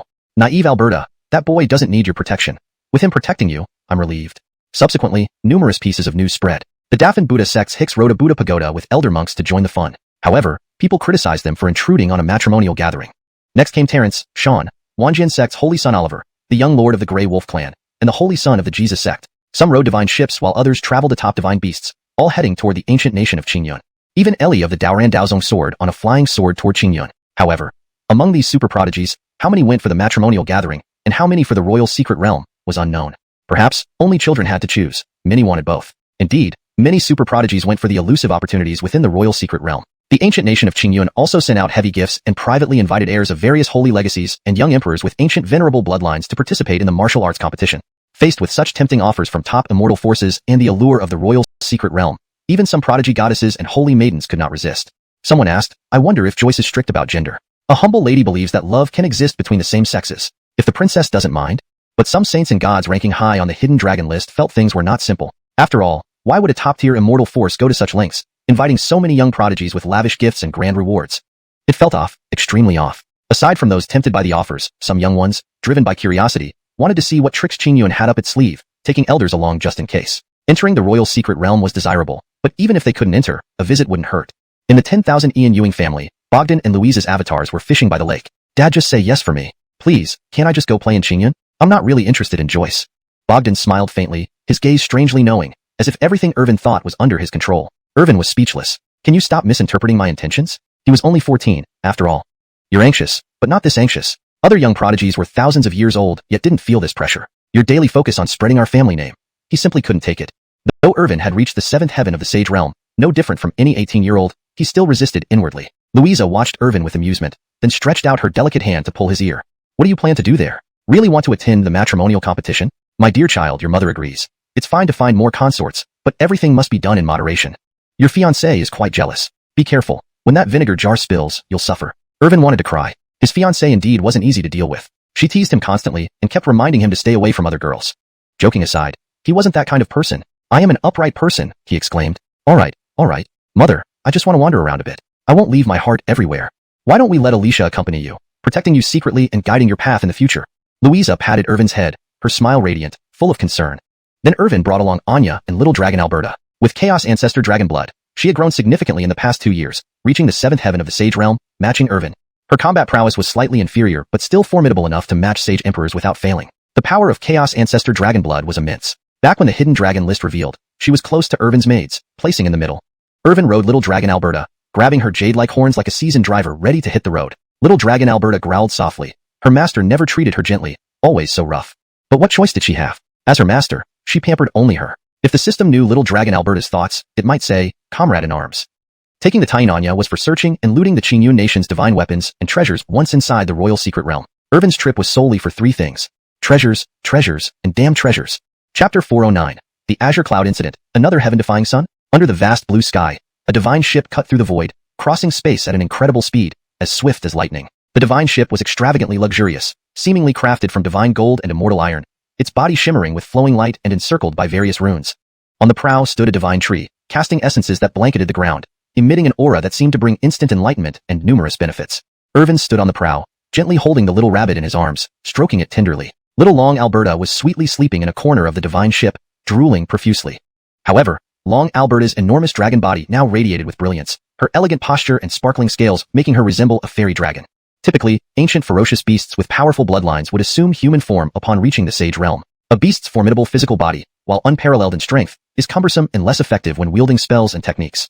Transforming into human form eliminates these disadvantages without compromising physical strength. But Long Alberta, who carried the Chaos Primordial Dragon bloodline bestowed by Irvin, was the king of all dragons and the true ancestor dragon deity. Despite reaching the seventh heavens of the sage realm, she showed no signs of transformation. Nonetheless, her body continued to grow larger, her skin resembling jade. Her two slender, shiny horns atop her head often made Irvin lose himself in thought, especially when he was piloting the ship. The system tried hard not to laugh. The conditions for transforming from the Chaos Primordial Dragon bloodline were far more stringent. It also required a rare treasure to assist after advancing to the Sacred King realm to successfully help Long Alberta transform into human form. However, once transformed, there would be significant advantages for the host. This time, Irvin didn't even bring his two servant girls along. Sherry and Una had rapidly advanced in cultivation, both possessing extraordinary physiques and immense potential. After the Hidden Dragon list rankings were released, the ancient Ewing clan increased support significantly, providing resources generously without hesitation. Irvin knew the ancient Ewing clan strategy, using resources to cultivate. If someone had average talent, as long as I want to cultivate them, using resources can forge a supreme genius. This was the ancient Ewing clan's deep reserves and audacious approach. Thus, even ordinary mortals could be cultivated into formidable experts capable of tearing apart ferocious beasts with sheer resource backing. However, Irvin had ulterior motives for visiting the Azure Cloud Ancient Kingdom. Given Sherry and Una's great potential and numerous tasks, coupled with the high expectations from the ancient Ewing clan's leadership, they spent less and less time with him.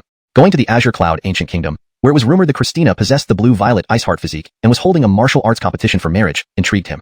Clearly, although the Azure Cloud Ancient Kingdom was powerful and had deep roots, compared to the ancient Ewing clan, they were merely ants. He had no interest in participating in the marriage contest, but thought it wouldn't be bad to claim the Christina as a servant after winning the competition, thus saving much trouble. Of course, the Imperial Secret Realm was also worth exploring. According to the system's predictions, this Imperial Secret Realm held significant secrets. Being young and adventurous, he loved exploration. Soon, the divine ship traversed the void and arrived in the territory of the Azure Cloud Ancient Kingdom. Indeed, the Azure Cloud Ancient Kingdom lived up to its reputation as a top immortal power, with its domain well-governed, affluent people, and numerous sects, alongside many ferocious beasts residing in the Divine Mountains. Irvin's divine ship attracted considerable attention from powerful figures. Furthermore, during this period, the Azure Cloud Dao domain was bustling with young geniuses who had come to admire the princess and participate in the marriage competition, hoping to win her favor. Several famous super geniuses had already settled in the Azure Cloud Imperial City, extraordinarily majestic and awe-inspiring, with various ancient ferocious beast totems engraved on it. Such a divine ship can only belong to a peak-level immortal power. Right, definitely forged from various immortal metals, just floating there emits a faint pressure that makes one shiver. Even I, a Saint King, feel as insignificant as an ant under this aura. Local strong figures of the Azure Cloud Ancient Kingdom gazed at the divine ship overhead, feeling terrified, their hearts racing. Some hidden royal spies throughout the kingdom detected the unusual nature of the ship but dared not inquire, unsure of the visitors' intentions. After all, during this time, sons of top and peak immortal powers had gathered here. If they inadvertently offended the wrong person, it would be a trip to the underworld. Then, some keen-eyed individuals noticed a banner on the prow bearing a glowing, star-like, Ewing character. Instantly, their limbs trembled, eyes flickering, hardly believing what they saw. Ewing, could it be? Throughout the universe, who else besides the ancient Ewing clan would dare display the Ewing character so boldly? Was Jethro Irvin of the ancient Ewing clan interested in the Christina, coming for the marriage competition? Such news spread rapidly. Within moments, the skies darkened, and terror swept across the Azure Cloud Ancient Kingdom. News of Irvin's arrival at the Azure Cloud Ancient Kingdom for the marriage competition sent shockwaves through the kingdom, causing some super geniuses to become wary. What? Irvin of the ancient Ewing clan appeared grandly in the Azure Cloud Ancient Kingdom. That Irvin, any heavenly maiden or demoness in the universe would be at his beck and call. Why would he attend the marriage competition? Top of the hidden dragon list, an eternal taboo genius. If even he appears, things are not simple.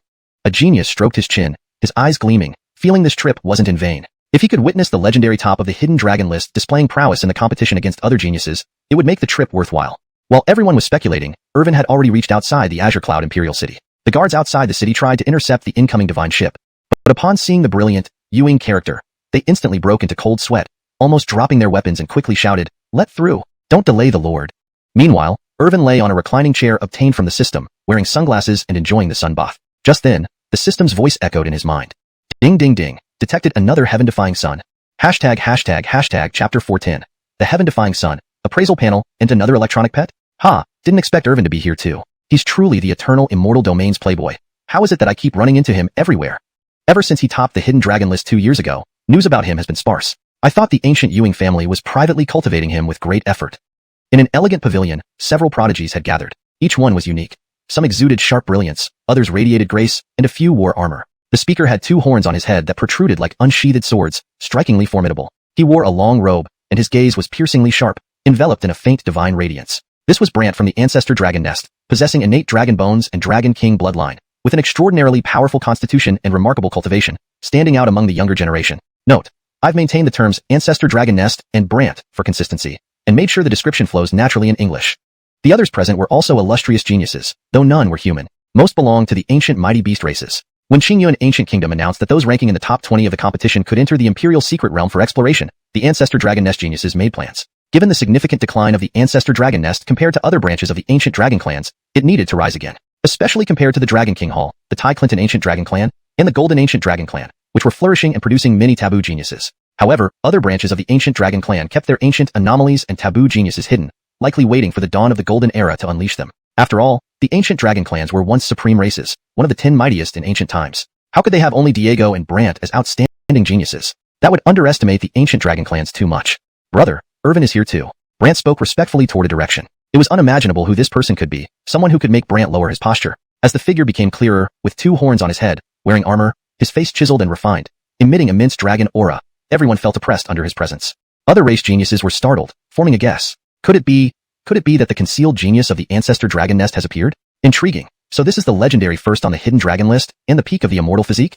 It was indeed Diego, the hidden genius of the Ancestor Dragon Nest, possessing 3 world-defying constitutions: Imperial Dragon Body, Divine Dragon Bloodline, and Swallow Sky Dragon Body. Exceptionally powerful, he came for the Alicia's Maddie Ice Heart constitution. Winning her would foster a deep alliance between Xingyuan Ancient Kingdom and the Ancestor Dragon Nest, benefiting resource exchanges and interclan disciple interactions. With Swallow Sky Dragon Body, he could absorb the essence of Maddie Ice Heart constitution directly, paving his path to greater heights. Beating top-ranked geniuses on the hidden dragon list would advance his standing, putting myriad geniuses beneath him. Similar ripples occurred in various small groups of geniuses. News of Irvin's arrival disrupted previous plans. Outside a Qingyuan auction house, a youth held an ancient Tao scripture, smirking. These auctions really don't know the value, mistaking an ancient treasure technique for an ordinary sheepskin scroll. He traded it for 2 sets of low-grade magical artifacts. What a bunch of fools, letting treasures pass while choosing junk, giving him the perfect opportunity. He was Miles, an orphan who grew up struggling, resorting to petty thievery to survive in this harsh fantasy world. At adulthood, his luck skyrocketed as an appraisal panel appeared in his mind, revealing any treasure's rank and usage method. Using this, he roamed auction houses and ancient grounds, selecting overlooked ancient treasures and techniques, often acquiring them cheaply, while the world remained oblivious, thinking he scavenged his waste. Empowered by his appraising ability, he quickly rose to fame as a renowned genius. Once, a major sect wanted to recruit him, but he refused. Being identified by a sect would lead to dissecting him for secrets, then passing them to favored disciples.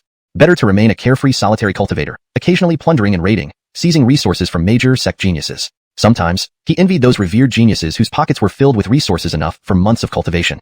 Above, divine ships crossed the sky, emitting brilliance, echoing roars of ancient beasts. That's Jethro Ewing's ship, truly magnificent with lifelike ancient beast patterns. Even rulers of other imperishable forces can't compare. Outside the auction house, nobles and distinguished disciples watched Irvin's ship soar towards Qingyuan Palace, envious gazes flashing. Miles clenched his fists, eyes bloodshot. Hemph, just another spoiled brat. What's there to praise? If not for backing from the mighty Ewing family, he'd be nobody. Deep down, Miles despised these second-generation heirs, believing that given resources and support, he could surpass them. As for the hidden dragon list, he thought it was merely built through family resources. Hemph, when I win the princess and marry into Qingyuan, receiving royal support, exploring secret realms, and slaying foes, my rise will be unstoppable, turning into a dragon with the right opportunity. You spoiled brats, wait and see. Miles rushed towards Qingyuan Palace to participate in the marriage competition, unaware that Irvin was fully aware of his thoughts, cultivation, and special ability. I thought he was heaven-defying. Turns out he just has an appraisal panel. Should I toy with him before eliminating him, or just slap him dead at the competition? Chapter 411. In the Imperial City, the talented gather, and the three dukes of Qingyun, the divine ship tore through the sky, splitting the universe, and arrived outside the Imperial Palace in a short while. However, the Qingyun Imperial Palace has prohibitions. No divine ships or ancient boats are allowed to enter. Irvin's eyes were deep like stars as he looked toward the Qingyun Imperial Palace. He could sense that there were great secrets within the palace. The air was surging with energy, dragon chi was rampant, tearing apart space, which was unexpected. In theory, even an ancient imperial dynasty might not possess such prominent dragon chi. Clearly, this trip might be deliberately orchestrated by the ancient nation of Qingyun. What could be their true intention? A flash of divine light appeared in Irvin's eyes. He cradled the little rabbit and leaped astride Long Alberta. Let's go. The martial contest for marriage is about to begin. We'll have some fun. Activate the bloodline. Give us some face. Long Alberta had been fast asleep on her dragon back when Irvin suddenly appeared, startling her. As he spoke, he also tapped Long Alberta's horns twice. Long Alberta rolled her eyes again. This little master never knew how to be gentle. Then she took off, swirling through the heavens. Her dragon tail flicked gently, rippling the space like sea waves. Her enormous body stretched out, unleashing the chaotic ancestor dragon bloodline. The powerful dragon god aura spread throughout the area. For a moment, the entire Qingyun Imperial City seemed to feel this dragon god aura from the depths of bloodline. Only super geniuses could barely withstand it. Some ordinary geniuses were even forced to kneel, trembling inside. Meanwhile, in a pavilion, Diego, Brant, and others felt this dragon god pressure at the same time. This was the suppression by the highest level bloodline within the same race. Even with their supreme cultivation and astonishing talent, they felt some anxiety, glancing at each other. This, suppression by the unrivaled divine dragon bloodline. Is it another branch of the primeval dragon clan coming to join the festivities? No, their hidden geniuses and ancient legends have yet to awaken. The primeval dragon clan's current young generation only has you and me who stand out. How can we be suppressed? Brant was puzzled, his eyebrows furrowing, unable to comprehend what other genius could exert this dragon clan bloodline pressure over them. It was too outrageous, beyond imagination and reason. A flash of insight came to Diego's mind, but he didn't want to believe it. After all, he possessed the three greatest constitutions of the dragon clan: the Dragon Emperor body, Divine Dragon bloodline, and Swallow Heaven Dragon body. Who besides the forbidden geniuses could surpass him? Other super geniuses arriving at the palace were wary, speculating that a dragon clan super genius had come. It was likely Diego. Then, a voice of the great Tao echoed throughout the Imperial City, resonating across the sky. The Qingyun Ancient Kingdom marital contest will soon begin. Please gather at the Clinton Anwu platform in the center of the capital city 1 hour later. The Adele and the Jethro Grey Wolf exchanged glances, transforming into beams of light and flying towards the Clinton Anwu platform. Diego and Brant led several beast race geniuses there. Then someone saw two fire phoenixes piercing the sky, flashing like lightning, swiftly heading towards the Clinton Anwu platform. A man and a Cecilia rode together. If any super geniuses were present, they would immediately recognize the Cecilia as the Reina, ranked 10th on the hidden dragon list. She had regressed to 95% of the Phoenix ancestor bloodline and possessed the heaven-burning sacred body, capable of burning everything, incinerating all realms. It wasn't suitable for a Cecilia to come, but she was after the royal secret realm, not the so-called marriage contest for the Alicia. The male Phoenix clan member behind her was truly here for the Maddie Bingxin body. Dave, I advise you to keep a low profile. There are many geniuses here, especially those ranking high on the hidden dragon list. If you remain as ostentatious as before, you might fall flat. The Reina warned, flames dancing in her eyes. I understand, Lady Saintess. The man responded cautiously, clearly holding profound respect for the Saintess before him. After all, he had been brutally beaten previously, without regard for kinship. Inside a palace in the Qingyun Imperial Palace, the Alicia sat before her dressing table. Several attendants were carefully grooming and preparing her. After all, this was the princess's lifelong affair. It couldn't be handled carelessly. What good fortune will it be for the one who can marry the princess? An attendant dressing the Alicia marveled at the beauty, resembling a celestial maiden. Alas, ultimately, one cannot escape fate. Whoever marries me, it makes no difference. The Alicia sighed, worry creasing her face. All this was arranged by the royal family. In the grand schemes of immortal forces, what did a princess count for? Just a pawn. Why not? Many of the guests at our Qingyun ancient kingdom are top-ranked geniuses on the hidden dragon list, possessing extraordinary cultivation, talents, and charm. Even geniuses from the Dragon Clan, Phoenix Clan, and Qiling Clan have come. It remains to be seen whether these super geniuses participating in the contest can match the three dukes of Qingyun. The little attendant daydreamed, her eyes twinkling as if thinking of idols. The Alicia smiled faintly and shook her head. The three dukes of Qingyun, the strongest trio among the young generation of the ancient kingdom, were crowned dukes and became the youngest three dukes in Qingyun history, showing boundless potential. They were Quentin, Sun God Duke, and Maximus. Each possessed a super constitution and held divine weapons granted by the ancient kingdom. They had fought 7 times in and out of dangerous lands set by the ancient kingdom, earning the emperor's recognition. However, the Alicia didn't like these three and wasn't interested in the martial contest. If she had to pick one most impressive, it might be Irvin, who topped the hidden dragon list, ascended to the summit of eternal physical prowess, and created countless records. After all, he had created too many legends. Even in the Qingyun ancient kingdom, countless young geniuses regarded him as an idol. Even palace guards and maids discussed in private that Irvin might be the destined one in this age of contention. Even idle chatter, she remembered. In the center of the imperial city, there was a high platform surrounded by sky-piercing pillars and statues of primeval beasts, radiating immense power. With several beams of light flashing, many geniuses had already gathered. With me, Quentin, present today, Victory belongs to none but me. Hashtag chapter 412. The young Marquis confronts the Dragon Clan. Irvin makes his entrance. With me, Fraser here. The champion today belongs to none other than me. A man clad in white robes appeared outside the high platform, his handsome face accentuated by a folded fan in his hand. An aura of profound Tao radiated from him, making him seem exceptionally transcendent, his eyes as bright as stars. He was one of the 3 great young marquises of Ancient Nation, the Fraser, who often wore a white robe and ranked among the top in the younger generation of Azure Cloud Ancient Nation. He was exceedingly formidable. In the younger generation of Azure Cloud Ancient Nation, apart from the Imperial Princes and Princesses, these 3 marquises were the strongest. Only the other 2 marquises could match his prowess. Then, accompanied by a resounding dragon roar, 2 true dragons descended from the sky, their bodies as large as mountains, stirring up massive oceanic waves with their tails, an awe-inspiring sight. Their sinews were like coiling dragons, immensely thick, and their claws sliced through the void like sharp blades, rushing down, a force that ordinary mortals could hardly resist. They landed on the other side of the platform, Johann and Brant from the primordial dragon nest. Behind them were several outstanding figures from the ancient fierce beast races, but compared to these 2, their strength was far inferior. The Fraser looked at Brant, seemingly recalling something, and exclaimed in surprise. "Ah, so you're the dragon race's genius who was defeated by Irvin in just one move at the Ewing family contest 2 years ago. I wondered why you looked so familiar." His gaze was sharp, his eyes gleaming, seemingly not taking Brant seriously. It was unfortunate. He had once heard that Brant possessed the bloodline of a dragon king and innate dragon bones, renowned for his glory and prestige, invincible among the dragon clan's younger generation. Unfortunately, if the dragon race produced only fools like this, no wonder they were declining, their former brilliance long gone. "You." Brant clenched his right fist, stepping forward with fiery eyes, visibly angered. Johann extended his arm to block him, speaking calmly. "Ha, you look down on the dragon race's geniuses so much? And just how powerful are you?" With that, symbols rose from his blazing eyes, and a dragon-shaped mark appeared on the palm of his right hand, roaring loudly.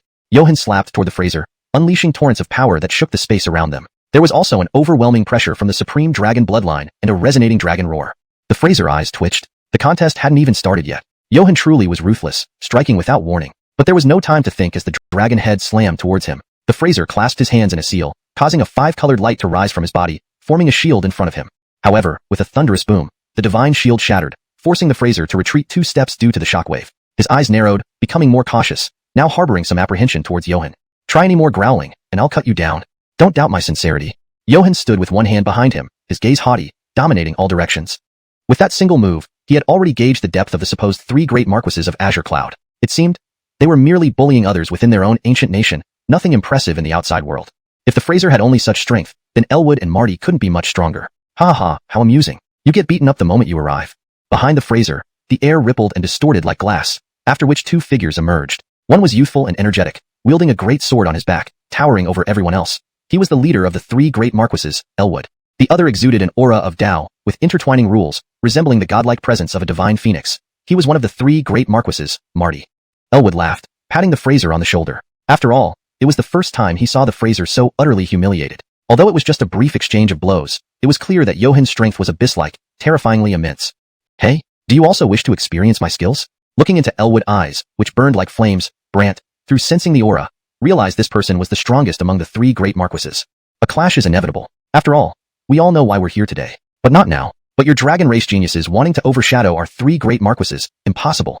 Anyone can talk tough, but show us your real strength. Don't be like the Fraser who boasted about winning the championship only to be unable to withstand my brother's single punch.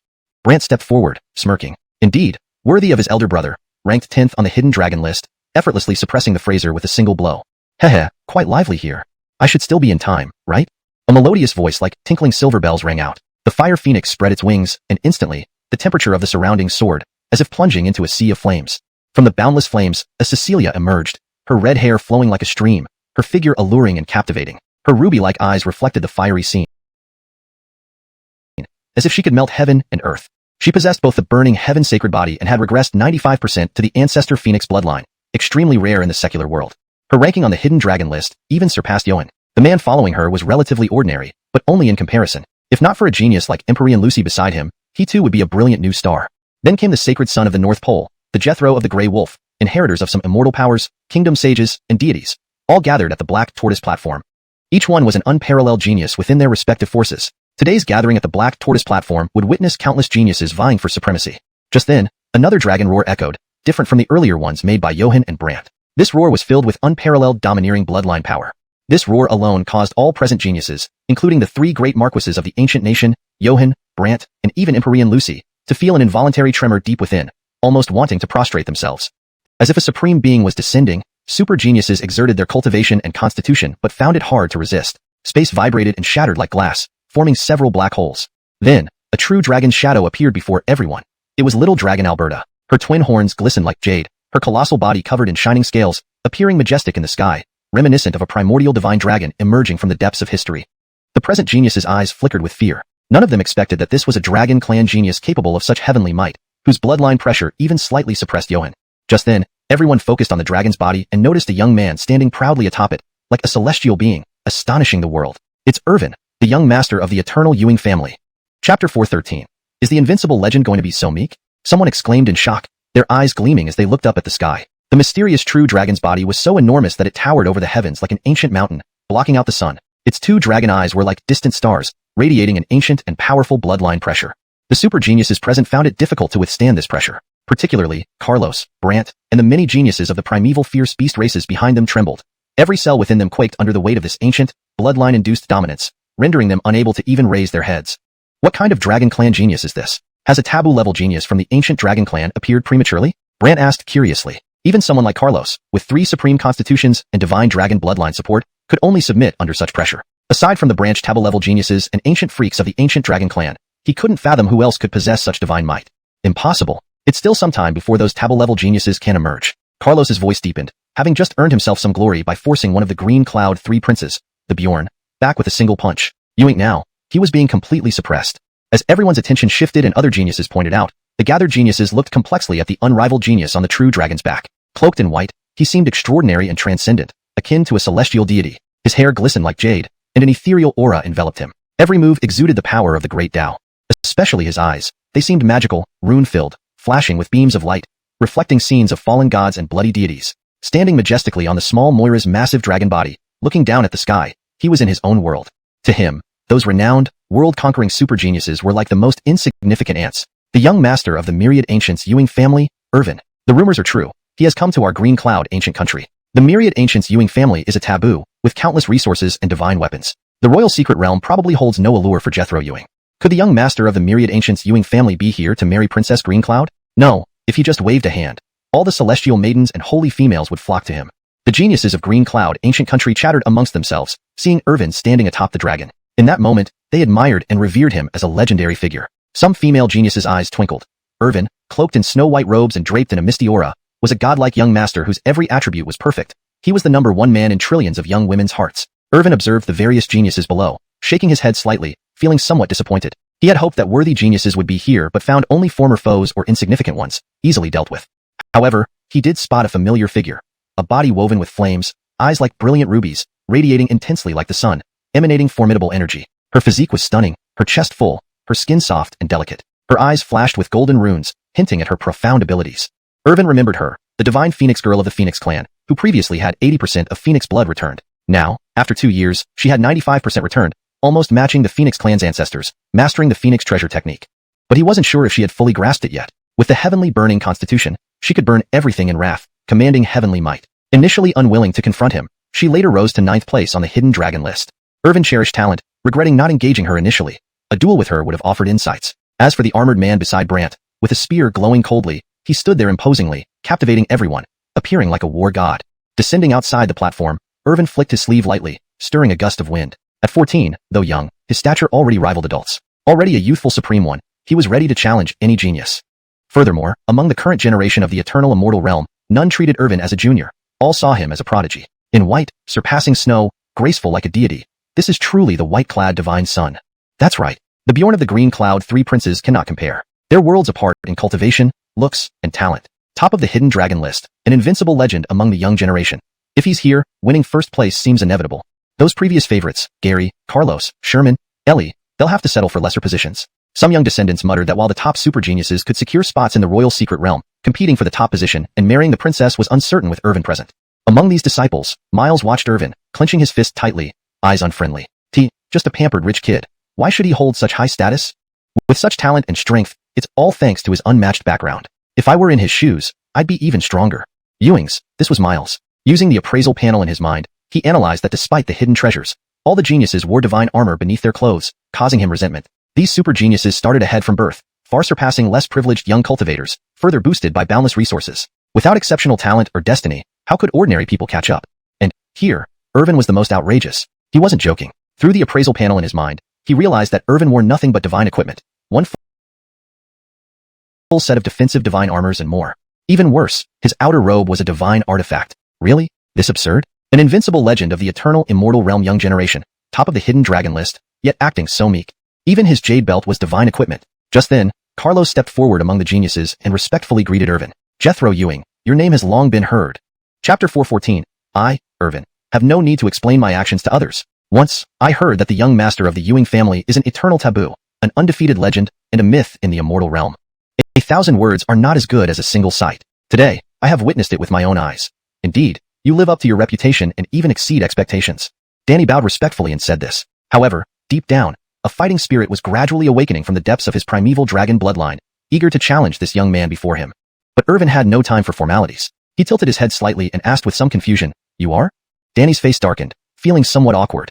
Everyone present knew he was a hidden prodigy of the ancestor dragon dynasty, the strongest among the younger generation of the ancient dragons. As long as the ancient monsters and taboos of other branches of the dragon clan had not yet awakened, Danny would remain the leader of the dragon clan's younger generation, a name famous far and wide. Ewing, this young man did not recognize him and questioned it right in front of so many prodigies. Wasn't it saying, in his eyes, Danny was merely an unknown junior who wasn't even worth remembering? Clutching his teeth, Danny said, "I am Danny, one of the hidden prodigies of the ancestor dragon dynasty, ranking 10th on the sub-dragon list." Irvin stroked his chin, eyebrows furrowing as he remarked, "Oh, there's some vague memory now. So, you're the prodigy at the bottom of the sub-dragon list." But the ancient dragon clan truly seems to be declining. In their prime, they were mighty and respected across all realms, undeniably the kings of ferocious beasts. Now, just having a Twantian dragon body dares to claim supremacy. Note, Twantian dragon body is kept as a proper noun since it appears to be a specific term or name within the context of the story. Irvin said this with a hint of regret, shaking his head as if mourning the decline of the ancient dragon clan. For Danny and Brant, this scene was a huge insult. Danny's face grew darker. He combined 3 major dragon physiques and possessed divine dragon blood, proudly claiming superiority in others' eyes, but still deemed unworthy. "Himph, I hope in the coming trials, we can witness your skills." With a cold snort, Danny waved his hand and returned to the group of prodigies from the beast clans, seething with rage, his fighting spirit burning within. It was clear he had lost his composure. If he stayed any longer, he wouldn't be able to hold back and might engage Irvin prematurely. As for Brant, he could only dumbly follow Danny without a word. Once upon a time, he too commanded great influence, glorious and formidable among the younger generation, carrying the bloodline of the Dragon King. Wherever he went, who dared to defy him? But after being brutally beaten by Irvin, he had become much more reserved. After all, Irvin truly dominated him, completely overwhelming him in a single move. Why is he getting worked up like this? Irvin laughed lightly, tapping his forehead. This guy has poor mental resilience, needs more cultivation. If a few words can cause him to lose judgment, then he's just foolish. The Reina giggled softly on the side, improving her impression of Irvin further. This young man was legendary, someone she had been watching even before her own emergence. Having witnessed him personally, she felt he was beyond belief, akin to a celestial being. She turned quickly to Dave, saying, "Remember, if you face Irvin in the next trial, just concede immediately. You're no match for him." Initially, Dave hesitated, feeling that, as peers, even if Irvin was strong, it shouldn't be hopeless. He should try. But seeing the sharp gaze of the Edie, he relented instantly, unable to meet her eyes. Understood. If I end up against Jethro Ewing, I will surrender outright.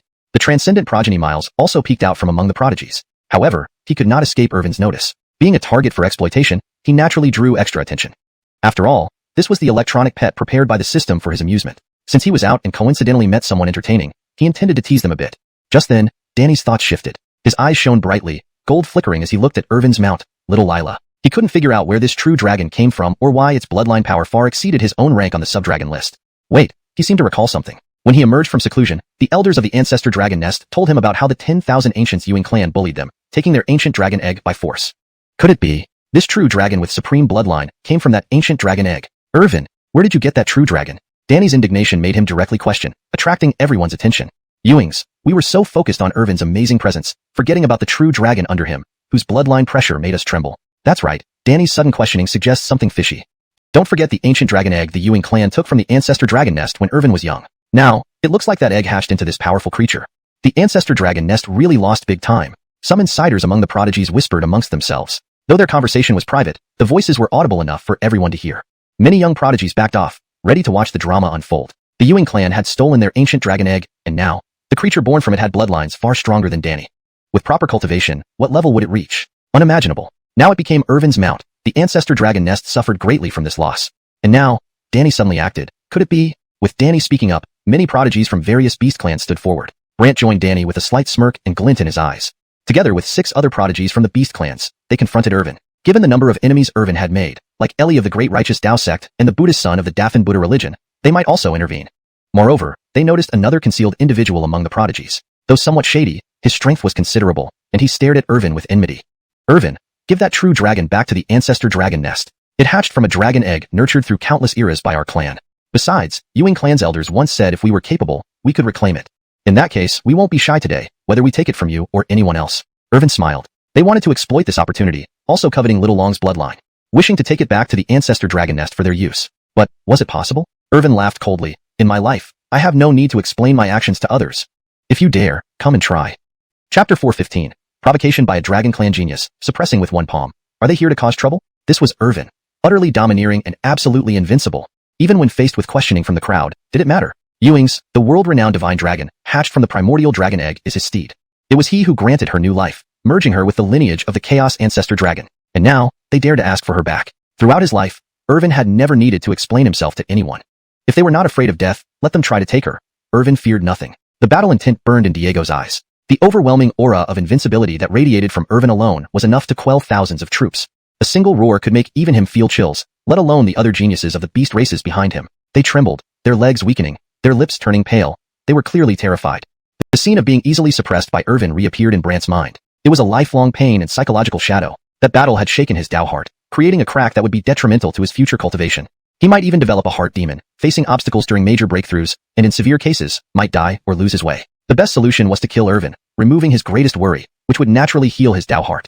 He could not miss such an opportunity. So he shouted fiercely, Irvin, you are despicable, using force to bully us. You plundered the primordial dragon egg from our ancestor dragon nest. Today, upon seeing the extraordinary dragon child, we must seek justice for it.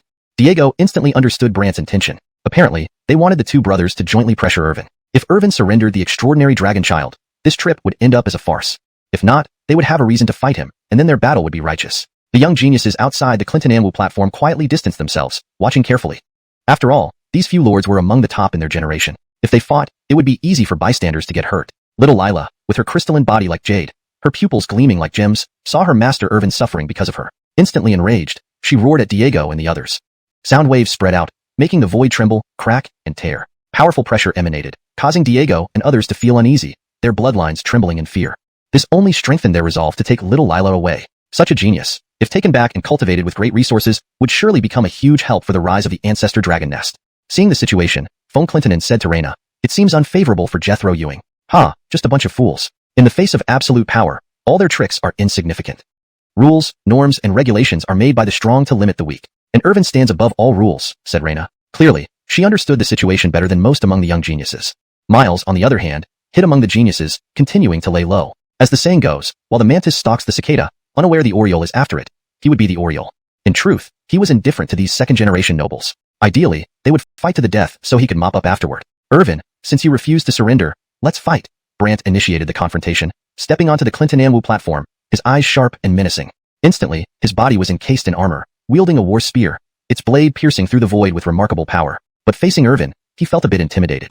After all, Irvin was his nightmare, one that could only be cleared by killing him. Just a worm, Irvin said with a smile, stepping forward. Stars appeared under his feet as he ascended into the air, casting spells. He struck down with one palm, infinite power of the Tao radiating out, condensing into a golden palm glowing with divinity, like a heavenly punishment descending from the gods. Dragon Fist. Brant, undaunted, merged with his armor, his palms forming a fist, a true dragon shadow appearing behind him roaring to the heavens. His fists, surrounded by runes, condensed into a punch striking upward. This punch was terrifying, shattering the void. Palm and fist clashed midair, generating incomparable shockwaves accompanied by the sounds of dragon roars and tiger growls. The young geniuses of the beast races found the pressure unbearable and tried to retreat. Reyna watched silently, her red eyes piercing through the illusion, revealing the truth. Brant stood no chance against Irvin. Indeed, the dust settled, revealing the massive palm pressing down irresistibly. Brant's eyes widened in shock. He hadn't expected the gap between them to still be so vast. Over the past 2 years, he had trained diligently, even entering the ancestral grounds of the ancestor dragon nest to receive intensive training. Ewing, there was no hope for him now as the palm slammed down like an ancient divine mountain. Brant was crushed into the ground, leaving a deep crater. The young geniuses watching were stunned, unable to believe what they saw. Especially those from the Azure Cloud Ancient Kingdom knew about the Clinton Anwu platform. Built from famous Clinton Anwu stones, it was incredibly sturdy. Even a sage king might not leave a mark. Ewing, Irvin's single palm strike left a deep crater, leading some to suspect whether this was a battle among saints. Inside the crater, Brant panted heavily, his armor shattered, bleeding from the corner of his mouth, his pupils losing focus, feeling immense self-doubt. Irvin landed on the platform, smiling slightly. As expected, even a top-ranking genius among the young generation was no match for him. Perhaps only ancient anomalies and forbidden geniuses could interest him. But, ranking 10th on the hidden dragon list wasn't too bad either. Glancing sideways, Diego felt disdained under Irvin's gaze, the look of an invincible ruler dismissing a mere ant. But he quickly recovered, realizing a hidden genius of the ancestor dragon nest should not be intimidated by just a look. Eat this. Diego dashed forward, punching at Irvin. The other geniuses saw his intent. Based on the previous attack, Irvin's techniques were unmatched with overwhelming Dao power. But how strong was his physical body? The Dragon Clan was known for their unparalleled physical strength. Could Diego target Irvin's physical form? Irvin's cold gaze flickered. What fools? He was a perfected chaos body. Challenging his physical strength was akin to courting death. With a snap of his finger, Diego felt as though his ribs were about to break, flying backward like a broken kite. Are they here to cause trouble? I didn't even use 2/10 of my strength. Chapter 416. Subdue with a flick, earthworms dreaming of overturning the sky. Irvin shook his hand, feeling an intense sense of gloom. He had expected some formidable opponent, boasting 3 supreme physiques, unrivaled in the world.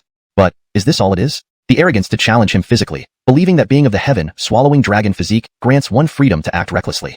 The primordial sage body, eternal immortal body, and ancient sage body, all were no match before him. As the absolute Cashin of myriad physiques, the preeminent chaos body since time immemorial. Moreover, with his perfected chaos body and the chaos Emmanuel technique, what did he have to fear even from sage kings or sage emperors? A flick of his palm could extinguish them. Seeing this scene, the young heavenly geniuses present were stunned. What had they witnessed? The illustrious 10th on the hidden dragon list, reputed as the pinnacle of the ancient dragon race's young generation, had just been sent flying by Irvin's finger. Was that the peerless genius of the ancestral dragon nest, felled with a single finger? Irvin's strength cannot be described with mere words. Rumors about the Jethro of the Ewing family were not exaggerated. If anything, they understated it. My curiosity about Irvin's taboo physique grows. Not even the Supreme will can inspect it. And now, his brilliance is revealed. Disciples from the Azure Cloud Ancient Kingdom and various immortal Dao traditions and superlative sacred lands discussed fervently, voices booming. Most knew Irvin only through rumors, but now, witnessing him firsthand, it completely upended their prior perceptions of a heavenly genius. By Irvin's standard, these so-called super geniuses were nothing more than mediocre figures. If Hill was the best the ancient dragons could offer with such prowess, Irvin would question what the entire younger generation of the ancient dragon race was made of. The strongest openly displayed by your young generation has this much power? Has your dragon race declined to this extent? If so, you don't deserve to be among the major races of the heavens. Go home and dream instead. Irvin spoke with disdain, his eyes filled with contempt, clearly not viewing Hill as a worthy adversary. Why did he wish for an interesting rival, like the Carnell, someone capable of igniting his fighting spirit and aiding his progress? But all he encountered were these fools who boasted great feats despite possessing inferior strength. If others knew Irvin's true thoughts, they would berate him. Little ancestor, do you think everyone is like the Carnell? Even your Miles, the invincible D. Brecken, couldn't stand against you at your age. I've only used one move. My true power has yet to be shown. At this moment, Hill stood up, blood trickling from his mouth, looking disheveled and thoroughly beaten. Far from his previous graceful and imposing demeanor, the difference was striking. You ain't? Anyone could feel a powerful aura emanating from the Clinton Anwu platform. Dragon roars slowly echoed, brimming with immense power, surging explosively. Irvin, you deserve my utmost seriousness. Hill spoke softly, but his voice reverberated in everyone's ears, akin to a demon's whisper. Some of the super geniuses participating in the contest hadn't anticipated such drama from the first round.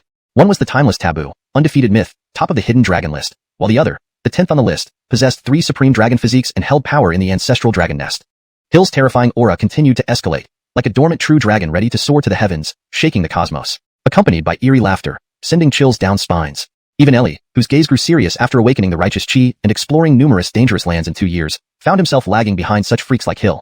He was eagerly awaiting the outcome between Hill, the favorite to win, and Irvin. Just as Hill's momentum soared, a large hand struck him, moving faster than lightning. Slap! To everyone's surprise, Irvin had already slapped Hill away with unimaginable speed. Hill screamed in agony, half his face red, teeth flying. And he was thrown back again. Woo-woo, Ewing, Irvin, you've gone too far. With gaps between his teeth, Hill had never felt so enraged. His eyes blazed with fury. This was an unparalleled humiliation. Since birth, Hill had lived a life of luxury and privilege, never enduring such treatment. First flicked away by a finger, then slapped in public and losing his front teeth. Irvin, this isn't over between us. Brant rushed to Hill's side, recognizing Irvin's actions as mere mockery. If Irvin wanted to, a single finger might end Hill's life. Brother, we need to attack together to have any chance. Hill nodded, understanding that Irvin's strength far exceeded expectations. Acting rashly today had invited trouble. Let's use the true dragon treasure techniques. Agreed. In an instant, their auras shifted dramatically, like true dragons emerging from the sea, soaring to the sky, tearing apart the heavens. Meanwhile, Irvin remained indifferent, standing with one hand behind his back, a cold smile on his lips. Attack together. Let's save time. With those words, Hill and Brant unleashed their abilities. Terrorizing auras erupted like volcanic eruptions, unstoppable. True dragon heaven imprisoning technique. Black dragon heaven splitting. Instantly, two divine dragons appeared in the sky. One was pitch black, seemingly cast from divine iron, its claws slicing through the universe, breathing dark flames that scorched the void. Its massive body spanned like a mountain, crashing downwards. The other dragon emitted waves of light, rending space into a black hole. These were two supreme techniques of the true dragon treasure art, requiring immense prowess, used simultaneously with lethal intent. Irvin scoffed, unimpressed, but sensing a clown in the crowd, preparing to act, he found it amusing. With a gentle gesture, the divine sword chest appeared on his back, and the celestial demon sword materialized in his hand. Emitted overwhelming demonic energy, and an intense aura of slaughter enveloped the sky, heralding the end of the world. Demonic flames soared high, splitting the heavens. Irvin's celestial demon sword exuded dark energy, with strange black patterns flickering, as if sealing an immensely fearsome entity ready to break free. Sky-cleaving sword drawl. Irvin slashed upward at the two dragons with his sword. An ear-splitting roar followed, and the young geniuses were covered in darkness, unable to see any light. Boom! Dark sword light enveloped the sky, severing everything, threatening the destruction of gods and demons. Under the relentless demonic light, the two invincible dragons, previously awe-inspiring, began to shatter like glass. Dragon blood rained from the sky, forming a bloody drizzle. They reverted to their original forms, plummeting onto the Clinton-Anwu platform. This scene left everyone astonished. Before they could react, a sudden roar erupted from the crowd. Irvin, prepare to die. Chapter 417. Provocation from the heaven-defying sun, to step on me for fame? Despite Diego and Brant using the true dragon treasure technique, it proved to be futile.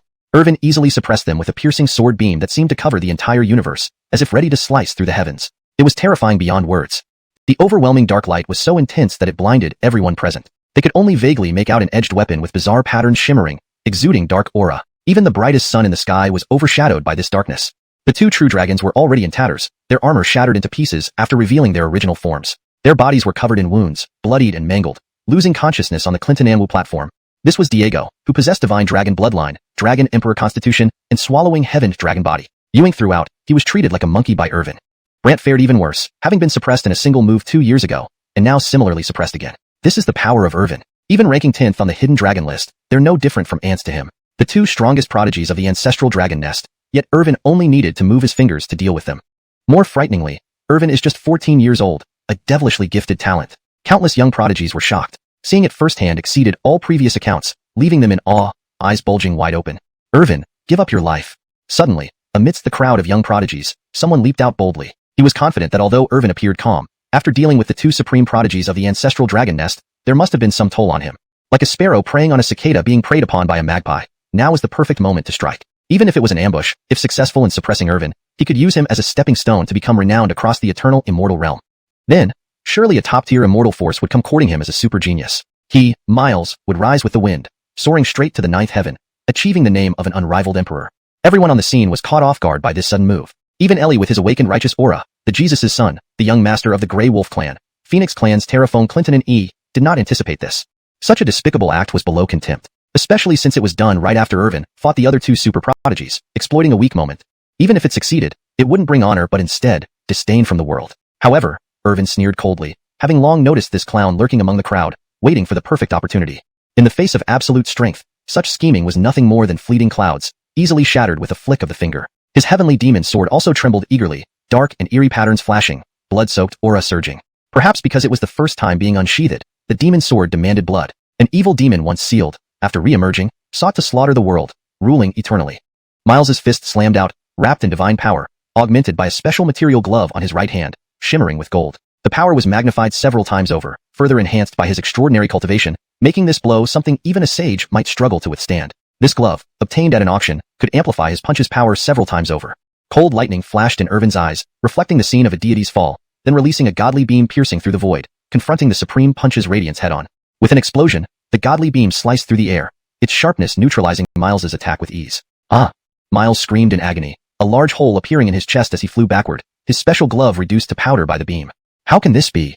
Miles couldn't believe it. Irvin's power was terrifying. A mere glance shattered his spell and severely wounded him. But to rise above Irvin, he had prepared extensively and wouldn't stop now.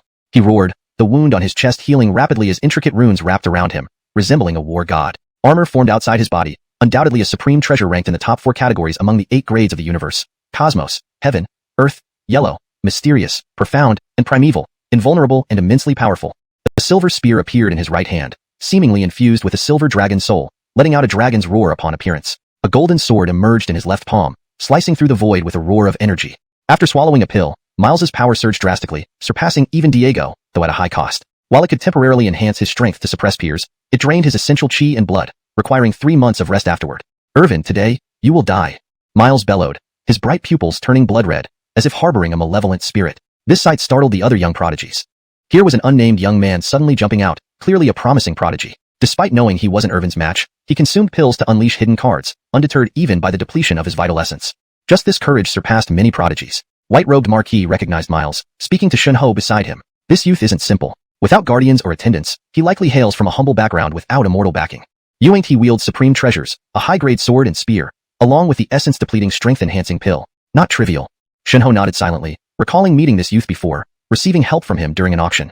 Thanks to Miles, he acquired a seemingly insignificant but immensely powerful tool. Unexpectedly, Miles's ambition was so grand, aiming to step on Irvin of the ancient Ewing family to build his reputation. Irvin had no patience for Miles's boasts. As soon as he made his claim, Irvin struck with his sword. Another heart-wrenching cry followed. Although Miles dodged in time, he still suffered heavy injuries, his armor cracked and bleeding profusely. Do you think I'm here for a chat, or to listen to your barking? Chapter 418. Crushing Victory. All who oppose me are mere rabble. Irvin struck with ruthless precision, without any hesitation or unnecessary delays. Unlike other prodigies who boasted before the fight, Irvin always preferred action over idle threats.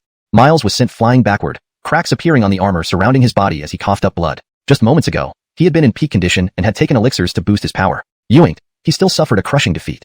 Irvin's strength was not just what appeared on the surface. It was far more terrifying and beyond comprehension. Hmph. The noble heir of the 10,000 ancient Ewing family, the undefeated legend of the eternal immortal realm, actually resorts to ambushes, Miles said disdainfully, seemingly trying to provoke Irvin.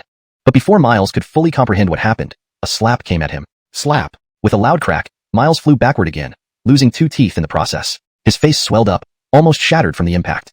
If you have any real skills, use them instead of talking trash. Irvin shook his hand. This boy had taken elixirs to forcibly boost his power, but still only focused on spouting insults. Draining his own energy like this, he truly didn't give himself any chance of victory. The Edie, as you said, that Irvin is truly terrifying. This prodigy may be unknown, but with his divine equipment, artifacts, and endless supply of elixirs, he can match me at least. But throughout the battle with Irvin, I felt like nothing more than an ant being toyed with, no different from Diego earlier. Phone Clinton and he spoke warily, a sharp glint in his eyes. The Carissa smiled faintly. She had known this would be the result. That's why she continuously warned Phone Clinton and he never to oppose Irvin, for it would mean certain death. In this era of fierce competition, prodigies emerged constantly. However, the Phoenix clan was among the foremost powers in all heavens, producing countless young prodigies. Apart from her, the Edie, there were also ancient freaks and forbidden prodigies hidden within the clan. She did not believe that the Phoenix clan had anyone who could rival Irvin. Even if a forbidden prodigy awakened, they would likely only be beaten. She wondered why Irvin had such a peculiar habit.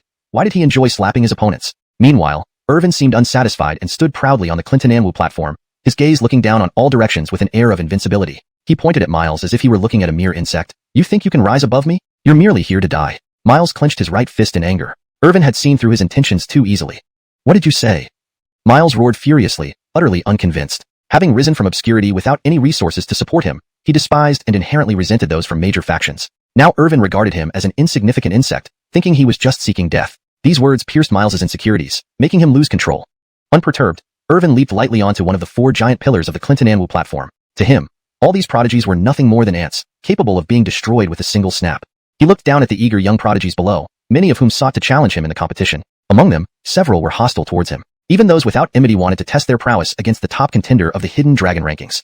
This included local prodigies from the Azure Cloud Ancient Kingdom and the 3 royal dukes, especially the White Garment Duke, Clinton Shin Duke, and Maximus, who were visibly ready for a confrontation, fists clenched, their eyes gleaming with determination. It was clear on their faces that they wanted to challenge Irvin. Since they wanted it so much, he would give them that opportunity. Diego, Brant, and that boy in front of me are mere rabble. As for anyone who opposes me, Irvin, they are no different. Fighting one by one is tedious. If you want to challenge me, come together. Today, at the pinnacle of Azure Cloud, I, Irvin, will suppress countless heroes. Irvin spoke calmly, golden light flashing in his eyes, dazzling like the sun. Under the sky, none could match him. Unable to hold back, Miles yelled, sword in his left hand and spear in his right, unleashing boundless mana as if to engulf the world. He charged directly at Irvin, but Irvin simply turned his head and thrust his palm downward. Limitless power surged, colorful light radiating out, forming a massive golden palm print that pressed down with terrifying force, striking fear into everyone. Miles tried to block with his spear, but was immediately crushed into the ground, leaving another deep pit on the Clinton Anwu platform. Clinton Shin Duke, let's go. How can we allow an outsider to act so presumptuously in our Azure Cloud Ancient Kingdom? If word gets out, people will think we lack talented youths. The White Garment Duke, clearly displeased, looked at Irvin, believing this person was too arrogant and bound to fail eventually. He had the capital to be arrogant, effortlessly suppressing 2 top dragon prodigies. Going up against him alone would only result in death. If he went with Clinton Shinduke, they might stand a chance. Fine. Let's show this top of the hidden dragon rankings what the 3 royal dukes of our Azure Cloud ancient kingdom are made of. If all who oppose Irvin are mere rabble, then let's show him what we can do. The white garment duke summoned a great spear with silver light, stepping forward, shaking the void. The spear pierced the air with blinding light, aimed directly at Irvin. Irvin merely smiled coldly and caught the spear between 2 fingers. Young generation's 3 royal dukes, nothing more than this. He flicked his finger, sending the spear back to strike the white garment duke squarely in the chest. Clinton Shun's sacred light. A radiant glow burst from the center of Clinton Shinduke's forehead, spreading through his entire body, powerful and unrestrained. His palm struck, causing cracks to appear in the void. Irvin casually waved his sleeve, dispersing the overwhelming attack into nothingness. Together, the white garment duke and Clinton Shinduke exchanged a glance and simultaneously attacked Irvin with ferocity and power. It seemed they were genuinely infuriated, unleashing rule forces with every move. Each strike was lethal. Young Irvin dealt with them effortlessly, handling each assault with ease. A palm, a punch, a finger, all made it difficult for the 2 dukes to cope. Miles jumped out of the deep pit into the sky, holding a large sword in his left hand, mirroring the bright sun above, its power enough to shake the heavens. 8 Desolation Sword Technique. Chapter 419. Suppressing 2 dukes, crushing divine armaments with flesh, retreat when can't win. 8 Waste Sword Technique. Miles leaped out of the deep pit, the precious sword in his left hand gleaming brilliantly with a terrifying golden light that swept across the heavens. On the large sword, streams of light flowed, sweeping the universe and encircling runes with overwhelming force, unstoppable and razor-sharp. The sun in the sky shone alongside it. Countless stars from this Tao domain universe also descended their stellar power, dazzling and resplendent. That's the 8 Waste Sword Technique, the rumored supreme sword technique. One stroke, and all 8 wastes fall silent. Ewing's, and it's the 8 Wastes Holy Land's superlative sword art. Even the young geniuses within the 8 Wastes Holy Land find it extremely hard to comprehend. Ewing, it's been mastered by this unknown figure. Observing its momentum and power, even among the sage realm, it is rare. If other sages faced it, they wouldn't dare resist directly and would be severely injured. Outside the Clinton Anwu platform, many watching young geniuses recognized the supreme sword technique Miles used, a powerful sword art of the 8 Wastes Holy Land. Irvin was completely unperturbed. In midair, he pointed a finger, instantly neutralizing the divine attacks from Quinton and Foster before sending another sleeve sweep. The immense magical power surged like tidal waves, crashing down like raging torrents, forcing Quinton and Foster to retreat. Quinton flew backward, spitting out a mouthful of blood, looking haggard and dim-eyed, barely able to hold on. There was even an imprint of a palm left on his chest, still carrying a trace of devastating laws. His eyes widened. Each move Irvin made seemed to come with laws. How terrifying. And he was just a sage. The application of law was so proficient, Quinton felt secretly alarmed. Today, he might have made a colossal mistake, challenging Irvin. He truly might be crushed into dust as Irvin had foretold. Foster clenched his fists, looking at Quinton. This guy usually never included him in good things, and now he had to follow and take the beating. Irvin gazed disdainfully at Miles rushing toward him with the sword. His sword technique was exquisite, as if to cut through the 9 skies and slash open space itself. Irvin found it somewhat amusing. Merely the 8 Waste sword technique, this subpar skill, could be used against him? With a flick of his right hand, the surrounding space seemed to seal off. Miles found himself stuck in mud, barely moving. Irvin flashed forward and delivered a punch. It looked simple, like a mundane punch, but contained boundless divine power, seemingly capable of causing stars to fall. Miles felt the aura of death from this punch. He blocked with the large sword in his left hand and the spear in his right. Yoinked. With a thunderous crash, his 2 treasures shattered like glass, turning into fragments. Even shards of the broken sword pierced into his arm. The fist's afterglow broke through the air, striking terrifyingly into Miles's chest.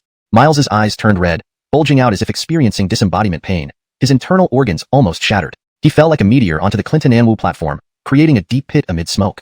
This punch carried chaos divine might, sufficient to crack the earth, smashing the sky. If any other sage received this punch, they would die. The young genius was fully armed with godly equipment, and his spear and sword were not ordinary, at least wasteland-grade artifacts, yet they were shattered in one punch. How terrifying is Irvin's physique? What kind of forbidden constitution does he possess? Even Supreme Tao will doesn't dare expose. One punch shattering myriad techniques, a physique comparable to divine weapons. No one can surpass his sorcery. This is the value of the Jethro of the myriad antiquity Ewing family. Young geniuses marveled without intention of stepping onto the platform again. Otherwise, they might be obliterated with a single punch, leaving neither body nor soul behind. As the smoke cleared, Miles bled profusely, his body severely damaged. But inside his torso, there was still an inner armor protecting him. That armor lost its luster under impact. It took the blow for Miles, sparing his life. Otherwise, Miles would already be reduced to bones scattered in the wind. Miles felt physical agony. This was one of his bottom cards that could save him in a crisis. It was used during the tournament. Who knew what dangers he would encounter when invading royal secret realms in the future? Seeing Irvin's disdainful gaze, Miles's heart trembled, his legs shaking uncontrollably. Seeing Irvin step forward, seemingly to attack, Miles shouted loudly. 30 years east of the river, 30 years west of the river. Irvin, we'll see about that. Then, he took out a talisman, crushed it, opened a rift behind him, and quickly stepped into it. Irvin sneered. Truly a heaven-defying son's usual trick. Making threats before the duel. retreating when unable to win, then leaving more threats. Another 30 years here, another 30 years there. Who did this clown think he was? Next time, he'd send him straight to reincarnation to teach him about respecting the dead. Turning his head, Irvin looked coldly at Quentin and Foster. Cold lightning flashed in his eyes. His pet had fled, and he was unhappy. Unhappy, he didn't want anyone else present to be happy either. He thrust out a palm. Above them, a massive golden palm appeared like an ancient mountain falling, filled with overbearing Tao power, sweeping across like a galaxy descending.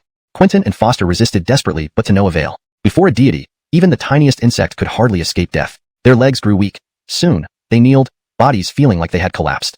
Foster moaned painfully, using all his strength to shout, "Maximus, don't hesitate any longer. You're also here for the competition." Falling into Irvin's hands won't end well. Maximus, who had been observing, suddenly opened his eyes, releasing a ray of divine light that severed the void. Golden armor covered his body. Leaping forward, he immediately caught everyone's attention. Maximus, the king of Qingyun Ancient Kingdom's young generation, named champion by the kingdom's ruler, he was the undisputed young emperor. Apart from the three princes of Qingyun Ancient Kingdom, no one dared challenge him. It would be courting death.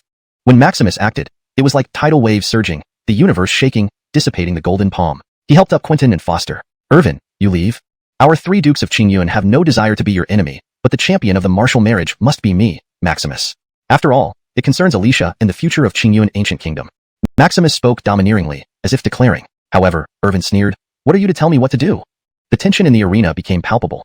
Just then, another voice echoed in the void. The imperishable Wang clan, Rocky, arrives. Chapter 420. The young emperor of the Wang family's Dharmakaya. "You are also worthy to speak to me?" As a voice echoed through the void, everyone hurriedly looked up towards the sky. Amidst the void, 10,000 rays of auspicious light shimmered brilliantly, as if omens were descending. Phantom images of dragons and phoenixes intertwined above the sky, emitting their radiance, exuding an intimidating aura that was utterly terrifying. Rocky? Could it be the successor of the immortal Wang family? That's right, the successor of the immortal Wang family, born with a treasure body. I heard he had another stroke of luck recently, acquiring the Dao Bone. Now he possesses two extraordinary physiques and is exceptionally talented. The Wang family has bestowed him the title of Young Emperor. I heard that Rocky Smiles, the head of the Wang family, often boasts to the leaders of other supreme immortal lineages, proclaiming, "My son Daon possesses the qualities of an imperial god."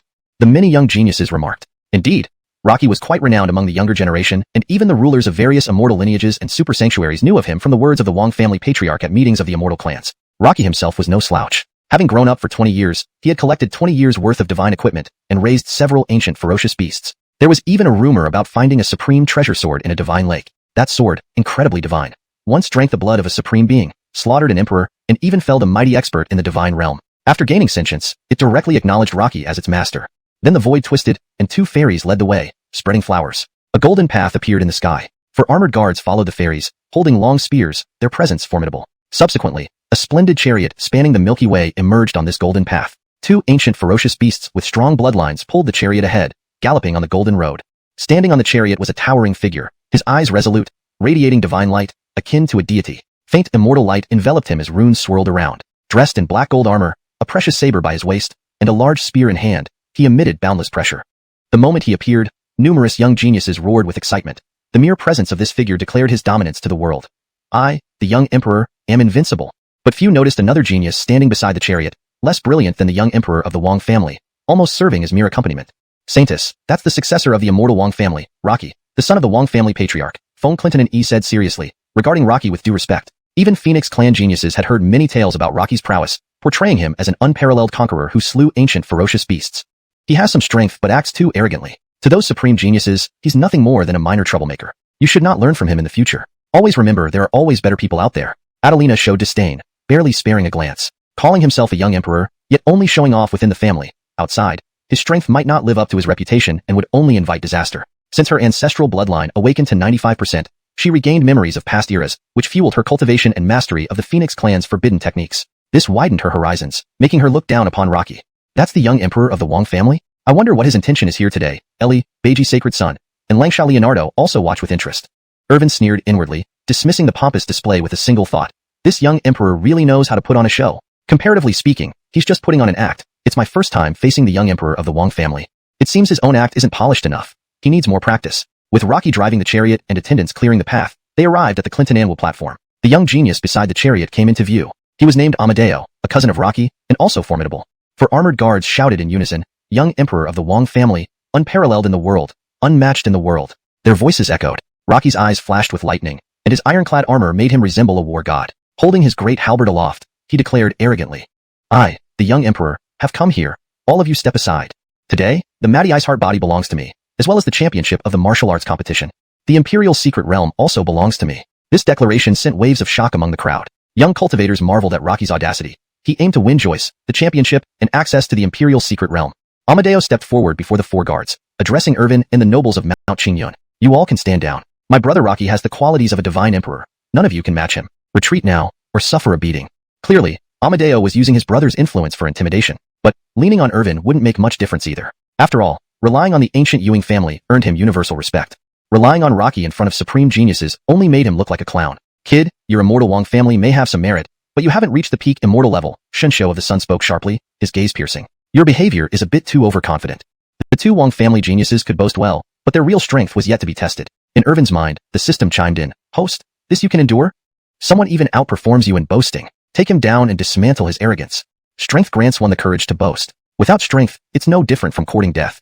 Without hesitation, Irvin waved his hand, channeling raw power, distorting space. Amadeo, mid-sentence, found himself involuntarily moving toward Irvin. Irvin grabbed Amadeo by the neck, exerting slight force, turning Amadeo's face red.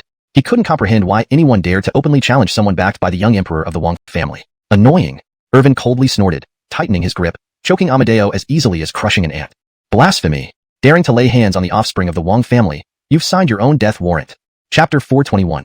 Even if the true self comes here, I will still slash him down with one sword. The young emperor of the Wang family growled softly. The great halberd in his hand shone brilliantly, piercing through the void and casting out beams of light. He himself radiated an extraordinary aura. Just standing there made him resemble a born god of war, commanding awe from all directions. Many young prodigies watched him with admiration, marveling silently at how the immortal Wang family had nurtured an exceptional prodigy, lavishing resources upon them and letting them choose divine weapons and treasures at will. Coupled with a series of lucky equipment pickups and overwhelming fortune along the way, it was expected that he would reach such heights. Irvin, I warn you not to lay a finger on any disciple of the Wang family. Otherwise. But as Rocky was delivering his warning, Irvin paid no attention, instead sneering and retorting. Otherwise what? A dog dares to bark madly in front of me. With those words, Irvin casually flicked his hand, sending Amadeo flying across the Clinton-Anwu platform, leaving a deep crater where he landed. Blood dripped from the corner of his mouth, as if money were no object. His once fine clothes were now torn and ragged, forming a stark contrast to his appearance when he first arrived. Ewing family's Jethro, you are asking for death. Do I give you face? Rocky roared furiously, his eyes sharp like blades. Holding the great halberd, he leaped down from his chariot. With each swing of the weapon, the winds and clouds shifted dramatically, displaying remarkable combat prowess that struck fear into people's hearts. Beneath the Clinton-Anwu platform, numerous young prodigies were stunned. They had heard legends about the young emperor of the Wang family long ago, especially the patriarch of the Wang family, who used to boast widely, my son, Rocky, has the potential of a divine sovereign. Indeed, Rocky lived up to his reputation as the unparalleled prodigy of the immortal Wang family, possessing some substantial background and the ability to match even the greatest prodigies. Just standing there, the aura he emitted was no weaker than that of the top-ranking Maximus among the 3 kings of Qingyun, and possibly even superior.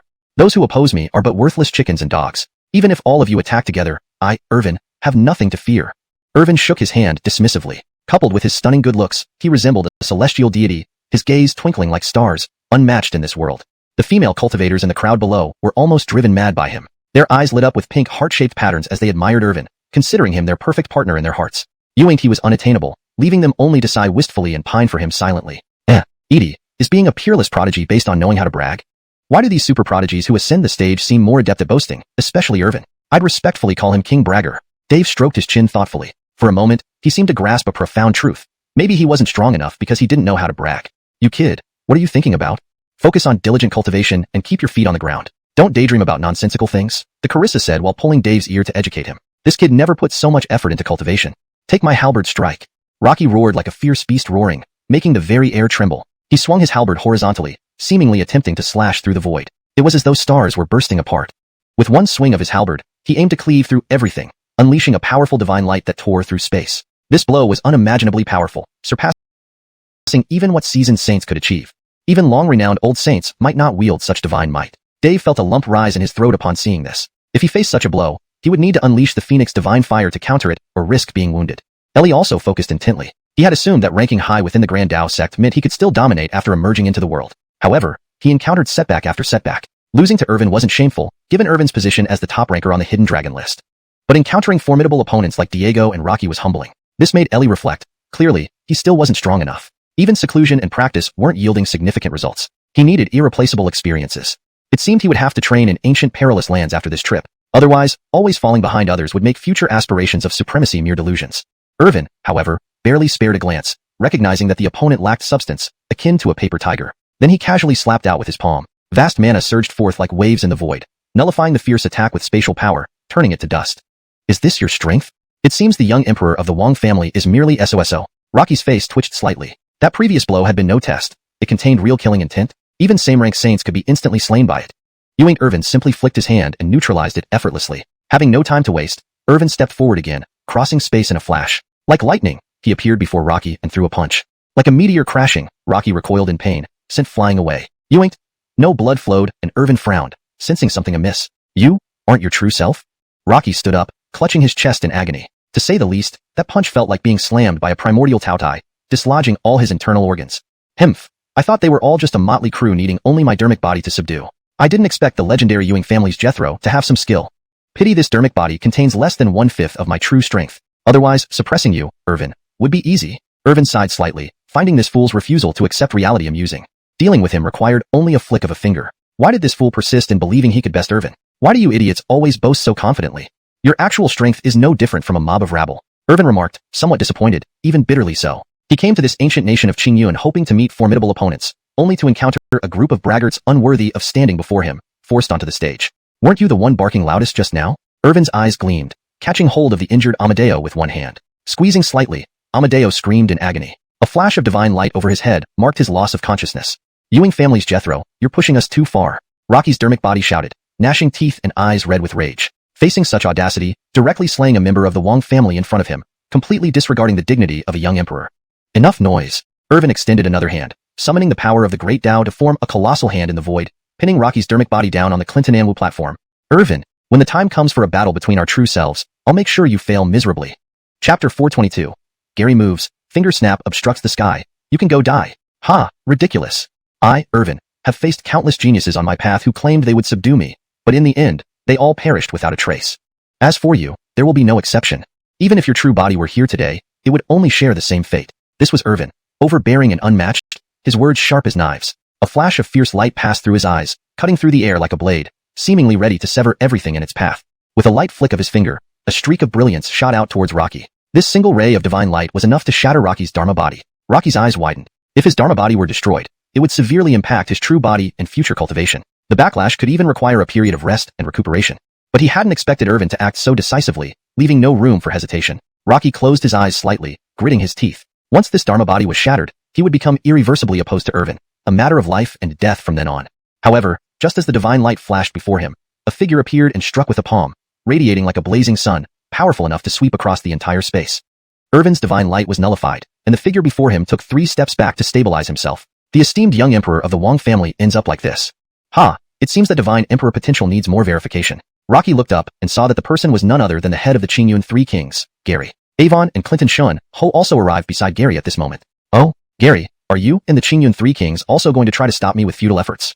Irvin smiled faintly, not taking the group seriously. Even the princes of the ancient Qingyun imperial family were mere ants before him. Humph, if my true body were here, why would I fear Irvin? Rocky still put up a brave front, but his words sounded like a clown to others. Irvin, I, Gary, do not wish to be your enemy. But please recognize the situation. We are 4 against 1. Even a world-renowned genius might find it difficult to resist. Step back. There is still a spot reserved for you in this imperial secret realm, Gary said arrogantly. He knew his place clearly and wasn't as brainless as the Wang family's young emperor. He knew that on his own, he couldn't match Irvin and had no hope of winning. But with the Qingyun 3 kings gathered today, plus the presence of the Wang family's young emperor's Dharma body, and many other geniuses coveting the imperial secret realm, even Irvin might struggle if attacked together. Ants nesting together, a pack of pigs and dogs, striking you all would even taint my hands. Irvin sneered. The likes of Qingyun Ho, Clinton Shun Ho, and the Wang family's young emperor Rocky couldn't even last a few moves against him. What confidence did they have to challenge him?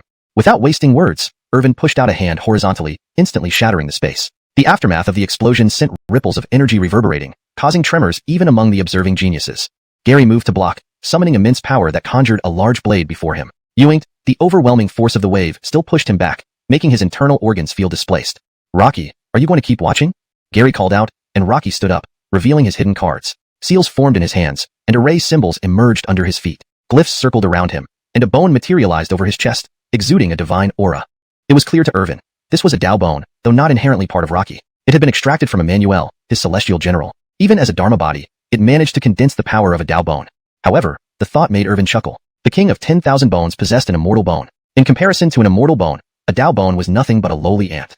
And Irvin had over 200 immortal bones in his body. Activating them quietly, the energy within him surged. Over 200 immortal bones shone like jade, covered in intricate glyphs. Just standing there, an invincible domain formed around him, shaking everyone's hearts. They felt their strength diminished by half, losing any desire to fight. Irvin clenched his right fist and punched out, as if shattering stars, causing the heavens to tremble, accompanied by strands of chaotic power. The greatest sage of ancient times, awakened with 20 chaos holy laws, now faced chaos power sweeping across, reshaping the void. Handprint of the supreme heavens.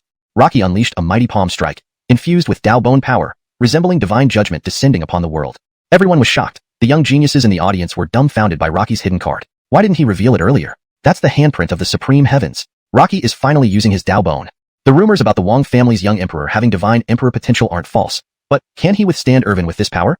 The innate treasure skill of the Dao bone, unparalleled in killing power, summoning supreme heavenly force to suppress all enemies. Let's see how Irvin handles this. It's terrifying. If I face this move, I'd need to use my trump card. Even Ellie of the Hao Ran Dao sect squinted his eyes, knowing he'd have to be fully focused to counter this. The overwhelming force of the supreme heavens rushed forward, but Irvin's formidable chaos power turned the space into nothingness, locking down the handprint of the supreme heavens as if the space had turned muddy. Avon and Clinton Shunho, seeing the danger, quickly used their powers to intervene. Irvin dodged, throwing a punch and a palm, followed by an explosive roar. Avon and Clinton Shunho were blasted away, unable to stand a single round against him.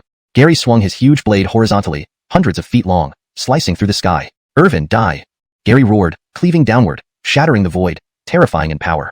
These were super geniuses who could rival sage emperors at the sage realm, some even battling sage emperors. Facing several such geniuses simultaneously, Irvin remained unfazed, capable of crushing them with a finger snap.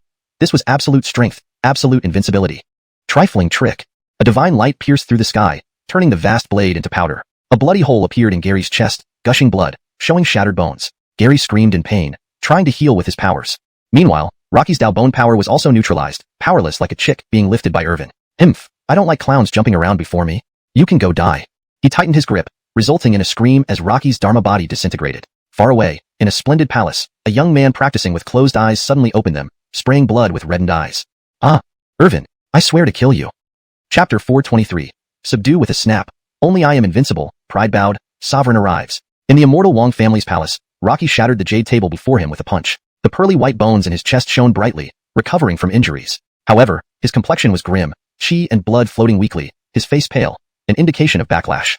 That Dharma body had taken considerable effort to extract from his origin essence to wield power and execute killings on his behalf, traversing the human world daily. This included Rocky's own expeditions into secret realms, slaying fierce beasts, and other deeds that brought renown across the major Dao domains. But now, it was directly destroyed by Irvin, resulting in irreversible losses. Even the immortal Wang family's reputation would plummet and suffer significant negative impacts. Irvin, I could eat his flesh, drink his blood, sleep on his skin. Two black figures swiftly coalesced within the palace upon hearing the commotion. Holden, why is this? Both were elders of the immortal Wang family, wielding supreme power, top-tier cultivation, revered by many outside. They bowed respectfully before the Holden, knowing well his potential as a god emperor and his formidable reputation for exploring secret realms and slaying ferocious beasts.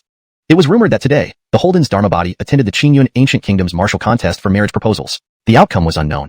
Let's go. I need to consult Cashin. Enter our family's ancestral grounds to receive the legacies from our ancestors, advancing further. Otherwise, my reputation will be lost, and I won't be able to hold my head high among the young generation. What? You wish to enter the Wang family's ancestral grounds? You must know that the lands of the Wang family house many ancient ancestors, each a powerhouse. The tribulations you'll endure may be unbearable. The patriarch of the Wang family, Hawkins, widened his eyes, incredulously stating, seemingly not expecting Rocky's willingness to endure such trials. His son had god emperor potential and would undoubtedly achieve great things in the divine path, gradually shining brightly. Why rush? Cashin, to be honest, my Dharma body was destroyed by Irvin. Irvin's strength is terrifying, surpassing my understanding of world-class geniuses. Only by learning supreme Dao from the ancestors can I catch up. Great. My son is so determined. He may just defeat Irvin and claim the top spot on the coiled dragon list. Hawkins laughed but inwardly trembled. Oh dear, you are indeed destined for greatness. But Irvin is an eternal taboo, coiled dragon list topper. Even ancient emperors can't match him, a future deity. What possessed you to challenge Irvin? Hawkins realized he should have reminded his son earlier not to confront Irvin. But he had a solution. Let the ancestors arrange a deeper immersion in the ancestral grounds. Perhaps even arrange a life and death trial. This would allow the child to gain inheritance and delay conflict with Irvin. A 2-for-1 strategy, indeed clever. When the divine path opens and Irvin enters, embarking on conquests, then release Rocky, perfectly avoiding confrontation. Son, I will personally send you to the ancestral grounds. Hawkins embraced Rocky, solemnly stating, though the bitterness in his heart only he could understand. Child, your boasting is fine, but why did you provoke that freak? Now I have to scramble to protect you. Meanwhile, at the Clinton Anwar platform in Qingyun Royal City, Irvin's eyes flashed like sun rays, chaos energy enveloping him, emanating Daotic power with every move. Another punch sent Achilles screaming, subdued completely. Gavin unleashed a celestial power causing stars to descend with apocalyptic force. Yoinked, Irvin merely snapped a finger, shattering them into dust. With a downward press, Gavin felt as if struck by an ancient mountain, organs shifting, bones struggling. A terrifying force beyond imagination. Spewing blood, he knelt down. Elwood wielded the vast Dao saber, as if to cleave through heaven and earth. But Irvin simply smiled, drawing his finger, creating a black hole above. A black light slashed down like the heaven-splitting saber, cutting through both sky and underworld. Elwood, already weakened, found all efforts futile. He realized Irvin had never shown his true strength, treating them as clowns, playing with super geniuses. As for Rocky, his downfall was self-inflicted, arrogance leading to failure. Amidst roaring sounds, Elwood's armor shattered, and he crashed like a meteor, flesh bleeding and cracking, eyes unfocused. Qingyun's 3 marquises, the strongest young ones outside royal offspring, were easily subdued. Amadeo and Rocky suffered miserably, one soul dissipated, one dharma body shattered. Even with Dao bones, they couldn't help. Dragonbond and Brant, dragon race geniuses, were rescued during chaos, taken to heal in Qingyun's residence. But when the royal secret realm opens, they would return, daring or not to challenge Irvin. Now, who dares oppose Irvin? I grant you the right to challenge, but life and death rest in my hands. Irvin's sweeping gesture commanded awe. People bowed wherever his gaze landed, fearing direct confrontation. He became a mythic figure. Even sacred sons and daughters lowered their heads. Feng Clintonin no longer dared underestimate Irvin, trembling legs thankful for the Saint Maiden's warning. Suddenly, heavenly sounds resonated. Qingyun, ancient kingdom's emperor arrives. Qingyun, ancient kingdom's princess arrives. All citizens bow to welcome. This translation maintains the original paragraph structure and line breaks while ensuring natural, fluent English with preserved tone and style. Chapter 424. The imperial sovereign appears, the secret realm opens, no ranking needed. With 2 voices resonating in the distance, a rift tore through the distant sky as a divine ship emerged from the broken space. Its entirety shimmered brightly, seemingly crafted from pure gold, radiating resplendent light. This was none other than the royal family's exclusive divine ship, which only the imperial sovereign, several princes and princesses with royal blood could command. It was an absolute symbol of the Azure Cloud Ancient Kingdom's imperial house. Ordinarily, the kingdom's elite geniuses would be envious upon seeing it. After all, this Azure Cloud divine ship was exceedingly luxurious, opulently golden, forged from immortal gold and divine iron, inscribed with runes that made the totems come alive. However, things were different today, as everyone's expressions remained composed. Indeed, after witnessing Irvin's impressive divine boat earlier, all other warships seemed like scrap metal, barely catching the eye. The imperial sovereign of the Azure Cloud Ancient Kingdom did not expect such an outcome. He had planned to make a grand entrance, thinking he would be the highlight and earn reverence from all present. But he didn't anticipate that Irvin would overshadow him so dramatically. Feeling slightly disgruntled at being outdone by a young prodigy, he dared not show it openly. Though the Azure Cloud Ancient Kingdom was a top-tier immortal power, it was as insignificant as ants before the 10,000 Ian's Ewing family. An immortal emperor could obliterate them with a single slap. Therefore, Irvin must be treated with utmost respect. Meanwhile, the local geniuses and young nobles of the Azure Cloud Ancient Kingdom knelt and bowed in deep respect. Your Majesty, Princess. As a golden path appeared, armored guards cleared the way. Each exuded formidable energy, boasting glorious military achievements, at least at the Saint King realm. Gradually, the imposing figure of the Thornton came into view. Tall and majestic, he wore a robe embroidered with 9 dragons, his eyes gleaming as if surrounded by divine dragons. Adorned with a purple golden crown, he exuded supreme authority. Each breath he took shook the surrounding space, unable to bear the immense divine force, trembling under its weight. As the ruler of a top-tier immortal power, the Thornton's strength was undoubtedly within the divine realm, having attained the rank of Joab. Even among the lowest-ranking Joabs, one could collapse worlds with a mere gesture, embodying eternal, undying might. Beside him walked a graceful young girl, her skin fair and bones delicate, her eyes lively, and her figure slender. Dressed in an icy blue gown, she accentuated her slim and graceful silhouette. What left the most profound impression was her pair of ice blue eyes, like gemstones. Anyone who looked directly into them would feel an intense cold, piercing straight to the heart. The local geniuses and youths of the Azure Cloud Ancient Kingdom bowed respectfully. Ewing's super geniuses like the Leonardo Wolf, Timothy, and Ellie of the vast Dao sect merely gave a respectful salute. They were successors of immortal powers, destined to reach the divine realm and wield supreme authority. It was just a matter of time. For rulers of top-tier immortal powers, no elaborate bows were necessary.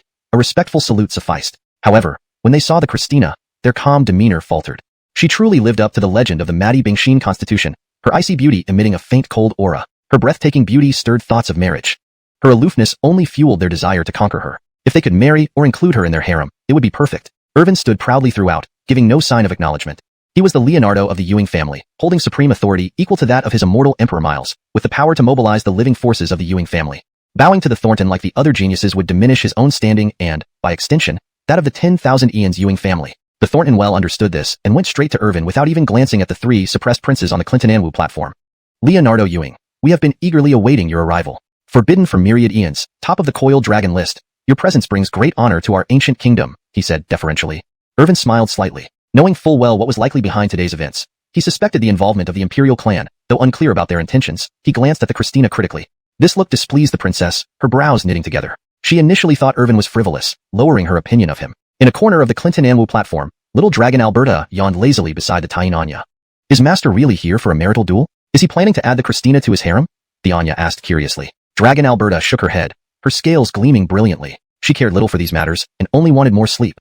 Otherwise, her little master would return to ride her after the duel. Irvin 收回了目光，淡淡一笑，以她的轻微冰心体和这般容貌，倒也勉强能成为她的侍女，照顾日常起居。To ensure the translation reads naturally and fluently in English, here's the revised version of the sentence. Irvin 收回了目光，淡淡一笑。Given her Matty Bingxin constitution and appearance, she could Manchang serve as his maid to take care of his daily needs. For better context and natural flow, it's advisable to provide more surrounding sentences or paragraphs. But based on what's given, this revision should fit well. As for the so-called alliance through marriage between prodigies, he had no interest in it whatsoever. Moreover, Alicia absolutely did not deserve him. This was an indisputable fact. Since that's the case, let's meet again in 3 days. This edit ensures the sentence reads naturally in English while accurately conveying the meaning of the original text. It maintains consistency in style and terminology with the rest of the passage. Irvin withdrew his gaze and smiled faintly. With her Matty Bingxin constitution and exceptional beauty, she could barely qualify as his attendant. Regarding the so-called genial marriage alliances, he held no interest. A single Christina was absolutely unworthy of him. This was a fact beyond dispute. Since it's settled, let's meet in 3 days. Ewing Leonardo is unparalleled. Having won the championship and subdued various geniuses, why don't we finalize the marriage alliance between our families after the royal secret realm trial? The Thornton cautiously suggested, abandoning his usual imperial demeanor. But power prevails over everything. Irvin's family alone had countless Joabs. Thus, even rulers of peak immortal powers approached Irvin with utmost respect. When will the royal secret realm open? Irvin asked directly, without answering. Ewing's, yes, the secret realm is more important. There are many divine treasures inside. If Ewing Leonardo can obtain fortune there, it will also be our kingdom's good fortune. Saying this, the Thornton announced. The competition ends without ranking due to special reasons. The royal secret realm will officially open in 3 days. All geniuses may enter, seeking opportunities and enhancing cultivation. The elites present waited for this announcement. Many young geniuses in the audience didn't expect to get this lucky, a chance to enter without needing to be in the top 20. Everyone knew the special reason. Irvin had subdued everyone else. His every move had resulted in injuries or deaths among dragon geniuses, princes, and even the law body of the Wang family's young emperor. Where was the need for rankings? Besides Irvin's supremacy, who else could be ranked? Very well, we shall see each other in 3 days. Chapter 425. The Prince Acts, the Killer Divine Dynasty, and the Shadow Blood Hand. The moonlight was hazy, the world vast and desolate, as if devoured by some monstrous beast, sinking into darkness. The martial arts competition for a marital alliance had concluded, with Irvin single-handedly suppressing all opposition, his strength terrifying. Even the 3 great princes of Qingyun ancient country were reduced to mere stepping stones, offering no resistance. Danny and Trisha, 2 outstanding figures, were wounded and now recuperating in one of the palaces within the ancestral dragon nest. Humph! That Irvin truly lives up to being an eternal taboo figure. We underestimated him. Danny slammed the stone table before him, shattering it into fragments that dissolved like foam. His teeth clenched, sharp light flashed in his eyes, like the edge of a blade. If Irvin hadn't been there, today would have been his moment to shine. The so-called geniuses of Qingyun ancient country were nothing but mere dogs. Even if he himself were to act, he could suppress them, though not as easily as Irvin. Brother, we can enter the royal secret realm without needing a ranking. Once inside, should we continue confronting Irvin? Trisha asked timidly. Hard to believe that he was once a peerless genius with innate dragon bones and the bloodline of a dragon king, commanding all directions. Now facing Irvin, he felt genuine despair. Irvin's power was overwhelming. Every encounter left him feeling hopeless, be it from a punch, a palm strike, or even a finger snap. Retreating now would make us the laughingstock of the world. With ancient freaks and forbidden geniuses yet to revive, you and I are the last hope of the ancestral dragon nest. How can we easily give up? Danny remained obstinate. After consuming the elder's healing elixirs, both recovered swiftly within half a day, even achieving a bit of enlightenment. However, this was little consolation. The gap between them and Irvin seemed insurmountable, causing utter despair. In their sleeping quarters, only they 2 remained, while the accompanying elders stayed elsewhere. They awaited the 3rd day when they would accompany these 2 super geniuses to the royal secret realm for training. They hoped that within the royal secret realm, Danny and Trisha would seize the opportunities of bygone eras, soaring high and advancing further on the path of Tao. Danny was already ranked 10th on the hidden dragon list, with formidable cultivation and unmatched strength. Alas, born in the same era as Irvin was indeed the tragedy of contemporary geniuses. Upon learning this news, some of the higher-ups in the ancestral dragon nest also changed their thoughts. Relying on Danny and Trisha was no longer sufficient. They needed new hope, truly destined individuals capable of leading the ancestral dragon nest to rise again. The plan to awaken ancient freaks and forbidden geniuses needed to be expedited. Just as Danny and Trisha felt unwilling, a void space shattered, like glass breaking, and 5 figures emerged slowly from within. It seems, Brother Aotion needs some assistance. Hearing this, Danny turned quickly, his eyes flashing with sharpness as he examined them closely. Who might you be, sneaking into our dragon clan's domain at night? Speak your purpose. All 5 wore black robes, shrouded in mist. One stepped forward, revealing himself to be the Alvaro, leader of the 3 princes of Qingyun, tall and robust in armor, appearing here. These others are Bjorn and Dodge, Danny noted, dismissing the other 2 who were also defeated by Irvin. So, more of Irvin's victims. I didn't think much of you. Don't get too carried away. With Irvin's true strength, dealing with 10 of you wouldn't be a problem, Trisha interjected, finding these 3 somewhat naive, having suffered defeats but still harboring ill will. You, Bjorn clenched his teeth, about to retort, but was stopped by the Alvaro. Calm down, brother Aotion. Though we've had past conflicts, don't we share a common enemy? As long as Irvin exists, none of us geniuses will ever see the light of day, merely becoming his sidekicks. Why not join forces? With that, the Alvaro extended his right hand and made a slashing gesture in the air, the intention clear. Ha, don't dream. Irvin could handle 10 of you easily. The combined strength of the 5 of us, just a few blows. But, the Alvaro continued mysteriously, a shadowed figure behind him stepping forward, removing his robe to reveal a handsome face with golden eyes and commanding presence. But with me, Irvin's victory is far from certain. Recognizing the speaker as the Crown Prince of Qingyun, the strongest young talent of Qingyun, enjoying the nation's resources since childhood, Danny and Trisha exchanged stunned glances. With me added, the scales tipped significantly. It was unthinkable for the Qingyun Crown Prince to appear here intending to oppose Irvin, a risky move usually avoided by typical geniuses. This isn't necessarily so, Danny hesitated, reluctant to intervene. Having someone oppose Irvin was beneficial, yet the Crown Prince couldn't match him in strength and was still seen as a larger insect in Irvin's eyes. Of course, but we won't engage Irvin head-on. We'll make him fall tonight. A trace of dark energy flickered briefly in the Crown Prince's eyes, almost undetectable. This is one of the representative figures of the Killer Divine Dynasty's young generation, Xian. He strikes silently, especially at night, leaving no trace. A Saint Realm cultivator can silently eliminate a Sage King with ease. Even a Sage Emperor could be slain using the forbidden great techniques of the Killer Divine Dynasty, requiring only time to heal afterward. Danny shifted his focus to the cloaked figure exuding faint killing intent, blending seamlessly into shadows. Xian of the Killer Divine Dynasty. Ewings, I paid a huge price, commission fees unaffordable even for super geniuses, but it's worth it to eliminate potential threats. Danny's pupils widened. The Crown Prince's audacity was shocking. The Killer Divine Dynasty was notoriously secretive, able to slay even Divine Realm Grand Venerables for the right price. Especially Xian, famous among young talents, mastering blood shadow techniques. Since his debut, any young genius targeted by him never survived. Chapter 426, Blood Assassin, easily exposed. You can go to your death. Are you out of your mind? To be an enemy of Irvin is one thing, but to use such underhanded tactics and resort to assassination, Danny said warily. Competition among the younger generation inevitably leads to life and death situations, but assassination involves stabbing someone in the back, which is undeniably too sinister. Moreover, this was a special arrangement with the God Dynasty's elite assassin, the Xian, who has never failed since emerging. But Irvin is not easy to deal with either. As the paramount figure on the Coiled Dragon list and possessing an unparalleled background, there would likely be contingencies left by his miles. Hemph, with Irvin's strength, if we all attacked him together within the secret realm, he would only need a few slaps. If we don't take a risk now, will any of us survive once Irvin grows stronger? Qingyun Alvaro said sharply, his eyes flashing with a dangerous glint, making people uneasy. Elwood and others lowered their heads. They thought that despite Irvin being top of the Coiled Dragon list, he wouldn't be able to stand against multiple opponents. However, they were utterly overwhelmed.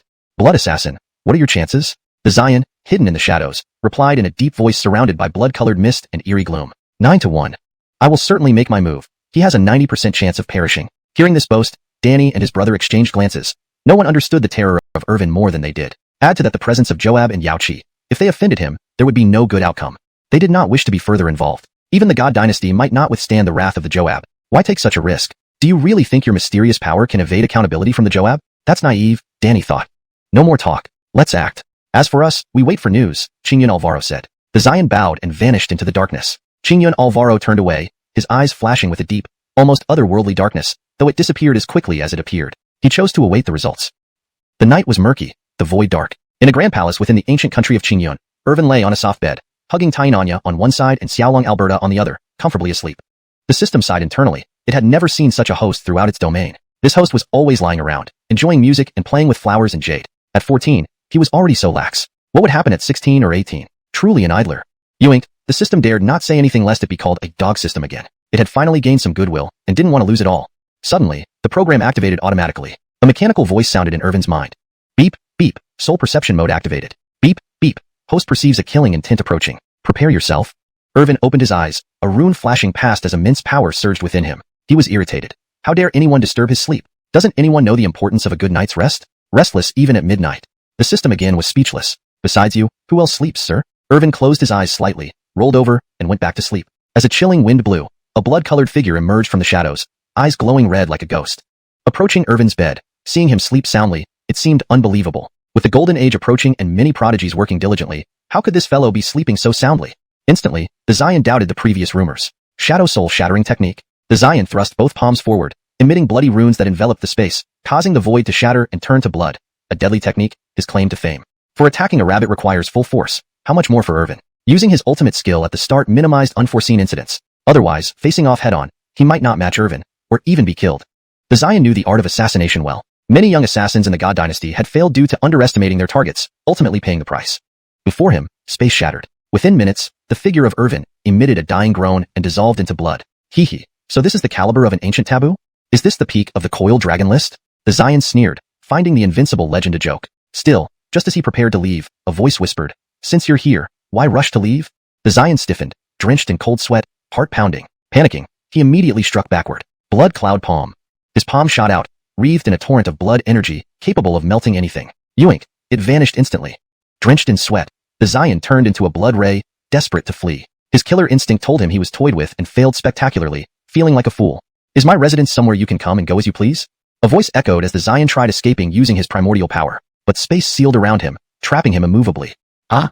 The Xian roared, trying to escape, but Irvin appeared before him, still holding Xianxia, blinking innocently. "Let me see who else was involved besides you." Irvin slapped the Xian's crown, directly extracting memories. The assassin screamed in agony, feeling torn apart. "So, it's the royal family, huh? Perfect timing to strike. And as for you, you can die." ##### Chapter 427. Super Puppet Mode. Secret Realm opens, Heavenly Pride gather. Irvin's voice was low and gravelly, like that of an evil spirit, devouring souls and seizing life force as if he were a demon from the netherworld. The Xian was drenched in sweat, completely under Irvin's control. His magical power was locked down. Not even a shred could be roused. His heart pounded in terror as he faced the unimaginable horror. His pupils constricted to pinpricks. Only now did he realize the true extent of Irvin's terrifying power. His previous self had been laughably naive, believing the rumors to be false. But Irvin's real strength was such that he could crush him with a mere finger. Regretting now was useless. He would have to pay for his blindness in the next life. A light flickered in Irvin's palm, sharp and piercing. In a fleeting moment, the Xian lost consciousness, his eyes losing focus, his soul utterly destroyed, leaving him lying stiff on the ground. To be able to rank among the top of the young generation in the Assassin's Divine Dynasty at such a young age, truly remarkable. Unfortunately, you lack discernment and provoked me. Irvin sighed, shaking his hand as he glanced at the dead Xian on the ground. He reached out and tapped the corpse lightly. It was well nourished from childhood, having been raised on precious herbs and the blood of fierce beasts.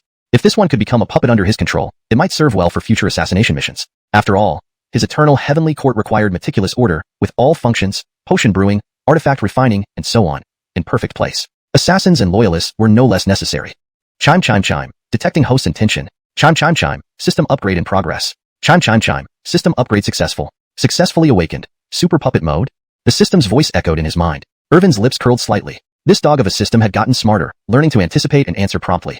Still the same old saying, the sky is vast, the earth is wide, but the host is the greatest. The system serves solely to benefit the host. As long as the host is happy, I will wield 2 watermelon's knives and hack my way from the edge of the multiverse to its core.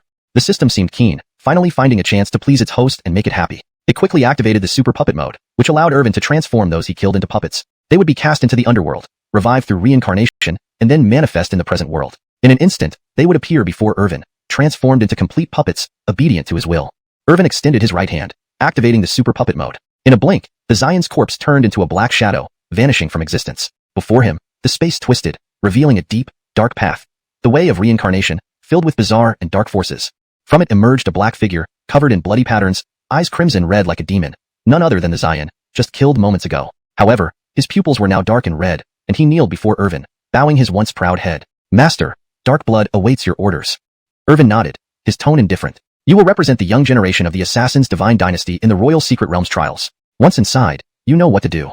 "Understood. I will do my utmost, Master." "Those who seek to harm you will all meet their doom in the Royal Secret Realm." The Xian transformed into a black shadow and left the palace. Irvin, holding the little rabbit in his arms, sighed and lay back on the soft bed, enjoying the warmth. Indeed, even sleep wasn't allowed without disturbance. To dare disturb his slumber, ha!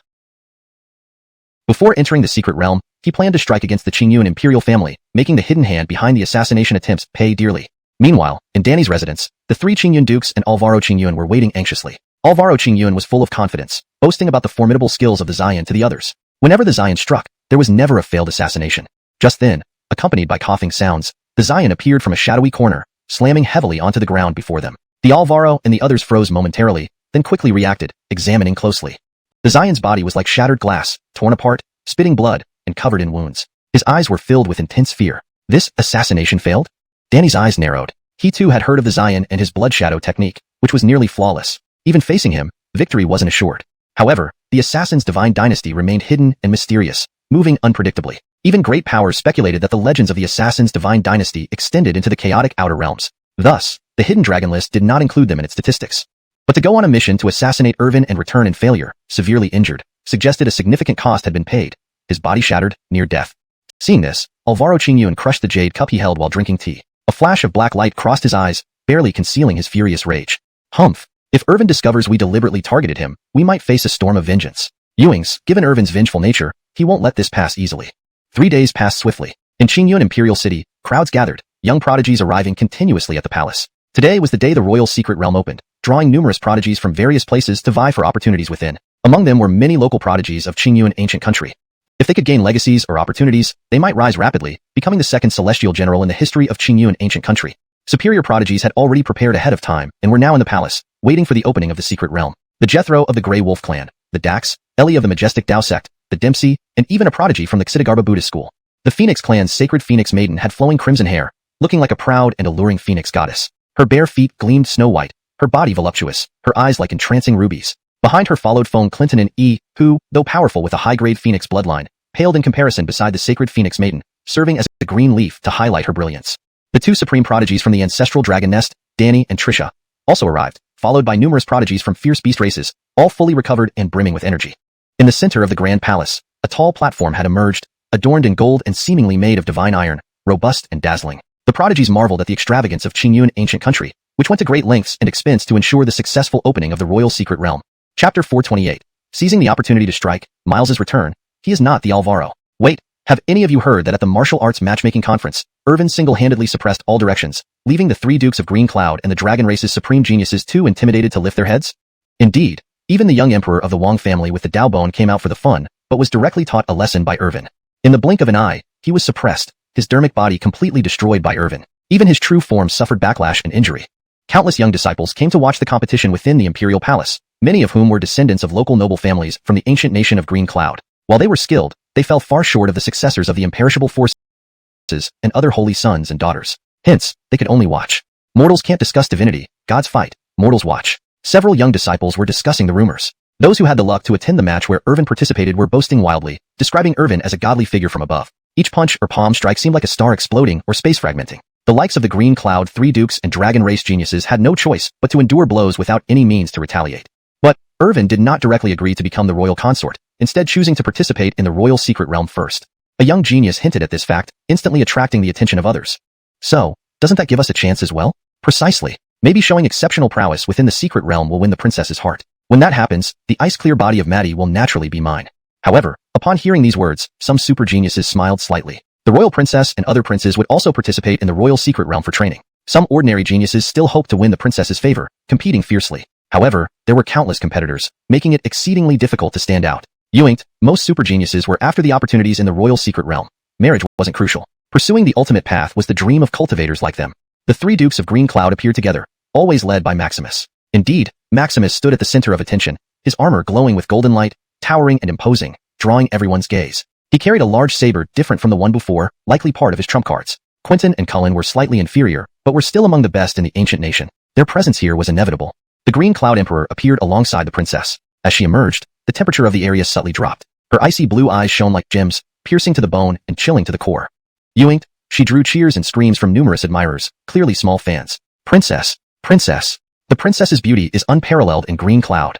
The Crown Prince of Green Cloud also arrived at the central high platform with several armored soldiers. After bowing to the emperor, he surveyed everyone proudly, as if he were the sovereign of this world, seemingly having forgotten the failed assassination attempt. Black winds swept around him, distorting the void as shadowy assassins appeared, cloaked in black robes, their faces hidden, mysterious to ordinary people.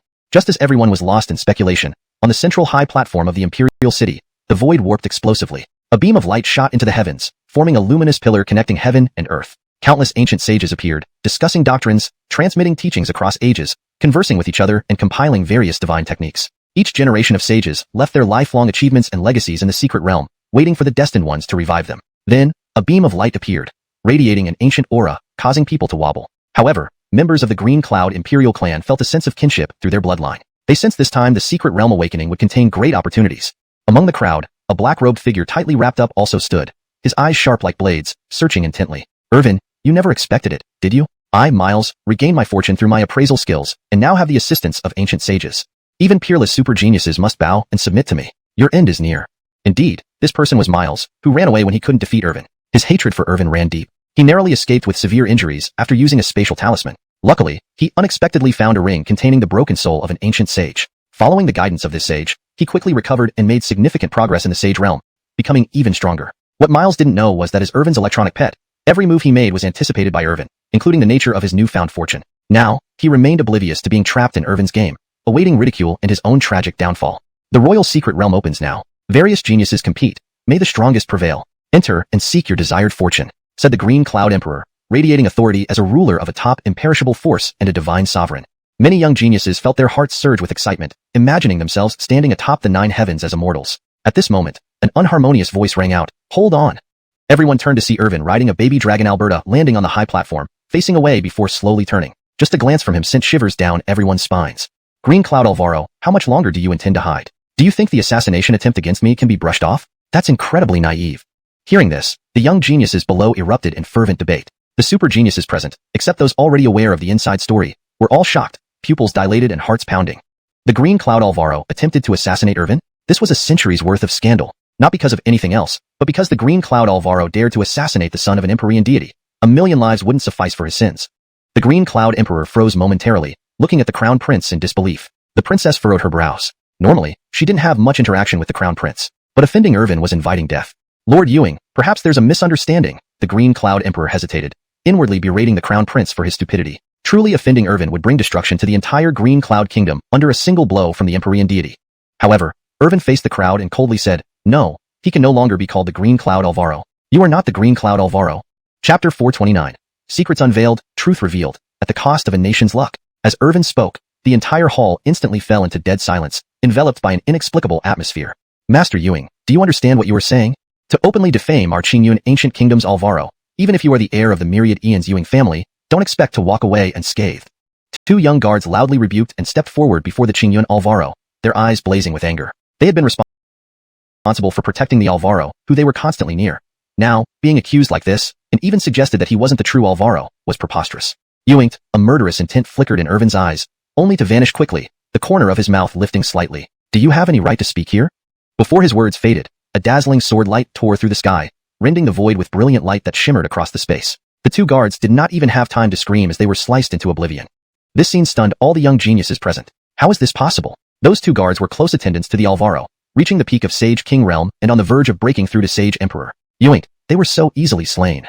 No, these 2 aren't ordinary super geniuses that could be defeated like this. This proves that Irvin's true combat strength far exceeds imagination, effortlessly crushing Sage Kings. To eliminate 2 Sage Kings with a snap of his fingers, this is Irvin's power? It seems he was holding back earlier.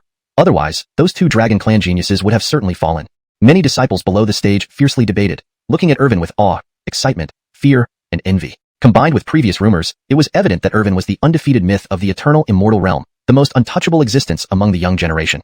Listening to the heated discussions, Danny and Trish's faces turned dark. Especially Danny, as a hidden genius from the ancestral dragon nest, possessed 3 supreme dragon physiques and divine dragon bloodline, yet now felt humiliated to be used as a benchmark.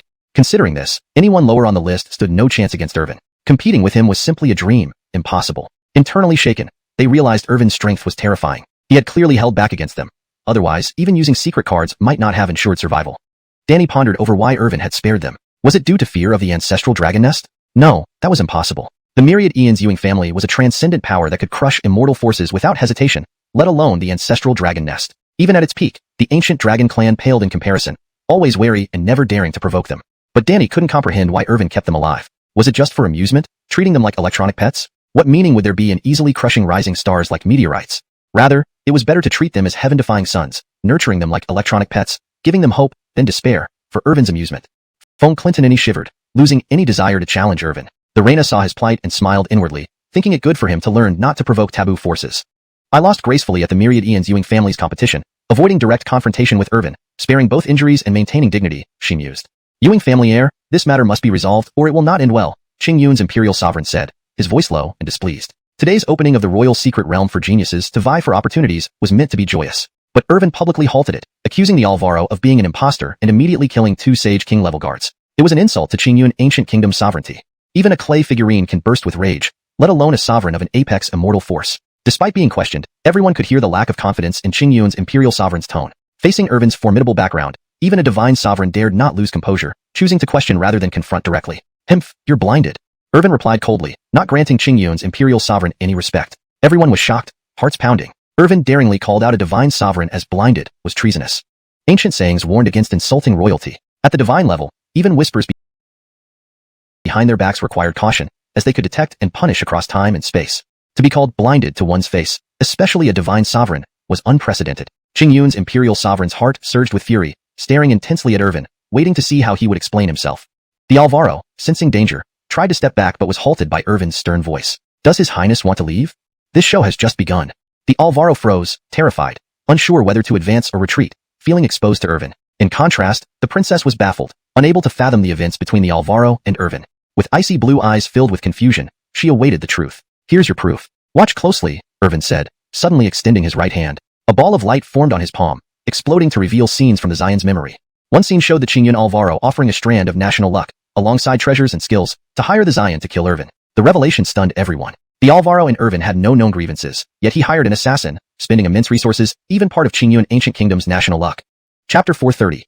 It turns out to be a darkness sequence, slain in one sword stroke. Upon seeing this projection, the young disciples in the audience were filled with righteous indignation. Fury burned in their eyes, and they wished they could rush up on stage and tear apart Alvaro Qingyun, the national fortune of a country. Was it something to be trifled with? How could it be so easily handed over to someone else, especially someone foolish enough to hire assassins to kill Irvin, only to fail miserably and waste a portion of national fortune? Moreover, those divine skills, magical treasures, celestial materials, and earth treasures were now lost forever. Even the 3 royal dukes of Qingyun looked at each other in disbelief, never imagining that the Alvaro would act so recklessly. This was the nation's fortune, a privilege even they did not have the right to touch. Yoinked, the Alvaro used it as bargaining chips. Some visiting super prodigies saw the comedy unfold, with Jackson and the Elden struggling to contain their laughter. This Alvaro Qingyun is truly a clown. He paid an enormous price, but failed to harm Irvin in the slightest. Indeed, as expected of our chosen one to follow, he's like a god, truly invincible. They exchanged glances, growing even more admiring of Irvin, hoping for the day when they could officially join Irvin's ranks and serve him faithfully. Seeing this scene, Khalil gasped for breath, nearly fainting. Unfilial brat. The Emperor's eyes were bloodshot with rage as he stared at the Alvaro, wishing he could strike down this wasteful son with a single sword stroke. The national fortune of the ancient Qingyun kingdom was immense. Even a single strand was significant. Ordinary kingdoms valued their national fortune immensely and dared not let it leak out, yet his son had willingly handed it over as payment. However, upon observing Irvin's expression, Khalil recalled himself. The assassination plot by Alvaro Qingyun was now irrefutable fact, proven beyond any doubt. Just as everyone was pondering, the Alvaro, looking panicked and gritting his teeth, stamped his foot and took a step forward. An overwhelming aura erupted, intending to escape in a flash of light, sensing that if he stayed any longer, his identity would be exposed and he would meet his demise. But Irvin struck out with a palm, shattering the stars with incomparable divine power, pinning down the Alvaro where he stood, leaving a deep crater. I didn't give you the chance to run, did I? Irvin spoke sharply, his gaze piercing like lightning, subduing all. The true Alvaro Qingyun is long dead. You are merely a dark parasite that has taken over his body. Irvin revealed the truth. The Alvaro refused to acknowledge it, still gritting his teeth. But Irvin was about to finish him off with another pointed strike. The void collapsed under the waves of energy radiating outwards, forcing some young prodigies to channel their magic to resist or be knocked away. Doomsday technique. Alvaro Qingyun roared furiously, his eyes bloodshot as boundless dark energy surged from within him. Black mists enveloped him, and fangs protruded from his mouth. So this is your true form? One of the 10 darkness sequences, a hunter from the Life Forbidden Zone. 6th sequence, the Shawn. Irvin smiled coldly. Is the Life Forbidden Zone going to continue targeting me? Or is it because I've killed 4 of the 10 hunters, and the remaining 6 won't stop until I'm dead? Amazing, it's really not Alvaro Qingyun. He occupied the body of Alvaro Qingyun, deeply hiding his soul, seemingly merged into one. No wonder even the ancient kingdom couldn't detect it. Young prodigies realized the anomaly. This darkness wasn't pure dark force but contained traces of immortal realm souls. The original Alvaro's soul had been forcibly merged, serving as a disguise. There's no point in talking. I, Jethro Irvin, will kill every person from the Life Forbidden Zone I encounter. Dark beings, blood region demons, my enmity with you runs deep. Though this body isn't vital to you, the backlash should affect you. When we meet face to face, I will make sure you die. Irvin said, a divine sword appearing in his palm. The celestial demon sword, one of the 5 great divine swords. The blade was incredibly sharp, made from mysterious materials. Runic symbols swirled around it, emitting grand pathways of light. Ancient ferocious beasts' totems flashed upon it, with dragon roars and beast growls faintly heard, making it seem as if countless ancient ferocious beasts were sealed within, alive and vibrant. Irvin gave a cold smile, his gaze flashing. The celestial demon sword unleashed apocalyptic power, causing the void to tremble, and cracks appeared on the dais beneath them. With a single slash, endless space collapsed, countless projections of ancient ferocious beasts emerged. Dragons roaring through the heavens, black turtles breaking continents, white tigers unleashing metal energy, and vermilion birds burning skies with flames. These projections pierced through Alvaro Qingyun's body. Accompanied by an agonizing scream, the Shan's soul was burned, and the consciousness within the body ceased to exist. In a hidden corner of the immortal realm, a dark figure spat blood, leaning against the wall, his voice filled with malice. Irvin, don't fall into the hands of the life-forbidden zone, or else, humph. The physical body of Alvaro Qingyun fell onto the dais. As for his soul, it had long been merged and was now gone. Khalil's face turned black, clenching his fists tightly. The infiltration by dark entities had become terrifying, even affecting immortal forces beyond prevention. His own divine emperor's son had long been compromised without his notice. Khalil felt guilty. He wasn't a good Miles or a good ruler. But regrets were useless now. Only by eradicating the dark beings could his child rest in peace. With heavy steps, Khalil walked to the side of the Alvaro, closed his eyes, and waved his hand, causing the Alvaro's body to disintegrate into light particles. The audience remained silent, their gazes fixed on Irvin. This was the true youthful divine emperor. A darkness sequence, hidden so well, even merging souls undetected by the eternal, undying divine emperor. Young prodigies, the royal secret realm opens. Seek your destinies there, Khalil announced, his voice echoing across the land. Irvin sheathed the celestial demon sword back into the divine scabbard and stepped into the secret realm gate. The other prodigies quickly followed, afraid of missing out on opportunities. Cashin, why didn't you remind them about the challenges ahead? Chapter 431. Trial obstacle, nothing more than an ancient killing formation. Joyce's ice-blue eyes gleamed as she looked towards Khalil. The emperor had also sensed something amiss and, after a light cough, calmly said, those entering the secret realm are all young supreme ones and super geniuses. No reminders are needed. Joyce nodded in realization, preparing to watch the show unfold. After Irvin entered, the three Wang Ho of Qingyun exchanged glances and then stepped in. They must not fall behind. They need to explore opportunities first. Opportunity waits for no one. Whoever moves first gains the initial advantage. Irvin's strength is unfathomable. Avoid direct confrontation with him. Wait until we're inside the secret realm to make decisions. Diego, wearing a suit of armor with two dragon horns protruding from his forehead, appeared incomparably fierce like a god of war. He warned Brant. An aura of imperial power radiated from him, akin to that of a royal dragon, leading Brant and many beast geniuses into the secret realm's entrance. Everett and Jesus both seized the moment, transforming into streaks of light to enter as well. Since they came here and witnessed this spectacle, they couldn't leave empty-handed. This journey would yield significant gains, filled with the accumulated treasures of the Qingyun imperial clan over countless eras. It all depended on their ability to seize opportunities. Ellie summoned a battle sword, gripping it tightly with sharp eyes. He felt this imperial secret realm was not simple. It could not be easily traversed by mere geniuses, potentially harboring great danger. But greater risks bring greater rewards. Slowly, he stepped in. The young geniuses below hurriedly followed, hoping their good fortune would bless them with opportunities like divine might celestial general, leading them into new realms and becoming legendary figures. With a whirl of sky and earth, numerous geniuses found themselves in a mysterious space. Instead of vibrant life, they landed on a chessboard, resembling pawns. On the board were various stone statues, each holding weapons, war knives, long spears, radiating an aura of slaughter and battle, evoking a bone-chilling sense of being on an ancient battlefield. Irvin's eyes opened to find himself at the forefront, while others stood behind him. However, due to the arrangement of the chess pieces, those armed statues, clad in armor, seemed closer to the later arrivals. This should be a secret realm trial or some kind of mechanism, someone commented. Others rolled their eyes. Wasn't it obvious? Next, everyone sought ways to break the deadlock. Irvin's eyes flickered, unsure of the essence of this challenge. TCH, just these scraps of metal dare to stop you? Truly overestimating themselves. Host, brute force can solve anything. Just break this entire space apart. The system voice sounded in his mind. Irvin was speechless but was about to retort when a mechanical trigger activated, releasing a dense killing force. The stone statues on the chessboard began attacking with full force. A young genius didn't react in time. His left arm severed, eliciting agonizing screams. Ah! The statues continued relentlessly. Another strike causing blood to spatter across the board. In the outside world, a screen displayed the scene to the audience below. That genius was directly killed. These stone statues, as I observed, each have the combat power of a sage king. Especially that one strike, even a sage king might fail to resist. You're right, it's more like some sort of killing array than a chess game. An elder stroked his beard, attracting everyone's attention. Indeed, his words expanded everyone's perspective. Initially thinking it was a mechanical test, it now seemed more like an ancient killing formation. Khalil smiled faintly. The royal secret realm isn't easily accessible. Testing the genius's strength, temperament, insight, and soul was necessary. Only successful challengers could obtain the treasures left by the imperial clan. Naturally, he hoped native geniuses like the three Wang Ho of Qingyun obtain the most benefits. Letting other eternal legacies or super sanctuary successors gain Qingyun's blessings felt wrong, granting precious opportunities freely. After Irvin emerged from the secret realm, he intended to expedite matters. Dominating the competition and delaying marriage plans, yet still entering the royal secret realm seemed too good to be true. If Irvin obtained the utmost treasures within, it would be a significant loss for Qingyun. initially aiming to align with other top eternal forces to boost Qingyun. Binding with the ancient Yuing family would ensure their prosperity. Inside the mysterious space, many geniuses already perished, truly dead without a trace of life. Super geniuses from other eternal powers intervened. But surprisingly, the statues, though felled, quickly restored themselves, growing stronger with each attack. Feng Clintonin spread his arms, a red mark glowing on his brow, and unleashed blazing flames, reducing a statue to ashes. Maribel saw this and summoned Phoenix Fire, raising the temperature sharply. Young geniuses struggled, sweating profusely, admiring her unparalleled strength, surpassing even Diego. This was only her surface power. Using her trump cards would be terrifying beyond imagination. Standing still, Irvin analyzed the situation. Clearly, it was an ancient killing formation, where the statues, despite being lifeless, acted as harvesters. They initially possessed Sage King level power, with each strike possessing supreme potency capable of instantly killing equals. Upon being hit, they absorbed energy from the formation, regaining and strengthening their attacks over time, eventually threatening even holy emperors. Within this formation, these statues were invincible. Ewing, Feng Clintonin, and Maribel showed that destroying the space would end the statue's existence. Irvin smirked coldly, wondering if destroying this area would provoke retribution from the Qingyun dynasty. Chapter 432.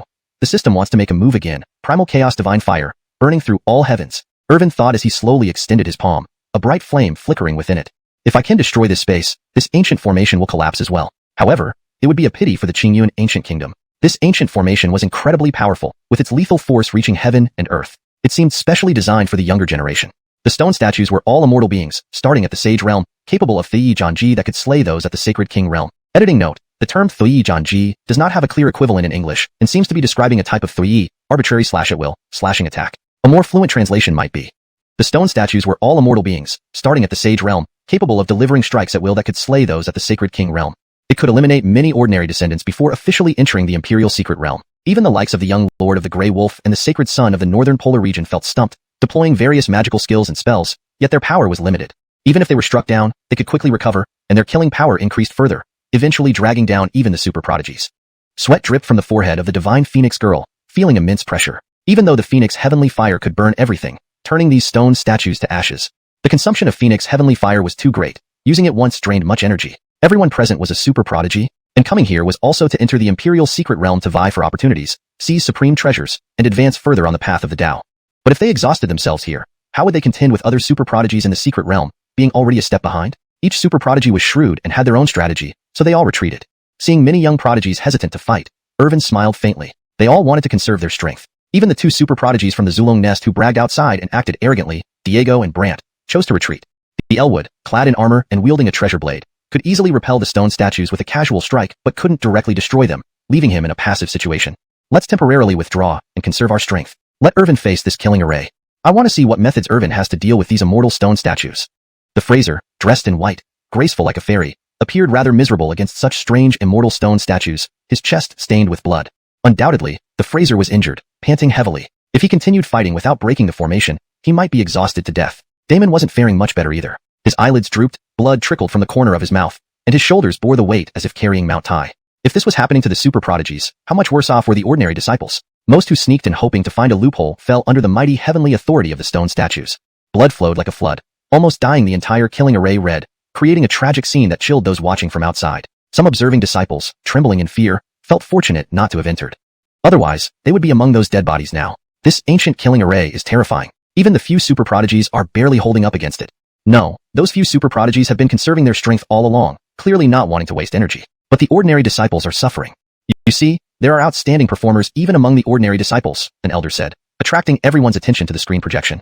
A young disciple in black robes stood out, his face obscured, making him unrecognizable, but his strength was remarkable. Facing the attack of two stone statues simultaneously, he handled it effortlessly, unable to escape but ensuring his own safety. His performance surpassed even the Fraser and Damon. Irvin glanced over and immediately saw through it, inwardly smiling. Miles, seems you've encountered some fortune and recovered so quickly. Your combat power has escalated to rival the Elwood. Irvin chuckled. As expected of his electronic pet, he hoped Miles would surprise him in the secret realm. Regarding Miles's fortune, looking at the ring on his finger, Irvin could guess it was another remnant soul of a great power. How cliché. Irvin's eyes twinkled, as if realizing something, and a smirk formed on his lips. The system silently rolled its eyes. Whenever the host gave that sinister smile, it knew some electronic pet was about to be in trouble. After all, the previous two electronic pet's graves were unknown by now. Ding ding ding. System detects host's needs. Ding ding ding. Attempting to block the host's path with this formation? Burn it. Ding ding ding. System upgrading. System upgrade in progress. Ding ding ding. System upgrade successful. obtain the number 1 divine fire of all worlds. The continuous chimes from the system in his mind had become a habit for Irvin. He knew the dog-like system would never stay quiet when encountering problems, always striving to improve, either upgrading or obtaining treasures. Just get to the point. What is it this time? Ding ding ding. Reporting to the host, the number 1 divine fire of all worlds is the Primal Chaos Divine Fire. Irvin nodded, understanding after hearing the system's explanation. Primal Chaos Divine Fire, the first fire of all realms, born from chaos, was the primal fire of all things, infinite and endless. Primal Chaos Divine Fire possessed numerous extraordinary characteristics. One of them was corpse burning. By burning the corpses of other super prodigies, it could directly acquire their corresponding bloodline traits. It could also gain cultivation levels, aiding one's advancement. But the system liked showing off, modifying it so that not only the corpses of super prodigies but also formations, elixirs, and items could be burned to acquire attributes. Irvin didn't bother listening and interrupted the system, asking it to explain later. However, he was intrigued by the ability to burn anything to obtain abilities.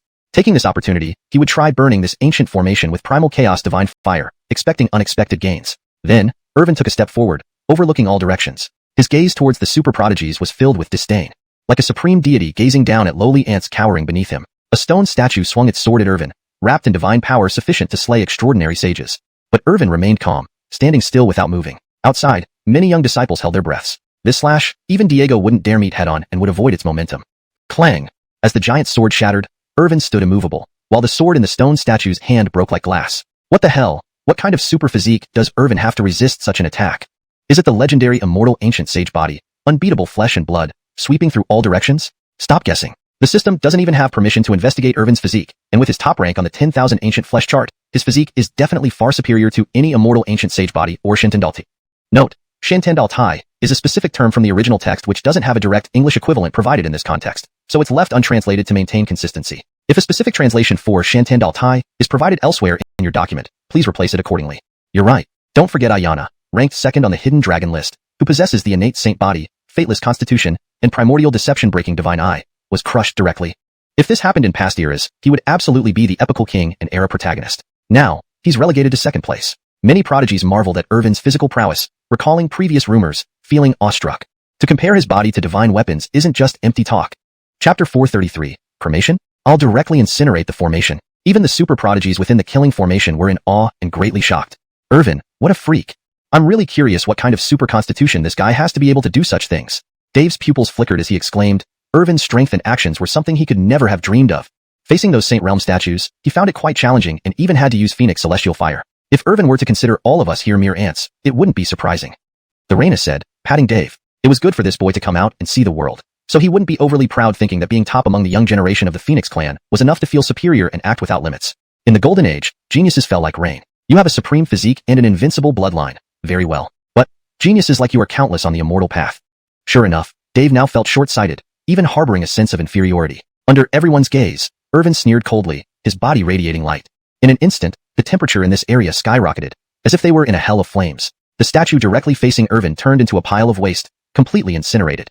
TCH, I thought it would be tough. Irvin smirked disdainfully and turned back to look at the young prodigies. His gaze seemed to say, brother, what capabilities do you guys have? Chester, Gary, and others felt their faces burning. What they found extremely difficult, Irvin handled with just one move, reducing it to ashes. But at this moment, the other statues seemed to sense the threat from Irvin and began converging towards this place. One by one is too troublesome. Might as well wipe you all out at once and save some time. Irvin's eyes gleamed like the sun, rune symbols flashing. His right palm opened up, and a flame rose in his palm like a lotus. It carried the power to burn through all heavens, roaring and reflecting in this space. Seeing this flame, the group of super prodigies were stunned. Could this be? This can't be. That's the mythic fire. In the outside world, elders from other immortal lineages and super sanctuaries changed color. Their hands went limp. The myriad ages Ewing family truly has plenty of treasures. A divine object like this must have been prepared by the Joab for his son. Right, except for the Joab, I don't believe anyone in these myriad worlds can find it. Ordinarily powerful figures who dominated their regions fiercely debated, believing that the chaos divine fire Irvin wielded was bestowed by the Joab of the myriad ages Ewing family. Otherwise, how could a 14-year-old young genius possibly control the first divine fire of the myriad worlds? Moreover, chaos divine fire had long become a myth, not appearing for countless eras. Even omnipotent gods who swept through everything couldn't find even the top 5 divine fires after searching all heavens, let alone the number 1 divine fire in mythology, which had extremely few records. For it to appear in a young person's hand now, it was astonishing. Virtuous Maiden, that is the supreme chaos divine fire from mythology. It actually appeared. Our Phoenix Celestial Fire compared to it is like an ant, not even in the same league. Dave exclaimed, his pupils nearly turning to needles. He was incredibly shocked, as if witnessing a miracle. Irvin possessed the number 1 divine fire from mythology. He was almost a legend and an impossibility embodied. But Irvin smiled faintly. Everyone's reactions were within his expectations. We've stayed too long here. It's boring. Let's finish early. As for this space, it doesn't need to exist anymore. Irvin extended his right palm, and the previous lotus flame roared with terrifying power, burning through space like ice cracking. Chaos burn heaven.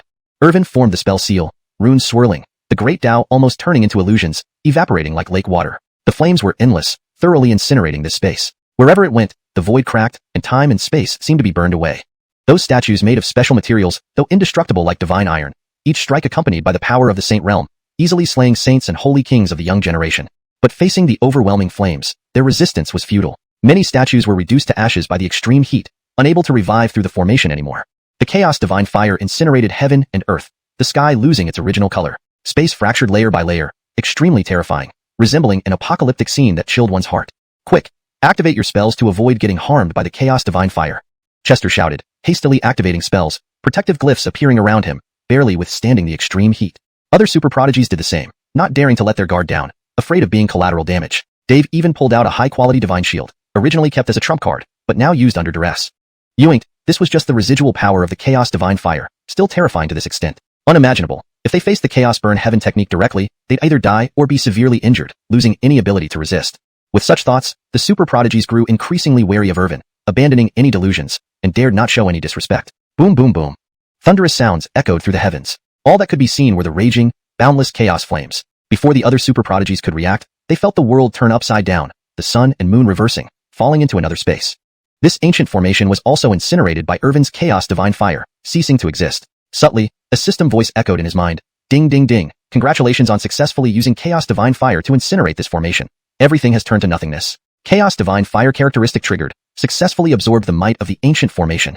The host can summon statues for combat, starting at the Saint Realm, capable of bursting with Holy King power, having growth potential. Irvin smiled. This number 1 divine fire of myriad worlds was quite effective, and after system improvements, even formations and pills had to be incinerated to obtain their characteristics. It would greatly assist him in the future. Opening his eyes again, he saw a new world, rich in spiritual energy, laws complete, like a paradise. This is the true royal secret realm, right? Just as Irvin observed, a voice suddenly came from afar. Hey, you're the Leonardo of the Ewing family? Chapter 434. The little girl who loves candy skewers will take you on a treasure hunt. Irvin gazed at this space, inwardly sighing. Indeed, this was the imperial secret realm of the ancient Qingyun Empire, filled with profound heritage. It was truly grand, brimming with the aura of past eras, with laws from different epochs intertwining. To gain enlightenment on Tao here would certainly be immensely beneficial, promising substantial gains. However, it could not compare to the blessed lands within his myriad antiquity Ewing family. Moreover, there were more pressing matters to attend to. The 3 kings of Qingyun had allied against him. They had yet to settle accounts. Not one would escape his retribution. Additionally, he had to seek out opportunities for advancement. He wondered how many magical treasures would catch his eye.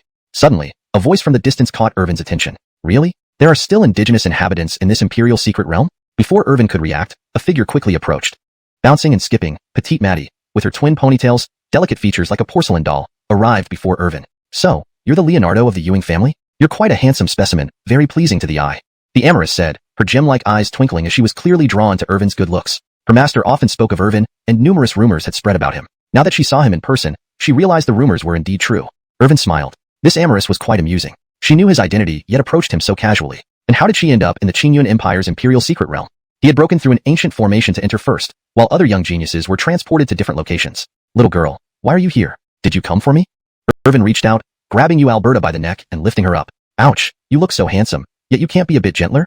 Alberta complained, but her protests were futile. Meeting Irvin's gaze, she found he looked at her as if she were a pet. Humph, big meanie, I should have never come. Let me be honest with you. I'm the only disciple of the old holy lord of Simeon's sacred land. My master sent me to get close to you. It will greatly benefit my future growth. As for this imperial secret realm, my master used the heaven-piercing grand art to break the spatial barrier and bring me in. Irvin laughed. This amorous was quite honest, revealing everything in just a few words. What surprised him was that she was actually the only disciple of the Simeon's sacred land's holy lord. He couldn't fathom how such an innocent girl could have been chosen by the Gus. A slight smile tugged at Irvin's lips. Things were getting more interesting. Even the Simeon's sacred land, which stayed away from secular affairs and didn't participate in major power struggles, was now interfering. Go back. I have no interest in babysitting. Irvin let go of Alberta, who instantly dropped to the ground, landing painfully on her bottom. She was about to scold Irvin for being ungentle, but hearing him ask her to leave, she panicked. This was the task given by her master, to follow Irvin. If she failed, what if her master stopped giving her candy skewers? I'm not a child, Leonardo, and I have many good qualities, she protested hastily. Not interested. Irvin ignored her and continued walking. This scene shocked the spectators outside. What? That Amaris is actually the only personal disciple of the Gus. Damn, the Leonardo of the Ewing family rejected her? That's the sole disciple of the Gus, who might one day lead the Simian sacred land, mastering Enyong and determining past and future. Ewing, he outright rejected her. The Leonardo of the Ewing family sure has a unique character. To turn down such a follower, someone representing a powerful faction who lowered their pride to request following, he simply refused without a second thought. If it were another supreme genius, they would treat her as a distinguished guest, eagerly welcoming her. Having the Gus's sole disciple as a follower would make anyone overjoyed. Outside, the young geniuses watching via light screens and elders from various immortal factions were taken aback. They even swore, amazed beyond belief. They thought Irvin was really taking an unconventional path, ignoring the Gus's disciple. Jace's face turned dark. Their imperial secret realm was treated as easily accessible, yet he dared not show any displeasure because she was the disciple of the Gus. Offending the Simian sacred land, with its ability to foresee all, would be disastrous for him. If he had the strength of the myriad antiquity Ewing family, he might have stormed in to confront the Simian elder for answers. In the secret realm, Alberta clung to Irvin like a shadow, refusing to let him go. Leonardo, I am very useful. I can divine fortunes. Please take me, Leonardo. I can help you calculate heavenly destinies and avoid misfortune. Leonardo, I'm easy to keep. Just buy me candy skewers. Irvin chuckled. He didn't expect the disciple of the Simian sacred land to be a little foodie. Not interested. With my background, who in this vast world could put me in danger? Irvin remained unmoved. Alberta was speechless. How could he be so unresponsive? She was the disciple of the Simian sacred land, and other supreme geniuses would beg her to be their follower. But this Ewing family Leonardo was indeed peculiar. However, she wasn't one to give up easily. Lord Ewing, if you take me, I'll be your strategist. Trust me, with me around, your future will rise smoothly, achieving eternal glory and immortality. Alberta persisted in Irvin's ear. Sighing, Irvin suddenly heard the system's voice in his mind. Ding ding ding, master, please take her. She will be very useful in the future. According to the system's investigation, she harbors a transcendent force within her, likely tied to an ancient lineage, sealed away. If unlocked in the future, she will definitely be a key general under your command. She can probe into Enyong, understand the universe, and even glimpse the grand trends. There's even hope she can reverse fate. The system's reminder made Irvin regard the Amaris with new interest. He hadn't realized that this candy skewer-loving girl carried a mysterious lineage, sealed within her. However, she could be used to his advantage. Once the seal was lifted, she could become a celestial general. Show me your sincerity. Just talking won't make me take you, Irvin said calmly, appearing wise. Alberta's eyes lit up. This was her chance. Just then, she calculated a mysterious ancient tomb with great opportunity, subtly connected to Irvin through causality lines. It was a perfect moment to offer her help. Come, let's go treasure hunting. Hashtag chapter 435. The ancient tomb, a hidden paradise, and a tide of fierce beasts. This place is the land of opportunity you mentioned? Irvin and Alberta arrived before an ancient mountain range, where an aura of antiquity enveloped them. Throughout their journey, they had encountered numerous beasts with primordial bloodlines, various divine weapons, and ancient supernatural abilities. But none of these could capture Irvin's interest. To him, they were too ordinary. Any treasure from his myriad Ian Ewing family's alchemy hall, family treasury, or artifact forging chamber far surpassed what he found here in the imperial secret realm. If this trip bore no significant fruits, he would be greatly disappointed. The vast and ancient Qingyun kingdom seemed to have only these meager treasures. If others heard about this, they would surely curse the heavens. Was Irvin's standards just too high? Since entering the imperial secret realm, the other young prodigies had been like famished tigers, scavenging for treasures as if they were bandits, eager to snatch any divine weapon or magical text. Figures like Elwood among the three great nobles of Qingyun also spared no effort. Dave had gathered quite a few treasures, but Reyna showed little interest, collecting only a few combat techniques from bygone eras.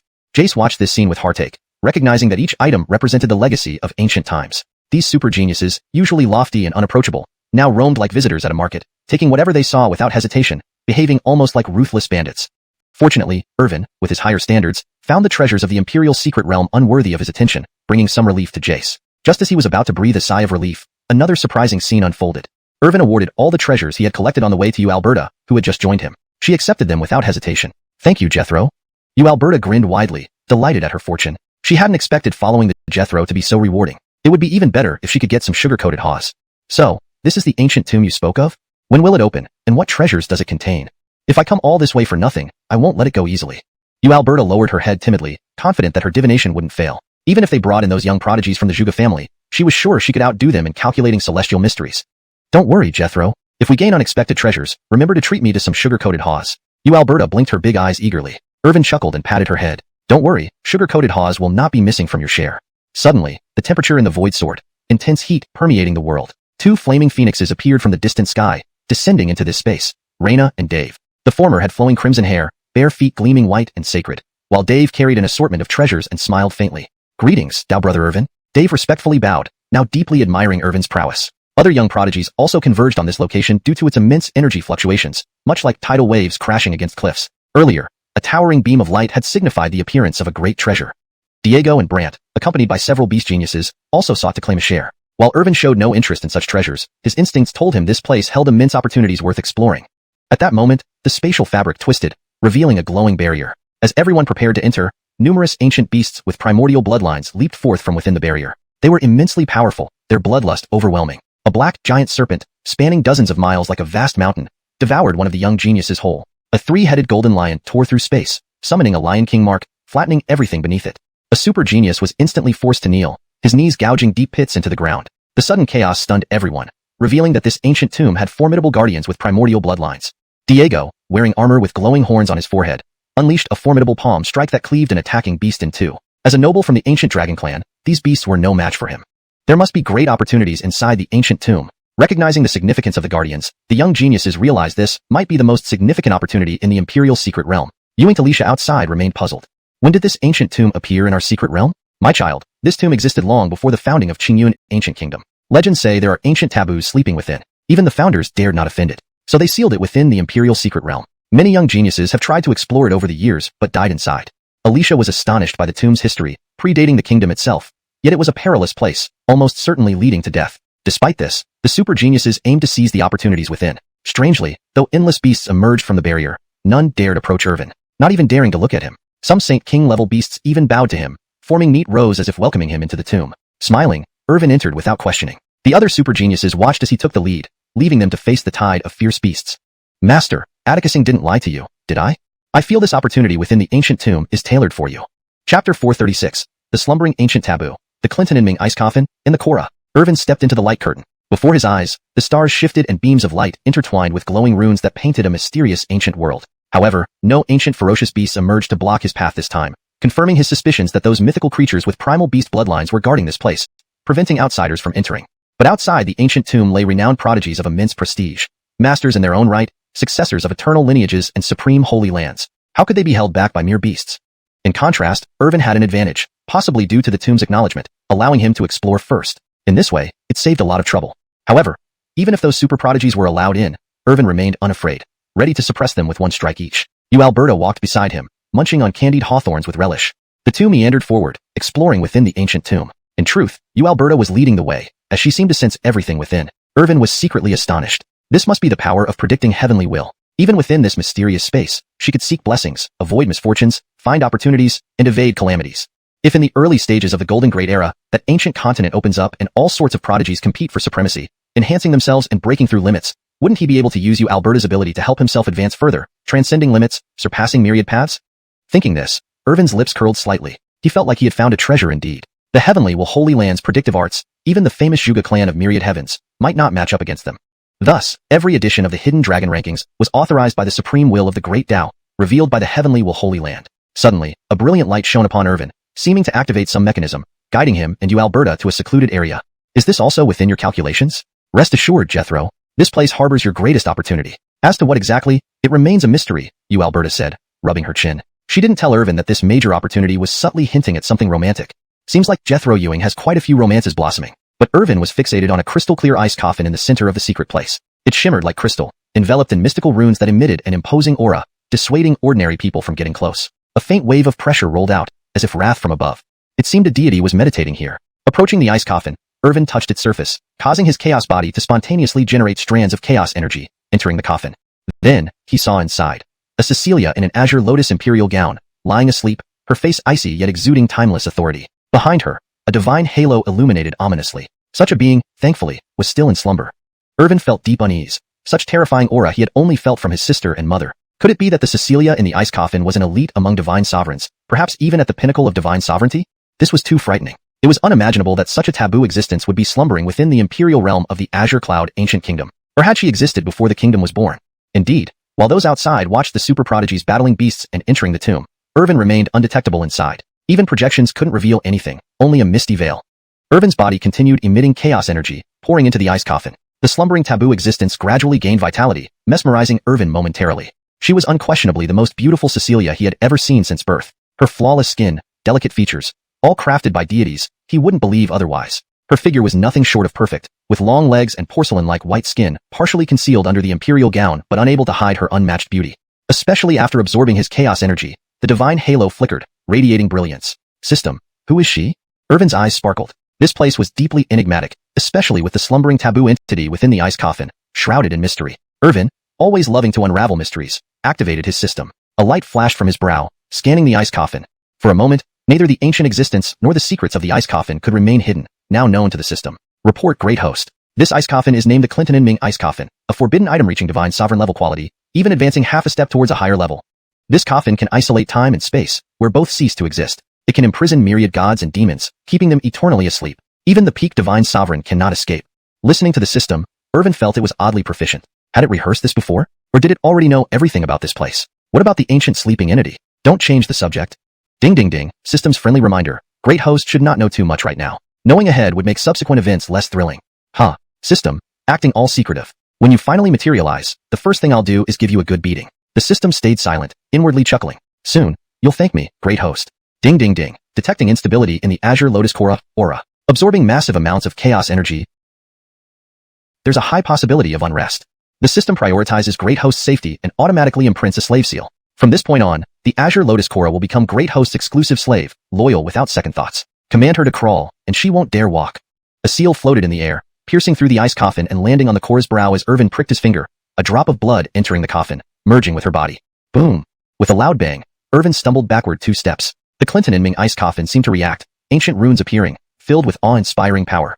Dao laws manifested in this space, terrifying beyond imagination, sending chills down one's spine. This chapter captures Irvin's exploration within the ancient tomb, discovering a powerful sleeping entity, the Azure Lotus Cora, and using the system to ensure her loyalty. The narrative maintains suspense and intrigue, setting the stage for future developments. Chapter 437. The Cora awakens, twin dragons entwine, demanding vastly. In this space, the great Dao laws manifested, an incomparably powerful aura emanating, boundless and terrifying. Like surging tides, they spread out, one by one, chains of law appearing, carrying overwhelming divine power, as if they could seal everything in the world. The mysterious ice coffin moved strangely, runes swirling around it, ancient era laws reversing, akin to the end of the world. This patch of void fractured and reformed, then collapsed. Irvin stepped back, sensing that he might have awakened a formidable existence. Its strength was no less than his demoness sisters. Beams of light erupted from the ice coffin, brilliant like the sun, filling this space with blinding radiance. Everything was drained, nothing visible. It seemed like countless stars exploded, thunder crashing, horrifyingly terrible. Vaguely, Irvin saw numerous ancient beast shadows appear. Many were forbidden existences, extremely fearsome, even having renowned names among all the races. They had once slaughtered all life in the world. Among them were majestic ancient dragons, phoenixes with wings that blocked the sky and burned all, shining cheilants stepping through the heavens, and swift rock birds. These were all mighty creatures of the past eras.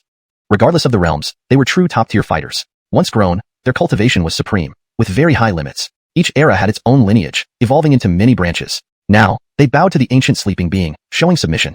It became evident how formidable this Cecilia must have been during her time. Even the most powerful of all races dared not provoke her, kneeling in submission. Such overwhelming authority would certainly cause ripples outside. Super sanctuaries, eternal lineages, noble families, all would take notice. There would be great upheavals. It might even attract the attention of the life-forbidden zones and the chaos beyond the boundaries. Too many powerful beings exist, far beyond imagination. Now, young Irvin, exploring secret realms, stumbled upon a supreme emperor from ancient times. Meanwhile, Moira hid in a corner. Knowing this was Irvin's fortune, she was safe. She remained hidden, watching secretly, possibly witnessing unsuitable scenes. Irvin looked up. The ice coffin was open, releasing an era-transcending aura and chaotic energy. A mysterious Cecilia stood there, wearing a blue lotus imperial gown, tall, with skin whiter than jade, sculpted like an exquisite work of art, truly the creator's finest masterpiece. Her features were breathtaking. Even Irvin, surrounded by beauty and having cultivated composure, felt surprise. Such unparalleled beauty existed in the universe. Few could compare, none came close. Just standing there, she shone brighter than any star. Opening her eyes, her gaze lit up the world, signaling the awakening of an ancient taboo. Above the sky, auspicious chi descended, colorful and captivating. But in the Qingyan Imperial City, no one knew what happened. Even the Jace was unaware and sensed events slipping from his control. In the Imperial realm, other super geniuses were clearly seen, but only Irvin appeared as a mist, fate concealed. Cashin, was Irvin entering the ancient tomb also within your prediction? Asked the Alicia, her interest in Irvin growing. He was too mysterious. No one knew his true strength or limits. He created too many myths. Now, even dozens of super geniuses could not shake him. He calmly suppressed them, like legend. And he avoided the martial contest marriage topic but still won, suppressing all. If unwilling to wed, why come here? Was it just for the royal secret realm? What would be his explanation after achieving his goal? As the Alicia, a young sovereign, a super genius with blue-violet ice heart, yet overlooked, raised on a pedestal, sought after endlessly by others including super geniuses from other lineages, Irvin never even glanced at her. Feeling such disparity for the first time, the Alicia wanted to question him, not knowing she couldn't escape his grasp. Inside the secret place, Irvin, unaware of external events, looked at the Empress, still calm despite facing an ancient legendary Empress. But the Lotus Korra wasn't fully awakened, her consciousness blurry, lacking enough energy to awaken. What she urgently needed was chaotic energy. Irvin floated forward, unexpectedly standing before the Lotus Korra, still dazed, feeling something soft and exploratory. An indescribable aroma enveloped him. Closing his eyes, he only felt the taking, intense extraction of chaotic energy from his body. Time stopped. Only Irvin and the Lotus Korra remained. Irvin tried to retreat, but the Lotus Korra needed vast chaotic energy to fully awaken, holding him tightly. He indulged, mind paused, letting her take. Their souls and consciousness seemed lifted, lips parting. She relentlessly drew from him. After a long while, Irvin breathed unsteadily, retreating 2 steps, his internal chaotic energy unstable, much absorbed. Fortunately, as a perfected chaotic body with infinite origin and a chaotic world within, he wasn't completely drained. The Lotus Korra became more ethereal, truly awaking after absorbing vast chaotic energy. But her eyes were confused. She had forgotten memories before the ancient era but retained broken fragments of it. She was an ancient supreme empress. She once intimidated all, slain emperors, founded prosperous times, then, memory lost. Awakening now, adapting to modern Tao, incomplete memories, gradually recovering. Seeing the youth, sensing the chaotic energy and lip bite, she realized something. A sharp light flashed in her eyes. You, how dare you desecrate a deity? Hashtag chapter 438, Korra? Slave. The greatest gain of the journey. The Qinglian Korra had fully awakened, but knowing the entire story, a flash of shame and anger crossed her exquisite face as she saw the young man before her. She, the great Qinglian Korra who dominated all directions in the ancient era, was once invincible across all realms. And yet, she actually did such a thing. She glanced back at the Clintoniming ice coffin. Her awakening must have absorbed a considerable amount of chaotic energy from the young man. Yoinked, she hadn't fully recovered, so she intended to use the young man's chaotic energy to awaken her consciousness.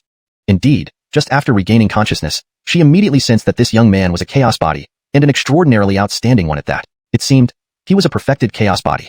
How could this be possible? She could feel that the young man was only 14 years old, yet he already possessed a perfected chaos body, even a peak immortal power. No matter how many resources it poured into someone, could not possibly cultivate a perfected chaos body in their teenage years. The resources required for a chaos body were enormous, let alone the insufficient bone age and weak cultivation foundation which couldn't withstand the chaotic essence. Even during her era in the ancient times, there was never such a genius with unparalleled talent. However, even if he was a heavenly prodigy, how dare he defile her? How dare you desecrate a deity? But, considering you are a peerless genius, your life will be spared, though you shall suffer a living punishment. Listening to the Qinglian Korra's words, Irvin was speechless. Wasn't it you who came onto me and absorbed my chaotic energy? Now you want to make me pay? Damn, what kind of crazy Cecilia calls herself an empress? Irvin was seething inside, but his expression remained calm and indifferent, with a faint smile playing on his lips. If you want to act, then come on. The Qinglian Korra's gem-like eyes flickered with cold light, extremely dangerous. She couldn't understand who gave this boy the audacity to speak to her, the Korra who roamed the world in ancient times, like this. Yoink. It made her look at him differently. If another young supreme being were in his place, they would probably be trembling in fear, begging for mercy. So be it.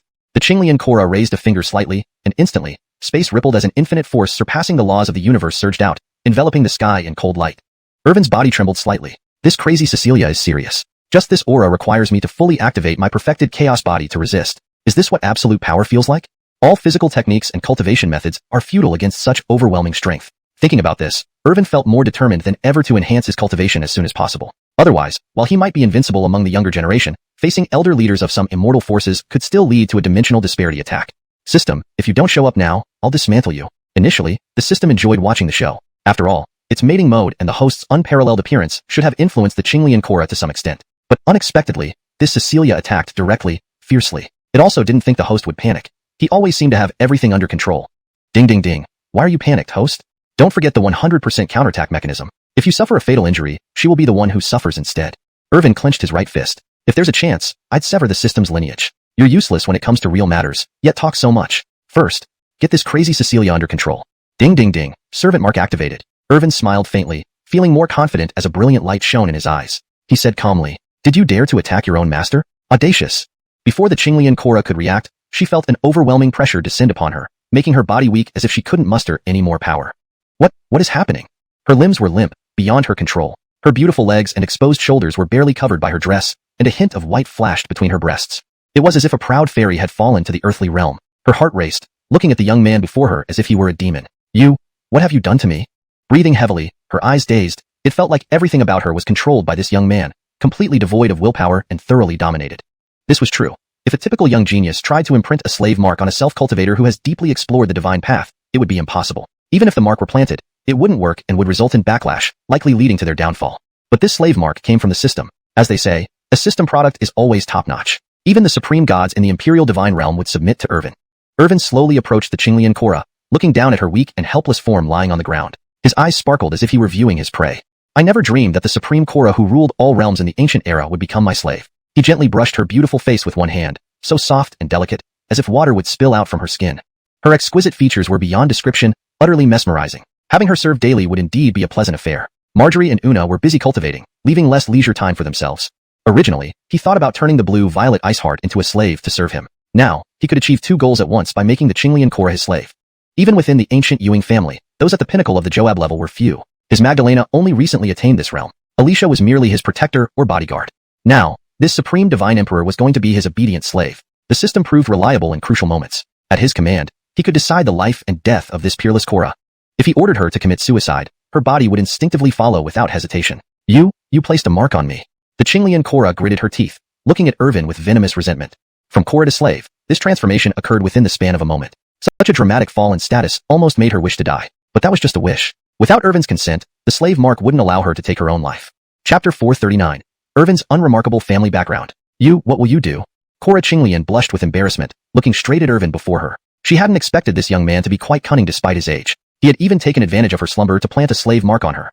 Moreover, this well-dressed, distinguished-looking youth possessed a perfected chaos body, with eyes that shone like the sun and moon, brilliant like a deity, possibly indicating he was the legendary unvanquished twin pupil. Given that, his family background must be unbelievably formidable, perhaps even renowned across all dimensions. She could only now try to negotiate for mercy. Even if she paid a price, it would be worth it. After all, she was Korra Qinglian from the primeval era, an era-defining figure, unless someone like an emperor appeared. She commanded countless divine spells and forbidden secrets from the primeval times, believing any rational person would not remain unmoved by such power. As long as you remove the mark and spare me, I can offer you forbidden secrets from the primeval era in exchange for my freedom. Irvin shook his head. As the Jethro of the eternal Ewing family, the so-called forbidden secrets from the primeval era were nothing out of the ordinary. Some might even already reside in the family vaults. Besides, his Miles was the reigning Joab. Would his teachings be any less powerful? Host, don't forget about me.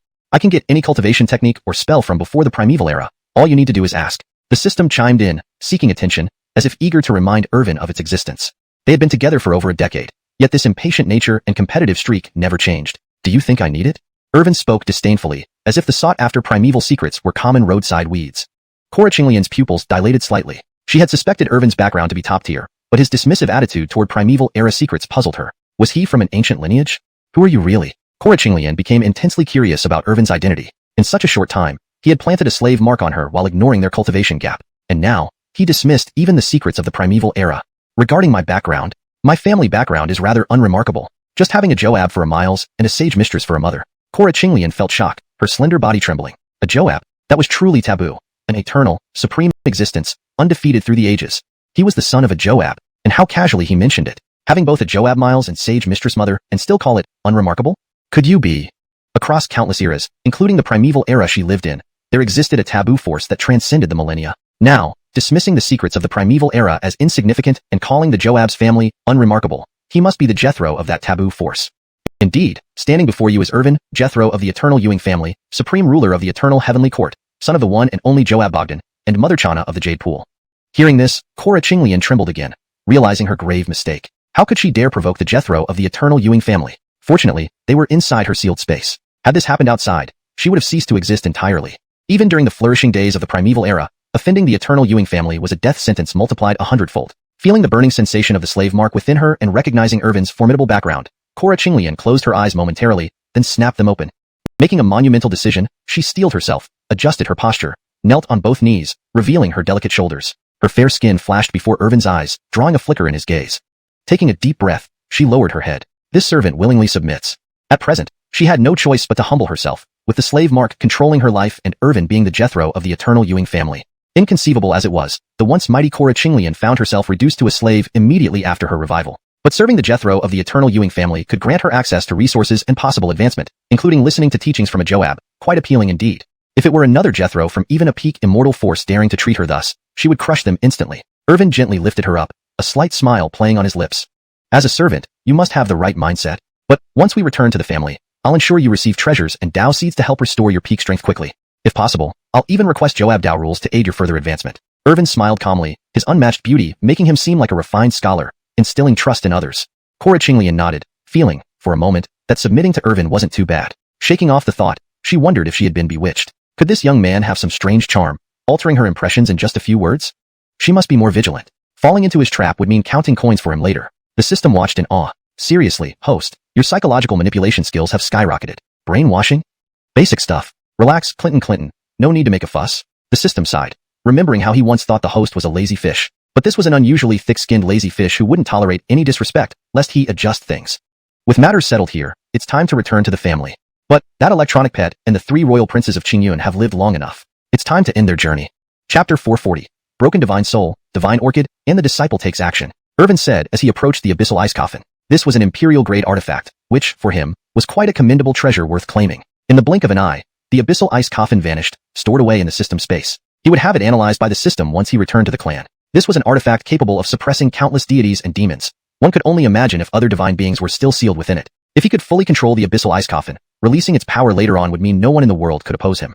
With a light wave of his hand, the entire space disintegrated into nothingness. Alongside the green lotus Korra and Aline, he returned to the ancient tomb. Aline stood there in shock, unable to comprehend what had just happened. Irvin had so effortlessly subdued the legendary green lotus Korra, who once dominated the world in the primordial era, turning her into a female servant. It seemed that Master's words held true. Following Irvin brought rewards. And Irvin no longer felt interested in exploring the other treasures in the ancient tomb. His greatest gains were subduing the green lotus Korra and acquiring the abyssal ice coffin. Oh, and having the descendant of the simian sacred land who loved sugar skewers wasn't bad either.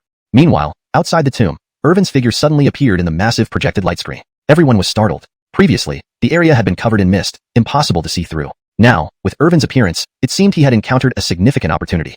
But who was the stunning Cecilia beside him? All the elders and young disciples from various undying forces were incredibly curious about Irvin's sudden reappearance and the breathtaking Cecilia at his side. She was stunning, unmatched in beauty and talent, her features carved as if by God, and her figure was mesmerizing. Few in the universe could match her. Even the sacred maidens of those undying powers felt inferior and melancholic upon seeing the green lotus Korra. Master Ewing of the Ewing family has deep blessings and remarkable fortune, someone remarked. Just now, it seemed like fate was obscured. Now it looks like he indeed found his own opportunity. Several elders from undying forces observed Irvin, uncertain of his next move. After all, as the heir of the eternal Ewing family, if he found a great opportunity, ordinary divine treasures wouldn't interest him much. However, Jace almost stumbled when he saw this scene. What he feared most had come to pass. The terrifying forbidden existence from the primordial era, an invincible entity, chose to follow Irvin. With her alone, she was enough to rule the world, receiving homage from all saints, unmatched by anyone. Instantly, Jace regretted it. Wasn't inviting a wolf into the house precisely this situation? Trying to make Irvin his son-in-law resulted in him bringing out the green lotus Korra? Alicia felt a sense of crisis. Even her Maddie Eye's heart body couldn't catch Irvin's eye, and now he had another Cecilia. Recalling her Miles's earlier description and his current odd behavior, perhaps this mysterious Cecilia was indeed that forbidden entity. Back inside the ancient tomb, Irvin spoke in his mind to the system. System, locate me. After dealing with those 3 kings and my electronic pet, we should return to the Ewing family. I have no interest in staying here any longer. Once I leave, I'll take care of the Maddie Eye's heart body along the way. The system responded promptly. As long as the host required something, it would do it whether feasible or not. Its creed was simple. If it couldn't meet the host's demands, it might as well go home and farm. A glowing map appeared before Irvin, revealing everything in the ancient tomb as if it were a blueprint. Irvin smiled faintly. Miles had danced long enough. It was time to end it. The mysterious soul in his ring should rightfully belong to him. If it behaved obediently, fine. If not, eliminating it would be easy. As the heir of the Ewing family, his schedule was packed. He didn't have time to spend subduing great powers. A wave of his hand could command the divine kings and emperors of the Ewing family. Seeing Irvin's calm smile, the green lotus Korra felt a chill. Despite his gentle and refined appearance, he exuded a dangerous aura, chilling and as menacing as a demon god. In a hidden area of the tomb, Miles emerged from a corridor, cloaked in black, wielding a bloody blade. Step by step, he exuded overwhelming pressure. He had slain numerous fierce beasts in the corridor, the blood on his sword being proof. Unexpectedly, with the cultivation technique bestowed by his master, he could directly enhance his cultivation through battle, far surpassing his previous progress. Disciple, do not be careless, a spirit message from his right-hand ring warned. This ancient tomb contains terrifying entities. If noticed, even I might not be able to save you. Don't worry, master. I understand, Miles replied, though he didn't take it seriously. Who else in this ancient tomb, besides Irvin, could pose a threat to him? He was confident that even facing the Reyna and Anatoly, he wouldn't let them get the upper hand. Soon, he heard signs of a fierce battle ahead. Activating his appraisal skills, he sensed a high-quality divine treasure in the battlefield. Disciple, I can sense a supreme treasure ahead that can repair divine souls. It's guarded by a fierce beast, and a super genius is battling it. Go seize the treasure, and I will be able to restore my divine soul, teaching you more Dao techniques. Miles nodded, speeding forward. Repairing his master's divine soul would benefit him greatly. Though just a remnant soul, his master possessed many powerful treasures. Thus, Miles moved swiftly, reaching the battleground. Indeed, it was Qingyun's 3 royal lords. two watched while White-Robed Lord fiercely battled a ferocious beast, resembling a born warrior. The blade flashed like lightning, splitting the void, unleashing waves of saintly pressure. Soon, the beast was subdued, and White-Robed Lord aimed for the divine orchid in the central chamber. The remnant soul in Miles's ring urged him. This was a rare divine orchid capable of solidifying his broken divine soul and restoring some combat ability. Disciple, act now. Translation note. I maintain the structure, style, and tone of the original text, ensuring a natural and fluent English rendition. The names are transliterated accurately, and the storyline and logic are coherent with previous content. Chapter 441. A slap sends him flying. The fragmented divine soul acts. A voice emerged from the ring, sharp and urgent. This clearly demonstrated how important the divine soul orchid was to the fragmented divine soul. Miles gave a cold snort, stepping forward, crossing space in an instant, arriving before the divine soul orchid. He struck out with one palm, enveloped in the power of heaven and earth, as if it could tear through anything, sending Fraser flying. This all happened in the blink of an eye, before anyone had time to react. Who are you? Are you going against us, the three princes of Qingyun? Fraser stood up again, eyes sharp, teeth clenched, glaring at the black-robed figure before him. Clinton Shen Marquis and Supreme Elwood also noticed that this person who could enter the ancient tomb must be an absolute genius, immensely powerful and terrifying.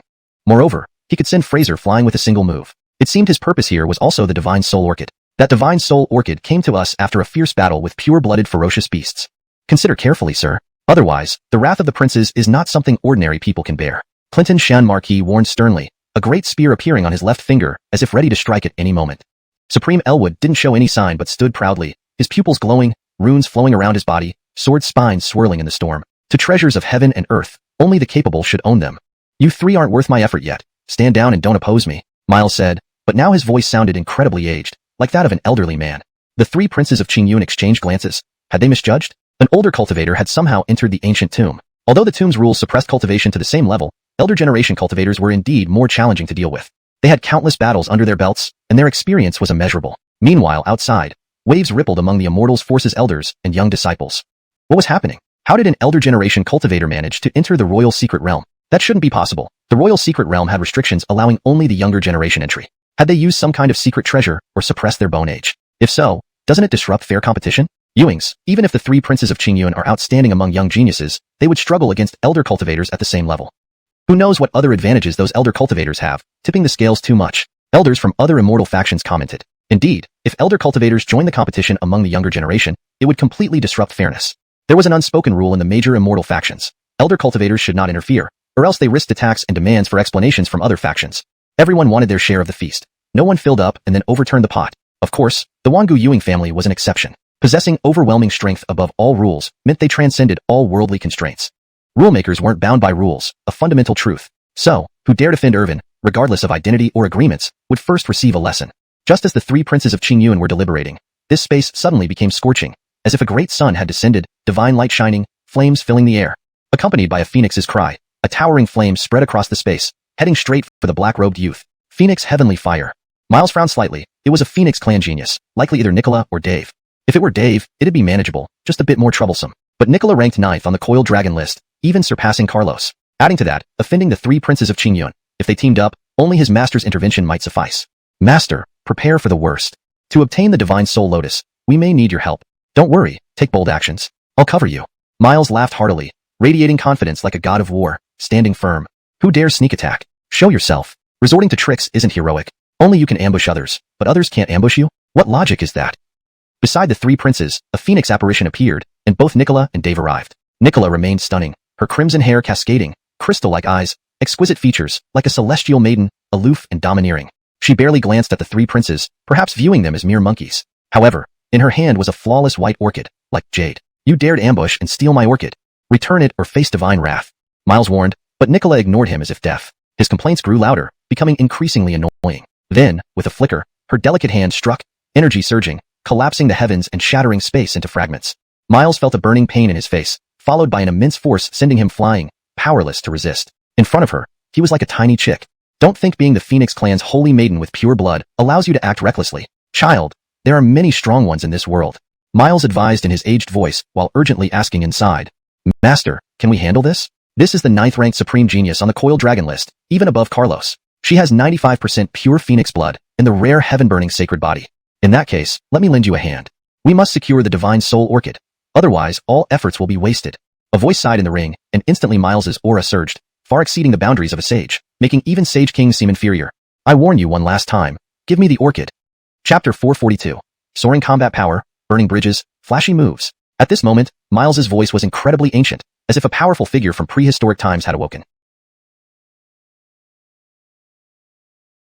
An extraordinary aura radiated from him, sweeping out in all directions, enveloping everything with its ancient presence. This unexpectedly left everyone, including Elwood, feeling an indescribable pressure. Could he truly be an elder generation powerhouse? That doesn't seem right. This aura can be traced back to the ancient era. This person must have a unique lineage. Go and test his strength, Elwood said to Clinton, Xianxia, and Achilles, his eyes flickering with runes. If this young man could emit an ancient aura, at the very least, he must possess an ancient inheritance. If he could obtain it himself, then this tomb expedition would not be in vain. Clinton Xianxia nodded, gathering spirit energy into his long spear, which then shot forward like the sharpest divine spear, incredibly fast. It swiftly struck Miles's body, accompanied by a thunderous explosion. Everyone thought this person must be seriously injured. After all, Clinton Xianxia didn't just probe. He attacked with full force, aiming for a killing blow. But when they looked closely, Miles was gripping the silver spear tightly. Crack! A cracking sound echoed as the incredibly sharp divine spear was directly crushed into iron fragments. Is that all you've got? You three are supposed to be the top talents of the young generation of Qingyun ancient country? Laughable. Truly, there is no one left to carry on its legacy. Miles spoke with disdain, seemingly invincible at this moment. He now regarded the previously feared Qingyun three marquises as mere vermin, utterly insignificant and unworthy of attention. Even the Carissa, who had previously injured him with a single palm, was now ignored with contempt. Don't get cocky. Let me teach you a lesson. Achilles took a step forward, moving with the force of a mountain, swift as lightning, slamming a punch down. This was a clash of physical strength. Miles smiled coldly and extended just one finger to stop it. Only this much? You should go home and herd cattle instead. Do you even deserve to embarrass yourself on the stage of the world? Another finger shot out like an ancient pillar of heaven, striking Achilles' chest. It felt like being struck by lightning, sending him flying backward into the tomb wall, deeply embedded, impossible to extract. Elwood clenched his right fist but dared not act rashly. This person's inheritance was truly terrifying, elevating his combat power to such heights. He knew if he were to attack, he would end up similarly stuck in the wall. Was he truly going to take this loss today? Hand over the soul orchid. I wouldn't want to harm such a beauty, Miles smirked, evil light flashing in his eyes, making the Carissa feel nauseous. Since ancient times, treasures go to those destined for them. A disgraceful old fool like you doesn't deserve the orchid, she replied, placing the soul orchid into her spatial ring. Flames surged around her, burning spirit energy into fiery waves of intense heat. Flying Phoenix Claw.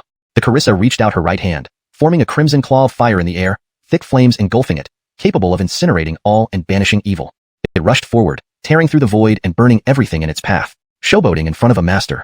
Miles sneered, instantly delivering a palm strike encased in white energy, like a massive divine mountain surging forward, suppressing everything. The heavy impact caused hearts to sink, minds filled with the urge to flee lest they be caught in the backlash. However, two overwhelming energies clashed, creating ripples like stormy waves, shaking the void with terrifying force. But the red flame claw was clearly superior, shredding the white palm without reducing its momentum, directly striking Miles's body. Miles grimaced, clutching his chest and stepping back several paces before barely stopping. Inwardly he roared, Master, why? With your power inside me, I fear no one here. Why can she suppress me? She has highly pure phoenix bloodline and possesses the heaven-burning sacred body. Moreover, what she used is the highest level inherited technique of the phoenix race, capable of burning everything even immortal metals cannot escape. And that phoenix heavenly fire also has a strong offensive capability against souls. The ancient voice echoed in his mind. His master had possessed and bestowed power upon him. Otherwise, how could Miles alone crush the Qingyun three marquises? Facing the Carissa, he now couldn't afford any carelessness, putting away his arrogance. She was his natural nemesis, having taken his soul orchid and now opposing him. It was time to go all out. Heavenly Sun severing the 9 heavens. This was a secret killing move taught by his master, extremely powerful but with severe side effects, damaging his body and leaving him weak. But to snatch the soul orchid, this was necessary. The Qingyun three marquises and the 2 Phoenix clan prodigies watched warily as Miles prepared his desperate move. With Miles's roar, the sky seemed to crack, revealing countless stars that transformed into suns, signaling the end of the world. Countless sunbeams fell like an apocalypse. Just as Achilles had managed to dislodge himself from the tomb wall, a sudden sense of danger overwhelmed him. What the hell? Eyes wide, he hadn't even reacted when a blazing sun struck him, hurling him back into the tomb wall, deeply embedded again. Elwood and Clinton Xianxia summoned divine weapons and activated their abilities, trying to defend. Their sage-level powers unleashed, sweeping everything aside. Yoinked. Under this move, they struggled to hold on. Feng Clinton and summoned Phoenix Heavenly Fire, managing only minimal defense. Meanwhile, the Carissa remained calm and composed, unaffected by the destruction around her, observing Feng Clinton and Yi's struggle. She decided to strengthen the training for young prodigies upon returning to the Phoenix clan, ensuring they wouldn't be easily overwhelmed by rivals, disgracing their name. She did not want Phoenix clan prodigies to become like Danny or Brant, becoming a laughingstock. Just then, Miles's eyes glinted, seemingly formulating a plan. He formed seals and chanted an incantation at Feng Yuni, divine light flickering in his eyes. Blazing sun radiance. Hashtag chapter 443. I will kill you, electronic pet. Miles bellowed loudly, and in an instant, the heavens shook, and a phantom image of a blazing sun appeared above his head, emitting an overwhelming force of destruction. The space around him trembled as if on the verge of collapse, filled with terrifying power. A massive fiery sun rushed towards Dave, its path engulfed by roaring flames that scorched even the void. The divine Phoenix girl's eyes, like gemstones, flashed with a fleeting hint of killing intent. Punisher, what a despicable person to do such treacherous deeds. Before she could react, she used the Phoenix divine movement, appearing before Dave and invoking the Phoenix heavenly fire. She transformed into a flaming phoenix, defending against the scorching solar deity. While the divine Phoenix girl was fully engaged in resisting the blazing sun, Miles gathered all his mana and unleashed a devastating punch that seemed to tear through the sky, enveloping everything in its path and shaking the void. Runic symbols swirled around, and divine light burst forth, leaving her no time to respond. Struck by the punch, she spat out a mouthful of blood as the solar deity's blazing rays poured down, searing her. She was hurled backward, while Miles, moving like lightning, advanced swiftly to seize the spatial ring and retrieve the soul orchid. If the soul orchid fell into his hands, his master's divine soul could be significantly restored. Then, the ancient soul spells and divine treasures would be within his grasp, advancing him further on the path of the Tao and giving him more leverage against Irvin in the future. Just as Miles indulged in this fantasy, a black shadow darted through the air with the speed of the wind, cloaked in white like a celestial being. This figure caught the flying divine Phoenix girl and casually palm-struck with earth-shattering power directly at Miles's body. In that instant, Miles felt as if he had been struck by an ancient divine mountain, spitting out blood, his eyeballs bulging, and his chest bones almost shattered. He screamed and crashed to the ground. Opening her bright eyes, the divine Phoenix girl was slightly surprised to see the young master of the Ewing family, Irvin. "You, just passing by," Irvin said calmly, placing her down without giving her a chance to question. "Host, rescuing a damsel in distress like this is impressive," the voice in his mind remarked cheekily, making Irvin somewhat irritable. What started as something only they knew now had to be made so explicit. This damned system just needed a beating. Turning to look at Miles, Irvin's lips curled into a mysterious smile. This electronic pet's rapid growth was indeed surprising. Moreover, it had a faint layer of white energy surrounding its broken body, boosting its cultivation to the point where it could even overwhelm ordinary Saint Kings. Irvin's curiosity grew as he wondered about the mysterious powerhouse behind it all. After killing Miles, he would deliberate whether to let this powerful entity live. Prudence is wisdom. Obstinacy will only lead to one's doom. Miles, no need to hide anymore. Irvin's words left everyone, including the divine Phoenix girl, stunned. Even those watching from outside were surprised. That young master Ewing spoke of the hooded man as Miles, the young prodigy who dazzled the martial arts contest for marriage. They murmured in disbelief. This Miles must have some ancient heritage. His cultivation skyrocketed in a short time, allowing him to challenge the 3 princes of Qingyun and 2 Phoenix clan geniuses. Pity, despite his prowess, he offended the eternal Ewing family young master. Now, his life hangs by a thread. Among the prodigies, mixed emotions surfaced, amazement, sympathy, and lamentation over Miles's probable fate within the ancient tomb. Inside the tomb, Miles sneered coldly, knowing Irvin had seen through him. Prolonging the charade was futile. His hooded cloak tore apart under his explosive energy release. "Why must you ruin my plans every time?" Miles demanded, having calculated all this into his strategy. Without Irvin's interference, with his appraisal skills and various assets, he would have shone brightly during the martial arts contest for marriage, gaining unparalleled renown. Even the top prince among the Qingyun trio might not have been his match. His goal had been to marry Maddie Bingxin, become the imperial son-in-law, and wield supreme authority. But Irvin's arrival shattered all these dreams, forcing him to hide like a rat beneath a cloak. "Irvin, I hate you. Even if I die, I'll drag you down with me." Miles's eyes blazed fiercely, his body burning with intense heat. Despite the support of his master's divine soul, he knew he wasn't a match for Irvin. Rather than face certain death alone, why not take him down too? Ewing Irvin looked at him with disdain, coldly stating, "You don't deserve to die alongside me." As Miles lunged, Irvin raised his right hand, sweeping it casually in front of him. Enormous mana surged forth, nearly tearing Miles's body apart. From the palm of Irvin's right hand, the demon heaven sword materialized, flashing with a dark light that sliced through the void, releasing a torrent of eerie darkness. With the wails of 10,000 demons and phantoms howling, the space became shrouded in absolute darkness, swallowing all light. Even a prodigy like the divine Phoenix girl could not see anything. Roar! A chilling roar echoed. Dave trembled in fear, re-evaluating the terror that Irvin could unleash. If he acted, none present would survive. The mighty divine Phoenix girl had no resistance against such power. When vision returned, there was no sign of Miles. He had likely been torn to pieces. Indeed, once the electronic pet lost its value, it became nourishment for Irvin's growth. A white remnant floated from the ring, silent. "I am from an ancient era." Before the mighty remnant could introduce itself, a blade of dark light swallowed it whole, giving no chance for explanation. Such was Irvin, unyielding and merciless when displeased, offering no opportunity for appeal. Chapter 444. Kill the Green Cloud Marquis, beware in your next life. Miles and his master vanished into thin air within moments. Irvin merely waved his hand indifferently, as if exterminating a mere electronic pet. Had he not destroyed countless such entities? Next on his agenda was to settle accounts with those who had opposed him. Irvin turned around, his eyes sharp as blades, sending chills down everyone's spine, like confronting a primordial chaos demon god. Even Carly, who possessed the burning heaven holy body and the 95% pure-blooded Phoenix bloodline, felt her heart quaking in fear. Irvin was too mysterious, his thoughts impenetrable, much like that remnant soul from before. Just as it was about to introduce itself after rising, Irvin did not give it a chance, instantly slaying it with one move. If it were herself, she would have first assessed its value before making a decision. Elwood met Irvin's gaze head-on, feeling uneasy inside. After all, that prodigy from the life Xianxia, disguised as a prince, had ambushed him on the arena and attempted an assassination at night, both events involving their 3 marquises. Note, life Xianxia seems to be a term specific to the context of the original work. If this is a recognized term in the translated version, it should remain unchanged. Otherwise, consider clarifying or translating it based on its meaning in the story. If Irvin were to settle scores now, they might face a storm of fury. However, Irvin never enjoyed settling scores later. He always retaliated immediately. 3 marquises, you've bounced around long enough like monkeys. Today, you shall leave your lives here, Irvin said calmly, his tone filled with an unchallengeable authority. Outside, upon hearing Irvin's words, Jace and the disciples of many ancient nations couldn't remain calm. Was Irvin so disrespectful, planning to settle accounts with the 3 Qingyun marquises? Even Joyce was surprised, never expecting Irvin to take action inside the ancient country without even leaving the tomb. He's too arrogant. Jace clenched his right fist tightly, unleashing an unparalleled aura, flames raging in his eyes. After all, he was one of the paramount beings in the divine realm, capable of turning heaven and earth with a thought. Now, watching their nation's young elite fall before his very eyes, helpless and unable to intervene, let alone dare to stop it, enraged him profoundly. A wave of cold intent swept through the air. As the ruler of a country, enduring such humiliation could only be tolerated. If this incident spread, Jace's reputation would plummet drastically, losing face before other immortal realm rulers. Unfortunately, he faced Irvin, the man whose Miles, a Joab, wouldn't tolerate any harm coming to him. Irvin was known for repaying insults promptly, and the 3 Qingyun marquises should have been prepared for the worst consequences. Inside the tomb, Elwood stood frozen in place, his heart pounding wildly. Damon approached Elwood. Fraser also arrived after great effort to peel himself off the wall again.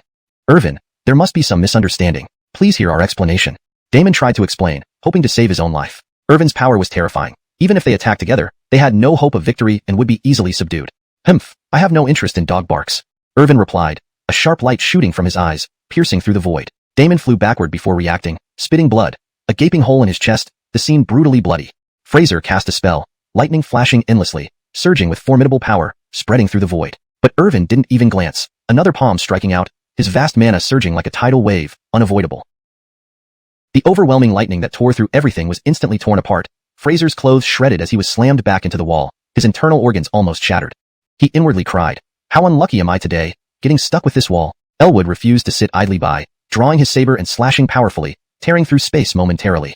To his surprise, Irvin didn't dodge. Perfect, just as he wished. Infused with mana, the razor-sharp blade seemed ready to annihilate everything. Crack! A cracking sound echoed. Elwood's eyes widened, seeing something monstrous and unbelievable, his arm trembling in shock. The divine saber was lodged in Irvin's shoulder, unable to penetrate further. Then, like glass, it shattered, becoming fragments. His divine weapon shattered by Irvin's body. How could this be? Even a sacred king could be defeated with his full strength. Facing a Saint Realm Irvin, his weapon crumbled. This sight was too shocking, not just for Elwood but Damon too, eyes bulging in disbelief, as if witnessing a miracle. Shattering a divine weapon with the body, while still in the Saint Realm, was incomprehensible. It was absurd. Such physical prowess rivaled or surpassed the ancient ferocious beasts. Suddenly, Damon remembered Irvin was atop the 10,000 Ian corporeal list. Meanwhile, Fraser, having just peeled himself off the wall, saw this and broke into a cold sweat, hurriedly sticking himself back on, inwardly praying. He didn't see me, he didn't see me, he didn't see me. Even Carly was stunned. Despite possessing the burning heaven-holy body and 95% pure-blooded phoenix lineage, her corporeal might was formidable but far from shattering divine weapons. Faced with Elwood's full strike, she would need the phoenix treasure art to avoid injury. Irvin handled it effortlessly, completely shattering it. Unbelievable. Is this all you've got? Pick up the fragments. Pick them up. Irvin roared. Elwood's legs went weak, kneeling on the ground, hands trembling. He had offended such a monster, thinking only that his corporeal might was fearsome, able to withstand supernatural powers. Yoinked, against Irvin, his full-strength attack was pitifully weak. He felt like a tiny ant toyed with by a giant. Elwood regretted it. If given another chance, he would never oppose Irvin and would even seek to flatter him. But now, it was too late. Trying to beg for mercy, he dared not speak under Irvin's stern gaze. Be careful next time. Keep your eyes open and know who not to offend. Hashtag chapter 445. Ancient Nation's Pride, Silent with Rage. An absurd Tao companion mode. As Irvin spoke, he struck out with his right palm, pressing it against Elwood's crown. Instantly, a massive surge of energy erupted, terrifyingly powerful, like a black hole that consumed the vast amounts of life force and cultivation from Elwood. The supreme ancient cultivation technique, the chaotic Emmanuel art, and the chaos body operated in unison, converting the overwhelming amount of energy into his own chaotic energy, nourishing him. Ah! Elwood screamed in agony as his life force continuously drained away, unstoppable like a river breaking its dam. At this moment, he finally felt the true horror of Irvin. He now understood the utter despair those who once opposed Irvin had faced. It was indescribable, standing at the edge of an abyssal hell, watching helplessly as his life slipped away. If given another chance, he would have been far more cautious about whom he dared to provoke. With this thought, Elwood's eyes gradually lost their luster as he collapsed to the ground, utterly disappearing from existence, not even reincarnating. He was completely assimilated into Irvin's chaotic energy. Even Ginger stared wide-eyed at this scene, never expecting that Irvin would directly slay the nation's pinnacle pride within the ancient nation's territory, truly showing no mercy. With Irvin now inside the ancient tomb, the scene of his execution of Elwood would likely be projected to the outside world, seen by the officials and young disciples of the Qingyun ancient nation. One could only wonder what they would say after Irvin left.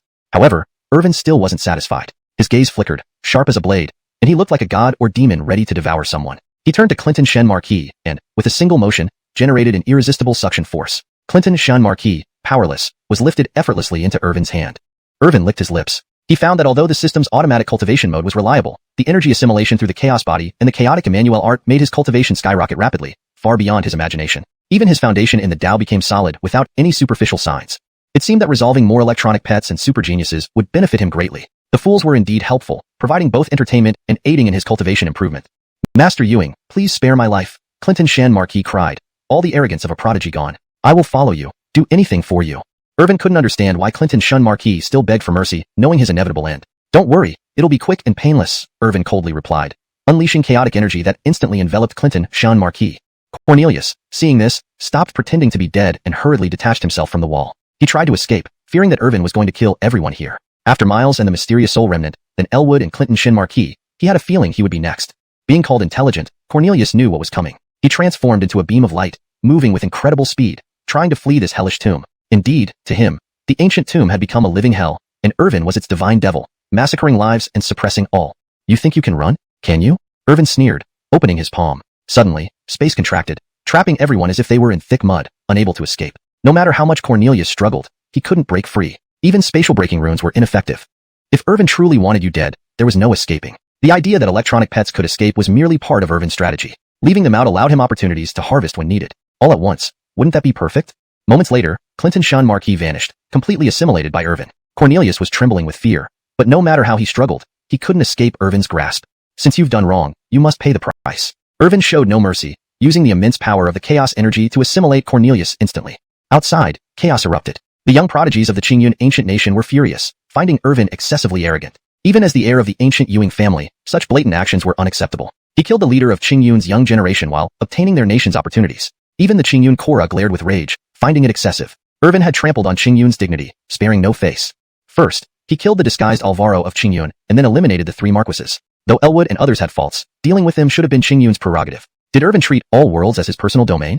Ewing, Alicia became increasingly intrigued by Irvin. Standing tall and mighty in the ancient tomb, commanding the lives of super geniuses with a wave of his hand, he appeared like a born sovereign. Just standing there, he radiated divinity, surpassing all. This man was hard to fathom. Perhaps being the heir of the Ewing family was a mere title for him. At this moment, the system smirked, noting that Irvin's partner attraction mode had another target.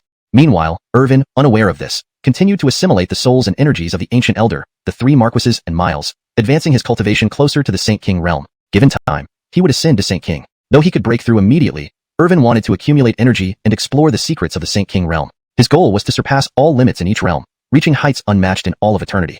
However, spending too much time in Qingyun had cost him valuable moments, though the gains were significant. Devouring 4 super geniuses and subduing a peerless empress from ancient times was impressive. Unfortunately, Diego and others hadn't come. Otherwise, devouring them would have been beneficial for his physical body and Dragon Clan techniques. Never mind. Since fate had spared them, let them live a bit longer. Once the Great War truly began, killing them would provide even greater energy absorption, making haste unnecessary. Chapter 446, Korra Qingyun. You have been given a chance. Irvin thought for a moment, and as expected, a light gate opened in the center of the ancient tomb. Irvin and the others prepared to leave this place. After all, there was nothing left in the tomb that caught his eye. The greatest gain from this journey had already been obtained, the Azure Lotus Korra who once dominated the 8 Wastes in the primordial era. With her cultivation at the pinnacle of Joab, she now bore his slave mark and became part of the 10,000 ancient, heavenly court. In this way, he now had 2 experts at the pinnacle of Joab by his side, Alicia and Azure Lotus Korra. At the peak of Joab, they were truly standing atop the myriad worlds. Their power was indescribable. With one stomp, countless great worlds would tremble. No emperor had appeared to challenge this supremacy. And currently, there was only one emperor in the myriad worlds, his Miles. Moreover, apart from Alicia and Azure Lotus Korra, he also had Braden and Coil in his system space, both formidable entities whose true combat strength could easily annihilate ultimate Joabs. According to his estimate, with the current combat power of the 10,000 ancient heavenly court, it would be incredibly easy to annihilate any top-level immortal force, possibly just within a finger snap. He no longer needed to waste time and energy as before, or even appear himself. As the light flickered and stars rotated, Irvin's eyes opened again, and he found himself on the high platform of the Qingyun Imperial Palace. Stretching lazily, this trip to the ancient tomb had resolved both the electronic pet issue and the 3 royal dukes. After returning to the eternal Ewing family, he definitely needed to rest well. Getting personally involved was too tiring. In the future, it would be easier to leave tasks to his subordinates while he enjoyed life in a rocking chair. But soon, he sensed many hostile intentions towards him, sending chills down his spine. Glancing around, he saw that the elite youths of the ancient state of Qingyun looked like ravenous wolves and fierce tigers, their eyes gleaming with cold light and burning with anger. Irvin sneered disdainfully. He guessed correctly. They were angered by him exterminating the prominent figures among Qingyun's young generation and felt united in hostility toward him. Humph! Irvin didn't care at all. While the elite youths below were furious, not a word came out of their mouths. They dared not unleash their anger, let alone challenge him on stage. He, Irvin, never needed to explain his actions to anyone. Young man, go back and cultivate well. Alright, Edie, I understand. Phone Clintonin, having his ear pulled by the Maribel, felt bitter and speechless. Wasn't he trying hard? He was also a super genius. But everyone present was an outstanding figure, possessing supreme physiques. Especially Irvin, who seemed almost monstrous. It was no wonder he was called a taboo of the ages. Despite his lifelong struggle, he might never even see Irvin's back. At this moment, the Korra of Qingyun gave a light cough, speaking coldly as she stared at Irvin. Irvin, what does this mean? The Maximus, White Garment Duke, and others were the outstanding figures of our Qingyun's younger generation, and the few among them who had achieved ducal and princely titles, yet you cruelly exterminated them. Today, if we don't get an explanation, your actions will not be acceptable to the public, nor will our Qingyun state agree.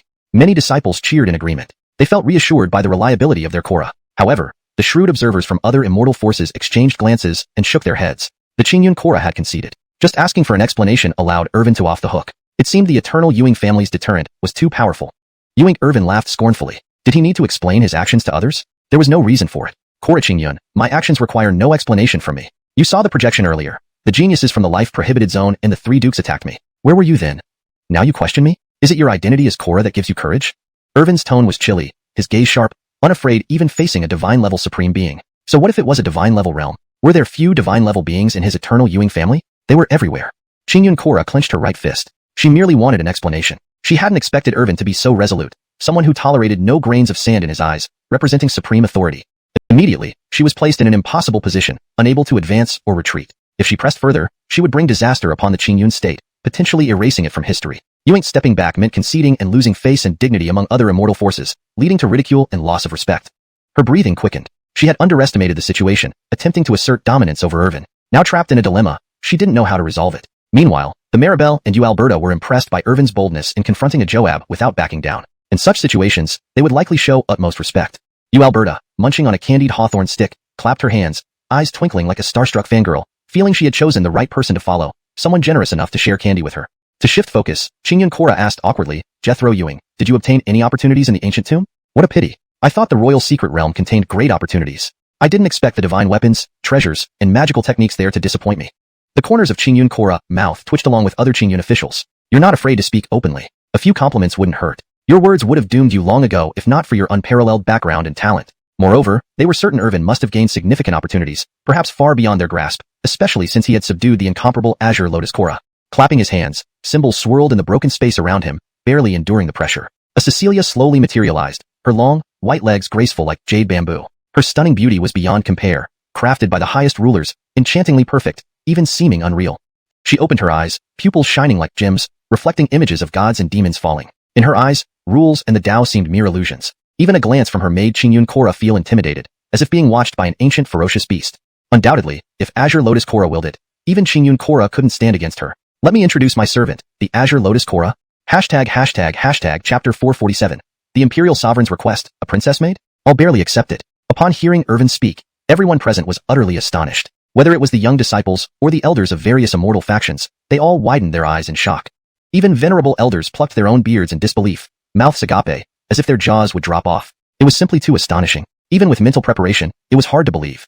This was none other than the Azure Lotus Korra, an ancient figure recorded only in rare scriptures and chronicles found within immortal factions' libraries. An incomparable empress from the ancient era who once dominated and suppressed the world. Now, she had become Irvin's maid, willingly following a teenager. Even the Jace took a deep breath at the sight before him. What he witnessed firsthand was even more shocking. The Azure Lotus Korra knelt on one knee beside Irvin, lowering her proud head and softly calling, Master. Witnessing this scene, everyone drew a sharp breath. A genuine peak divine emperor bowed and called Irvin Master. This unprecedented moment, which defied history, was being witnessed by them. As for the super geniuses who emerged from the ancient tomb, like the Wolf Clan Jethro, the Abraham, And the two great geniuses of the dragon clan such as Diego, they were stunned and their legs turned weak. They could hardly believe what they were seeing. A peak divine emperor, one of the absolute peaks of the universe, now bowing to a teenager as a servant. In particular, Diego was overwhelmed with fear. He had once thought that the myriad-year-old Ewing family was merely hyping things up. Even if Irvin had outstanding talent and claimed the top spot on the hidden dragon list, it was assumed that his god emperor Miles granted him opportunities to enhance his physique. Now it appeared that Irvin was even more formidable than his Miles during his prime. Jace, do I need to account for killing the 3 Qingyan princes? Irvin said coldly, his eyes narrowing dangerously. At this moment, the azure lotus Korra stood up, releasing a powerful aura that caused the surrounding void to collapse into an endless black hole. It seemed that if the Jace dared to say no, he would be instantly reduced to ashes. Several elders of the Ewing family hidden in the void applauded in approval. They had initially thought they might need to intervene, but they hadn't expected the young lord to have such a trump card. With only a sage-level cultivation, he subdued a peerless empress from ancient times and intimidated all present strong figures. Now, even facing their own young lord, they felt some trepidation. Who could wield power like their young lord? The head of the family hadn't achieved this much in his youth. Not only did the young lord achieve this, but he also dominated in another's territory, where even rulers of top-tier immortal factions wouldn't dare to say a word against him. I never imagined that he can always surprise us, Alicia, concealed around Irvin, thought, surprised by the young man who managed to subdue a peerless empress not weaker than herself, a supreme being from the ancient era. Though she had been impressed by him earlier, he still gave her immense joy. So young yet so powerful, with 2 peak divine emperors following him, he could dominate anywhere in the universe. No need for an explanation. Lord Ewing, you're making things awkward. It was clearly those like Che who acted out of ambition and provoked first. Lord Ewing eliminated a threat for everyone, a true service. As the Jace, I can only thank you. Hearing the Jace's words, the elders and great experts of Changda immortal factions fell silent. In the face of absolute power, even lying became acceptable. Feeling the aura of the azure lotus Korra, other royal relatives and nobles quickly agreed. Absolutely. Che and others got what they deserved. Himph, they dare defend the young lord of the Ewing family? What eyesight! Who doesn't know that the young lord of the Ewing family is righteous and honorable, a role model? Those like Che are mere rodents. Irvin couldn't help but roll his eyes at these people's flattery. Fine. Just moments ago they hadn't said a word. Unbeknownst to them, the grand patriarchs of Qingyun ancient kingdom saw this scene and breathed sighs of relief. Fortunately, the emperor knew how to speak. Otherwise, offending the young lord would lead to immediate consequences. They had nearly come out to personally apologize, but since the emperor admitted fault, it could be smoothed over. Moreover, they sensed a faint energy lurking nearby, likely Ewing family members. Offending the young lord would mean serious trouble. Irvin didn't plan to stay long. Looking at the now silent crowd, he smiled faintly. How boring, everyone was so silent. Still, the electronic pets challenging authority were entertaining. In the future, he shouldn't act rashly but find joy in teasing the electronic pets. Quickly eliminating foes like Miles took away the fun. Then he noticed something and glanced at the Alicia beside the Jace. Her ice blue hair cascaded down like a frozen river. Her ice blue eyes and dress made her look like a princess from a world of ice. Her gaze filled with icy aloofness. Worthy of her Maddie Bingxin body, when cultivated to the peak, a mere thought would freeze everything, even an entire realm into an ice age. Also, Sarah and Una were busy with their cultivation. Bringing the Alicia back to serve him would be quite enjoyable, especially with her freezing ability. An excellent choice for indulgence. The Jace immediately sensed Irvin's intent, knowing full well what young men think after having been young himself. He immediately spoke, Leonardo Ewing, you've won the martial contest and gained a treasure in the Imperial Secret Realm. Your journey has been tough and long. You should not leave empty-handed. Please take my daughter back to serve you. Irvin stroked his chin and sighed. Alas, since His Majesty insists, I cannot refuse. I will barely accept it. Irvin feigned difficulty. The azure lotus Korra rolled her eyes. Can you pretend any better, master? Upon hearing Irvin speak, everyone present was utterly shocked. Whether it was the young generation or the elders of the great immortal powers, all eyes widened in disbelief. Even some venerable elders pulled their own beards out in shock, mouths agape, as if their jaws might drop off. The situation was too astonishing. This was none other than the azure lotus Korra, known only through ancient texts and records from Immortal Forces annals. In the ancient era, she was an unparalleled empress who dominated the 8 directions. Now, she had become Irvin's maid, willingly following a teenager. Even Qingyun's imperial sovereign drew a deep breath, feeling even more stunned by what he saw firsthand. The azure lotus Korra, upon hearing this, knelt beside Irvin with one knee on the ground, lowering her proud head and softly calling, Master. Seeing this scene, everyone gasped. A genuine peak divine sovereign was bowing to Irvin, pledging allegiance. They were witnessing a moment that would overturn history.